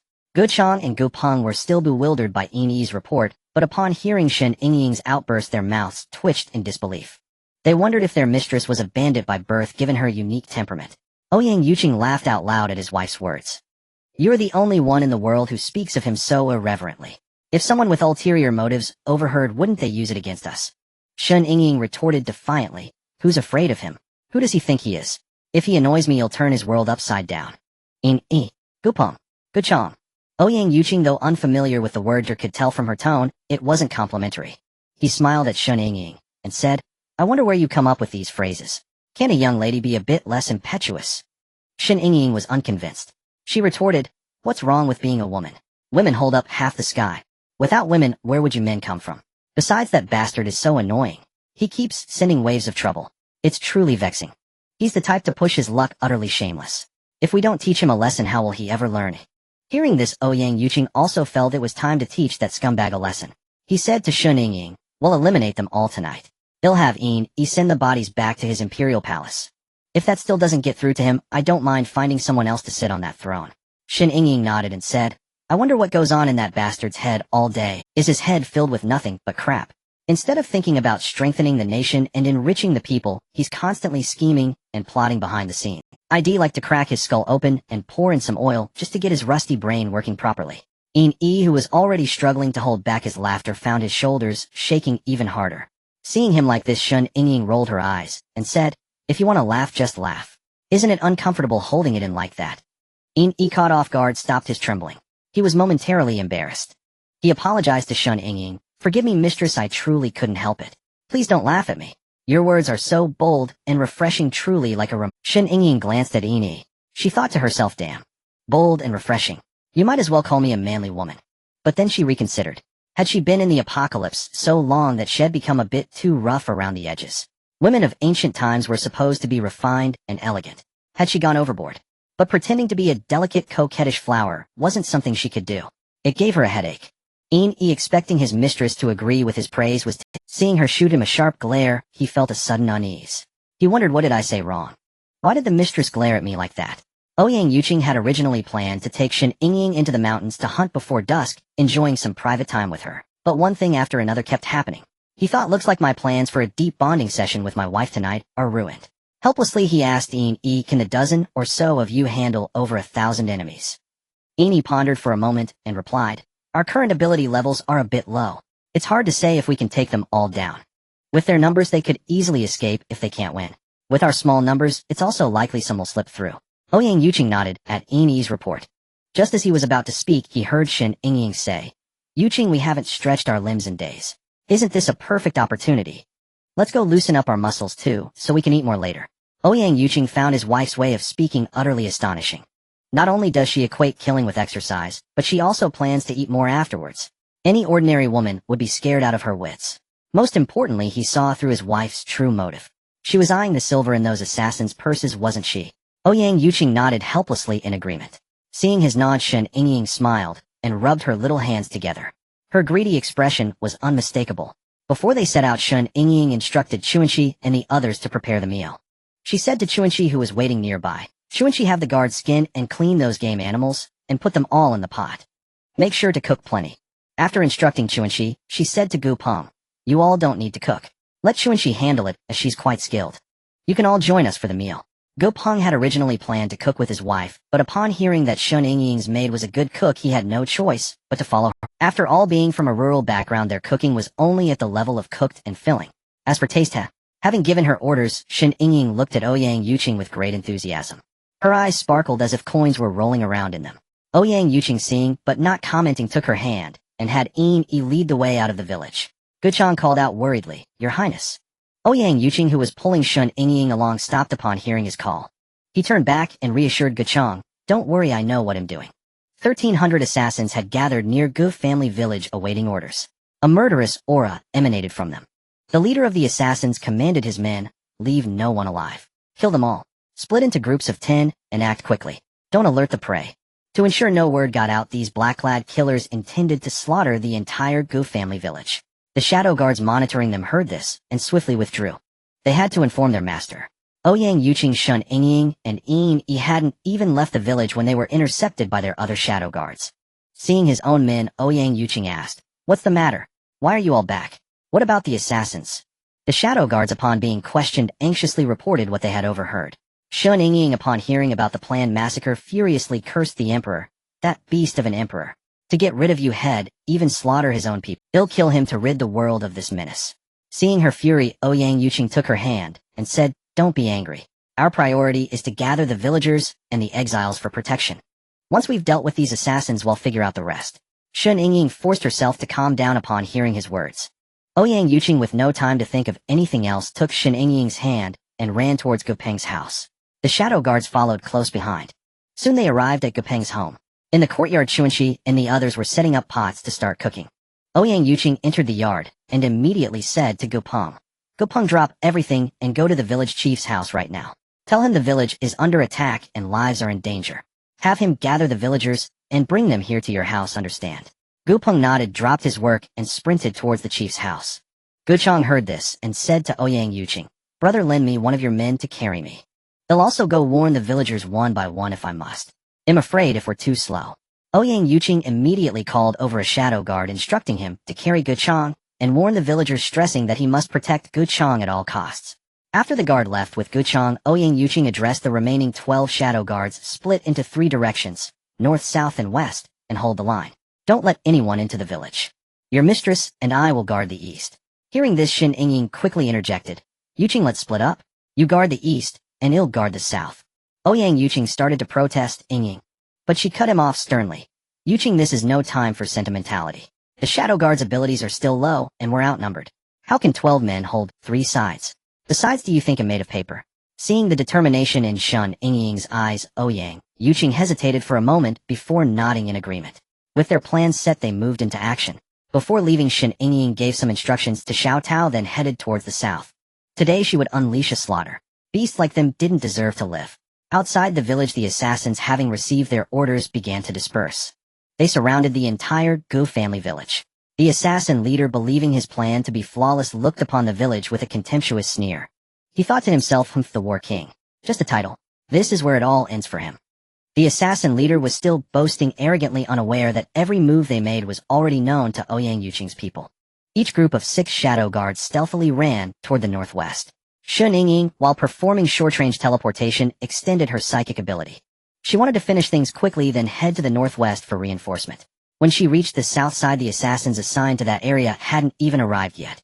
Unwilling to wait idly, Shen Yingying pulled a razor-sharp dagger from her spatial ring and clutched it in her hand, concentrating her senses to locate the assassins. In no time, she used her psychic power to detect the direction the assassins were coming from. Shen Yingying smiled eerily toward their approach. She muttered softly, "Is this it? Too slow. He'll just go meet them myself." Without another word, she turned invisible and teleported a few times to appear right before the assassins. With swift strikes of her dagger, assassins fell like sliced melons, heads separated from bodies. The sudden deaths sent panic through the approaching group. "Who's there? Show yourself." Shen Yingying, invisible, was naturally unseen. Yet she politely replied to the assassins, "Who do you think you are to order me to?" The assassins pinpointed her voice and thrust their blades toward her direction. But when they struck, they hit nothing but air. Like a cat toying with mice, Shen Yingying teleported behind the assassins each time they lunged at her. Again, with a swift strike, one dagger per target. One by one, the assassins fell before they could even launch their attack. They hadn't begun their slaughter when they became victims of Shen Yingying's. Sensing the dire situation, one assassin shouted, "Scatter." The concentrated group instantly dispersed into smaller units, thinking this would make it harder for Shen Yingying to strike. But they underestimated her. Seeing them scatter, she smirked contemptuously and said, "You think spreading out will save you from me? Huh. You overestimate yourselves." Done playing games, Shen Yingying unleashed a psychic assault, sending sharp mental spikes at all the assassins. Just as the assassins congratulated themselves on their timely split, they felt as if needles were piercing their brains. They clutched their heads, writhing in agony on the ground. Seizing the moment, Shen Yingying swiftly moved in to end their lives. While reaping their lives, she muttered, "Damn, cracking skulls is exhausting work." With over 1300 assassins divided among 4 directions, each side faced over 300. Even at her fastest, it took her a quarter of an hour to eliminate all the assassins on this side. Afterward, her psychic energy was nearly depleted. She quickly hid behind a large tree and entered her spatial realm, clutching spirit crystals to recover her psychic energy. She had been on the verge of breaking through to the 5th rank. Now, with her energy spent and recovering while holding the crystals, Shen Yingying felt her ability on the verge of advancing once her power was fully restored. So she pulled out another pile of spirit crystals and clutched them in her hands. With a crack from her dantian, she advanced. Even after advancing, she didn't immediately rise, continuing to absorb the crystals. Only when her dantian was full again did she stop absorbing. She slowly opened her eyes, stood up, and felt the power of the 5th rank. Not bad. One step closer to the top. After a moment of delight, she quickly exited the spatial realm. The northwest still needed her support, she had no time to linger. Shen Yingying teleported to the north side first. The 6 shadow guards stood in a line, desperately holding the line against anyone trying to cross. They were holding on, but barely 6 against over 300. Without delay, Shen Yingying shot ice blades at the black-clad figures. The ice blades mowed down waves of them. Sensing the shift, the assassins diverted half their force to attack Shen Yingying. Seeing the assassins charging at her, Shen Yingying felt a thrill. Haha. She quickly activated her ice ability, Frozen Cage. The assassins rushing at her were instantly encased in ice sculptures. Those still fighting the shadow guards watched in disbelief as their comrades were frozen solid. Wide-eyed, they thought, "What kind of power is this? One move, and they're frozen into pillars of ice. Is she even human?" They realized their mission was doomed to fail, so they prepared to retreat. But would the 6 shadow guards let them go? Earlier they had been overwhelmed by sheer numbers, struggling to hold their ground. Now, with their mistress here to reinforce them, what did they have to worry about? Eager to test their abilities, the 6 guards unleashed their powers to the fullest, striking the assassins with everything they had. Seeing the guards using the assassins as target practice, Shen Yingying erected a psychic barrier around the area. Not a single assassin here would escape. With the barrier set, she told the guards, "I've set a psychic barrier here. Not one of them can flee. Use your best skills. Leave no one alive within 10 minutes." Emboldened by their mistress' words, the guards went on a killing spree. 6 minutes later, blood stained the ground, and the assassins lay dead. Even in death, they couldn't fathom what sorcery these people wielded. Fireballs, hail, lightning. She glanced at the corpses and ordered the guards, strip them of everything and collect the bodies. "These will serve as a gift for that bastard." The guards acknowledged, "Yes, mistress." Nodding, Shen Yingying prepared to head west for reinforcement. After a few steps, she remembered the bodies in the south. She turned back and said, "I'm heading west. There are still corpses in the south. Once you're done here, the guards nodded in unison, "Yes, mistress." They now held Shen Yingying in the highest esteem.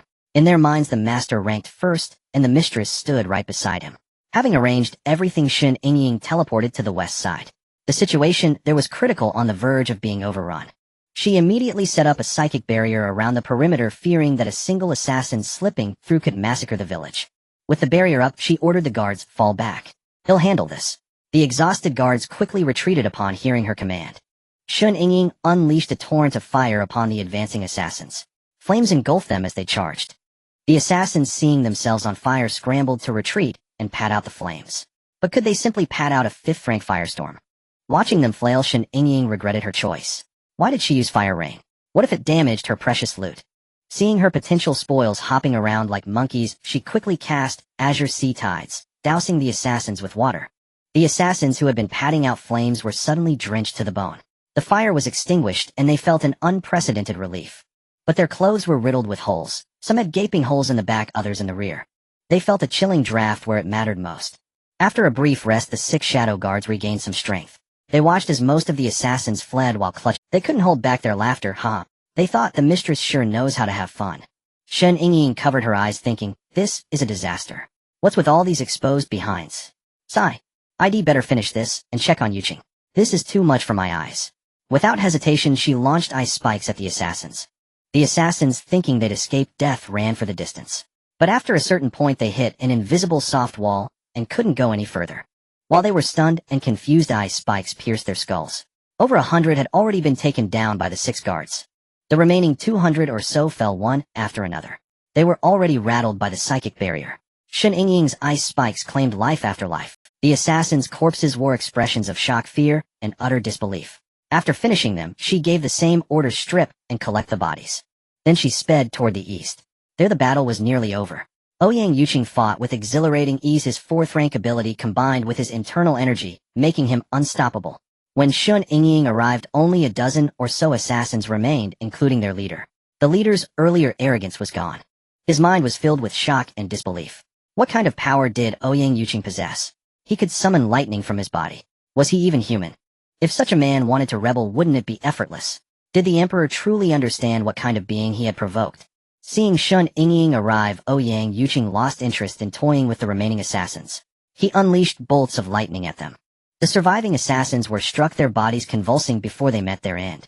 And so another wave of over 1300 assassins was wiped out completely. Shen Yingying walked up to Ouyang Yuqing with a smile and asked, "How are you?" Ouyang Yuqing smiled back. "I had a lot of fun." If the dog emperor could hear his words, he'd probably vomit blood in fury.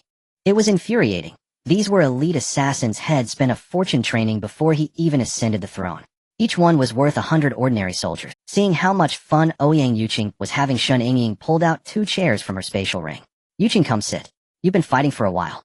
Let's have a drink while we wait for the guards to clean up." Hearing his wife, Ouyang Yuqing sat down and said, "Wife, you sit too." Once they were seated, Shen Yingying brought out 2 bottles of soda. "Yuqing, try this. You've never had carbonated drinks before." She handed him a bottle, twisted open her own, and took a few hearty gulps. After drinking, she smiled and sighed with satisfaction. "Ah, that's the stuff." Ouyang Yuqing shook his head at his wife's antics, thinking, she has no semblance of a refined lady. But he loved it. He loved that Shen Yingying was unpretentious and genuine. That's what made life real. The two enjoyed their drinks, completely unfazed by the corpses around them. After finishing with no sign of the guards, Shen Yingying said with disdain, "Yuqing, the stench of blood is strong here. Let's collect the bodies first." Ouyang Yuqing was puzzled. Why collect all these disgusting corpses? Shen Yingying gave him a mischievous smile. We're collecting them to send a big gift to that bastard. He's been so generous to us, we should return the favor to celebrate. Ouyang Yuqing agreed. Perhaps they should make a trip back to the capital.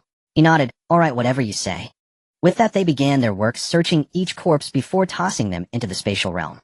As she worked, Shen Yingying grumbled inwardly, "Damn, if I could cultivate immortality, I'd have a spatial ring like in those web novels.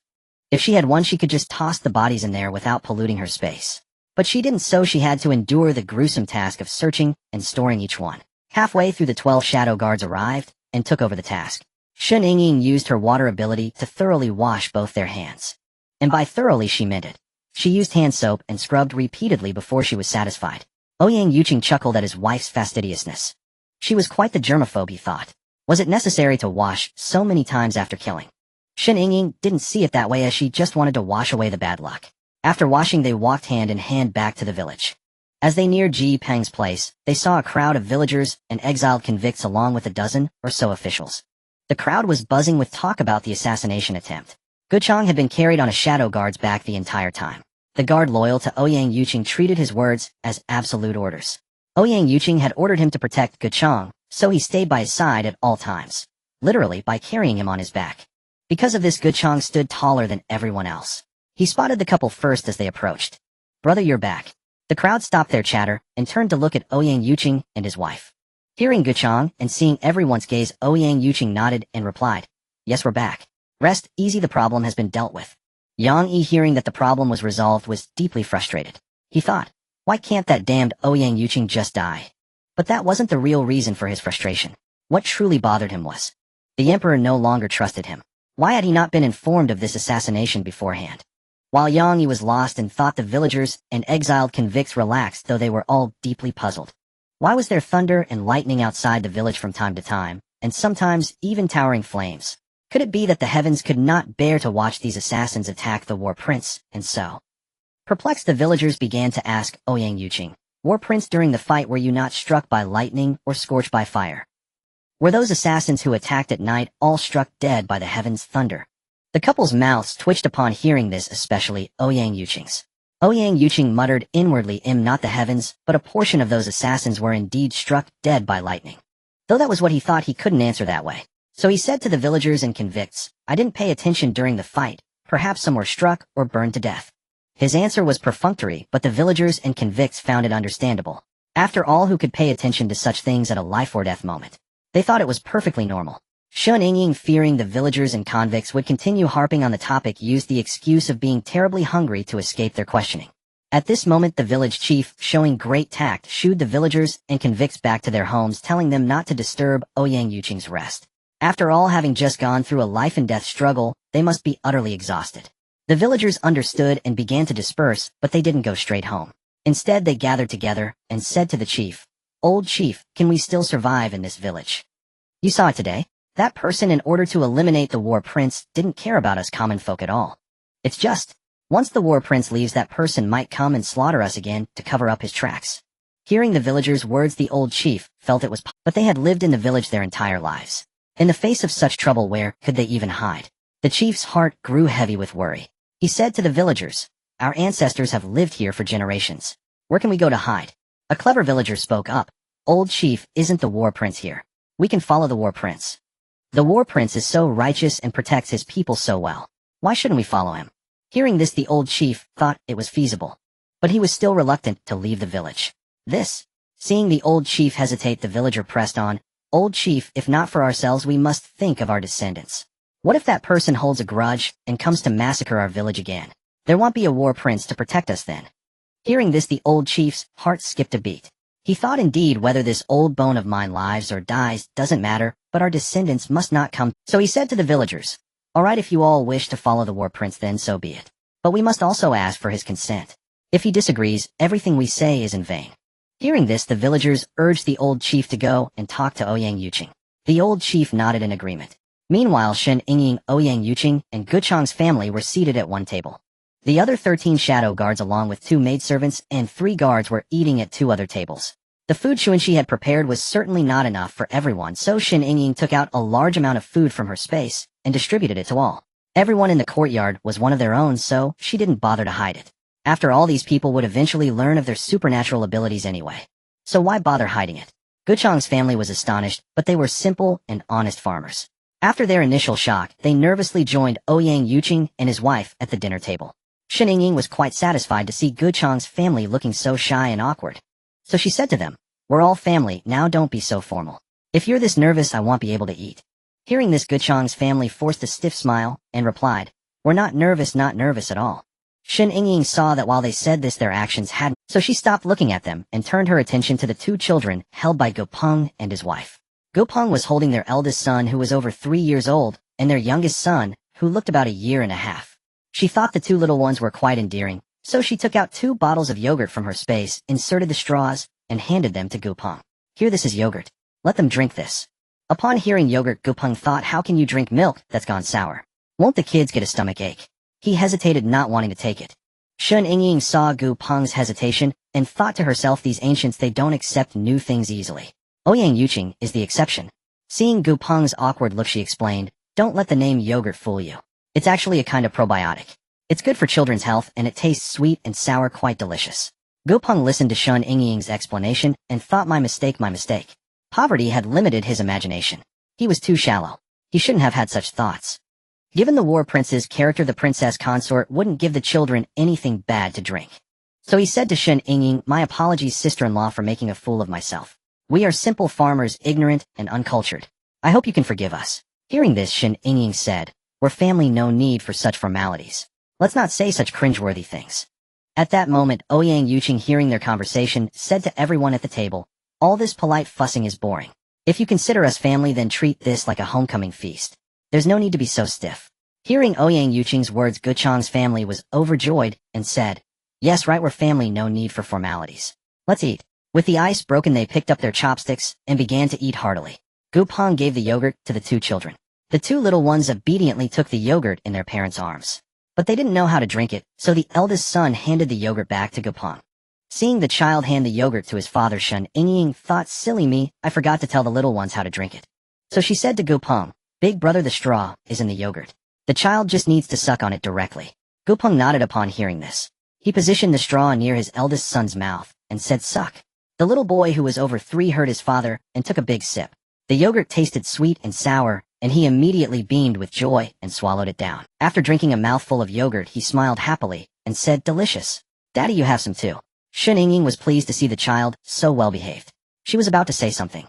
Just then someone knocked on the courtyard gate. Pengzi opened the door. Gopeng recognized the voice as the old chief's. He said to Ouyang Yuqing and his wife, it's the old chief. He'll go open the door. Gopeng was still holding a child, so Ouyang Yuqing told him to sit down and instructed Yin Yi to open the door. Shortly after, Yin Yi led the old chief. Seeing everyone eating, the old chief said apologetically, oh, you're all eating this. They'll come back later. Ouyang Yuqing saw that the man had come all this way and said, since you are here, why leave? He then instructed Yin Yi add a chair. After saying this to Yin Yi, he said to the old chief, sit down and let's talk while we eat. Upon hearing this, the old chief quickly waved his hands and said, no, I won't eat here. I've come to seek permission from the Prince of Mabe. Hearing the old chief's words, Ouyang Yuqing said, we can talk while we eat, it won't delay anything. But he thought to himself, with all this polite refusal, will my wife ever get to eat? Hearing Ouyang Yuqing insist, the old chief quickly said, Prince of Mabe, I really can't stay for a meal. The villagers are still waiting for me outside. Ouyang Yuqing asked, oh, what's so urgent? Press, the chief explained, it's like this. Our Gu family village wishes to follow you, Prince of Mabe, to the Great Desert to develop. We were wondering if you could take our entire village with you. Hearing the chief's words, Ouyang Yuqing thought over the whole situation. Then he said to the old chief, sit down and let's discuss this slowly. As for the villagers, they'll have someone inform them to go home and wait for news. How about that? Hearing this, the old chief thought, he's invited me to sit down so many times. It would be ungrateful of me not to sit now. So he nodded and said, all right, this old man will shamelessly take a seat then. Ouyang Yuqing moved a chair for the old chief to sit down. Then he instructed Yin Yi to go and inform the villagers. Seeing that Ouyang Yuqing and the others were discussing matters, Shen Yingying turned around to conceal her actions, took out 2 bottles of matai from her space, and handed them to Ouyang Yuqing, saying, Yuqing, this is matai. It tastes great. Why don't you all give it a try? What good is wine without glasses? Shen Yingying had to use the excuse of going to the kitchen, and from her space, she brought out a dozen or so small ceramic cups. She brought the cups over and filled them for all the men at the table. The old chief had never drunk matai before and didn't know if it was good or bad, but he immediately fell in love with the ceramic cups. He thought, worthy of the war prince, the craftsmanship of these ceramic cups is truly exquisite. He admired them for a while, then said to Ouyang Yuqing, Prince of Mabe, to be honest, the villagers feel it's not safe here. They want to pledge their allegiance to you if... Ouyang Yuqing had already guessed the reason from what the old chief said before he sat down. He was thinking the Great Desert development needs people, and these people were safe. Once they go to the Great Desert, their loyalty to me will be high. It's a win-win situation, why not do it? So he said to the old chief, I understand.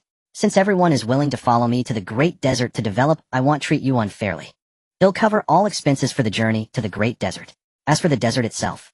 Hearing this, the old chief thought the Prince of Mabe is truly benevolent. He can't bear to see the villagers in poverty. Following the Prince of Mabe is like pledging allegiance to a wise and virtuous lord. Unlike that tyrant emperor who can't tell right from wrong and indiscriminately slaughters his people to protect his own position. After lamenting inwardly, the old chief said to Ouyang Yuqing, Prince of Mabe, by all rights we shouldn't put you to such expense, but the villagers are indeed short on funds so. Ouyang Yuqing interrupted, "Old chief, what's this talk of expense? Since the villagers have chosen to follow me, they are my people now. Isn't it only right that I care for my own subjects? Besides, today's massacre happened because of me. I can't just pretend nothing happened and walk away, can I?" Hearing Ouyang Yuqing's words, the old chief's resolve was further strengthened. He thought, following a wise lord like this, our Gu family village is destined to prosper. With the matter settled, the old chief was overjoyed and prepared to share the good news with the villagers. He also planned to have the villagers pack their belongings to set out with Ouyang Yuqing the next day. The old chief shared his thoughts with Ouyang Yuqing. "Prince of Mabe, I'll go inform the villagers to pack their bags tonight, so we can set out with you tomorrow." Hearing the old chief's words, Ouyang Yuqing thought the old chief may be old in years, but not in spirit. Full of energy he is. However, Ouyang Yuqing finished his thought and stopped the old chief, saying, "Old chief, there's no rush." Hearing this, the old chief's heart skipped a beat. He thought, "Don't tell me the Prince of Mabe has thought of something and changed his mind." This. Seeing the old chief's anxious expression, a slight smile played on Ouyang Yuqing's lips as he said, "Old chief, the villagers have just had a scare. Tonight let them get a good rest. In the meantime, my wife and I need to make a trip back to the capital. You'll have plenty of time to pack. No need to rush. Also, I'll have my shadow guards assist you all in purchasing carriages and other necessities from the county town. After all, the journey is long and arduous. Walking the whole way on foot would be too tiring." Hearing this, the old chief felt an even greater burden. Free food and drink for the whole journey was already more than generous, but now the Prince of Mabe wanted to equip the villagers with carriages as well. How could he accept this? Shamelessly accepting free food and drink was one thing, but he absolutely couldn't let the Prince of Mabe pay for the carriages out of his own pocket. If they let him pay for the carriages, the Prince of Mabe might very well look down on them. This would clearly be taking advantage of his kindness. After thinking it over, the old chief said with an embarrassed expression, "Prince of Mabe, we've already caused you enough trouble by mooching off your food and drink. We should pay for the carriages ourselves." Ouyang Yuqing listened to the old chief and thought about the villagers with their patched clothes. How could they possibly afford to buy carriages? Thinking this, he said to the old chief, "Old chief, these carriages I'm buying are only for your temporary use. Once we reach our destination, I'll take them back. Don't let it weigh on your mind." The old chief wanted to say more, but Ouyang Yuqing quickly stopped him. "Old chief, it's all for the sake of the journey. Let's not talk about anything else. Come, let's have a few drinks and we'll discuss the details over the meal." Ouyang Yuqing didn't want the old chief to ramble on like this. His wife hadn't even eaten 2 bites of her meal before the man had arrived. If his wife got too hungry, he'd be worried sick. Nothing is more important than his wife's meal. Ouyang Yuqing said to everyone at the table, "Come, let's continue eating. Old chief, let's have a toast." With that, Ouyang Yuqing picked up the mitai and downed it in one gulp. The mitai was a bit pungent as it went down his throat, but after a moment a mellow fragrance lingered. After drinking, he glanced at the mitai bottle again. He thought the place where immortals live is truly different. This liquor is strong, but the taste is pure. The men at the table saw Ouyang Yuqing drink and followed suit, downing their glasses in one go. The old chief, who loved his drink the most, smacked his lips after drinking. "Good wine." After praising it, he said to Ouyang Yuqing, "Prince of Mabe, this wine is truly exceptional. It's mellow, clear in color, and high in potency. Who is the master craftsman behind this?" Hearing the chief's question, Ouyang Yuqing's heart skipped a beat, but he didn't let anyone notice his unease. After thinking for a moment to formulate his words, he began to fabricate a story. He said to the old chief, "Oh, this was a gift from a friend overseas. I hadn't had a chance to taste it yet. I only remembered I had it today on a whim. I didn't expect it to be so mellow and fragrant. Had I known, I would have saved a few more bottles." Upon hearing it was from overseas, the old village chief nodded and said, "Oh, no wonder. Our Bright Moon Kingdom couldn't possibly brew such. Just the alcohol content alone is beyond our means." Shen Yingying heard this and thought to herself, this is a business opportunity. In ancient times, the highest alcohol content people could brew was around 18 degrees, as they knew nothing of distillation. But I'm a modern person. I know how. Not only that, I even have a distillery production line. Shen Yingying mused about opening several workshops in the desert to produce high-proof liquor and trade it for some serious cash. The mere thought of money excited her. At the dinner table, Ouyang Yuqing noticed his young wife was daydreaming while they ate and chatted. So he nudged Shen Yingying's little hand with his arm and whispered, "What are you thinking about, so lost in thought?" Shen Yingying was happily fantasizing about money flowing endlessly into her pockets when Ouyang Yuqing's nudge interrupted her reverie. Coming back to her senses and seeing it was Ouyang Yuqing who nudged her, she said with a beaming smile, "Nothing much, just thought of a lucrative business idea." Ouyang Yuqing, finding it inconvenient to discuss this with his wife at the moment, replied, "You little money grubber." With that, he turned back to converse with the old village chief. The old village chief observed Ouyang Yuqing whispering intimately with his wife, and thought to himself truly newlyweds are inseparable. They must share a deep, unlike him and his old wife who were bound by their parents' arrangement and treated each other with formal respect. The old village chief felt a pang of envy though he harbored no regrets. After all, he and his old wife had weathered over 30 years together. After a moment of reflection, he asked Ouyang Yuqing, Prince of the Northern Desert, how many days will your return to the capital take? Ouyang Yuqing calculated traveling by carriage would take 3 days, and even using his abilities it would still take 2.5 days. Just as he was about to tell the old village chief it would take 3 days, Shen Yingying poked him with her finger from the side. Startled, Ouyang Yuqing turned to look at her. Seeing him look over, Shen Yingying gestured with her fingers under the table. Ouyang Yuqing glanced at her fingers and mouthed silently 2 days. Shen Yingying saw his lips and nodded.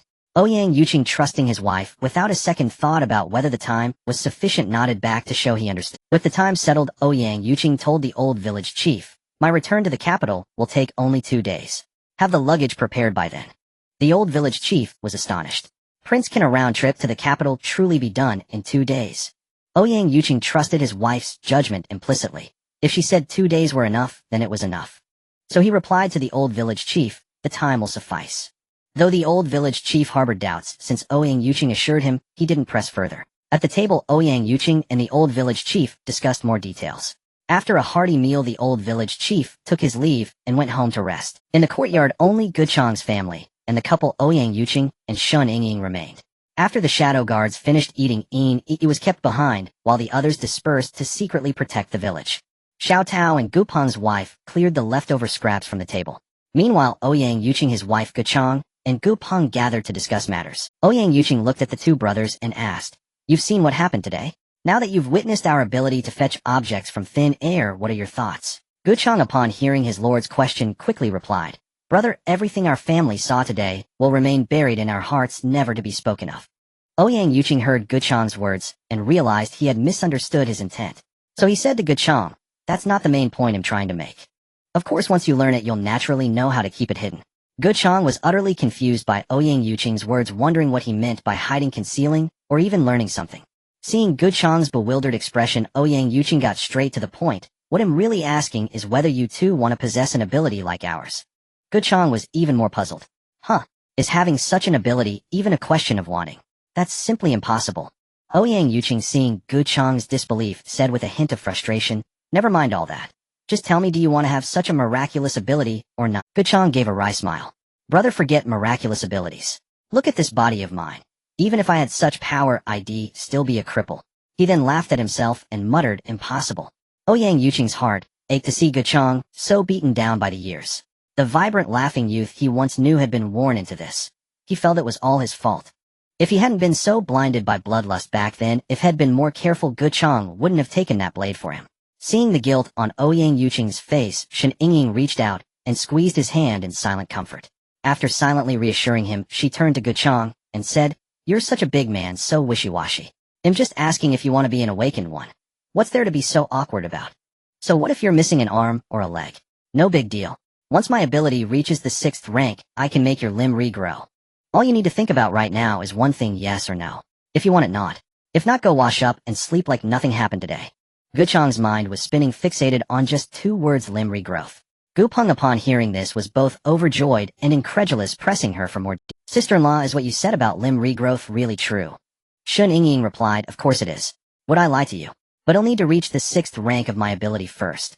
Gupeng was stunned and ecstatic. He eagerly asked, sister-in-law, what rank are you at now? Shen Yingying answered directly, I just broke through a minor rank during today's fight. I've just entered the 5th rank. Ouyang Yuqing was thrilled to hear his wife had advanced. He said to her, congratulations, my dear, on your breakthrough. She smiled brightly and replied, I was already on the verge of breaking through. It just came naturally. Gupeng, hearing she was at the 5th rank, muttered happily to himself, almost there, just one more rank. My brother is truly blessed. Gupeng snapped out of his daze and saw his brother still staring blankly. He thought, what are you spacing out for? How foolish would you have to be to miss such a golden opportunity? So Gupeng nudged Guchang and said, what are you standing there like a dummy for? Your sister-in-law asked you a question. Hurry up and tell her you want it. Snapped back to reality by his brother's nudge, Guchang asked Shen Yingying excitedly, can my arm really regrow? Can I truly walk again like a normal person? Shen Yingying replied, of course, but only after I reach the 6th rank of my ability. Guchong, hearing that he had to wait until she reached the 6th rank, said passionately, "I'll wait. I can wait." Seeing his excitement, Shen Yingying could understand his state of mind. If she were in his shoes unaware of the truth, she too would be incredulous. After a moment's thought, she said to him, "Alright, calm down. Limb regrowth is a matter for the future. What you should be thinking about now is whether you want to learn the ability." Now certain that his arm could regrow, Guchong said joyfully, "Learn. Of course I want to learn. But can someone missing an arm and a leg even cultivate an—" Shen Yingying replied, "Don't worry about missing an arm and a leg. Even if you were just a head that could stay alive, you could still learn." Guchong nodded excitedly. "Then he'll learn. Only a fool would pass up such a great opportunity." Shen Yingying thought to herself, the way you were acting just now was exactly that, a fool. She kept that thought to herself. She then had Ouyang Yuqing discuss with the Gu brothers what kind of ability they wanted to learn. She took out 2 of each type of ability fruit, placed them in a small basket, and handed it to Ouyang Yuqing. After that, she told him she was tired and headed to the room Gu Peng had prepared for them. After the fight in the heat of summer, she felt sticky all over. Now that Ouyang Yuqing was teaching them the abilities, she could sneak into her space for a bath. Ouyang Yuqing saw his wife hurry inside and thought nothing of it. He assumed she was simply tired from a busy day. While Ouyang Yuqing began instructing the Gu brothers in the courtyard, Shen Yingying enjoyed a long, luxurious bath in her space. The first proper one Shed had since being exiled. After half an hour, Shen Yingying emerged from the space feeling refreshed. Using her wind ability to dry her hair, she pulled a bottle of soda from her space. After finishing the drink, she figured Ouyang Yuqing wouldn't be back for a while, so she sat down to meditate. She needed to rest well. She'd be driving tomorrow morning. After teaching the brothers how to meditate, and seeing them both successfully break through to the 1st rank, Ouyang Yuqing had Gu Peng draw him some water and took a quick cold rinse. By the time Ouyang Yuqing entered the room, an hour and a half had passed. The moment he stepped inside, Shen Yingying sensed his presence. She slowly opened her eyes and asked, "Success?" Ouyang Yuqing nodded. Confirmed, Shen Yingying said, "Let's get some rest. We depart at the start of the Mao hour, 57 a.m. tomorrow." Hearing his wife's words, he undressed, got into bed, and held Shen Yingying with his eyes closed, sleeping peacefully. Shen Yingying, noting how rare it was for him to sleep, so obediently closed her eyes and drifted off as well. Once he heard his wife's breathing even out, Ouyang Yuqing opened his eyes. He looked at her sleeping face and sighed inwardly. Torment. Holding a beauty without being able to enjoy her. Truly a human torment. The night passed without further words. Before dawn, the couple rose and prepared. After a quick wash, Ouyang Yuqing summoned Ini. Ini came and asked, "Master, what are your orders?" Ouyang Yuqing instructed him, "Today your mistress and I return to the capital. While watching over the villagers and exiles, keep a close eye on those escort guards. If those escorts dare to resist, beat them within an inch of their lives, understand?" "Yes, I understand. Also find time to go to the county and buy horses and supplies for the villagers' journey." Hearing about buying horses and supplies, Shen Yingying took out 5,000 taels of silver notes from her space ring and handed them to Ini. Ini took the silver notes and stored them in his space ring. After putting them away, he asked the couple, "Master, mistress, is 2 days truly enough for your round trip to the capital?" Shen Yingying thought about their recent exile journey and replied, "We haven't been exiled for long, and we've been moving at a snail's pace. 2 days is plenty. However, we might return late at night. Don't panic if we're not back by then. Wait for our return before making any decisions. If an irreversible emergency arises, use your best judgment. Remember, life comes first.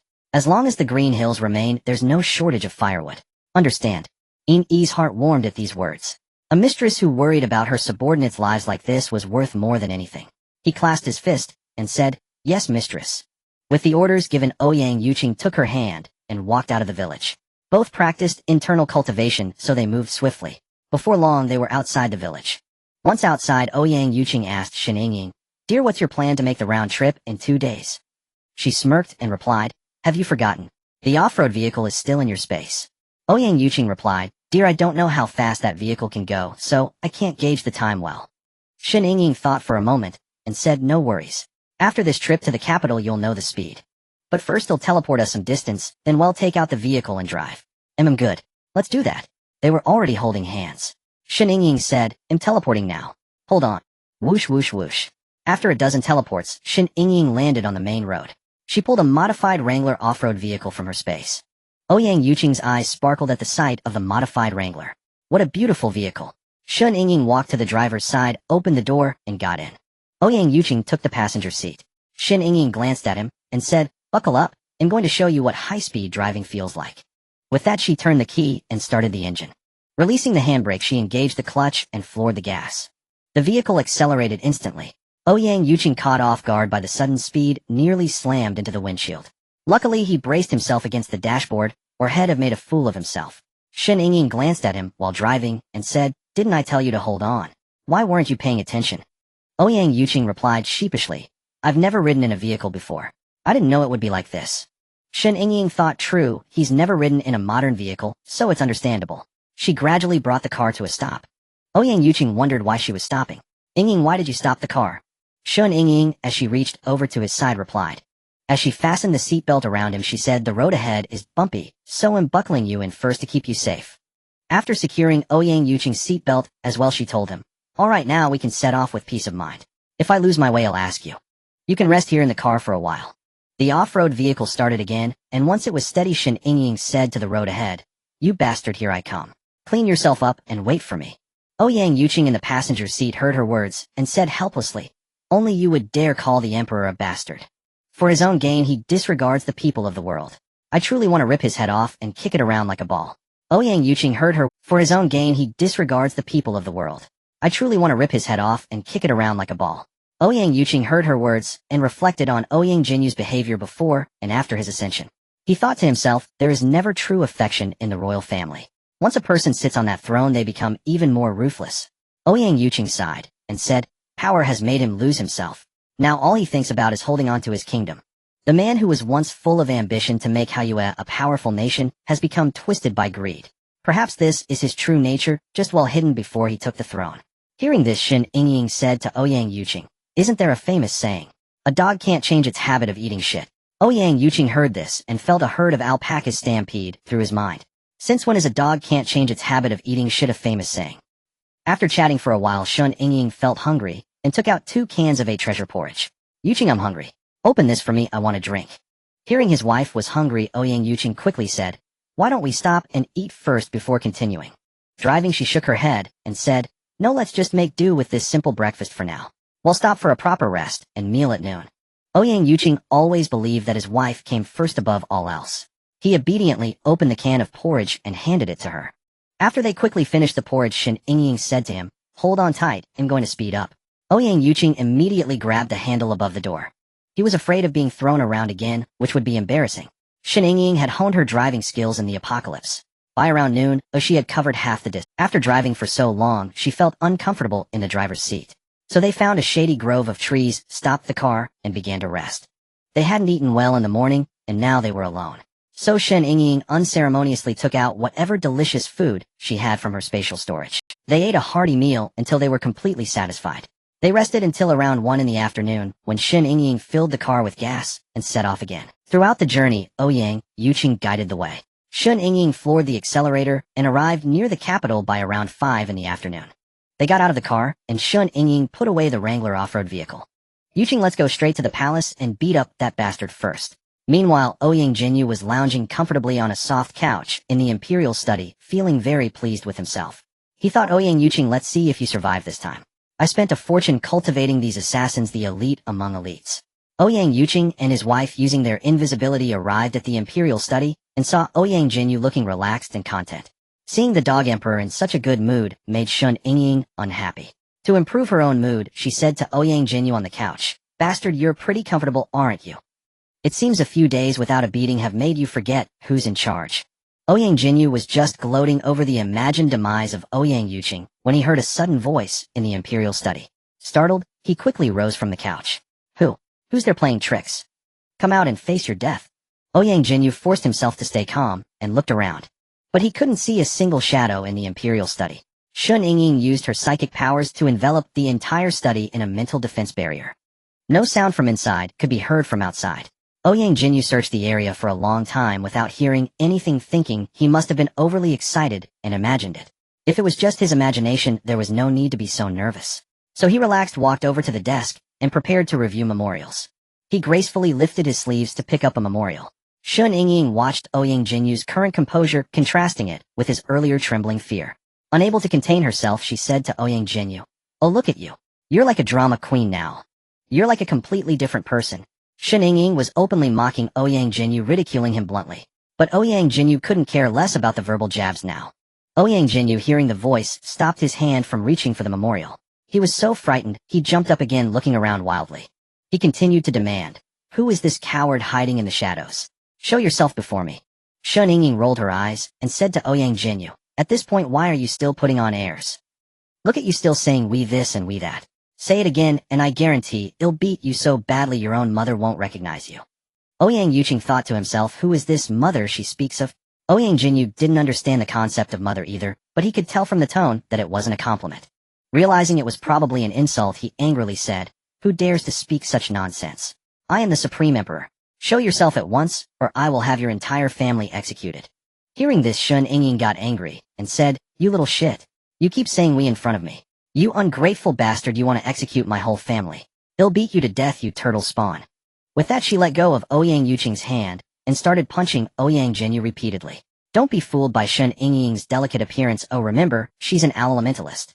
Even with her current 5th level strength, she was holding back. Ouyang Yuqing was beaten black and blue by her relentless punches.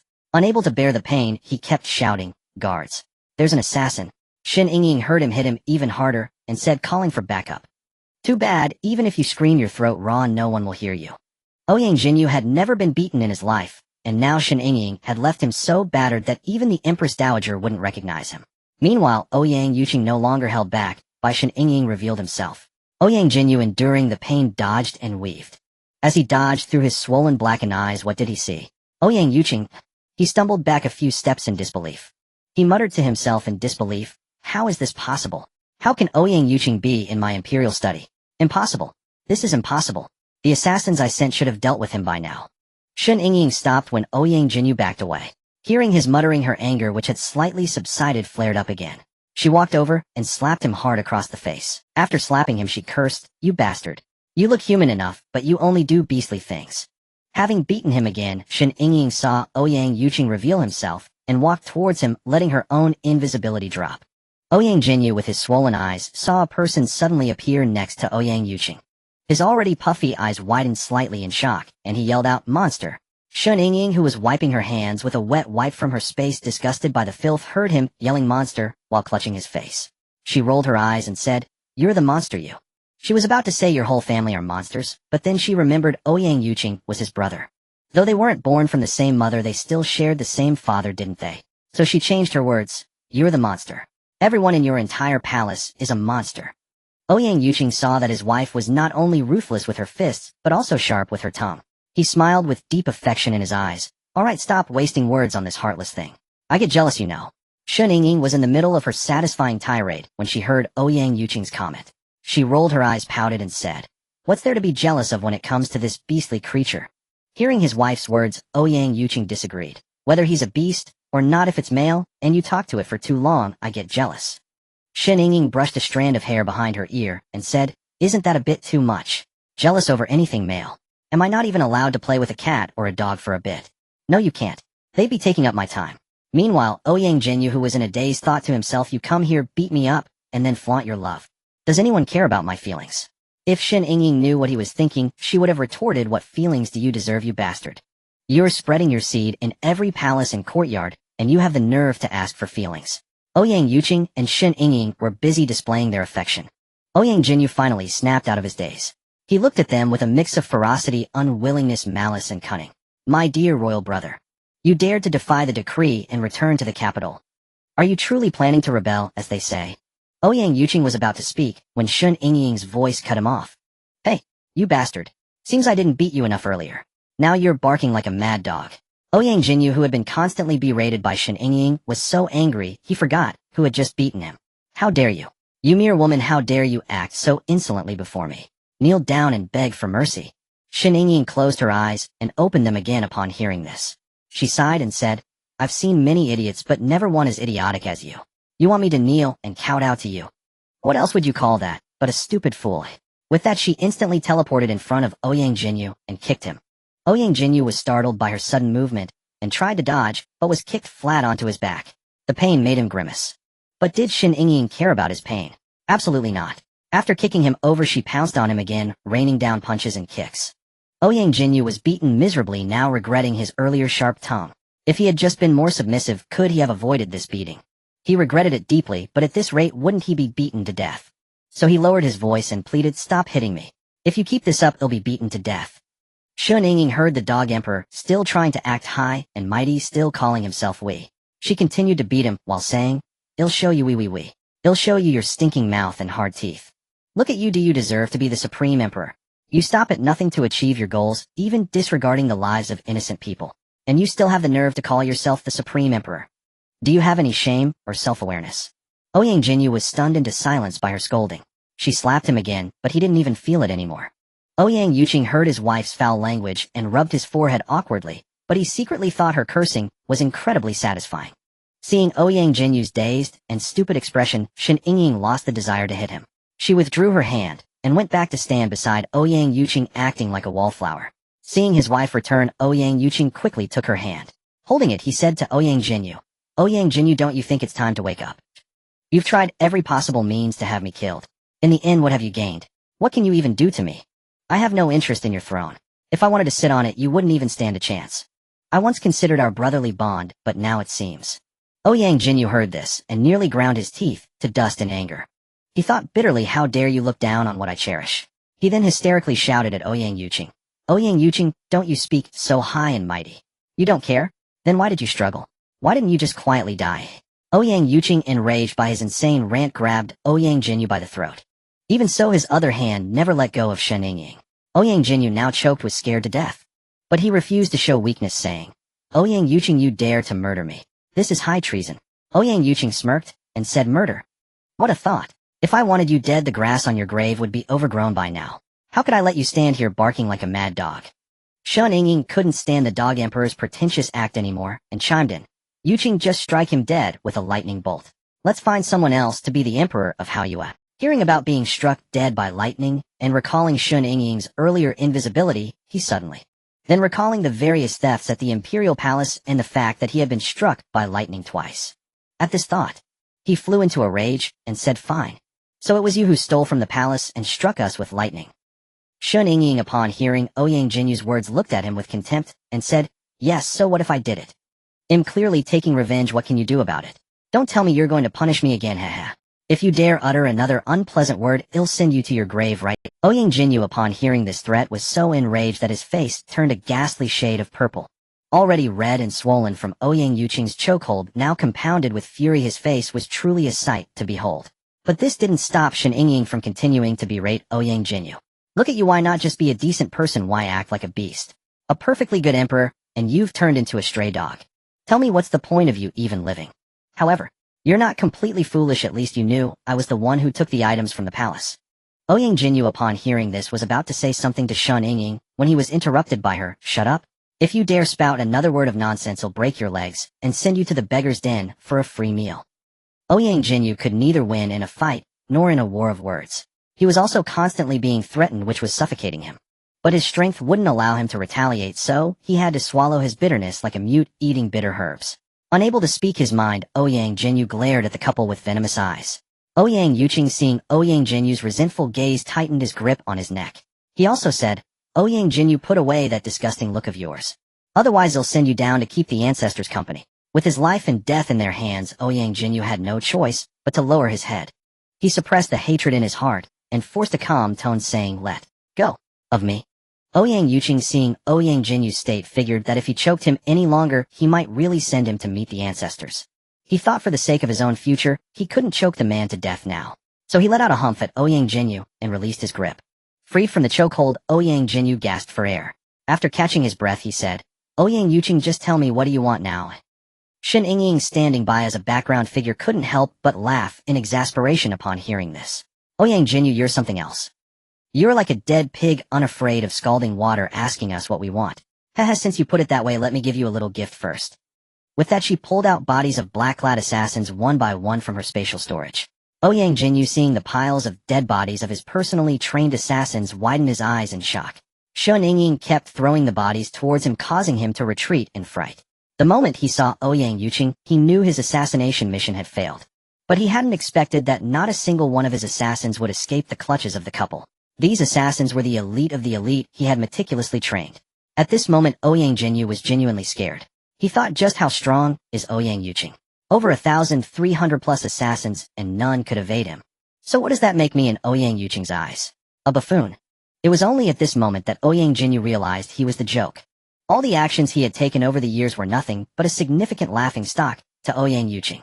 Especially his imperial decree betrothing Shen Yingying, that freak, to Ouyang Yuqing. Wasn't he just slapping his own face? This was all the fault of that left Prime Minister Shen Yingying. If we survive this calamity, we will surely punish him for his treasonous crimes. If a woman like this had been discovered by me earlier, then Ouyang Yuqing was lost in his delusions, unaware of Shen Yingying's thoughts. If she knew Ouyang Yuqing was fantasizing about her at that moment, she would guarantee to send him on a one-way trip to the Western Paradise. Ouyang Yuqing was now utterly helpless with no one to turn to. He had no choice but to face the situation he'd in, and said to the couple, "Since things have come to this, and you haven't killed us, then tell me, what is the purpose of your visit today?" Ouyang Yuqing, hearing this, looked at him with disdain and said, "Finally, you've shown a bit of sense. If it weren't for the trouble of having to choose and train another emperor, I'd really love to chop you into 8 pieces." Ouyang Yuqing didn't want to hear more and irritably said to Ouyang Yuqing, "Enough with the useless talk, just tell me what you want." Shen Yingying looked at Ouyang Yuqing's pathetic state, her eyes full of contempt. But her words were directed at Ouyang Yuqing. "Look, this is the supreme ruler of a nation. Look at his disgusting demeanor. Why don't we just get rid of him? After we kill him, we can figure out a way to put someone else on the throne. Look at him now. Oh, I bet anyone we pick off the street would do a better job than him." Ouyang Yuqing, hearing Shen Yingying's words and seeing the murderous look on the couple's, fear began to creep into his heart. He truly saw the murderous intent in their eyes. "You too?" Shen Yingying was annoyed by the sound of his voice. She narrowed her eyes at him and said, "Shut up. If another word escapes your lips, I'll kill you." Ouyang Yuqing, frightened by her gaze and words, quickly clamped his mouth shut. Seeing that he was silent, she said to him, "Go write a few edicts. Write out the truth of how you framed and wronged Yuqing. And clear Yuqing's name. I don't have time to play house with you. If I get angry enough, they'll travel 1,000 miles to take your head. Also write a self-incriminating edict, so the people of the world know how incompetent you are. And write a letter of repentance vowing to mend your ways and start anew. From now on, dedicate yourself to governing the country and nothing else. Otherwise, I'll make sure you never see the winter sun." Ouyang Yuqing, hearing this, wanted to struggle and say something. But Shen Yingying didn't give him any chance. "Write, and you live. Don't write, and I'll send you on your way right now. You have 1 minute to think it over." With his life at stake, Ouyang Yuqing, though furious, dared not speak out. He sat down at the desk and began writing the edicts. Shen Yingying, seeing his handwriting, curled her lips and thought, "Damn it. The man is useless, but his calligraphy is pretty good. What a waste that such writing comes from his hand." Ouyang Yuqing swiftly wrote 4 edicts. Ouyang Yuqing, after reviewing them, took the one detailing how Ouyang Yuqing had plotted against him. After putting it away, he said to Ouyang Yuqing, "Don't think I'm being merciful. If it weren't for the people of Haoyue, you would have died countless times over. From now on, you rule your Haoyue, and I'll live my carefree life in the desert. If anything happens to Haoyue, you better watch your head. From now on, we are no longer brothers. Well, sever all ties and never interact again. Take care of yourself." Ouyang Yuqing felt regret upon hearing this. If he had known Ouyang Yuqing didn't care about the throne, why would he have? However, thinking about governing the country, but the treasury was empty. He asked fearfully, "What about the treasury?" Shen Yingying retorted immediately, "It's in my pocket now, so don't even think about it. Consider this a small punishment for the sins you committed against Yuqing. From now on, keep your eyes open, don't listen to the slander of those treacherous ministers, and govern the country well. I believe you'll be able to fill the treasury again. But of course, if you pay lip service to our words, then you'd better seriously consider the head on your shoulders." Ouyang Yuqing, upon hearing this, was filled with overwhelming regret. He thought if only he hadn't been so jealous of Ouyang Yuqing's prestige among the people. If he hadn't listened to those treacherous ministers back then. If he had treated Ouyang Yuqing well then. Would his princess have been in his own harem? Would Ouyang Yuqing still be fighting for him? Ouyang Yuqing's wishful thinking was quite rosy, but he failed to consider that with Shen Yingying's fiercely righteous nature, peaceful coexistence was impossible. Was that even possible? Just because he had a harem of 3,000 beauties. If she were his consort, then whether his brothers below would remain attached to him was another question. With the deeply ingrained concept of monogamy from the 21st century, would she serve a man who was promiscuous and let anyone climb into his bed? Ouyang Yuqing would probably die from exhaustion in the harem or be tortured to death by her. If he somehow survived, everyone would surely believe that Shen Yingying hadn't actually transmigrated. Ouyang Yuqing was lost in his delusions, unaware of the couple's thoughts. Shen Yingying saw Ouyang Yuqing staring blankly after writing the edicts, so she withdrew her mental barrier and said to him, "What? Regretting your past actions, eh?" Ouyang Yuqing snapped back to reality at the question. However, he didn't answer Shen Yingying. Seeing his silence, Shen Yingying didn't bother to press further. She continued, "Call someone to issue the edicts. The sooner this is done, the sooner you're free. Hearing this, Ouyang Yuqing called out to the outside of the imperial study, someone. The head eunuch who had been waiting outside immediately entered upon hearing the. As he entered, he saw Ouyang Yuqing, his wife, and a man whose face was swollen like a pig's head. Startled, he was about to call for guards. But before his shrill voice could finish, the word Shen Yingying ended his life with a single ice spike. Ouyang Yuqing watched as she casually ended the head eunuch's life. He stammered in shock. Shen Yingying, hearing his shocked voice, said to him, "This kind of treacherous villain doesn't deserve to live. It's because people like him surround you that you've become so clueless." After her rebuke, she continued. Ouyang Yuqing felt a pang of anger seeing his comforting flower killed so casually. But upon reflection, he found himself agreeing with her words. Yes, it was these people who always whispered slander in his ear when he was feeling insecure. With that thought, he decided the head eunuch indeed deserved to die. Without another glance at the eunuch, he called out again. "Someone." The eunuchs and palace maids on duty outside the imperial study heard the emperor's call. They wondered, didn't the head eunuch just go in? Why is the emperor calling again? Usually once the head eunuch went in, they weren't needed. What's different today? Despite their confusion, they knew they had to hurry into the imperial study when the emperor called. If they were late and the emperor flew into a rage, the consequences would be unbearable. Upon entering, the eunuchs and maids dared not look up. They knelt and kowtowed in the direction of Ouyang Yuqing, paying their respects. May the emperor enjoy boundless blessings and long life. Ouyang Yuqing, his face swollen like a pig's head, saw the eunuchs and maids had entered and said to one of the maids, "You go and summon the commander of the imperial guard." The maid acknowledged the order and replied, "Yes, your majesty." She then retreated from the study, trembling with fear. Once outside, she broke out in a cold sweat. She recalled the scene inside the head eunuch's body, lying on the floor looking utterly aggrieved. It was truly terrifying. After the maid left, Ouyang Yuqing ordered a young eunuch to remove the head eunuch's body. The young eunuch, upon hearing Ouyang Yuqing's order, quickly replied, "Yes, your majesty," and began dragging the head eunuch's body out. As he dragged the body with his head down, he stole a glance at the pile of black-clad assassin bodies stacked like a small hill. After a quick look, he averted his eyes and focused on dragging the eunuch. After dragging the body out of the study, he wiped the sweat from his forehead. Recalling the sight of the assassins' bodies, he thought, "Oh my heavens. Is the killer some kind of psycho? Why do those dead assassins have holes all over them, with some even exposing their rear ends?"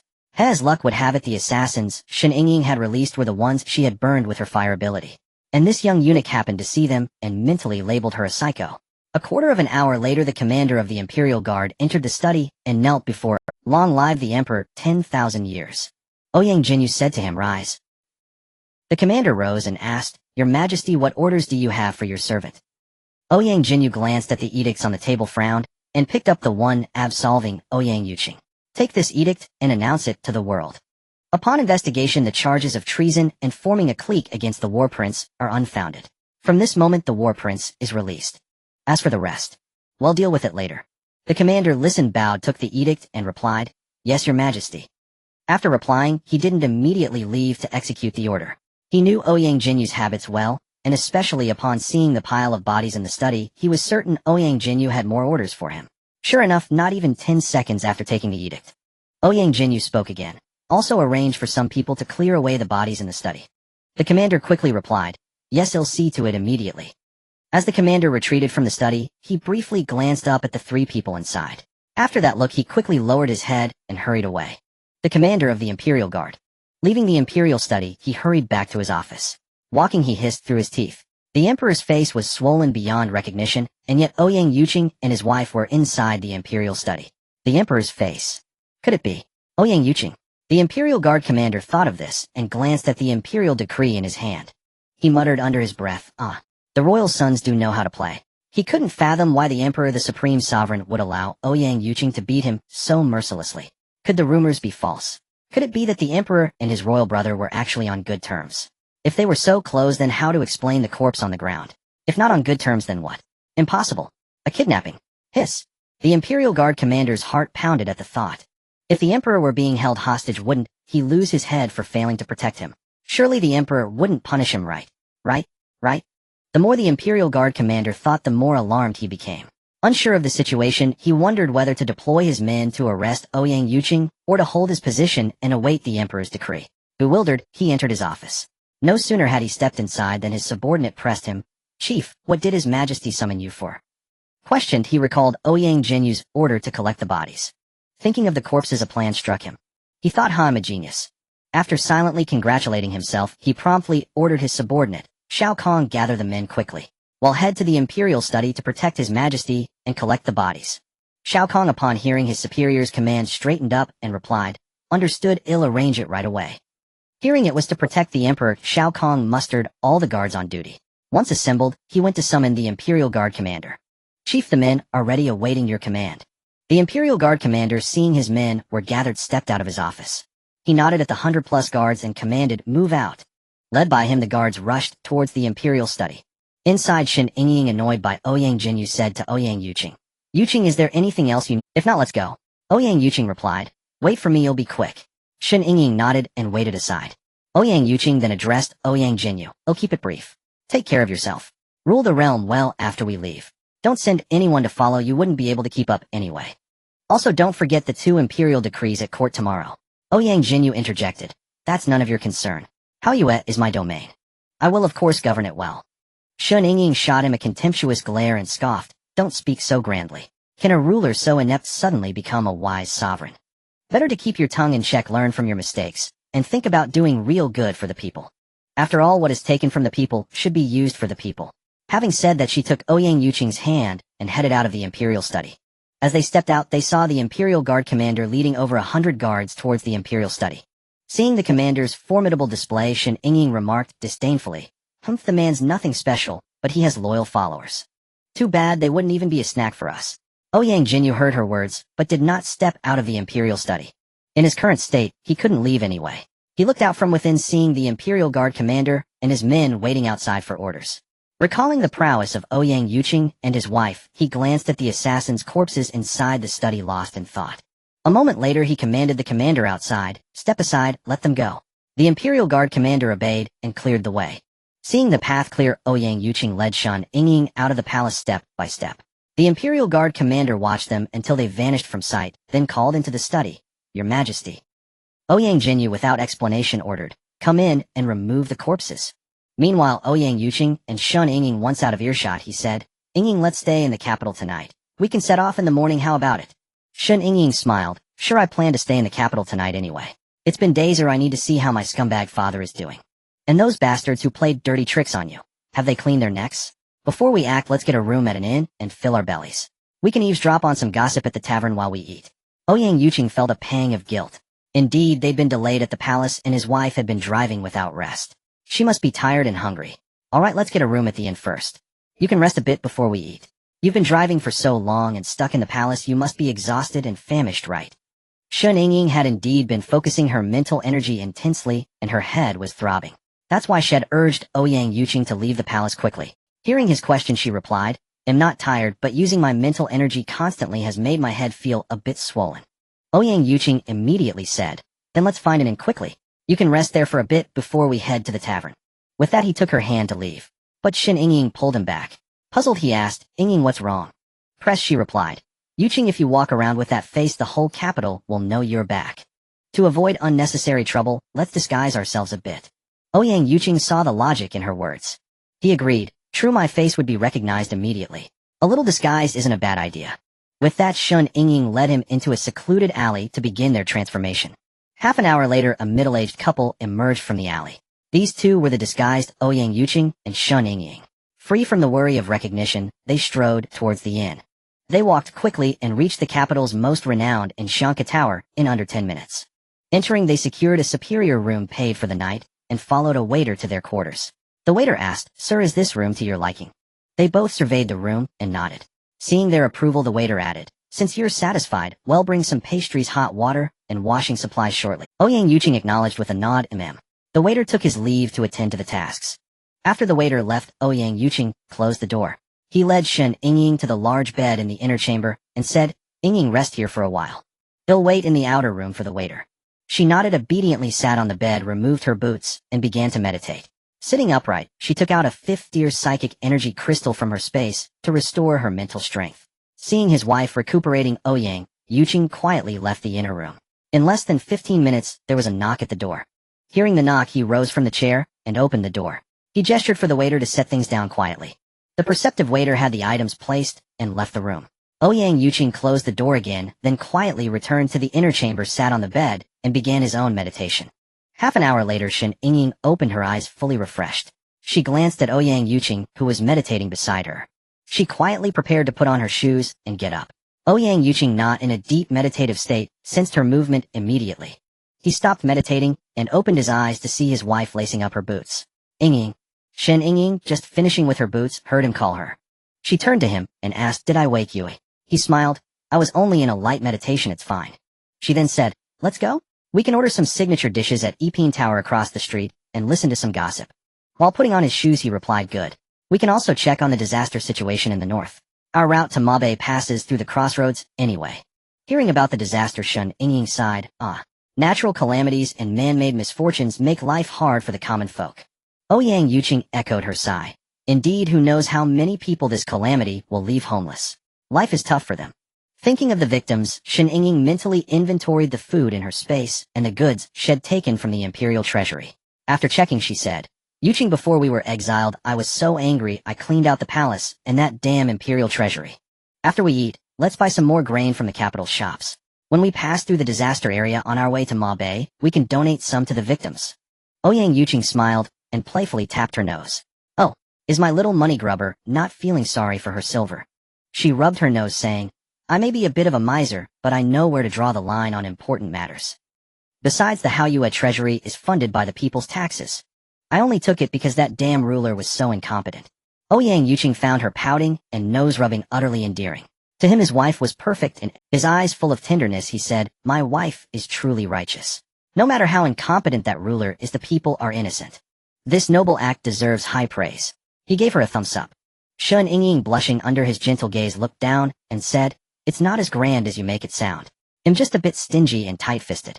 But I do know what's important. And taking from the treasury is like taking from the people. I have to do something for the disaster zone. Otherwise I wouldn't be able to live with myself. I'm not the type to feast and revel while the people suffer under the weight of their—" Ouyang Yuqing praised her again. "Our Yingying is truly amazing." She waved him off. "All right, stop with the praise, or you'll be starved to death at this rate. We need to eat quickly, there's still so much to do." Hearing she was hungry, he took her hand. "Let's go eat then." They left the room, closed the door, and walked out of the inn. Across the street stood the capital's famous restaurant, Epine Tower. Still in their disguises, they approached Epine Tower ready to enter. But they were stopped at the door by the servants of a group of ostentatious young men. "Get up, you two shameless old folks. Holding hands at your age, have you no shame?"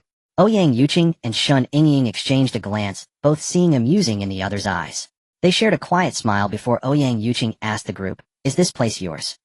The group burst into laughter. Ouyang Yuqing, concerned for his tired wife, had no patience for their antics. He said, "What's so funny? If you don't own the place, move aside."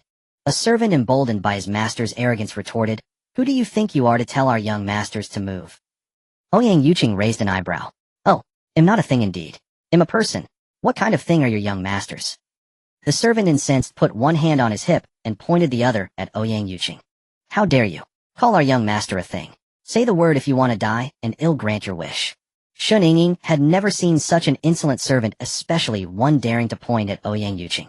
Having spent nearly a decade in the apocalypse, her motto was "Fight if you're not satisfied." She raised her right leg and kicked the servant.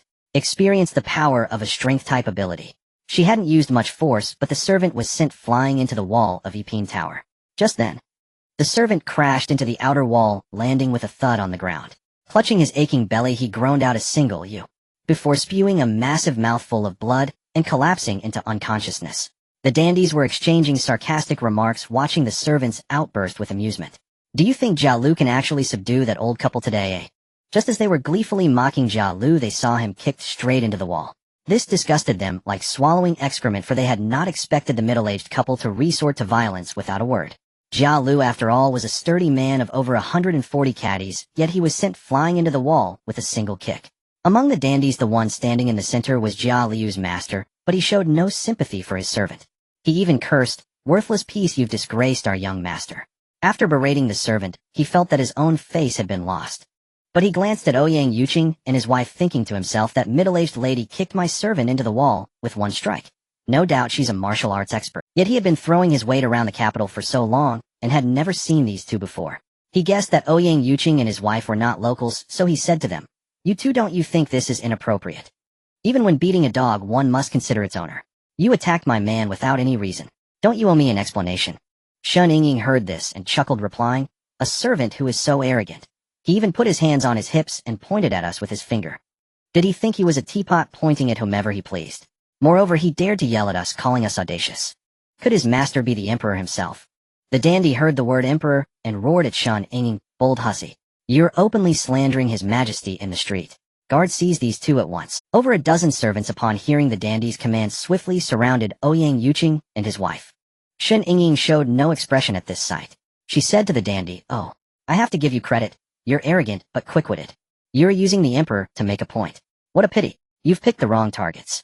As she spoke, the servants had already lunged at the couple. She didn't move an inch. Ouyang Yuqing simply kicked left and punched right. In no time, the servants were rolling on the ground, groaning in pain. Ow! It hurts so much. The dandy saw his servants beaten to a pulp by Ouyang Yuqing and thought to himself, tisk, we've run into a tough nut. Ouyang Yuqing, meanwhile, was fuming. These people were delaying his wife's meal. If he didn't teach these clueless young upstarts a lesson, it would be a disservice to his own laziness. So Ouyang Yuqing released Shen Yingying's hand and strode toward the dandy. The dandy was still pondering a countermeasure when he saw the middle-aged man approach. Sensing trouble, the dandy backed away while threatening, don't get cocky. Do you have any idea who I am? I am the younger brother of Consort Mei. I am a member of the imperial clan. Hearing this, Ouyang Yuqing despised with all his heart these idle, worthless wastrels who, relying on a slightly decent family background, did nothing but squander their family's fortune. Ouyang Yuqing raised his hand and slapped the dandy across the face. As he slapped, he said, who is Consort Mei? I don't know her. The dandy, enduring the pain, covered his face and said, my sister is the newly appointed Consort Mei. If you're smart, kneel down. Otherwise I'll have you torn to pieces. Ouyang Yuqing smirked at this. He said to the dandy, your emperor has no power over me, and you want to tear me to pieces. Quite the bold talk. One would think you're even more arrogant than your emperor. The dandy grew suspicious and asked, who are you? How dare you speak so arrogantly, defying imperial authority? I think you're traitors and rebels. Meanwhile, Shen Yingying was pondering the newly appointed Consort Mei. She thought, could it be that this Consort Mei went back to her family, got some silver, and bought herself the title of consort? Shen Yingying's speculation turned out to be true. Consort Mei had indeed returned to her family, and under her cajoling and coaxing persuaded her father to donate 300,000 taels. Though there were many consorts in the harem, very few managed to bring silver back from their families. Thus, Consort Mei's donation of 300,000 taels directly elevated her from a concubine to a consort. Before Ouyang Yuqing was exiled, he had been locked in a cell. After exile, he had been marching with the convoy. How could he know about the absurdities the dog emperor had committed to replenish the treasury? At this moment, Shen Yingying spoke up to Ouyang Yuqing. Consort Mei is probably the one who donated the most silver. Otherwise, for a minor neglected consort to climb the ranks bit by bit in the harem, that would take forever. After figuring it out, she said to the dandy, just a consort bought with silver. What capital does she have to be arrogant? After a moment's thought, she added, what's so impressive about a consort bought with money? The dandy heard Shen Yingying's words and said dismissively, my sister entered the palace only last year, and this year, she already obtained the title of consort. Moreover, she is currently enjoying the emperor's favor. Who knows, with a bit more effort she might give the imperial family a child next year. And you call such a favored consort a mere minor consort. Besides, my father is an imperial merchant. How dare you treat me like this? Shen Yingying only caught the phrase imperial merchant from the dandy's tirade. She now looked at the dandy as if he were a moneybag, her eyes gleaming again. Just moments ago, she had been reluctant to dip into her own pockets for disaster relief. Wasn't this a chance to replenish the coffers? Shen Yingying decided she would give this dandy some special attention. She resolved to work a little harder tonight to fatten her purse some more. After the dandy finished speaking, he noticed Shen Yingying's terrifying gaze. He felt as if he were a meat bun being thrown into the mouth of a hungry dog. That was how frightening it was. Trembling with fear, he hurriedly covered his upper. What do you want? A woman as old as you making improper advances on this young master. Aren't you ashamed? At your age, with your disgusting eyes, get away from me. Shen Yingying and Ouyang Yuqing looked at each other after hearing the dandy's words and seeing his protective gesture. Shen Yingying's head buzzed. She twitched her mouth and said to Ouyang Yuqing, this fool is out of his mind. Don't stoop to his level. To help him sober up, I'll give him some special attention. Before Ouyang Yuqing could say anything, she stepped forward and began slapping the dandy left and right across. As she slapped, she cursed, you little wretch. Look at what a sorry excuse you are. And you think I would do something to you? How dare you open that dung pit of a mouth and utter such disgusting words? Why don't you take a piss and look at your own reflection? Just look at you, gorging, whoring, and gambling all day, fat as a pig. If I didn't slice you open, I couldn't even see your eyes. And you call me old. Don't pollute my vision, you flat-nosed, toad-mouthed creature. Seeing your face, I can imagine your sister's looks in the palace. Heh, unworthy of praise. The dandy slapped twice across the face, covered his cheeks in pain, and cried out, "This is an outrage against decency." She sneered at his words, outrage against decency, a phrase that should never come from your mouth. Look at your ridiculous posturing. See how hard the common folks around are trying not to laugh. These dandies relying on family power have been bullying the weak and oppressing the people. The common folk dared not speak out against them. Now with the dandy beaten and humiliated by Shen Yingying, the people were snickering their shoulders, shaking with laughter. They found it both satisfying and amusing. They truly admired Shen Yingying's venomous tongue. The dandy covered his face and glared at the crowd. Seeing them laughing behind his back, he roared, "What are you laughing at? Watch your skin." The common people, frightened by his threat, quickly wiped the smiles off their faces. They were terrified of this dandy. He had power and influence, and they couldn't afford to offend him. If he held a grudge and came after them later, they would be lucky to escape with their lives. The timid ones even slipped out of the crowd. They were afraid. The dandy, satisfied with his shout, saw the people scatter in fear. He lifted his chin triumphantly and looked at Ouyang Yuqing and his wife, as if to say, "See that? That's power." Shen Yingying saw the dandy's expression, slapped her forehead, and said, "Calling you stupid as a pig is an insult to pigs. Truly, you're not even half as smart as a pig. Comparing you to a pig, isn't that an insult to pigs?" The dandy was so enraged his heart, liver, spleen, and stomach ached. Panting heavily, he pointed at Shen Yingying and stammered, You, insolent." Shen Yingying grabbed his pointing finger and bent it back. Not stopping there, she delivered several more slaps across his face. Instantly, the dandy's already plump face became even more swollen. With his finger broken, he raised the injured hand with his other hand and let out a shriek of agony. Sweat beaded on his forehead from the pain. He shouted to his cronies beside him, "Quick, go fetch a doctor. My finger is broken." Some of the dandies, realizing the situation was unfavorable, saw that Ouyang Yuqing and his wife were not to be trifled with. Hearing the summons for a doctor, they used that as an excuse to flee. After the beating, Shen Yingying saw the dandy wailing like a pig being slaughtered. She plugged her ears with both index fingers and complained to Ouyang Yuqing, "Yuqing, he's too noisy. My head hurts." Ouyang Yuqing, hearing that his wife's head ached, was alarmed. Without a second thought, he kicked the dandy. The dandy, weighing over 200 caddies, flew through the air like a projectile. The kick sent him more than 10 meters away before he crashed to the ground. Thud! Dust swirled in the street. The dandy, knocked unconscious by the kick, lay still. After kicking the man, Ouyang Yuqing gently took Shen Yingying's hands away from her ears and said tenderly, "There, it's quiet now. Does your head still hurt?" The onlookers could no longer bear the sight. They covered their eyes and thought, "Can you two old fools stop flaunting your affection in public? At your age, it's an eyesore." Shen Yingying smiled at him and replied, Hee, it doesn't hurt anymore. Let's go in and eat. I've worked up an appetite from all that fighting. Beating people is truly exhausting." Ouyang Yuqing, worried his wife would go hungry, quickly answered, "All right, let's go in and order. We mustn't let you starve. I've worked up an appetite from all that fighting. Beating people is truly exhausting."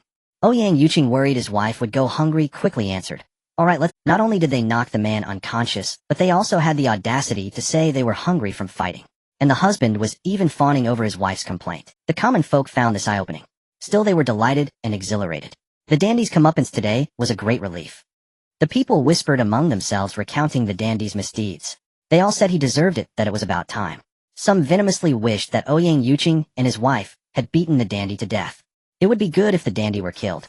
As for whether anyone would help him after he was knocked out, the common folk would tell you, why would we be sick enough to help a man who bullies us? The dandy lay face up in the street, unconscious. Everyone who saw him gave him a wide berth. He was hideously ugly. His face was swollen into a pig's head from Shen Yingying's slaps, with black and blue bruises visible everywhere. His complexion was a mess of purple and green. Compounded by his obesity, he was a sight to behold.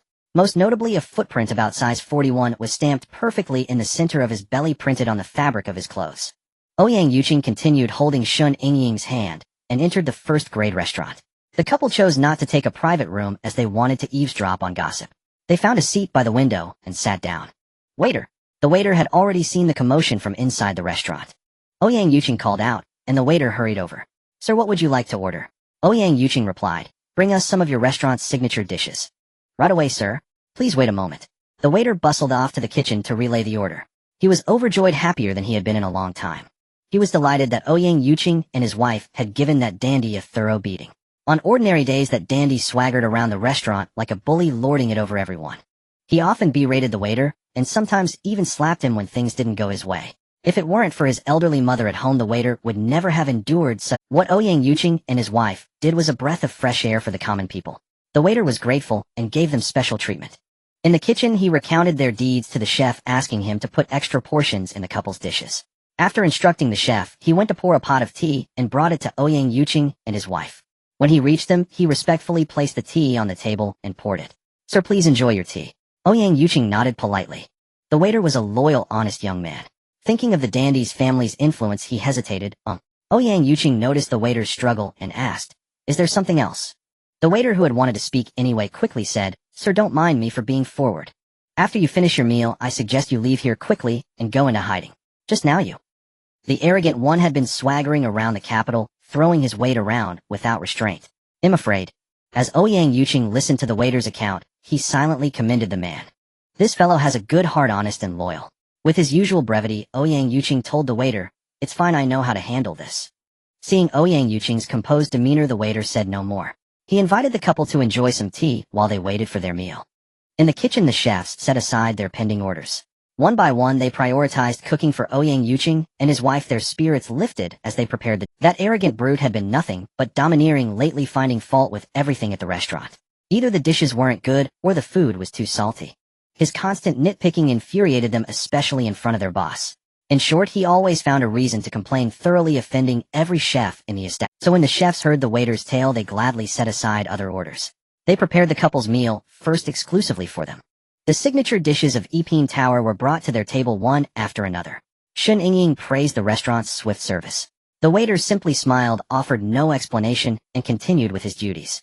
With so many delicacies before him, Ouyang Yuqing picked up his chopsticks and placed a few of his wife's favorite dishes into her bowl. "Yingying, try these." Feeling quite hungry, Shen Yingying smiled and eagerly took a bite. Savoring the flavor, she found it delightful. She smiled back at him, delicious. You have some too, Yuqing." With that, she used her chopsticks to pick out some dishes she had just tasted and placed them in his bowl. Seeing his wife serve him, Ouyang Yuqing's heart swelled with joy. He thought to himself, "My wife treats me so well." As they ate with relish, they quietly began to plot their next move. After their meal, they planned to visit the arrogant one's residence to enrich their own coffers. The couple finished their meal in high spirits. Outside, the unconscious brute regained consciousness and sat up from where he lay sprawled. Hiss! Clutching his abdomen, he groaned in pain. He glanced around. The area where he sat had become a vacuum of empty space. His unconscious servant lay beside him. Passers-by gave him a wide berth. They treated him like a plague. Among the people dodging him, some who saw the man lying on the ground began to whisper amongst themselves, unaware of the situation. They exchanged hushed words.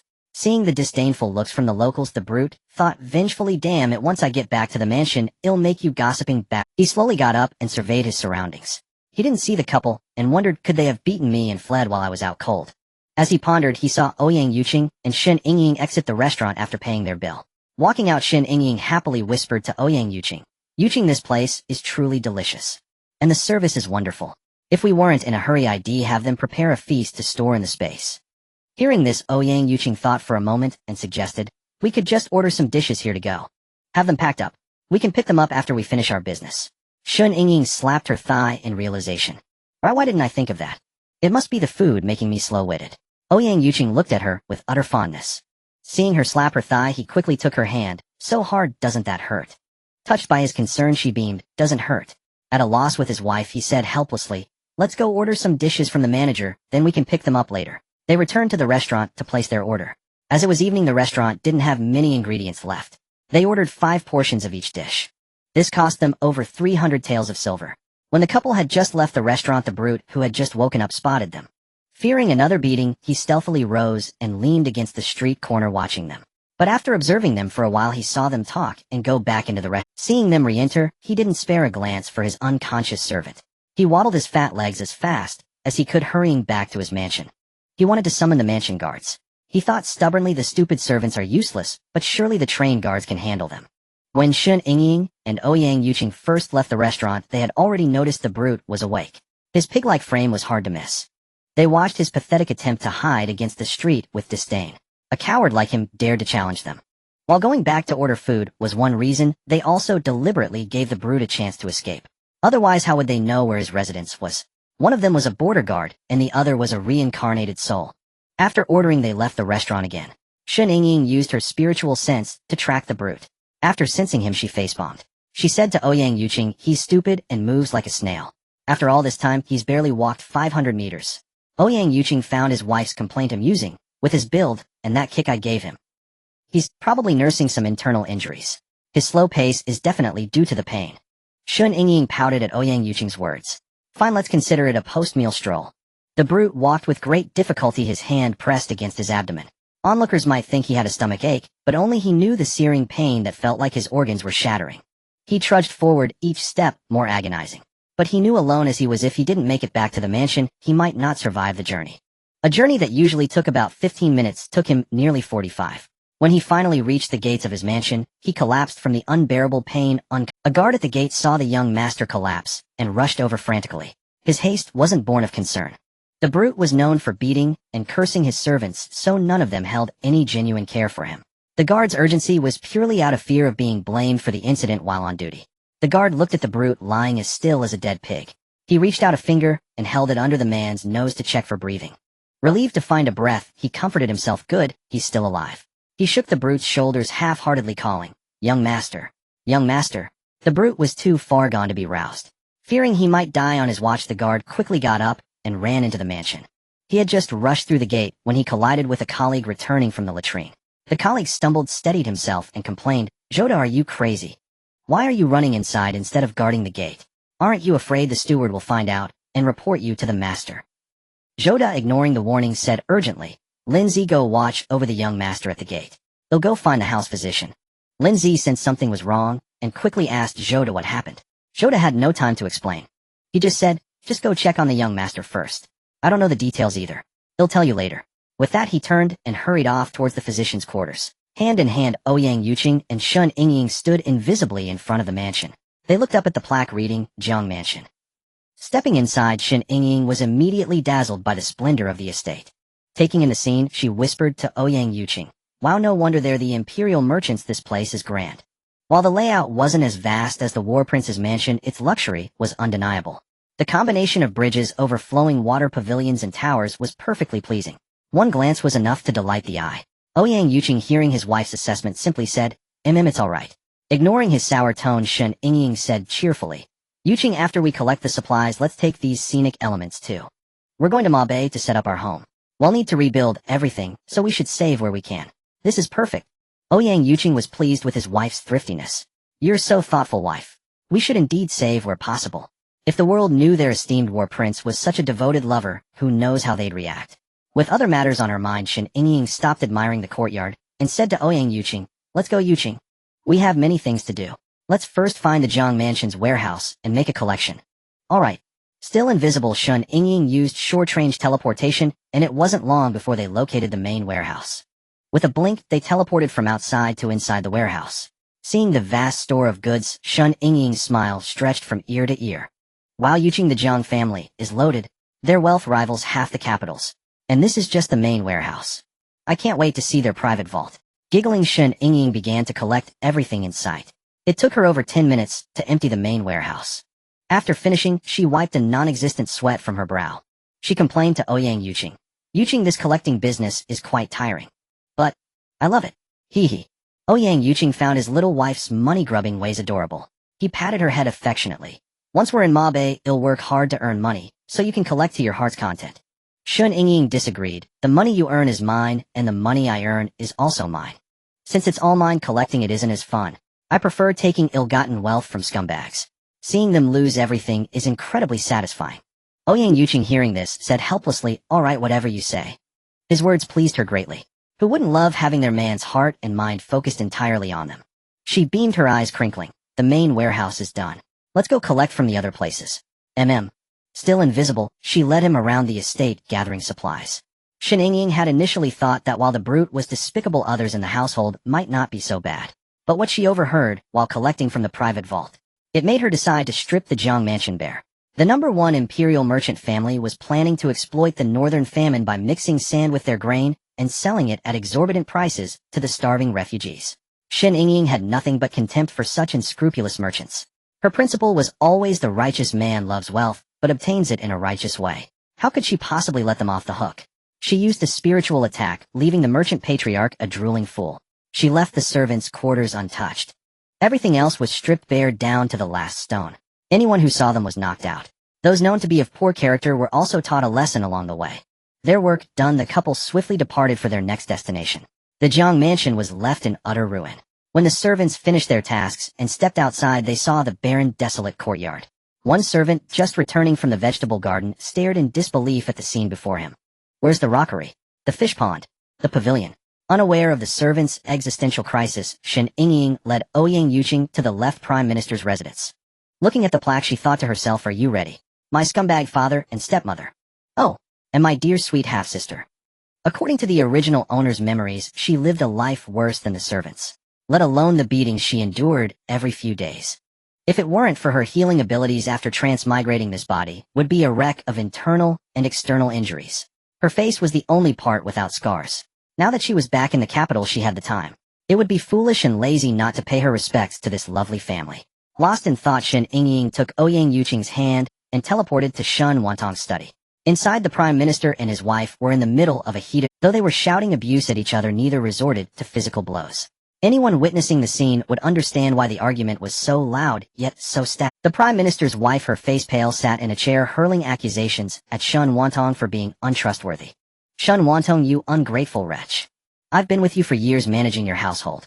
My father used his connections to get you promoted time and time again. You've prospered all these years thanks to my family's support. Would you be where you are today without it? And how do you treat me?" Shen Yingying had a throbbing headache.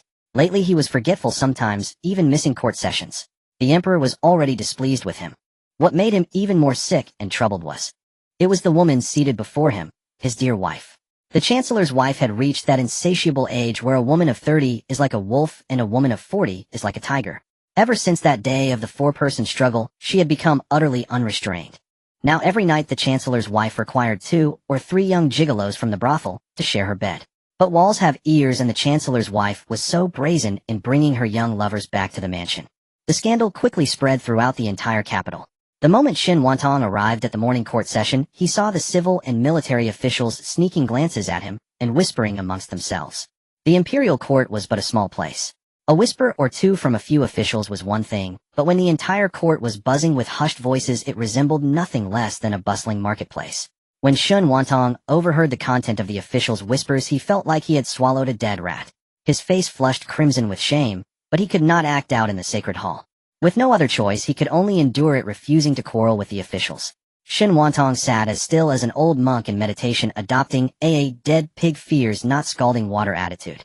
He secretly harbored the hope that if he didn't engage them, these officials would find it boring and stop their gossiping. His thoughts were well-intentioned, but things did not go as he wished. At that moment, Ouyang Yuqing strode forward with measured steps to the front of the hall. From a distance, he had already heard the whispers of the civil and military official. He wondered, could some major event have occurred today? So Ouyang Yuqing addressed the officials, who had just fallen silent, saying, "My dear ministers, what great matter has occurred today that has made you all so restless?" Upon hearing the emperor's question, the officials quickly bowed and replied, "Long live the emperor. 10,000 years. Ouyang Yuqing, wishing to hear the matter, raised his hand to the officials and said, "Rise, my ministers. Tell me, what great affair were you just discussing?" Hearing the emperor's question, the officials exchanged glances with one another. Finally, it was the current Right Chancellor Chao Guodong, who stepped forward, bowed deeply to Ouyang Yuqing, and said, "Your Majesty, I wish to impeach the left Chancellor Shen Yingying for failing to govern his household, allowing his wife to commit such disgraceful acts." Ouyang Yuqing, unaware of the details, asked the Right Chancellor, "Oh, what matter could cause such a commotion in the hall? I thought there was some great state affair that could make you all clamor so in the hall." When the civil and military officials heard Ouyang Yuqing speak thus, they all bowed their heads in silence. But the Right Chancellor had already impeached the Left Chancellor Shen Yingying. He could not back down, just because of the emperor's words. On ordinary days, Shen Yingying was insufferably smug. He always acted like a petty villain, opposing him at every turn. Now that this incident had occurred, if he didn't manage to bring Shen Yingying down, his years of service as Right Chancellor would have been in vain. "Your Majesty, you may not know, but the Left Chancellor's failure to govern his household has reached such a point. He allows his wife and concubines to keep young lovers in brothels, and now the entire capital has heard of it. How can such behavior befit his position as Left Chancellor?" Now throughout the capital, in every street and alley, people are discussing how the Left Chancellor's wife is so wanton. As the Left Chancellor, why does he so indulgently allow his own wife to do this? Furthermore, the common people are already complaining bitterly. They are beginning to wonder if the current imperial court is in such a state of chaos. How can someone bearing the title of a second-rank lady commit such indecent acts without any consequences? At this moment Shen Yingying, who was pretending to be dead, heard the Right Chancellor's impeachment, and his hatred reached its peak. But angry as he was, what his disgusting wife at home had done was a fact, and he had no way to refute it. Shen Yingying's eyes darted around furtively. He stole a glance at Ouyang Yuqing, thinking about how he would respond when the emperor questioned him. On ordinary days, Shen Yingying always found fault with the Right Chancellor, undoubtedly out of jealousy over the Right Chancellor's real power. Despite the mere difference of left and right in their titles, his position as Left Chancellor held absolutely no real authority. How could he be content with that? The Right Chancellor's position truly stood above all but one man. Shen Yingying racked his brains to sit in that seat. After Ouyang Yuqing heard the Right Chancellor finish recounting the entire affair, he angrily slammed his hand on the dragon throne he had just sat upon. Slap. Left Chancellor, what do you have to say for yourself? Forced to respond to the emperor's stern inquiry, Shen Yingying had no choice but to steel himself and reply, Your Majesty, I have a grievance that is difficult to voice. Hearing the Left Chancellor's words, Ouyang Yuqing connected it with Shen Yingying's recent behavior. He thought to himself, could the Left Chancellor's recent absent-mindedness and absence from court be due to this matter? It must be said Ouyang Yuqing's assumption was a fortunate misunderstanding for Shen Yingying. Ouyang Yuqing narrowed his eyes and looked down at the Left Chancellor below. What is this unspeakable grievance you have? Shen Yingying's mind had been secretly tampered with by Shen Yingying. At this moment, 1 second he was sharp-witted, and the next he forgot what he had just said. When Ouyang Yuqing asked him this, Shen Yingying looked at him with bewilderment. Your Majesty, what unspeakable grievance? Ouyang Yuqing was taken aback by Shen Yingying's question. He frowned and said with slight anger, How dare you? Just a moment ago you told me you had a grievance. Were your words just now all a pretense? Having lost the memory of the preceding moments, Shen Yingying asked Ouyang Yuqing in confusion, Your Majesty, did I just say I had a grievance I couldn't voice? Hearing Shen Yingying deny it, Ouyang Yuqing leaned back against the dragon throne in exasperation and said, Ask the civil and military officials in the court. Ask them if you just said it or not. Hearing the emperor say this, Shen Yingying turned his gaze to the assembled officials. When he looked at them, a slight ache began to throb in his head. He began to recall some of the events that had transpired since he entered the court. As his memory partially returned, his headache worsened. How could he possibly explain himself to his head was spinning as he desperately tried to think of a countermeasure. Shen Yingying lowered his head, his eyes darting around. After a moment, he organized the excuses he had conjured up and began to deceive Ouyang Yuqing and the assembled officials. Shen Yingying cleared his throat, bowed deeply to Ouyang Yuqing, and said, Your Majesty, you have seen my mental state. Truly, I do have an unspeakable grievance. Having spent so much time on Shen Yingying, Ouyang Yuqing said impatiently, what grievance could cause a chancellor of the court to lose his composure in the imperial? Upon hearing the emperor's question, Shen Yingying fell to his knees with a thud and said, Your Majesty, I am guilty. Seeing him kneel, Ouyang Yuqing asked, puzzled, what crime have you committed, my minister? Hearing this question from Ouyang Yuqing, Shen Yingying began his tale of fabrication. Your Majesty, you may not know this. When I was young, I married a first wife who was my deceased secondary wife. Ouyang Yuqing was puzzled. Everyone is talking about your primary wife. Why do you bring up your secondary wife? Shen Yingying quickly replied, Your Majesty, the secondary wife I speak of has a deep connection with my current primary wife. A connection? Ouyang Yuqing said, intrigued. Tell me, what connection is that? Shen Yingying lowered his head and began his tale. Your Majesty, in truth, my secondary wife was my real primary wife. As for the woman currently in my household, she was only married to me because the former Right Chancellor forced me into it. When I first came to the capital to study for the imperial examinations, it was this woman who took a fancy to my talents. She forced me to marry her and compelled me to demote my true wife to the status of a secondary wife. My departed wife was subjected to all sorts of torment by my current wife and lived in constant melancholy. Within a few years, she left me and passed away. At this point, Shen Yingying even wiped away 2 non-existent tears. Hearing this, Ouyang Yuqing sat up straight on the dragon throne and asked, was your wife truly that vicious? Seeing the emperor's expression, Shen Yingying knew his majesty was interested in this story. So he fabricated with even more vigor. Your Majesty, it doesn't end there. At that time I remained steadfast and refused to yield, unwilling to see my true wife humiliated.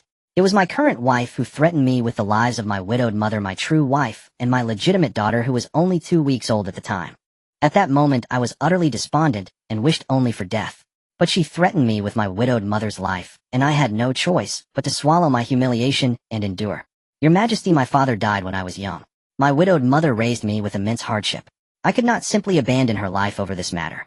My current mental confusion is also because my current wife is using those past events to threaten me. So, it must be said that when Shen Yingying was in a normal state of mind, he was very adept at manipulating emotions and situations.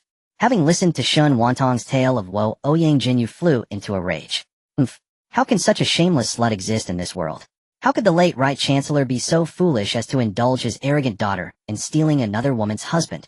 Seeing that his words had moved the current Emperor, Shen Yingying knelt on the ground like a wronged victim, saying nothing, silently wiping away tears that were not there. After his anger subsided, Ouyang Yuqing said to Shen Yingying, "Rise, my minister. This is not your fault. I will issue a decree to strip this wanton woman of her second-rank title and order her execution." Hearing this, Shen Yingying was overjoyed that his gamble had paid off. Just as Shen Yingying was inwardly celebrating having dodged this crisis, how could the Right Chancellor, who had impeached him, let him off so easily? The Right Chancellor watched Shen Yingying's relieved expression and gave a contemptuous sneer. Then bowing to Ouyang Yuqing, he said, "Your Majesty, the matter of the former Right Chancellor's daughter is a separate consideration. But the Left Chancellor's failure to govern his household is an undeniable fact. Since ancient times, if an official cannot manage his own household, how can he be expected to govern the world? Especially as the Left Chancellor, how can he command respect?" Ouyang Yuqing hesitated upon hearing the Right Chancellor's argument. The Right Chancellor held considerable weight in Ouyang Yuqing's eyes. He knew well that the Right Chancellor was upright and devoted to the people. He also understood why the Right Chancellor was relentlessly attacking the Left Chancellor today. On ordinary days, Ouyang Yuqing allowed the Left Chancellor to clash with the other officials. This was merely a balancing act to control the factions within the court. As Ouyang Yuqing was weighing the pros and cons, the Right Chancellor pressed his attack. "Your Majesty, the entire capital is already buzzing with discontent. If this is allowed to continue, I fear the people's morale will be unstable." The mention of public unrest struck a chord with Ouyang Yuqing. Ouyang Yuqing cared deeply about the hearts of the people. Why else would he constantly scheme to eliminate Ouyang Yuqing? After a moment of thought, he said to Shen Yingying, "Minister Shen, although there may be a cause, your failure to govern your household is still a fact. I hereby punish you by demoting you 1 rank and suspending your salary for a year. You are also suspended from your duties for 1 month to sort out the affairs of your household. If you fail to handle it properly, you need not attend court again." To appease the public, Ouyang Yuqing's words to Shen Yingying were rather harsh. However, he felt his punishment was not severe. After all, Shen Yingying often provided him with unscrupulous suggestions to control the court officials. Deep down, Ouyang Yuqing was rather fond of this petty villain. Having dealt with Shen Yingying's matter, Ouyang Yuqing addressed the court. "If there are matters to report, present them. If not, this court is adjourned." The Right Chancellor then spoke up, "Your Majesty, regarding the drought in the north." The mention of the drought gave Ouyang Yuqing a headache. The national treasury had been completely emptied by theft. What could he use for disaster relief? He thought of asking the officials to contribute silver, but even the wealthy officials had been robbed clean. Ouyang Yuqing said bitterly to the Right Chancellor, "My minister, you know full well that the treasury is empty. What do you expect me to use for disaster relief?" The Right Chancellor, aware of the treasury theft, sighed with a worried expression. Alas, having no other options, Ouyang Yuqing said to the assembled officials, "This matter will be discussed later. Court is adjourned." Meanwhile, Shen Yingying and Ouyang Yuqing were unaware that Shen Yingying had narrowly escaped disaster, albeit with a demotion. However, from the study, they overheard the argument between her scumbag father and his stepmother. It turned out the Chancellor's wife was protesting the imperial decree ordering her execution. But at this moment, Shen Yingying's mind had become muddled again. He asked the Chancellor's wife, "Who are you, and why are you in my room?" The Chancellor's wife was also in utter despair. Having been condemned to death by the Emperor, there was no way she could survive. But Shen Yingying's question infuriated her. She retorted, "I am your mother. How dare you, an unfilial son, treat me this way?" With his mind clouded, Shen Yingying was confused by her words. "My mother? I have a mother. Then why are you kneeling on the floor?" Watching the two of them, Shen Yingying thought happily that her good stepmother didn't have many days left to live. She wouldn't even have to dirty her own hands. As for her scumbag father, a fool, better off living a life worse than death. Having seen enough, Shen Yingying lost interest. She decided to let these two live a few more days. Let them tear each other apart like dogs. Shen Yingying held her husband's hand, and with a few teleportation steps appeared in her good-for-nothing sister's room. The moment she entered, she saw her sister writhing back and forth on her bed, sweat beading on her forehead. There were also traces of blood on the bed. Seeing this, Shen Yingying quickly pulled Ouyang Yuqing's hand and teleported them to an empty room in the Prime Minister. Ouyang Yuqing was puzzled. Why had his wife, who had clearly just entered her sister's room, suddenly pulled him into an empty room? Yingying. Hearing him call her name, Shen Yingying quickly replied, "Yuqing, can you wait here for a moment? He'll come back for you once I've dealt with my good-for-nothing sister." Unaware of the reason, Ouyang Yuqing assumed his wife was jealous of him looking at other women. At the thought of her being jealous, he felt a bit smug. He thought to himself his wife really did care about him. It must be said this was yet another beautiful misunderstanding. Being considerate, Ouyang Yuqing said to her, "All right, I will wait here for you. I promise not to look at any other woman." Shen Yingying was baffled by his words. She thought, what did this have to do with her good-for-nothing sister merely had menstrual cramps. She was just afraid her sister's condition would dirty his eyes. However, she didn't dwell on Ouyang Yuqing's words. She said to Ouyang Yuqing, you sit here and meditate for a while. He'll be right back. With that, she left before he could respond. She instantly teleported back to her scumbag sister's room. The moment Shen Yingying reappeared, she heard her sister screaming in agony on the bed. "Ah, it hurts so much. Someone come quick. I'm dying." The despicable sister Shen Yingying writhed in pain on the bed, but her cries went unanswered. Shen Yingying felt a profound weakness in her limbs. Though she clutched her stomach, she had no strength to apply pressure. Her limbs and abdomen felt as cold as ice. Her abdomen in particular was so cold that her menstrual blood was blocked.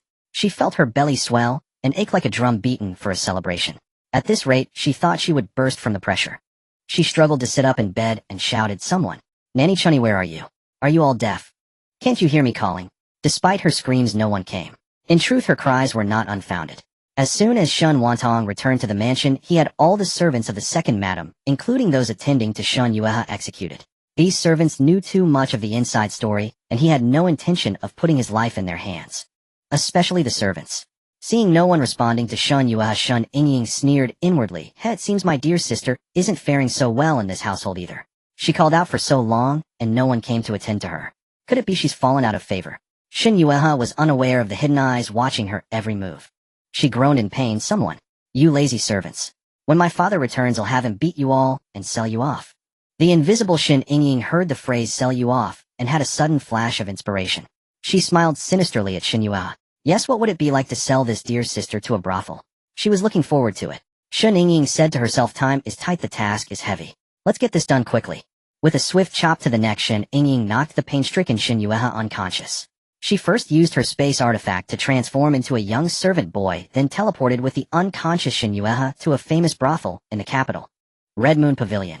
The Red Moon Pavilion was bustling with lights and laughter. Shen Yingying didn't enter through the front door. Instead, she went to the back. Knock, knock, knock. An old cleaning woman in the courtyard heard the sound and looked up, asking, "Who's there?" Shen Yingying, hearing the question, deepened her voice and said, "Business is here." Hearing there was business, the old woman shuffled over and opened the back door. As soon as it was opened, she saw a young servant boy carrying a woman over his shoulder. The old woman asked Shen Yingying suspiciously, "Who are you?" Shen Yingying replied, "Where's the madam of this establishment? Our young master is settling a debt today and has sent this girl here to be sold for some quick silver." Hearing it was for debt settlement, the old woman sighed and said, the old woman, still shuffling her feet, led Shen Yingying to a room on the third floor and stopped. She said, "The madam is in here. Wait, and I'll call her for you." Knock, knock, knock. Inside the brothel's madam was gleefully counting silver notes. Hearing the knock, she quickly hid them away. As she hid them, she called out, "Who is it?" The old woman quickly replied, "Madam, it's me." Hearing it was the cleaning woman, the madam asked, puzzled, "What is it, Chen Ma?" Chen Ma replied, "Madam, there's some business here for you." The madam had just put away her silver when she heard business had arrived. She thought happily to herself, today must be a lucky day. Not only had the star courtesan earned her a fortune, but now more business was coming her way. Ha ha. After a moment of internal laughter, she cheerfully called out, "Coming, coming." The madam opened the door with a smile and saw Shen Yingying carrying a woman. She thought to herself, which poor girl is about to enter this life of misery. But such thoughts were fleeting. It wasn't her concern. Her concern was the training the girl would need once she was bought. She had many thoughts, but they all passed in an instant. She asked Shen Yingying, "So what's the story here?" Shen Yingying replied, "Today our young master met a friend who owed him a debt and gave this girl as payment. Our young master saw she had some charm and wanted to take her as his seventh concubine. But this girl, relying on her looks, was greedy and arrogant. She told our master that he could marry her, but only as his principal wife. Our master of course refused. But this girl, upon hearing she couldn't be the wife, started making a huge fuss. In a fit of anger, our master ordered me to knock her out and sell her here." Hearing this story, the madam's initial sympathy for Shen Yingying cooled. She thought to herself, this girl certainly has high aspirations. She'll need a good training here to knock that arrogance out of her and prevent any trouble. The madam had handled countless such transactions. She cut to the chase and asked, "How much are you looking to get for her?" Shen Yingying saw the madam's expression and secretly smirked. Her fabricated story seemed to be working well, but she kept her face neutral and said, "Madam, you haven't even seen her yet. Shouldn't you look before we talk price?" The madam mentally scolded herself for forgetting. She couldn't just take the servant's word for the girl's looks. What if she wasn't as pretty as described? She'd be at a loss. After a moment's thought, she said, "All right, bring her in." She stepped aside from the doorway. Shen Yingying, hearing she could enter, carried Shen Yingying inside. The madam then instructed Chen Ma, go downstairs and fetch 2 servants. Chen Ma went off to get them. The madam turned and went back into the room. She saw Shen Yingying still standing there holding the girl. The madam thought this servant is quite loyal. She then said to Shen Yingying, put her on the bench and let me see what we've got here. Shen Yingying roughly dumped Shen Yuehe onto a chair. Shen Yuehe, still unconscious, slumped in the chair, her head lolling forward. The madam stepped forward and lifted the girl's chin to get a good look at her face. A wide grin spread across the madam's face. Not a bad face at all, she said cheerfully. How much is your master asking for her? Shen Yingying simply held up one finger. The madam saw it and calculated that Shen Yuehe was worth that price. But she wanted a bargain, so she began to haggle. Young man, this girl clearly has a high opinion of herself. She'll be a lot of trouble to train, don't you think? Shen Yingying didn't really care about the final price, but she wasn't about to give the madam a discount either. 80 taels, she stated firmly. Not a penny less, or he'll carry her out of here. The madam was taken aback. She had only just started negotiating, and the price had dropped by 20 taels. She looked at Shen Yingying's expression and decided not to push her luck. Fine, fine, she said. I can see you're a man of action. 80 it is. With the price settled, Shen Yingying extended her open palm. The madam understood immediately. She said, wait a moment, and went into the inner room. She returned with 8 tintal silver ingots and handed them to Shen Yingying. Shen Yingying took the money and turned to leave. The madam called after her. Young man, if you come across any more girls of this quality, be sure to think of me. Already at the door, Shen Yingying looked back and replied, will do. She then hurried downstairs and out of the brothel. As she walked, she thought to herself, damn. She got a bargain and still wants more. And next time? Next time it'll be 1,000 miles away. Once outside, she found a secluded spot and teleported away. In a flash, she was back at the Prime Minister's residence. Instead of going straight to Ouyang Yuqing, she took another opportunity to loot the mansion. She was determined not to leave a single thread for her scumbag father. After all, when her father had married her mother, he was just a poor scholar. She intended to let Shen Wantong return to that state of poverty. After her scavenging spree, Shen Yingying returned to Ouyang Yuqing. Seeing the satisfied look on her face, he guessed she had gotten more than her fair share. He didn't ask, just said back, all done. Shen Yingying grinned. Yep, all done. And I made 80 taels. Ouyang Yuqing chuckled. Oh, my Yingying is such a good homemaker, is she? Now you care about 80 taels. Shen Yingying retorted, this 80 taels is different. I got my revenge and made money at the same time. Isn't that a wonderful thing? Ouyang Yuqing was a bit confused about how she made the money. He looked at her with a puzzled expression. Seeing his curiosity, Shen Yingying confessed that she had sold Shen Yuehe to a brothel. Then she asked, Yuqing, you won't think him too cruel, will you? Ouyang Yuqing pulled her into his arms. No, I wouldn't. Even if you hadn't done anything to them, I would have sent someone to eliminate them later. People like that don't deserve to live. And your father in particular owes your mother a life. Shen Yingying thought to herself, it's more than one life. He owes the original owner of this body a life too. Otherwise, how would she have ended up in this body? She pulled away from Ouyang Yuqing's embrace and said, Yuqing, there's nothing left for us here. Let's move on to our next destination. Ouyang Yuqing nodded in agreement. He took Shen Yingying's hand, ready for her to teleport them. Shen Yingying felt a bit awkward holding his hand all the time. She suggested, Yuqing, maybe you should learn a shadow type ability too. Then you wouldn't have to rely on me to hold your hand all the time. Ouyang Yuqing didn't like that idea at all. He hadn't learned the shadow ability precisely so he could hold his little wife's hand. It was one of his perks. If he learned it, how could he hold her hand whenever he wanted? So he made an excuse. Yingying, learning too many abilities slows down your leveling. Let's wait until my ability level is higher. Shen Yingying, unaware of his secret motives, saw that he really didn't want to learn it and sighed. Alright, let's leave it for now then. Throughout the night, Shen Yingying teleported them from place to place. She didn't miss a single official who had spoken ill of Ouyang Yuqing or secretly schemed against him. She even paid visits to their relatives. She not only stripped them of their valuables, but also gave the truly vicious ones a severe beating. For the most malicious ones, she took half their lives. If they didn't get proper care afterward, they wouldn't have long to live. After their sweep across the capital, they returned to the inn laden with loot just before dawn. They washed up quickly and went to bed. Ouyang Yuqing yearned to engage in some unspeakable activities with Shen Yingying, but he held back, thinking about how his wife would have to drive all day tomorrow. Time flew by and morning arrived. After sleeping for over 5 hours, Shen Yingying woke up feeling refreshed and stretched. Ah, that feels good. Ouyang Yuqing had opened his eyes the moment she stirred. He lay on his side watching his lovely wife. Awake. Shen Yingying was just stretching and hadn't even looked at him yet when she heard his voice. She stopped stretching and turned to him. Yuqing, when did you wake? Ouyang Yuqing pulled her into a hug. I woke up when you did. He then pressed her back onto the bed to claim his morning rewards. I haven't brushed my teeth. Ouyang Yuqing, enjoying the moment, mumbled. It's alright, I don't mind. You?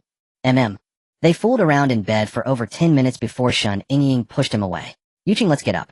We should eat breakfast, and then go buy another batch of grain. After we buy it, we need to head back. Otherwise, we won't make it back to Ge family village by nightfall. Ouyang Yuqing, having gotten his fill of affection, got up with a satisfied expression. Alright, I'll follow my wife's arrangements. Shen Yingying rolled her eyes at his smug look. She thought to herself, men can never be allowed to get a taste of the good stuff. Once they do, they can't get enough. They washed up in the room, and Shen Yingying took out breakfast for. After a quick meal, and changing their appearance, they left the inn. It was already 6:00 a.m. by modern time. The shops in the capital were opening, though they had few customers this early. Shen Yingying and Ouyang Yuqing went from one grain shop to another, buying up all the stock in their back warehouses, but leaving the front displays untouched. That was for the common folk. They arranged for the purchased grain to be delivered to a spot a kilometer outside the city, paying a deposit. The remainder would be paid upon delivery. When the shop owners first heard they wanted to buy the back warehouse, they thought they were just joking around. Even the smallest back warehouse had over 5,000 taels worth of goods, and the larger ones had over 10,000. They assumed this simply dressed couple was just trying to act rich. But when Shen Yingying threw down thousands of taels in deposit notes at each shop, they all began to take them seriously. Cold sweat broke out on their foreheads as they mentally scolded themselves. Luckily, they had only thought such things and hadn't said anything rude. This was a major client. For a shop with a 5,000 tael back warehouse, clearing it out would mean a profit of at least 500 or 600 taels. Not to mention those worth tens of thousands.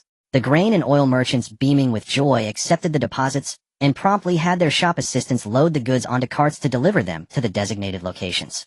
After placing their orders, Shen Yingying and Ouyang Yuqing found a secluded spot and teleported to the delivery point to wait. A kilometer away, the area was completely deserted. Shen Yingying and Ouyang Yuqing sat there waiting for the goods to arrive. Feeling bored, Shen Yingying brought out a table and chairs along with grapes, lychees, peaches, and other fruits to enjoy while they waited. Half an hour later, horse-drawn carts laden with grain and oil came rumbling towards the couple. Several of the carts were accompanied by the shop owners themselves, who had come to personally oversee the delivery. The shop owners, whose stores were not far apart, all knew each other. As they escorted their shipments, they began to chat. Hey, Boss Xiao, you're also delivering grain outside the city. Boss Xiao, seeing that it was Boss Li from the neighboring shop calling him, greeted him courteously with a cupped fist salute. Boss Li, what a pleasure. I have a couple who ordered grain and oil, and since I had nothing else to do, I decided to accompany my shop assistant on the trip. Boss Li, where are you delivering your grain and oil? Boss Li laughed heartily. Huh, what a coincidence. My entire stock was also ordered by a couple. And just like you, I had nothing to do, so I came along with my servant to see what the fuss was about. A kilometer was not a long distance. Soon the procession of carts arrived and came to a halt before Ouyang Yuqing and his wife. With the goods delivered, the couple checked the grain and oil one by one before settling the accounts. After receiving their payment, the merchants happily said to them, Brother, if you ever need more grain and oil in the future, don't forget our shop. Ouyang Yuqing nodded in response. If we have the need, we will surely seek you out. But in his heart, he thought the next time we need to buy grain from you, it'll be a cold day in hell. Hearing this reassuring answer, the shop owners exchanged a few pleasantries and left with their banknotes. It took Ouyang Yuqing and Shen Yingying another half an hour to settle the accounts for all the remaining deliveries. By then, the couple was surrounded by piles of grain sacks along with neatly stacked jars of oil. Once the shop owners had driven their carts far into the distance and were out of sight, Shen Yingying waved her hand, and all the supplies vanished into her spatial storage. After collecting everything, Shen Yingying brought out their off-road vehicle and gestured for Ouyang Yuqing to get in. They began their journey back to Ge family village. Along the way, whenever they spotted people in the distance, Shen Yingying would put the vehicle away. Then, using her ability, she would teleport a short distance before bringing the vehicle back out to continue driving once they were in a secluded area. At noon, they found a shady grove to rest briefly before continuing their journey. It was just past midnight when they finally returned to Ge family village. As they approached, Yi materialized from the shadows. Master Mistress, you've returned. Holding Shen Yingying's hand, Ouyang Yuqing walked towards Guchang's home while asking about the village's situation over the past 2 days. Yi, did those escorting officers cause any trouble after we left? Yi replied, of course they did. Especially that officer leader Yang Yi. When he realized you weren't in the village, he howled like a mad dog. The brothers got so annoyed by his noise that they gave him a good beating to shut him up. Even after that, he kept shouting that you were fugitives. The brothers heard him and gave him another thrashing. I reckon he won't be getting out of bed for at least 10 days, or half a month. Hearing this, Ouyang Yuqing said to Yi, a spy like him, who was constantly watching our every move, would be no loss even if he were killed. Besides, now that I've been exonerated, they are of no use to me. Yi grinned. If I'd known that, I would have just killed him outright. It would have saved us from having to listen to his endless whining. Ouyang Yuqing didn't respond to that. Instead, he asked, Did you carry out the task I assigned you before we left? Yi quickly replied, Master, the supplies have been gathered with some despair. Satisfied, Ouyang Yuqing nodded. Go and prepare some hot water. The lady has had a tiring journey. A hot bath will help her relax. Yi acknowledged the order and went to fetch the water. Since it was the dead of night, the couple quietly slipped back into their room in Guchang's courtyard. Shen Yingying's head was throbbing. She sat on the bed, closed her eyes, and began to regulate her breathing. After a full day of driving using her psychic abilities, her exhaustion was hardly surprising. Seeing Shen Yingying's pale face, Ouyang Yuqing felt a pang of guilt and self-reproach. He resolved to learn how to drive at the earliest opportunity. Once he could drive, his wife wouldn't have to work so hard. The hot water was ready soon, and Yi brought it in for them to bathe. As soon as the hot water was set down in the room, Shen Yingying shooed Ouyang Yuqing out. He had no choice but to have his subordinates rig up a makeshift shelter for him. Meanwhile, Shen Yingying entered her spatial realm and luxuriated in a soak in the spirit spring pool. After her bath, she quickly left the space, added a bit of body wash to the bathwater, worked up some foam, and then opened the door. After his own bath, Ouyang Yuqing took a chair from his space and sat outside Shen Yingying's room. When she opened the door, he rose to meet her. All done. Feeling better? Shen Yingying nodded. Emma, much better. Have Yi pour out the bathwater. Ouyang Yuqing called for Yi to remove the water. Then they entered the room and got into bed, where he took her hand. He said with deep concern, Yingying, is your head still hurting? It's all my fault for not knowing how to drive. I'm useless for making you work so hard for so. Seeing how remorseful Ouyang Yuqing was, Shen Yingying felt a warmth in her heart. How could she not be happy knowing that her husband's heart and mind were filled with nothing? She reached out and affectionately stroked his face. Yuqing, you've never been exposed to these things before. It's only natural that you don't know how. Once you learn, you can take me for rides, just the same. Hearing his young wife comfort him, in turn, Ouyang Yuqing felt a surge of joy. Who could possibly dislike such an understanding wife? He happily said to Shen Yingying, Alright, I'll definitely learn how to drive properly when I get the chance. And once I've mastered it, I'll take you out for a spin. Shen Yingying smiled. Deal. Seeing that her face was still a bit pale, Ouyang Yuqing gently urged her to meditate and recover her abilities. After her bath, Shen Yingying's body had been soothed by the spirit spring, but her mental exhaustion remained. Heeding Ouyang Yuqing's advice, she began to... Ouyang Yuqing watched his beautiful and charming wife sitting in meditation, inhaling the fresh, clean scent of her after her bath. Well, everyone understands. Ouyang Yuqing felt he couldn't look at his wife any longer. If he did, he'd want to pounce on her. Suppressing the stirring within him, he quickly closed his eyes and began. But the more he tried to calm his mind, the more restless he became. Finally, he pulled on his boots and walked out of the room. Yi, who was keeping watch in the shadows, saw him. He wondered, puzzled. Why is the master out here? With such a beautiful wife inside, why would he leave? Could he have upset the mistress? Despite his thoughts, he stepped out of the darkness. Master, why have you come out? Seeing Yi, Ouyang Yuqing said, Yi, it's too hot. Fetch me some cold water. I need a cold shower. Yi quickly replied, Yes, I'll fetch it right away. As he walked away, he was baffled. He thought to himself, is it hot today? It doesn't seem hot. And didn't the master just take a bath? Why is he bathing again? Ouyang Yuqing took another cold shower to quell the heat within him before returning to the room to meditate. The couple meditated for nearly 2 hours before ending their practice. By the time they finished, it was past 2 in the morning. What else was there to do? Sleep. They slept until past 9 in the morning. After a quick wash and a simple bowl of porridge, Ouyang Yuqing took Shen Yingying's hand to inspect the supplies Yi and his men had purchased. Ouyang Yuqing was very pleased with what he saw, and he highly approved of Yi's efficiency. He then had Yi summon the village chief. He informed the chief that the convoy would depart at 1:30 in the afternoon. He instructed the chief to have the villagers eat their fill at noon and be fully prepared. This way the villagers wouldn't be flustered. After notifying the chief, Ouyang Yuqing led Shen Yingying to the threshing ground. There's some who couldn't afford rent sat grumbling in their makeshift shelters. They complained about when they would finally set out, as they had no food left. They had been stuck in Gu family village for so long, and they couldn't even get the free black bread distributed by the government. They were all starving, their stomachs practically stuck to their spines. With no other choice, they had spent the last 2 days foraging for wild vegetables outside the village to stave off hunger. The escorts weren't much better off.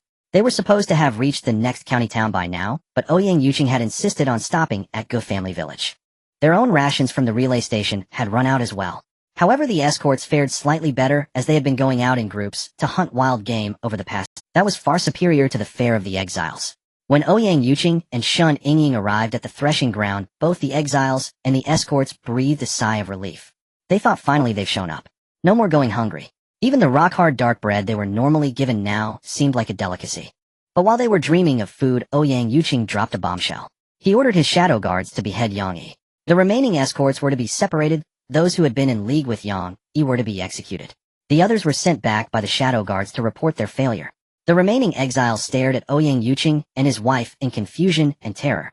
People always fear death, and Ouyang Yuqing's ruthless display was a powerful deterrent. Not only did the exiles cower in fear, but the escorts who had been dismissed also felt a deep sense of relief that they hadn't sided with Yang Yi. The departing escorts leading their lone old yellow ox and driving a cart traveled along the official road. They were utterly bewildered. They had been tasked with escorting exiles, but now they had not a single one. How were they supposed to report back? Ouyang Yuqing, however, couldn't care less about their predicament. He addressed the exiles in the threshing ground. From this moment on, you are free. Those of you willing to follow me, I will take you in, but you must sign an indenture. Those who do not wish to are free to go. Stay or leave, the choice is yours. However, he paused, his gaze falling on Su Degua's family. The Su family. Get out of my sight. I will not take you in. Su Degua's mother was horrified. Not taking them in was as good as sentencing them to death. She angrily shouted at Ouyang Yuqing.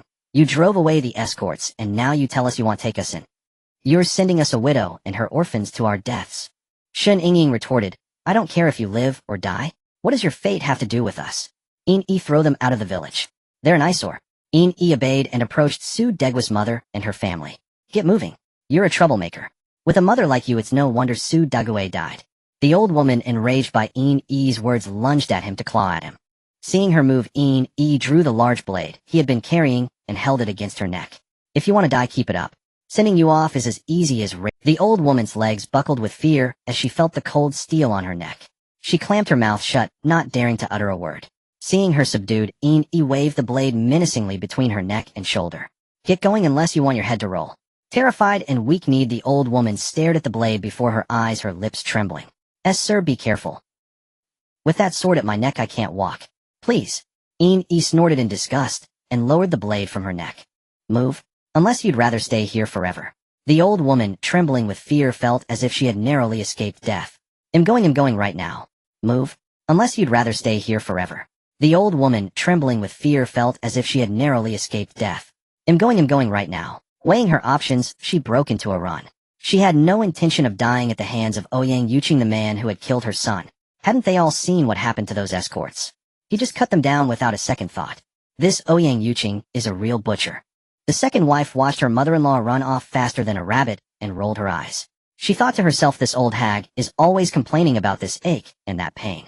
But look at her now, running for her life without a single ache. Why didn't Ouyang Yuqing just cut her down? Seeing the old woman flee, Yi noticed that Su Degua's first wife was still standing there dumbfounded. He barked at the stunned woman. Are you lot leaving or not? Do you have a death wish? The second wife was staring blankly at Su Degua's mother. Startled by Yi's words, she stammered. I am going right now. Please don't be angry, sir. She scrambled towards the village exit without another thought. Su Degua's extended female relatives, seeing her flee, also scrambled to follow. As for Su Degua's divorced concubine, she had been getting cozy with the escorts recently. But now that the escorts were either dead or gone, there was no place for her in this group either. She grabbed her simple bundle and prepared to leave. Shen Yingying immediately recognized her as the woman who had made their lives difficult in prison. Hey, is she walking right into her own doom? Shen Yingying despised this kind of black-heart, scheming woman with a passion. Su Degua's concubine, trembling with fear, hurried towards the village exit. She felt a lump in her throat, terrified that Ouyang Yuqing and Shen Yingying would notice her. But the more she feared something, the more it happened. And so, stop right. The concubine had barely taken a few steps when Shen Yingying called out to her. She trembled as she halted her right foot mid-step. Wangfei, what do you require of this servant? Shen Yingying looked at the concubine, trembling in fear, thinking to herself, this is what she is. Ambitions higher than the heavens, but a fate thinner than paper. She wants to play the role of a pure white lotus, but lacks the talent. How did she even survive until now?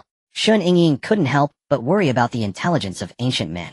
Shen Yingying didn't know the concubine's name, so she asked, you there? What's your name? The concubine's heart raced with fear when she heard Shen Yingying. She replied, her voice quivering, reporting to the Wangfei, this slave is named Li Yuehong. Li Yuehong put on a pitiful expression, hoping to evoke sin. I wonder, what does the Wangfei require of this servant? Shen Yingying saw Li Yuehong's expression and heard her question. She sneered contemptuously, have fine display of pitiful charm, a fine case of feigning ignorance. What a pity you're showing your charms to the wrong person. I'm not buying your act. Li Yuehong knew full well why Shen Yingying had called her, but she was terrified, and her body trembling, she said to Shen Yingying with a wrong tone, Wang Fei, what are you saying? This servant doesn't understand. Shen Yingying was disgusted by Li Yuhong's overly dramatic act. She said to Li Yuhong directly, drop the act of being wronged and innocent. Truly you're a product of the brothel. Your performance is quite thorough, or one might think you were truly. You certainly performed with great effort back in the prison. Li Yuhong's regret was overwhelming now. If she had known this day would come, she would have played dumb in the prison. The few extra words she had spoken in prison had brought her so much trouble on the road to exile. Now, no matter how deep her regret, a person still has to. So she pretended to remember nothing, saying to Shen Yingying, Wang Fei, this servant knows not of what you speak. Shen Yingying couldn't be bothered to play such game. She said to Li Yuhong impatiently, fine, keep pretending. You can go and perform for the black and white impermanents. When you get there, I'm sure they're bored. They will surely appreciate your show. Upon hearing this, Li Yuhong said not a single word, turned on her heels, and sprinted towards the village exit. Shen Yingying had just told her to go meet the black and white impermanents. What more was there to say? If she didn't run, was she supposed to wait for death? Shen Yingying watched Li Yuhong run, and thought, is this girl stupid? Given her speed, how far could she possibly get? Shen Yingying couldn't be bothered to act herself. She said to Yi, kill her. Yi acknowledged with a simple. He used his lightness skill to catch up with Li Yuhong. Yi's large blade was already in his hand. He swiftly moved before her, and struck her neck with a single slap. Her head fell to the ground. Li Yuhong's head rolled, and tumbled a good distance away. After the kill, Yi produced a cloth from his storage space, and wiped the blood from his blade. After cleaning the blade, Yi discarded the cloth, and complimented the large knife in his hand. Good blade, sharp enough. After the praise, he sheathed the sword, and looked at Li Yuhong's separated body with disdain. No matter how much Yi despised it, he still had to dispose of the body. The exiles on the threshing ground witnessed the scene, and their fear of Ouyang Yuqing and his wife deepened. But despite their fear, for the sake of their future survival, they had no choice but to follow the couple. Wait, you might ask, didn't Ouyang Yuqing give them their freedom? Why wouldn't they leave? The author will explain these fools were so scared they forgot to ask for their registration papers back from the guards. They are free here with Ouyang Yuqing. But if they leave Ouyang Yuqing, they are still exiles. Lost and confused, they had to bow to Ouyang Yuqing to survive. An elderly man around 50 stepped forward from the group. By all accounts, he wasn't that old. But this man, wrongfully imprisoned and exiled, had been beaten down until his hair was gray. Looking at his tattered clothes, he lived like a beggar. War King, my whole family is willing to be your servants and follow you to Ma Bei. I hope the War King can protect my entire family. Ouyang Yuqing heard the old man's plea and glanced at his family behind him. After a moment, he nodded in agreement. Seeing Ouyang Yuqing's acceptance, the other exiles crowded forward eagerly. They volunteered to sign their indentured servant contracts.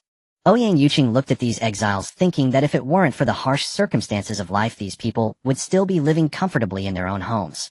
Ouyang Yuqing sighed inwardly, then addressed the exiles. Everyone quiet down. He'll be upfront with you. If you want to follow me, I won't have the lazy, the dishonest, or those of poor character, nor the wicked. Hearing this, the exiles began to voice their commitments. War King, we are all innocent. Please take us in. If you don't take us in, we truly have nowhere left to go. Ouyang Yuqing listened to their pleas, then pointed at the old man who had spoken earlier. We all know who is innocent. Take this man for example. He was an honest official. He's so poor he can barely afford clothes. How could he have accepted bribes? After speaking about the old man, Ouyang Yuqing pointed to a shifty-looking man in his late 30s. You, on the other hand, were corrupt and took bribes. Your hands are not clean. I won't accept people like you. Saying this, Ouyang Yuqing ordered his shadow guards to expel the man from the village. The guards moved to carry out the order, and Ouyang Yuqing continued addressing the remaining exiles. You all know yourselves. I shouldn't have to name names. Those of you with good character may stay. The rest of you pack your things and leave now. Some exiles had been clinging to the hope of following Ouyang Yuqing for an easy life, but they saw that Ouyang Yuqing saw right through them, and they resented him for not giving them a chance. However, despite their resentment, they could only harbor these feelings in their hearts. With no power to match, as they had to swallow their pride and leave. Of the less than 200 who remained, some were implicated by their relatives, and some were genuinely wrongfully imprisoned. They stayed waiting for Ouyang Yuqing to accept them. Ouyang Yuqing looked over the remaining exiles, and said, You've all seen that I tolerate no impurity. Since you've decided to stay, I will treat you well. Although you will be sold as servants, if any of you perform well, I will promote you. When that time comes, I will not only release you from servitude, but also grant you land and a house. The remaining exiles were feeling despondent, contemplating their life as servants. But Ouyang Yuqing's words gave them a new glimmer of hope. They eagerly asked him, War King, are you telling the truth? Can we really be released from servitude if we perform well? Ouyang Yuqing replied, I don't need to elaborate on my character. My word is my bond. If you want to be free, then prove yourself. Trusting Ouyang Yuqing's character, the exiles were overjoyed and eagerly agreed to sign their servant contracts. They believed that with hard work they could escape their servitude. They even thought that gaining Ouyang Yuqing's approval and receiving land and a house wasn't an impossible dream.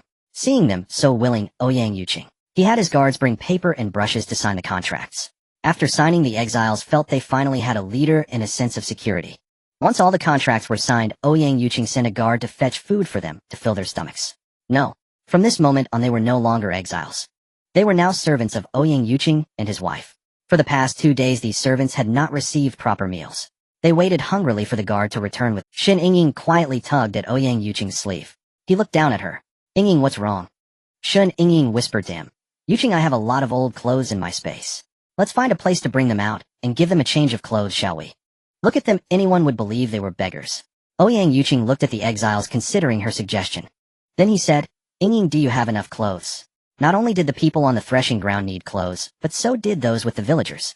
Shen Yingying nodded. Don't worry, there's more than enough. If there weren't enough old clothes, she could provide new ones. In the apocalypse, she had collected a lot of Hanfu clothing stores. These clothes were useless in the apocalypse. Who would wear Hanfu to fight zombies? So she had collected them without a second thought.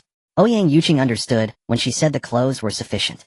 Looking at his servant-like beggars waiting for food, he said to them, Wait here for the food. I have some old official clothes. Do you need them? If you do, I'll have them brought over. The newly signed servants, upon hearing about the change of clothes, looked at their own dirty and smelly garments. They nodded eagerly. Of course, even old clothes were better than what they were wearing. At least they would be clean. Ouyang Yuqing saw they all needed clothes, and said, Wait here for the food. He'll go check the carriage. With that, he took Shen Yingying's hand and walked towards Guchang's house.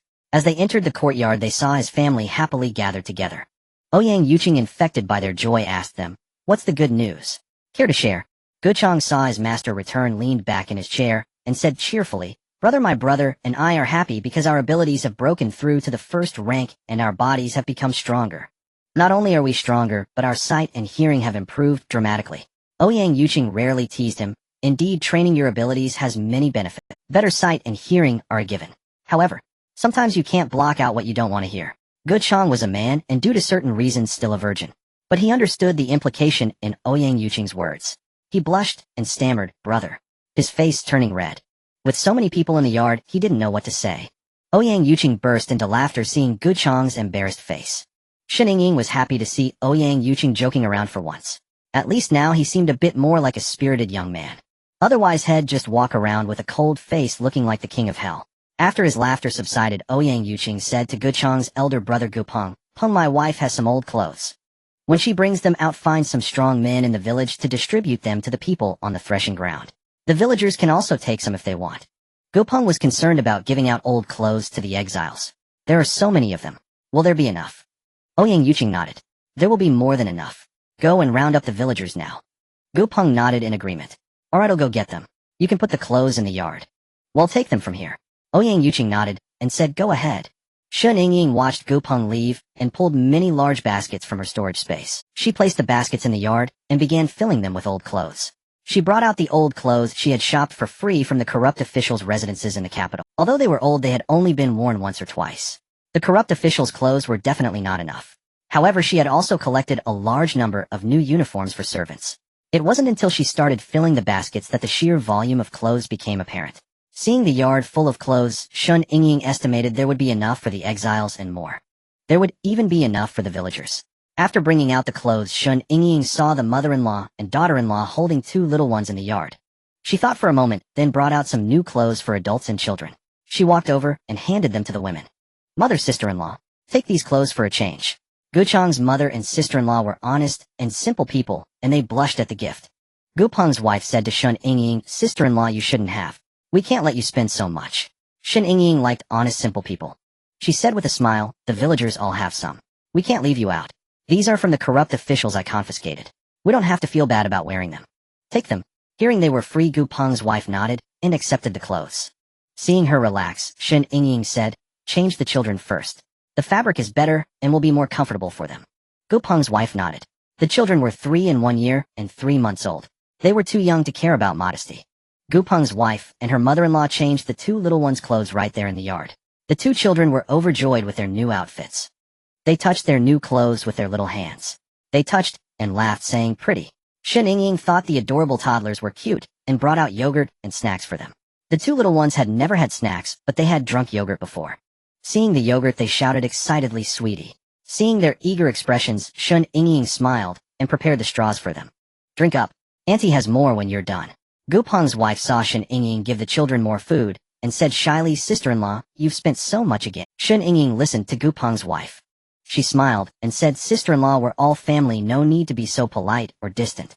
Besides, these two children are so adorable, they are lovable. Moreover, as their aunt, how could I not? Just rest assured and let the children drink.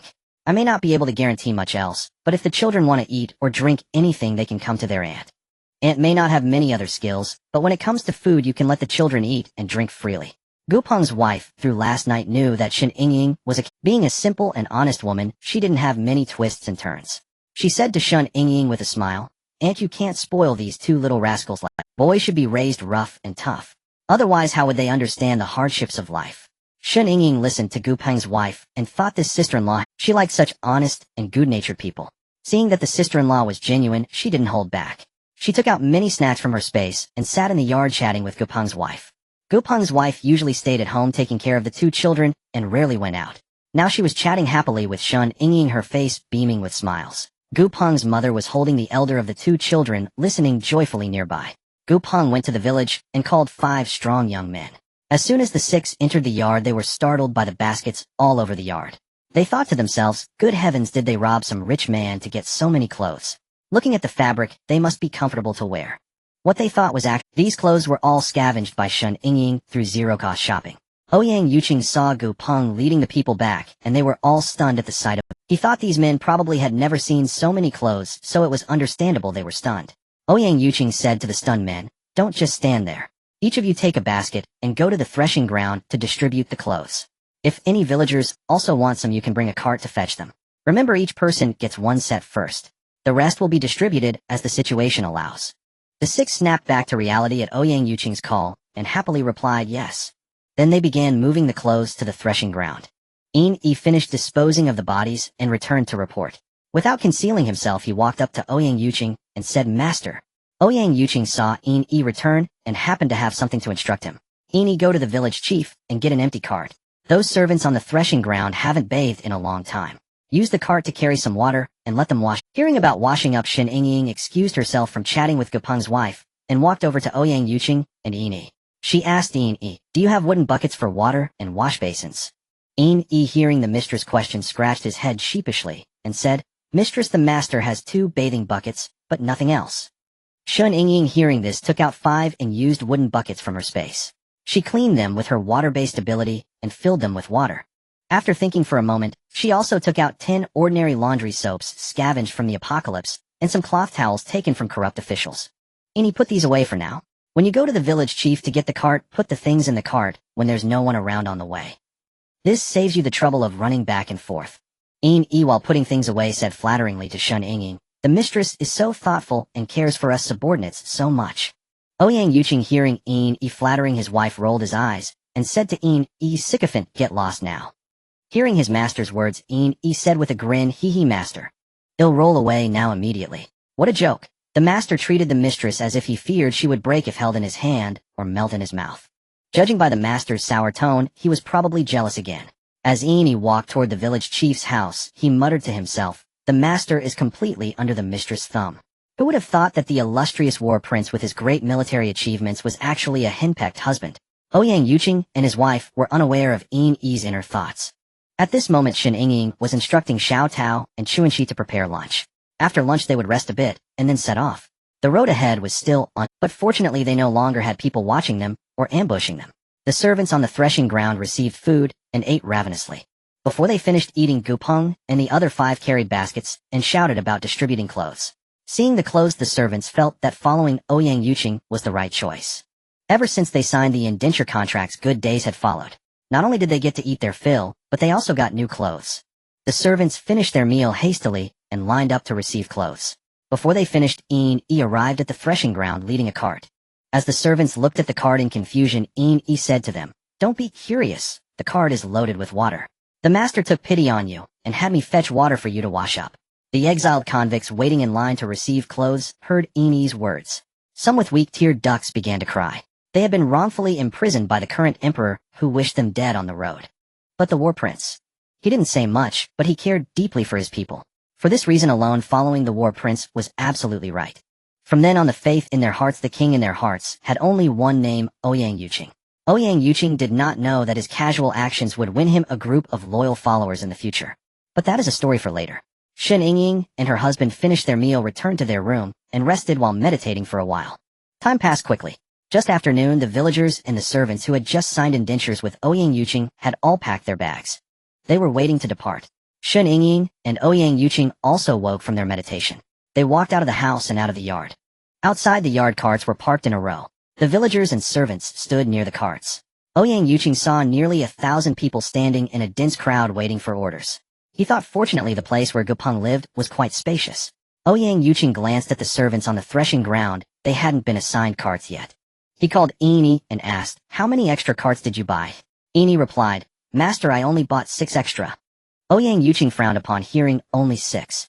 He thought to himself, how could 6 carts be enough for nearly 200 people on the threshing ground? Seeing Ouyang Yuqing worried, Shen Yingying said to him, "Yuqing, let the 6 carts carry as many people as they can. Those without carts can squeeze in with others on the carts. Isn't there a county town ahead? We'll buy more carts and supplies when we get there. Besides, these convicts have suffered a lot on the road. Let's stop in the county town for one night and let them rest thoroughly. Wouldn't it be better to set off energetically tomorrow?" Ouyang Yuqing found his wife's words reasonable and said tenderly, "As you say, we'll rest in the county town for one night and set off early tomorrow." The entire team, led by Ouyang Yuqing and his wife, proceeded orderly toward Jingde County. In less than half an hour, the team arrived at Jingde County. Yi, who had been promoted from a shadow guard to a coachman, saw the city gate and stopped the cart. Stopping the cart, Yi said to Ouyang Yuqing and Shen Yingying, "Master, mistress, we have arrived at Jingde County." Hearing this, Shen Yingying lifted the carriage curtain and looked outside. A quick glance around Jingde County, and she thought the county was not bad. At this moment, Ouyang Yuqing took out his jade token representing his identity, and while lifting the carriage curtain said to Yi, "Take the token and have the following carts line up orderly to enter the city." By now, Ouyang Yuqing had been exonerated by the Dog Emperor. His current title was a leisurely prince. Ouyang Yuqing had his reasons for taking out his jade token. The villagers following him only had household registrations, nothing else. The exiled convicts who had signed indentures with Ouyang Yuqing didn't even have household registrations. These people needed credentials to enter the city.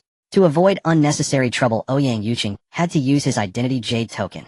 Yi, hearing the order, replied, "Yes," and took the token. Taking the token, Yi walked toward the third cart behind Ouyang Yuqing and his wife, because the old village chief was sitting in that cart. Yi approached and instructed the old village chief on some matters. Then he walked toward the soldiers guarding the city gate with the jade token. As he approached, Yi coldly held up the jade token before the soldiers' eyes. "The war prince has arrived. Open the express passage immediately." The soldiers guarding the gate had already learned in the morning that the war prince had been exonerated. Hearing that the war prince had arrived at their county, they all knelt respectfully toward Ouyang Yuqing's cart. Ouyang Yuqing had been watching the city gate and saw the soldiers about to kneel.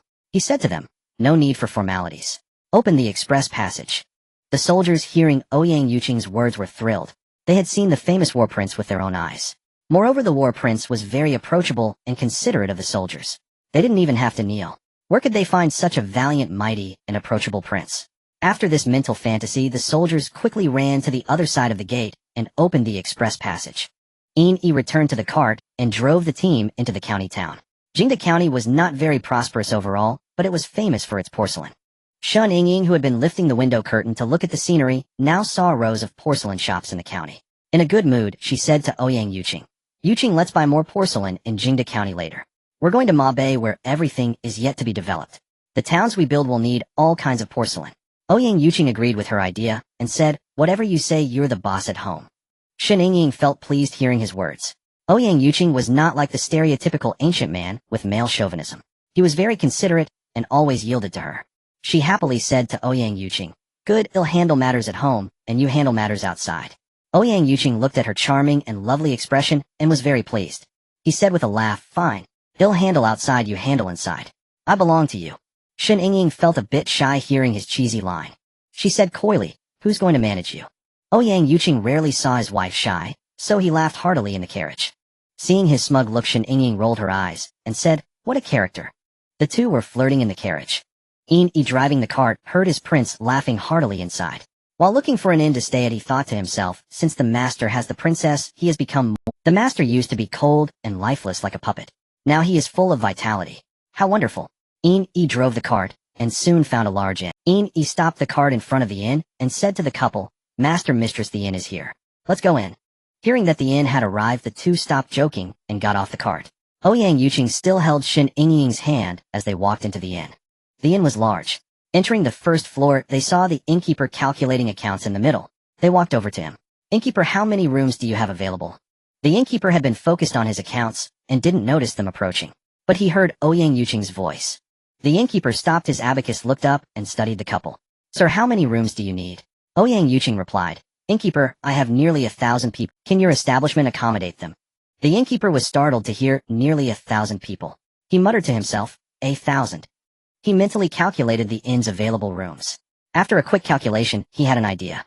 He said to the couple, "Sir, the rooms are enough, but..." Ouyang Yuqing heard the hesitation and asked, "But what?" The innkeeper replied, "Sir, it's like this. The rooms are just enough, but we'll have to include the communal dormitory." Shen Yingying, who held the purse strings, heard that the rooms were enough, and spoke up grandly. "Innkeeper, will rent the entire inn for today. Those already staying here can remain. From now on, no new guests will be admitted, only current ones. Is that acceptable?" The innkeeper was naturally willing to hear the inn was being rented out. It would be a busy night, but the income was guaranteed. The innkeeper happily nodded and bowed. "Yes, yes." Shen Yingying, hearing it was acceptable, took out a 1,000 tael banknote from her sleeve, her space, and slapped it on the table. "Innkeeper, here is 1,000 taels. We'll settle the difference later." Seeing the banknote, the innkeeper's face wrinkled with smiles. He quickly pocketed the note, and said, "Very well, sir." Ouyang Yuqing saw him take the money, and said, "Innkeeper, first arrange for some attendants to move the carts outside to the stable, and take care of them." Hearing about carts, the innkeeper thought of the nearly 1,000 people. He estimated there must be many carts, so he called over idle shop assistants to handle the cartage. The innkeeper came out from behind the counter, and invited the couple to a guest table to rest. With so many people, the inn was busy for nearly half an hour. Only then was the accommodation for the entire team settled. Naturally, Ouyang Yuqing and Shen Yingying stayed in the inn's best room. At that moment in the room, Shen Yingying said to Ouyang Yuqing, "Yuqing, it's still early. Let's go out for a stroll, and buy some porcelain." Ouyang Yuqing, hearing that Shen Yingying wanted to go shopping, felt helpless. His wife's shopping ability was extraordinary. However, he was not impatient. He pinched Shen Yingying's little cheek fondly, and said with a smile, "All right, let's go shopping. Buy whatever you want." Shen Yingying could see Ouyang Yuqing's indulgence towards her, but she enjoyed this pampering. She said to Ouyang Yuqing with a mix of pride and playfulness, "Why don't you hurry up and take your consort for a stroll?" Ouyang Yuqing looked at Shen Yingying's proud little expression and listened to her coquettish tone. He rarely indulged her, saying, "Yes. Your husband will now take your hand and go shopping." Hearing Ouyang Yuqing's teasing words, Shen Yingying couldn't help but burst into laughter, ha ha ha. Ouyang Yuqing also found it amusing, and he too laughed, ha ha ha. After laughing enough, they walked hand in hand to enjoy a romantic outing. Shen Yingying and Ouyang Yuqing wandered through the various porcelain shops in Jingde County. Wherever they went, she swept up everything that caught her eye. In her heart, these porcelains were antiques in the modern world. Shen Yingying looked at the porcelain, as if she saw money, her eyes sparkling. She thought that once she could travel back to the time before the apocalypse in the 21st century, then these porcelains would definitely be money. Thinking that was one thing, but whether she could actually travel back was another matter. Anyway, she was now as rich as a country, so she didn't care at all about the silver spent on these porcelains. She now had an attitude, "I have money, I'm capricious. When the time comes, I'll use whatever I like. Ha ha ha. Look at that porcelain teapot, how exquisite the craftsmanship is. Look at that vase, how delicate the workmanship is." Ouyang Yuqing had been guarding by Shen Yingying's side. Seeing her expression, now he muttered inwardly, "Buying porcelain, how can it stir up such money-grubbing pride and smugness?" Ouyang Yuqing could not understand his wife's current expression. Of course, he couldn't comprehend that Shen Yingying was letting her imagination run wild. She was now fantasizing about traveling back to the modern era. If Ouyang Yuqing knew what Shen Yingying was thinking, it would be more than just holding hands. It was possible that he would tie her to his waist with a rope all day long. Shen Yingying snapped out of her wild fantasy and thought about what she had just been thinking. She guiltily looked up at Ouyang Yuqing, then quickly lowered her head. She muttered in her heart, "Damn, what am I thinking? I've already ruined this man, why go back? If things go wrong, if I really do travel back, would he have to be a widower here?" If Ouyang Yuqing knew what Shen Yingying was thinking at this moment, he would say to her, "If you have the ability to travel back, I have the ability to die for you." Ouyang Yuqing was already madly in love with Shen Yingying. In his heart, Shen Yingying was like a ray of light illuminating his entire being. Despite how cold and aloof Ouyang Yuqing appeared in the eyes of the world, only he himself knew that he had lost his mother at a young age, and went to the battlefield. The intrigues of the imperial court exhausted him physically and mentally. When he was wrongfully imprisoned, he had once thought of giving up. It was Shen Yingying at that time who healed him and planted a seed in his heart. In fact, his heart was as empty as could be. Since Shen Yingying burst into his life, his heart had gradually been opened and filled. If anyone were to extinguish this light in his heart, he would slaughter endlessly. Back to the main topic, Ouyang Yuqing saw that his little wife had been daydreaming for a while, and then she looked at him guiltily. He thought to himself, could it be because she bought too much and felt she spent too freely? So she's embarrassed. He imagined it, and believed his guess was correct. Ouyang Yuqing tugged at Shen Yingying's hand, and said, don't worry, just go ahead, and buy boldly. Buy whatever you want, whatever you like, we'll take it all. Your husband will earn the silver, oh, we're not afraid of spending a few coins. Shen Yingying was lowering her head in guilt when she heard Ouyang Yuqing say something utterly irrelevant. She thought to herself, what else is there to buy? I've already swept through all the porcelain shops in Qingyun County. There's nowhere to buy even if I wanted. But this actually helped her out of her predicament. She looked up at Ouyang Yuqing with a smile, and said, well. There's nowhere to buy anymore, oh, we've swept them all clean. Ouyang Yuqing thought for a moment, and said, true, or if you feel it's not enough, we could ask the shopkeeper to make another batch. Shen Yingying heard, make another batch. She said to Ouyang Yuqing, that's not necessary, we still have to continue our journey. Having them made to order would be too time-consuming and laborious. Besides, we've already bought quite a lot. Hearing that his little wife said they had bought enough, Ouyang Yuqing also abandoned the idea of ordering.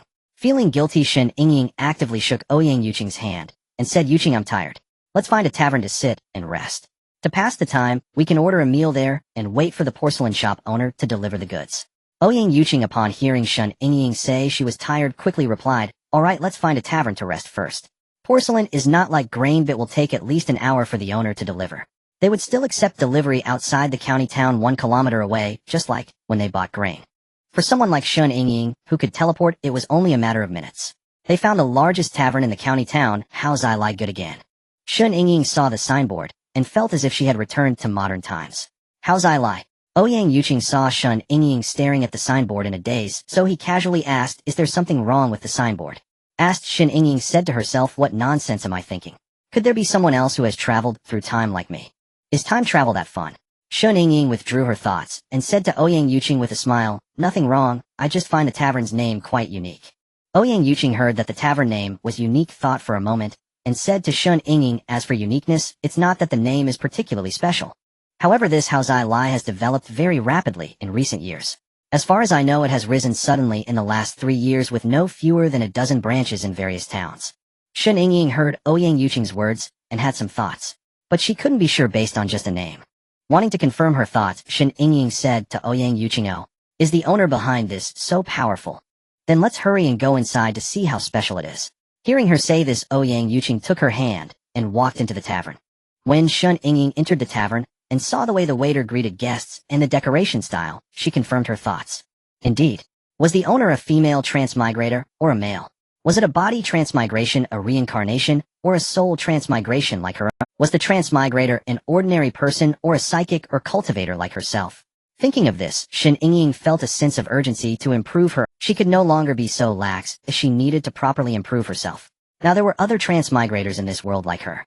She had to be on guard. Perhaps they would clash in the future. Shen Yingying's thoughts would indeed come true in the near future. At this moment at the headquarters of How's I Lie, which was the top floor of this tavern in Qingyun County, a young girl who appeared to be 18 or 19 was looking down at the ledger in her hands. The woman looking down at the ledger did not have the innocence of her age. At first glance she appeared very cold, giving off a sense of distance.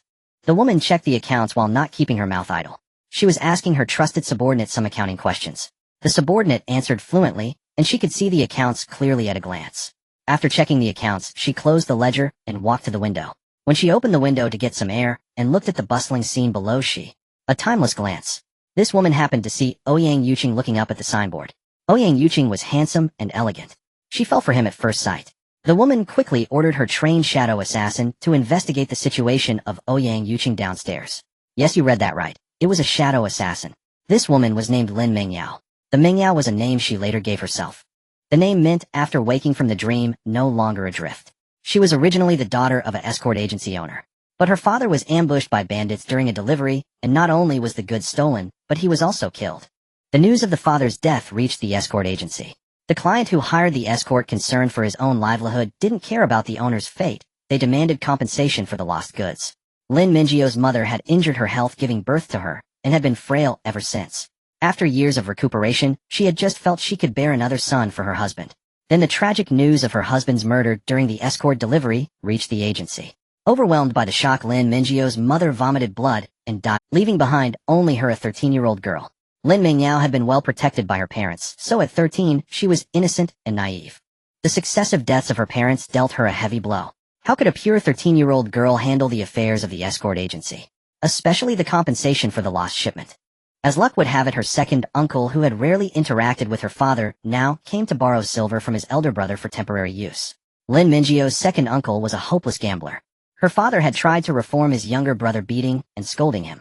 But Lin Mingjiu's second uncle was a hopeless case that couldn't be helped. In anger, her father had cut off ties with his younger brother.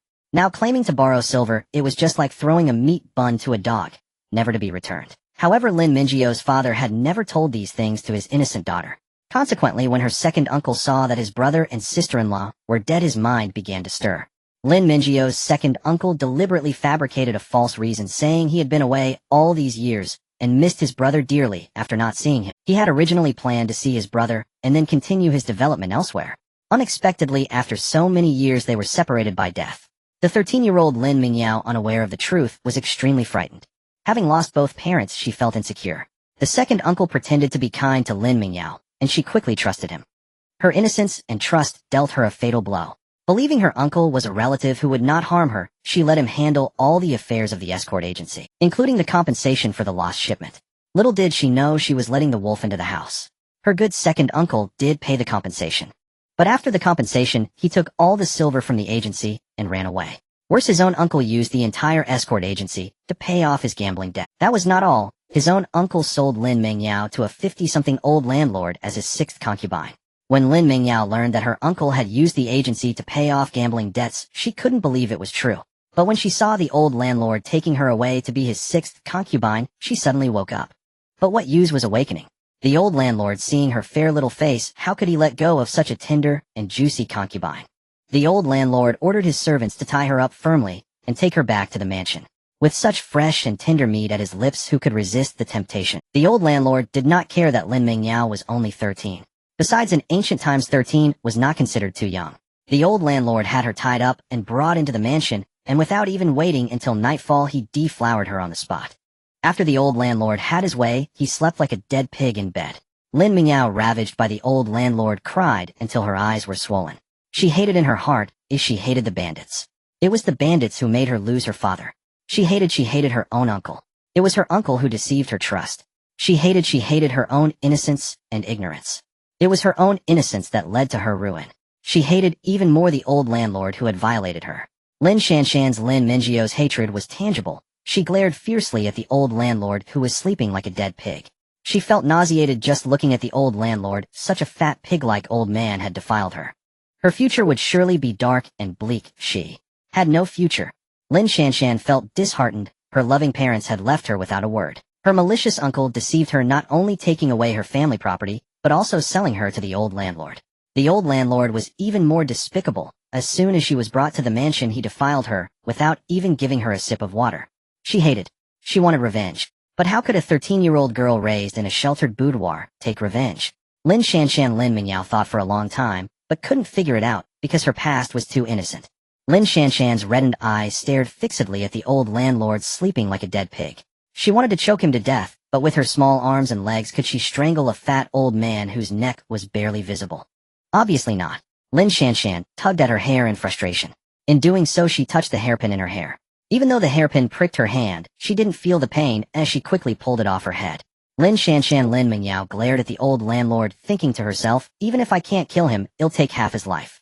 So Lin Shanshan Lin Mingyao narrowed her eyes, raised the hairpin with both hands, and stabbed it fiercely into the old landlord's neck. As luck would have it, the spot she stabbed was exactly the artery in his neck. The old landlord thought he was absolutely safe in his own mansion, and besides, men are usually tired after sex, so he slept like a pig. Caught off guard, the old landlord was stabbed solidly by Lin Shanshan's Lin Mingjiu's hairpin. Immediately, the old landlord woke from his sleep, clutching his painful neck. Stabbed in the neck by the hairpin, the old landlord's eyes widened in disbelief. A weak 13-year-old girl with no strength at all had actually harmed him. The old landlord held his neck with one hand, his face turning the color of pig liver. At this moment he had only one thought: if I die, I must have someone to accompany me. So with his free hand the old landlord grabbed Lin Shanshan, who was trembling.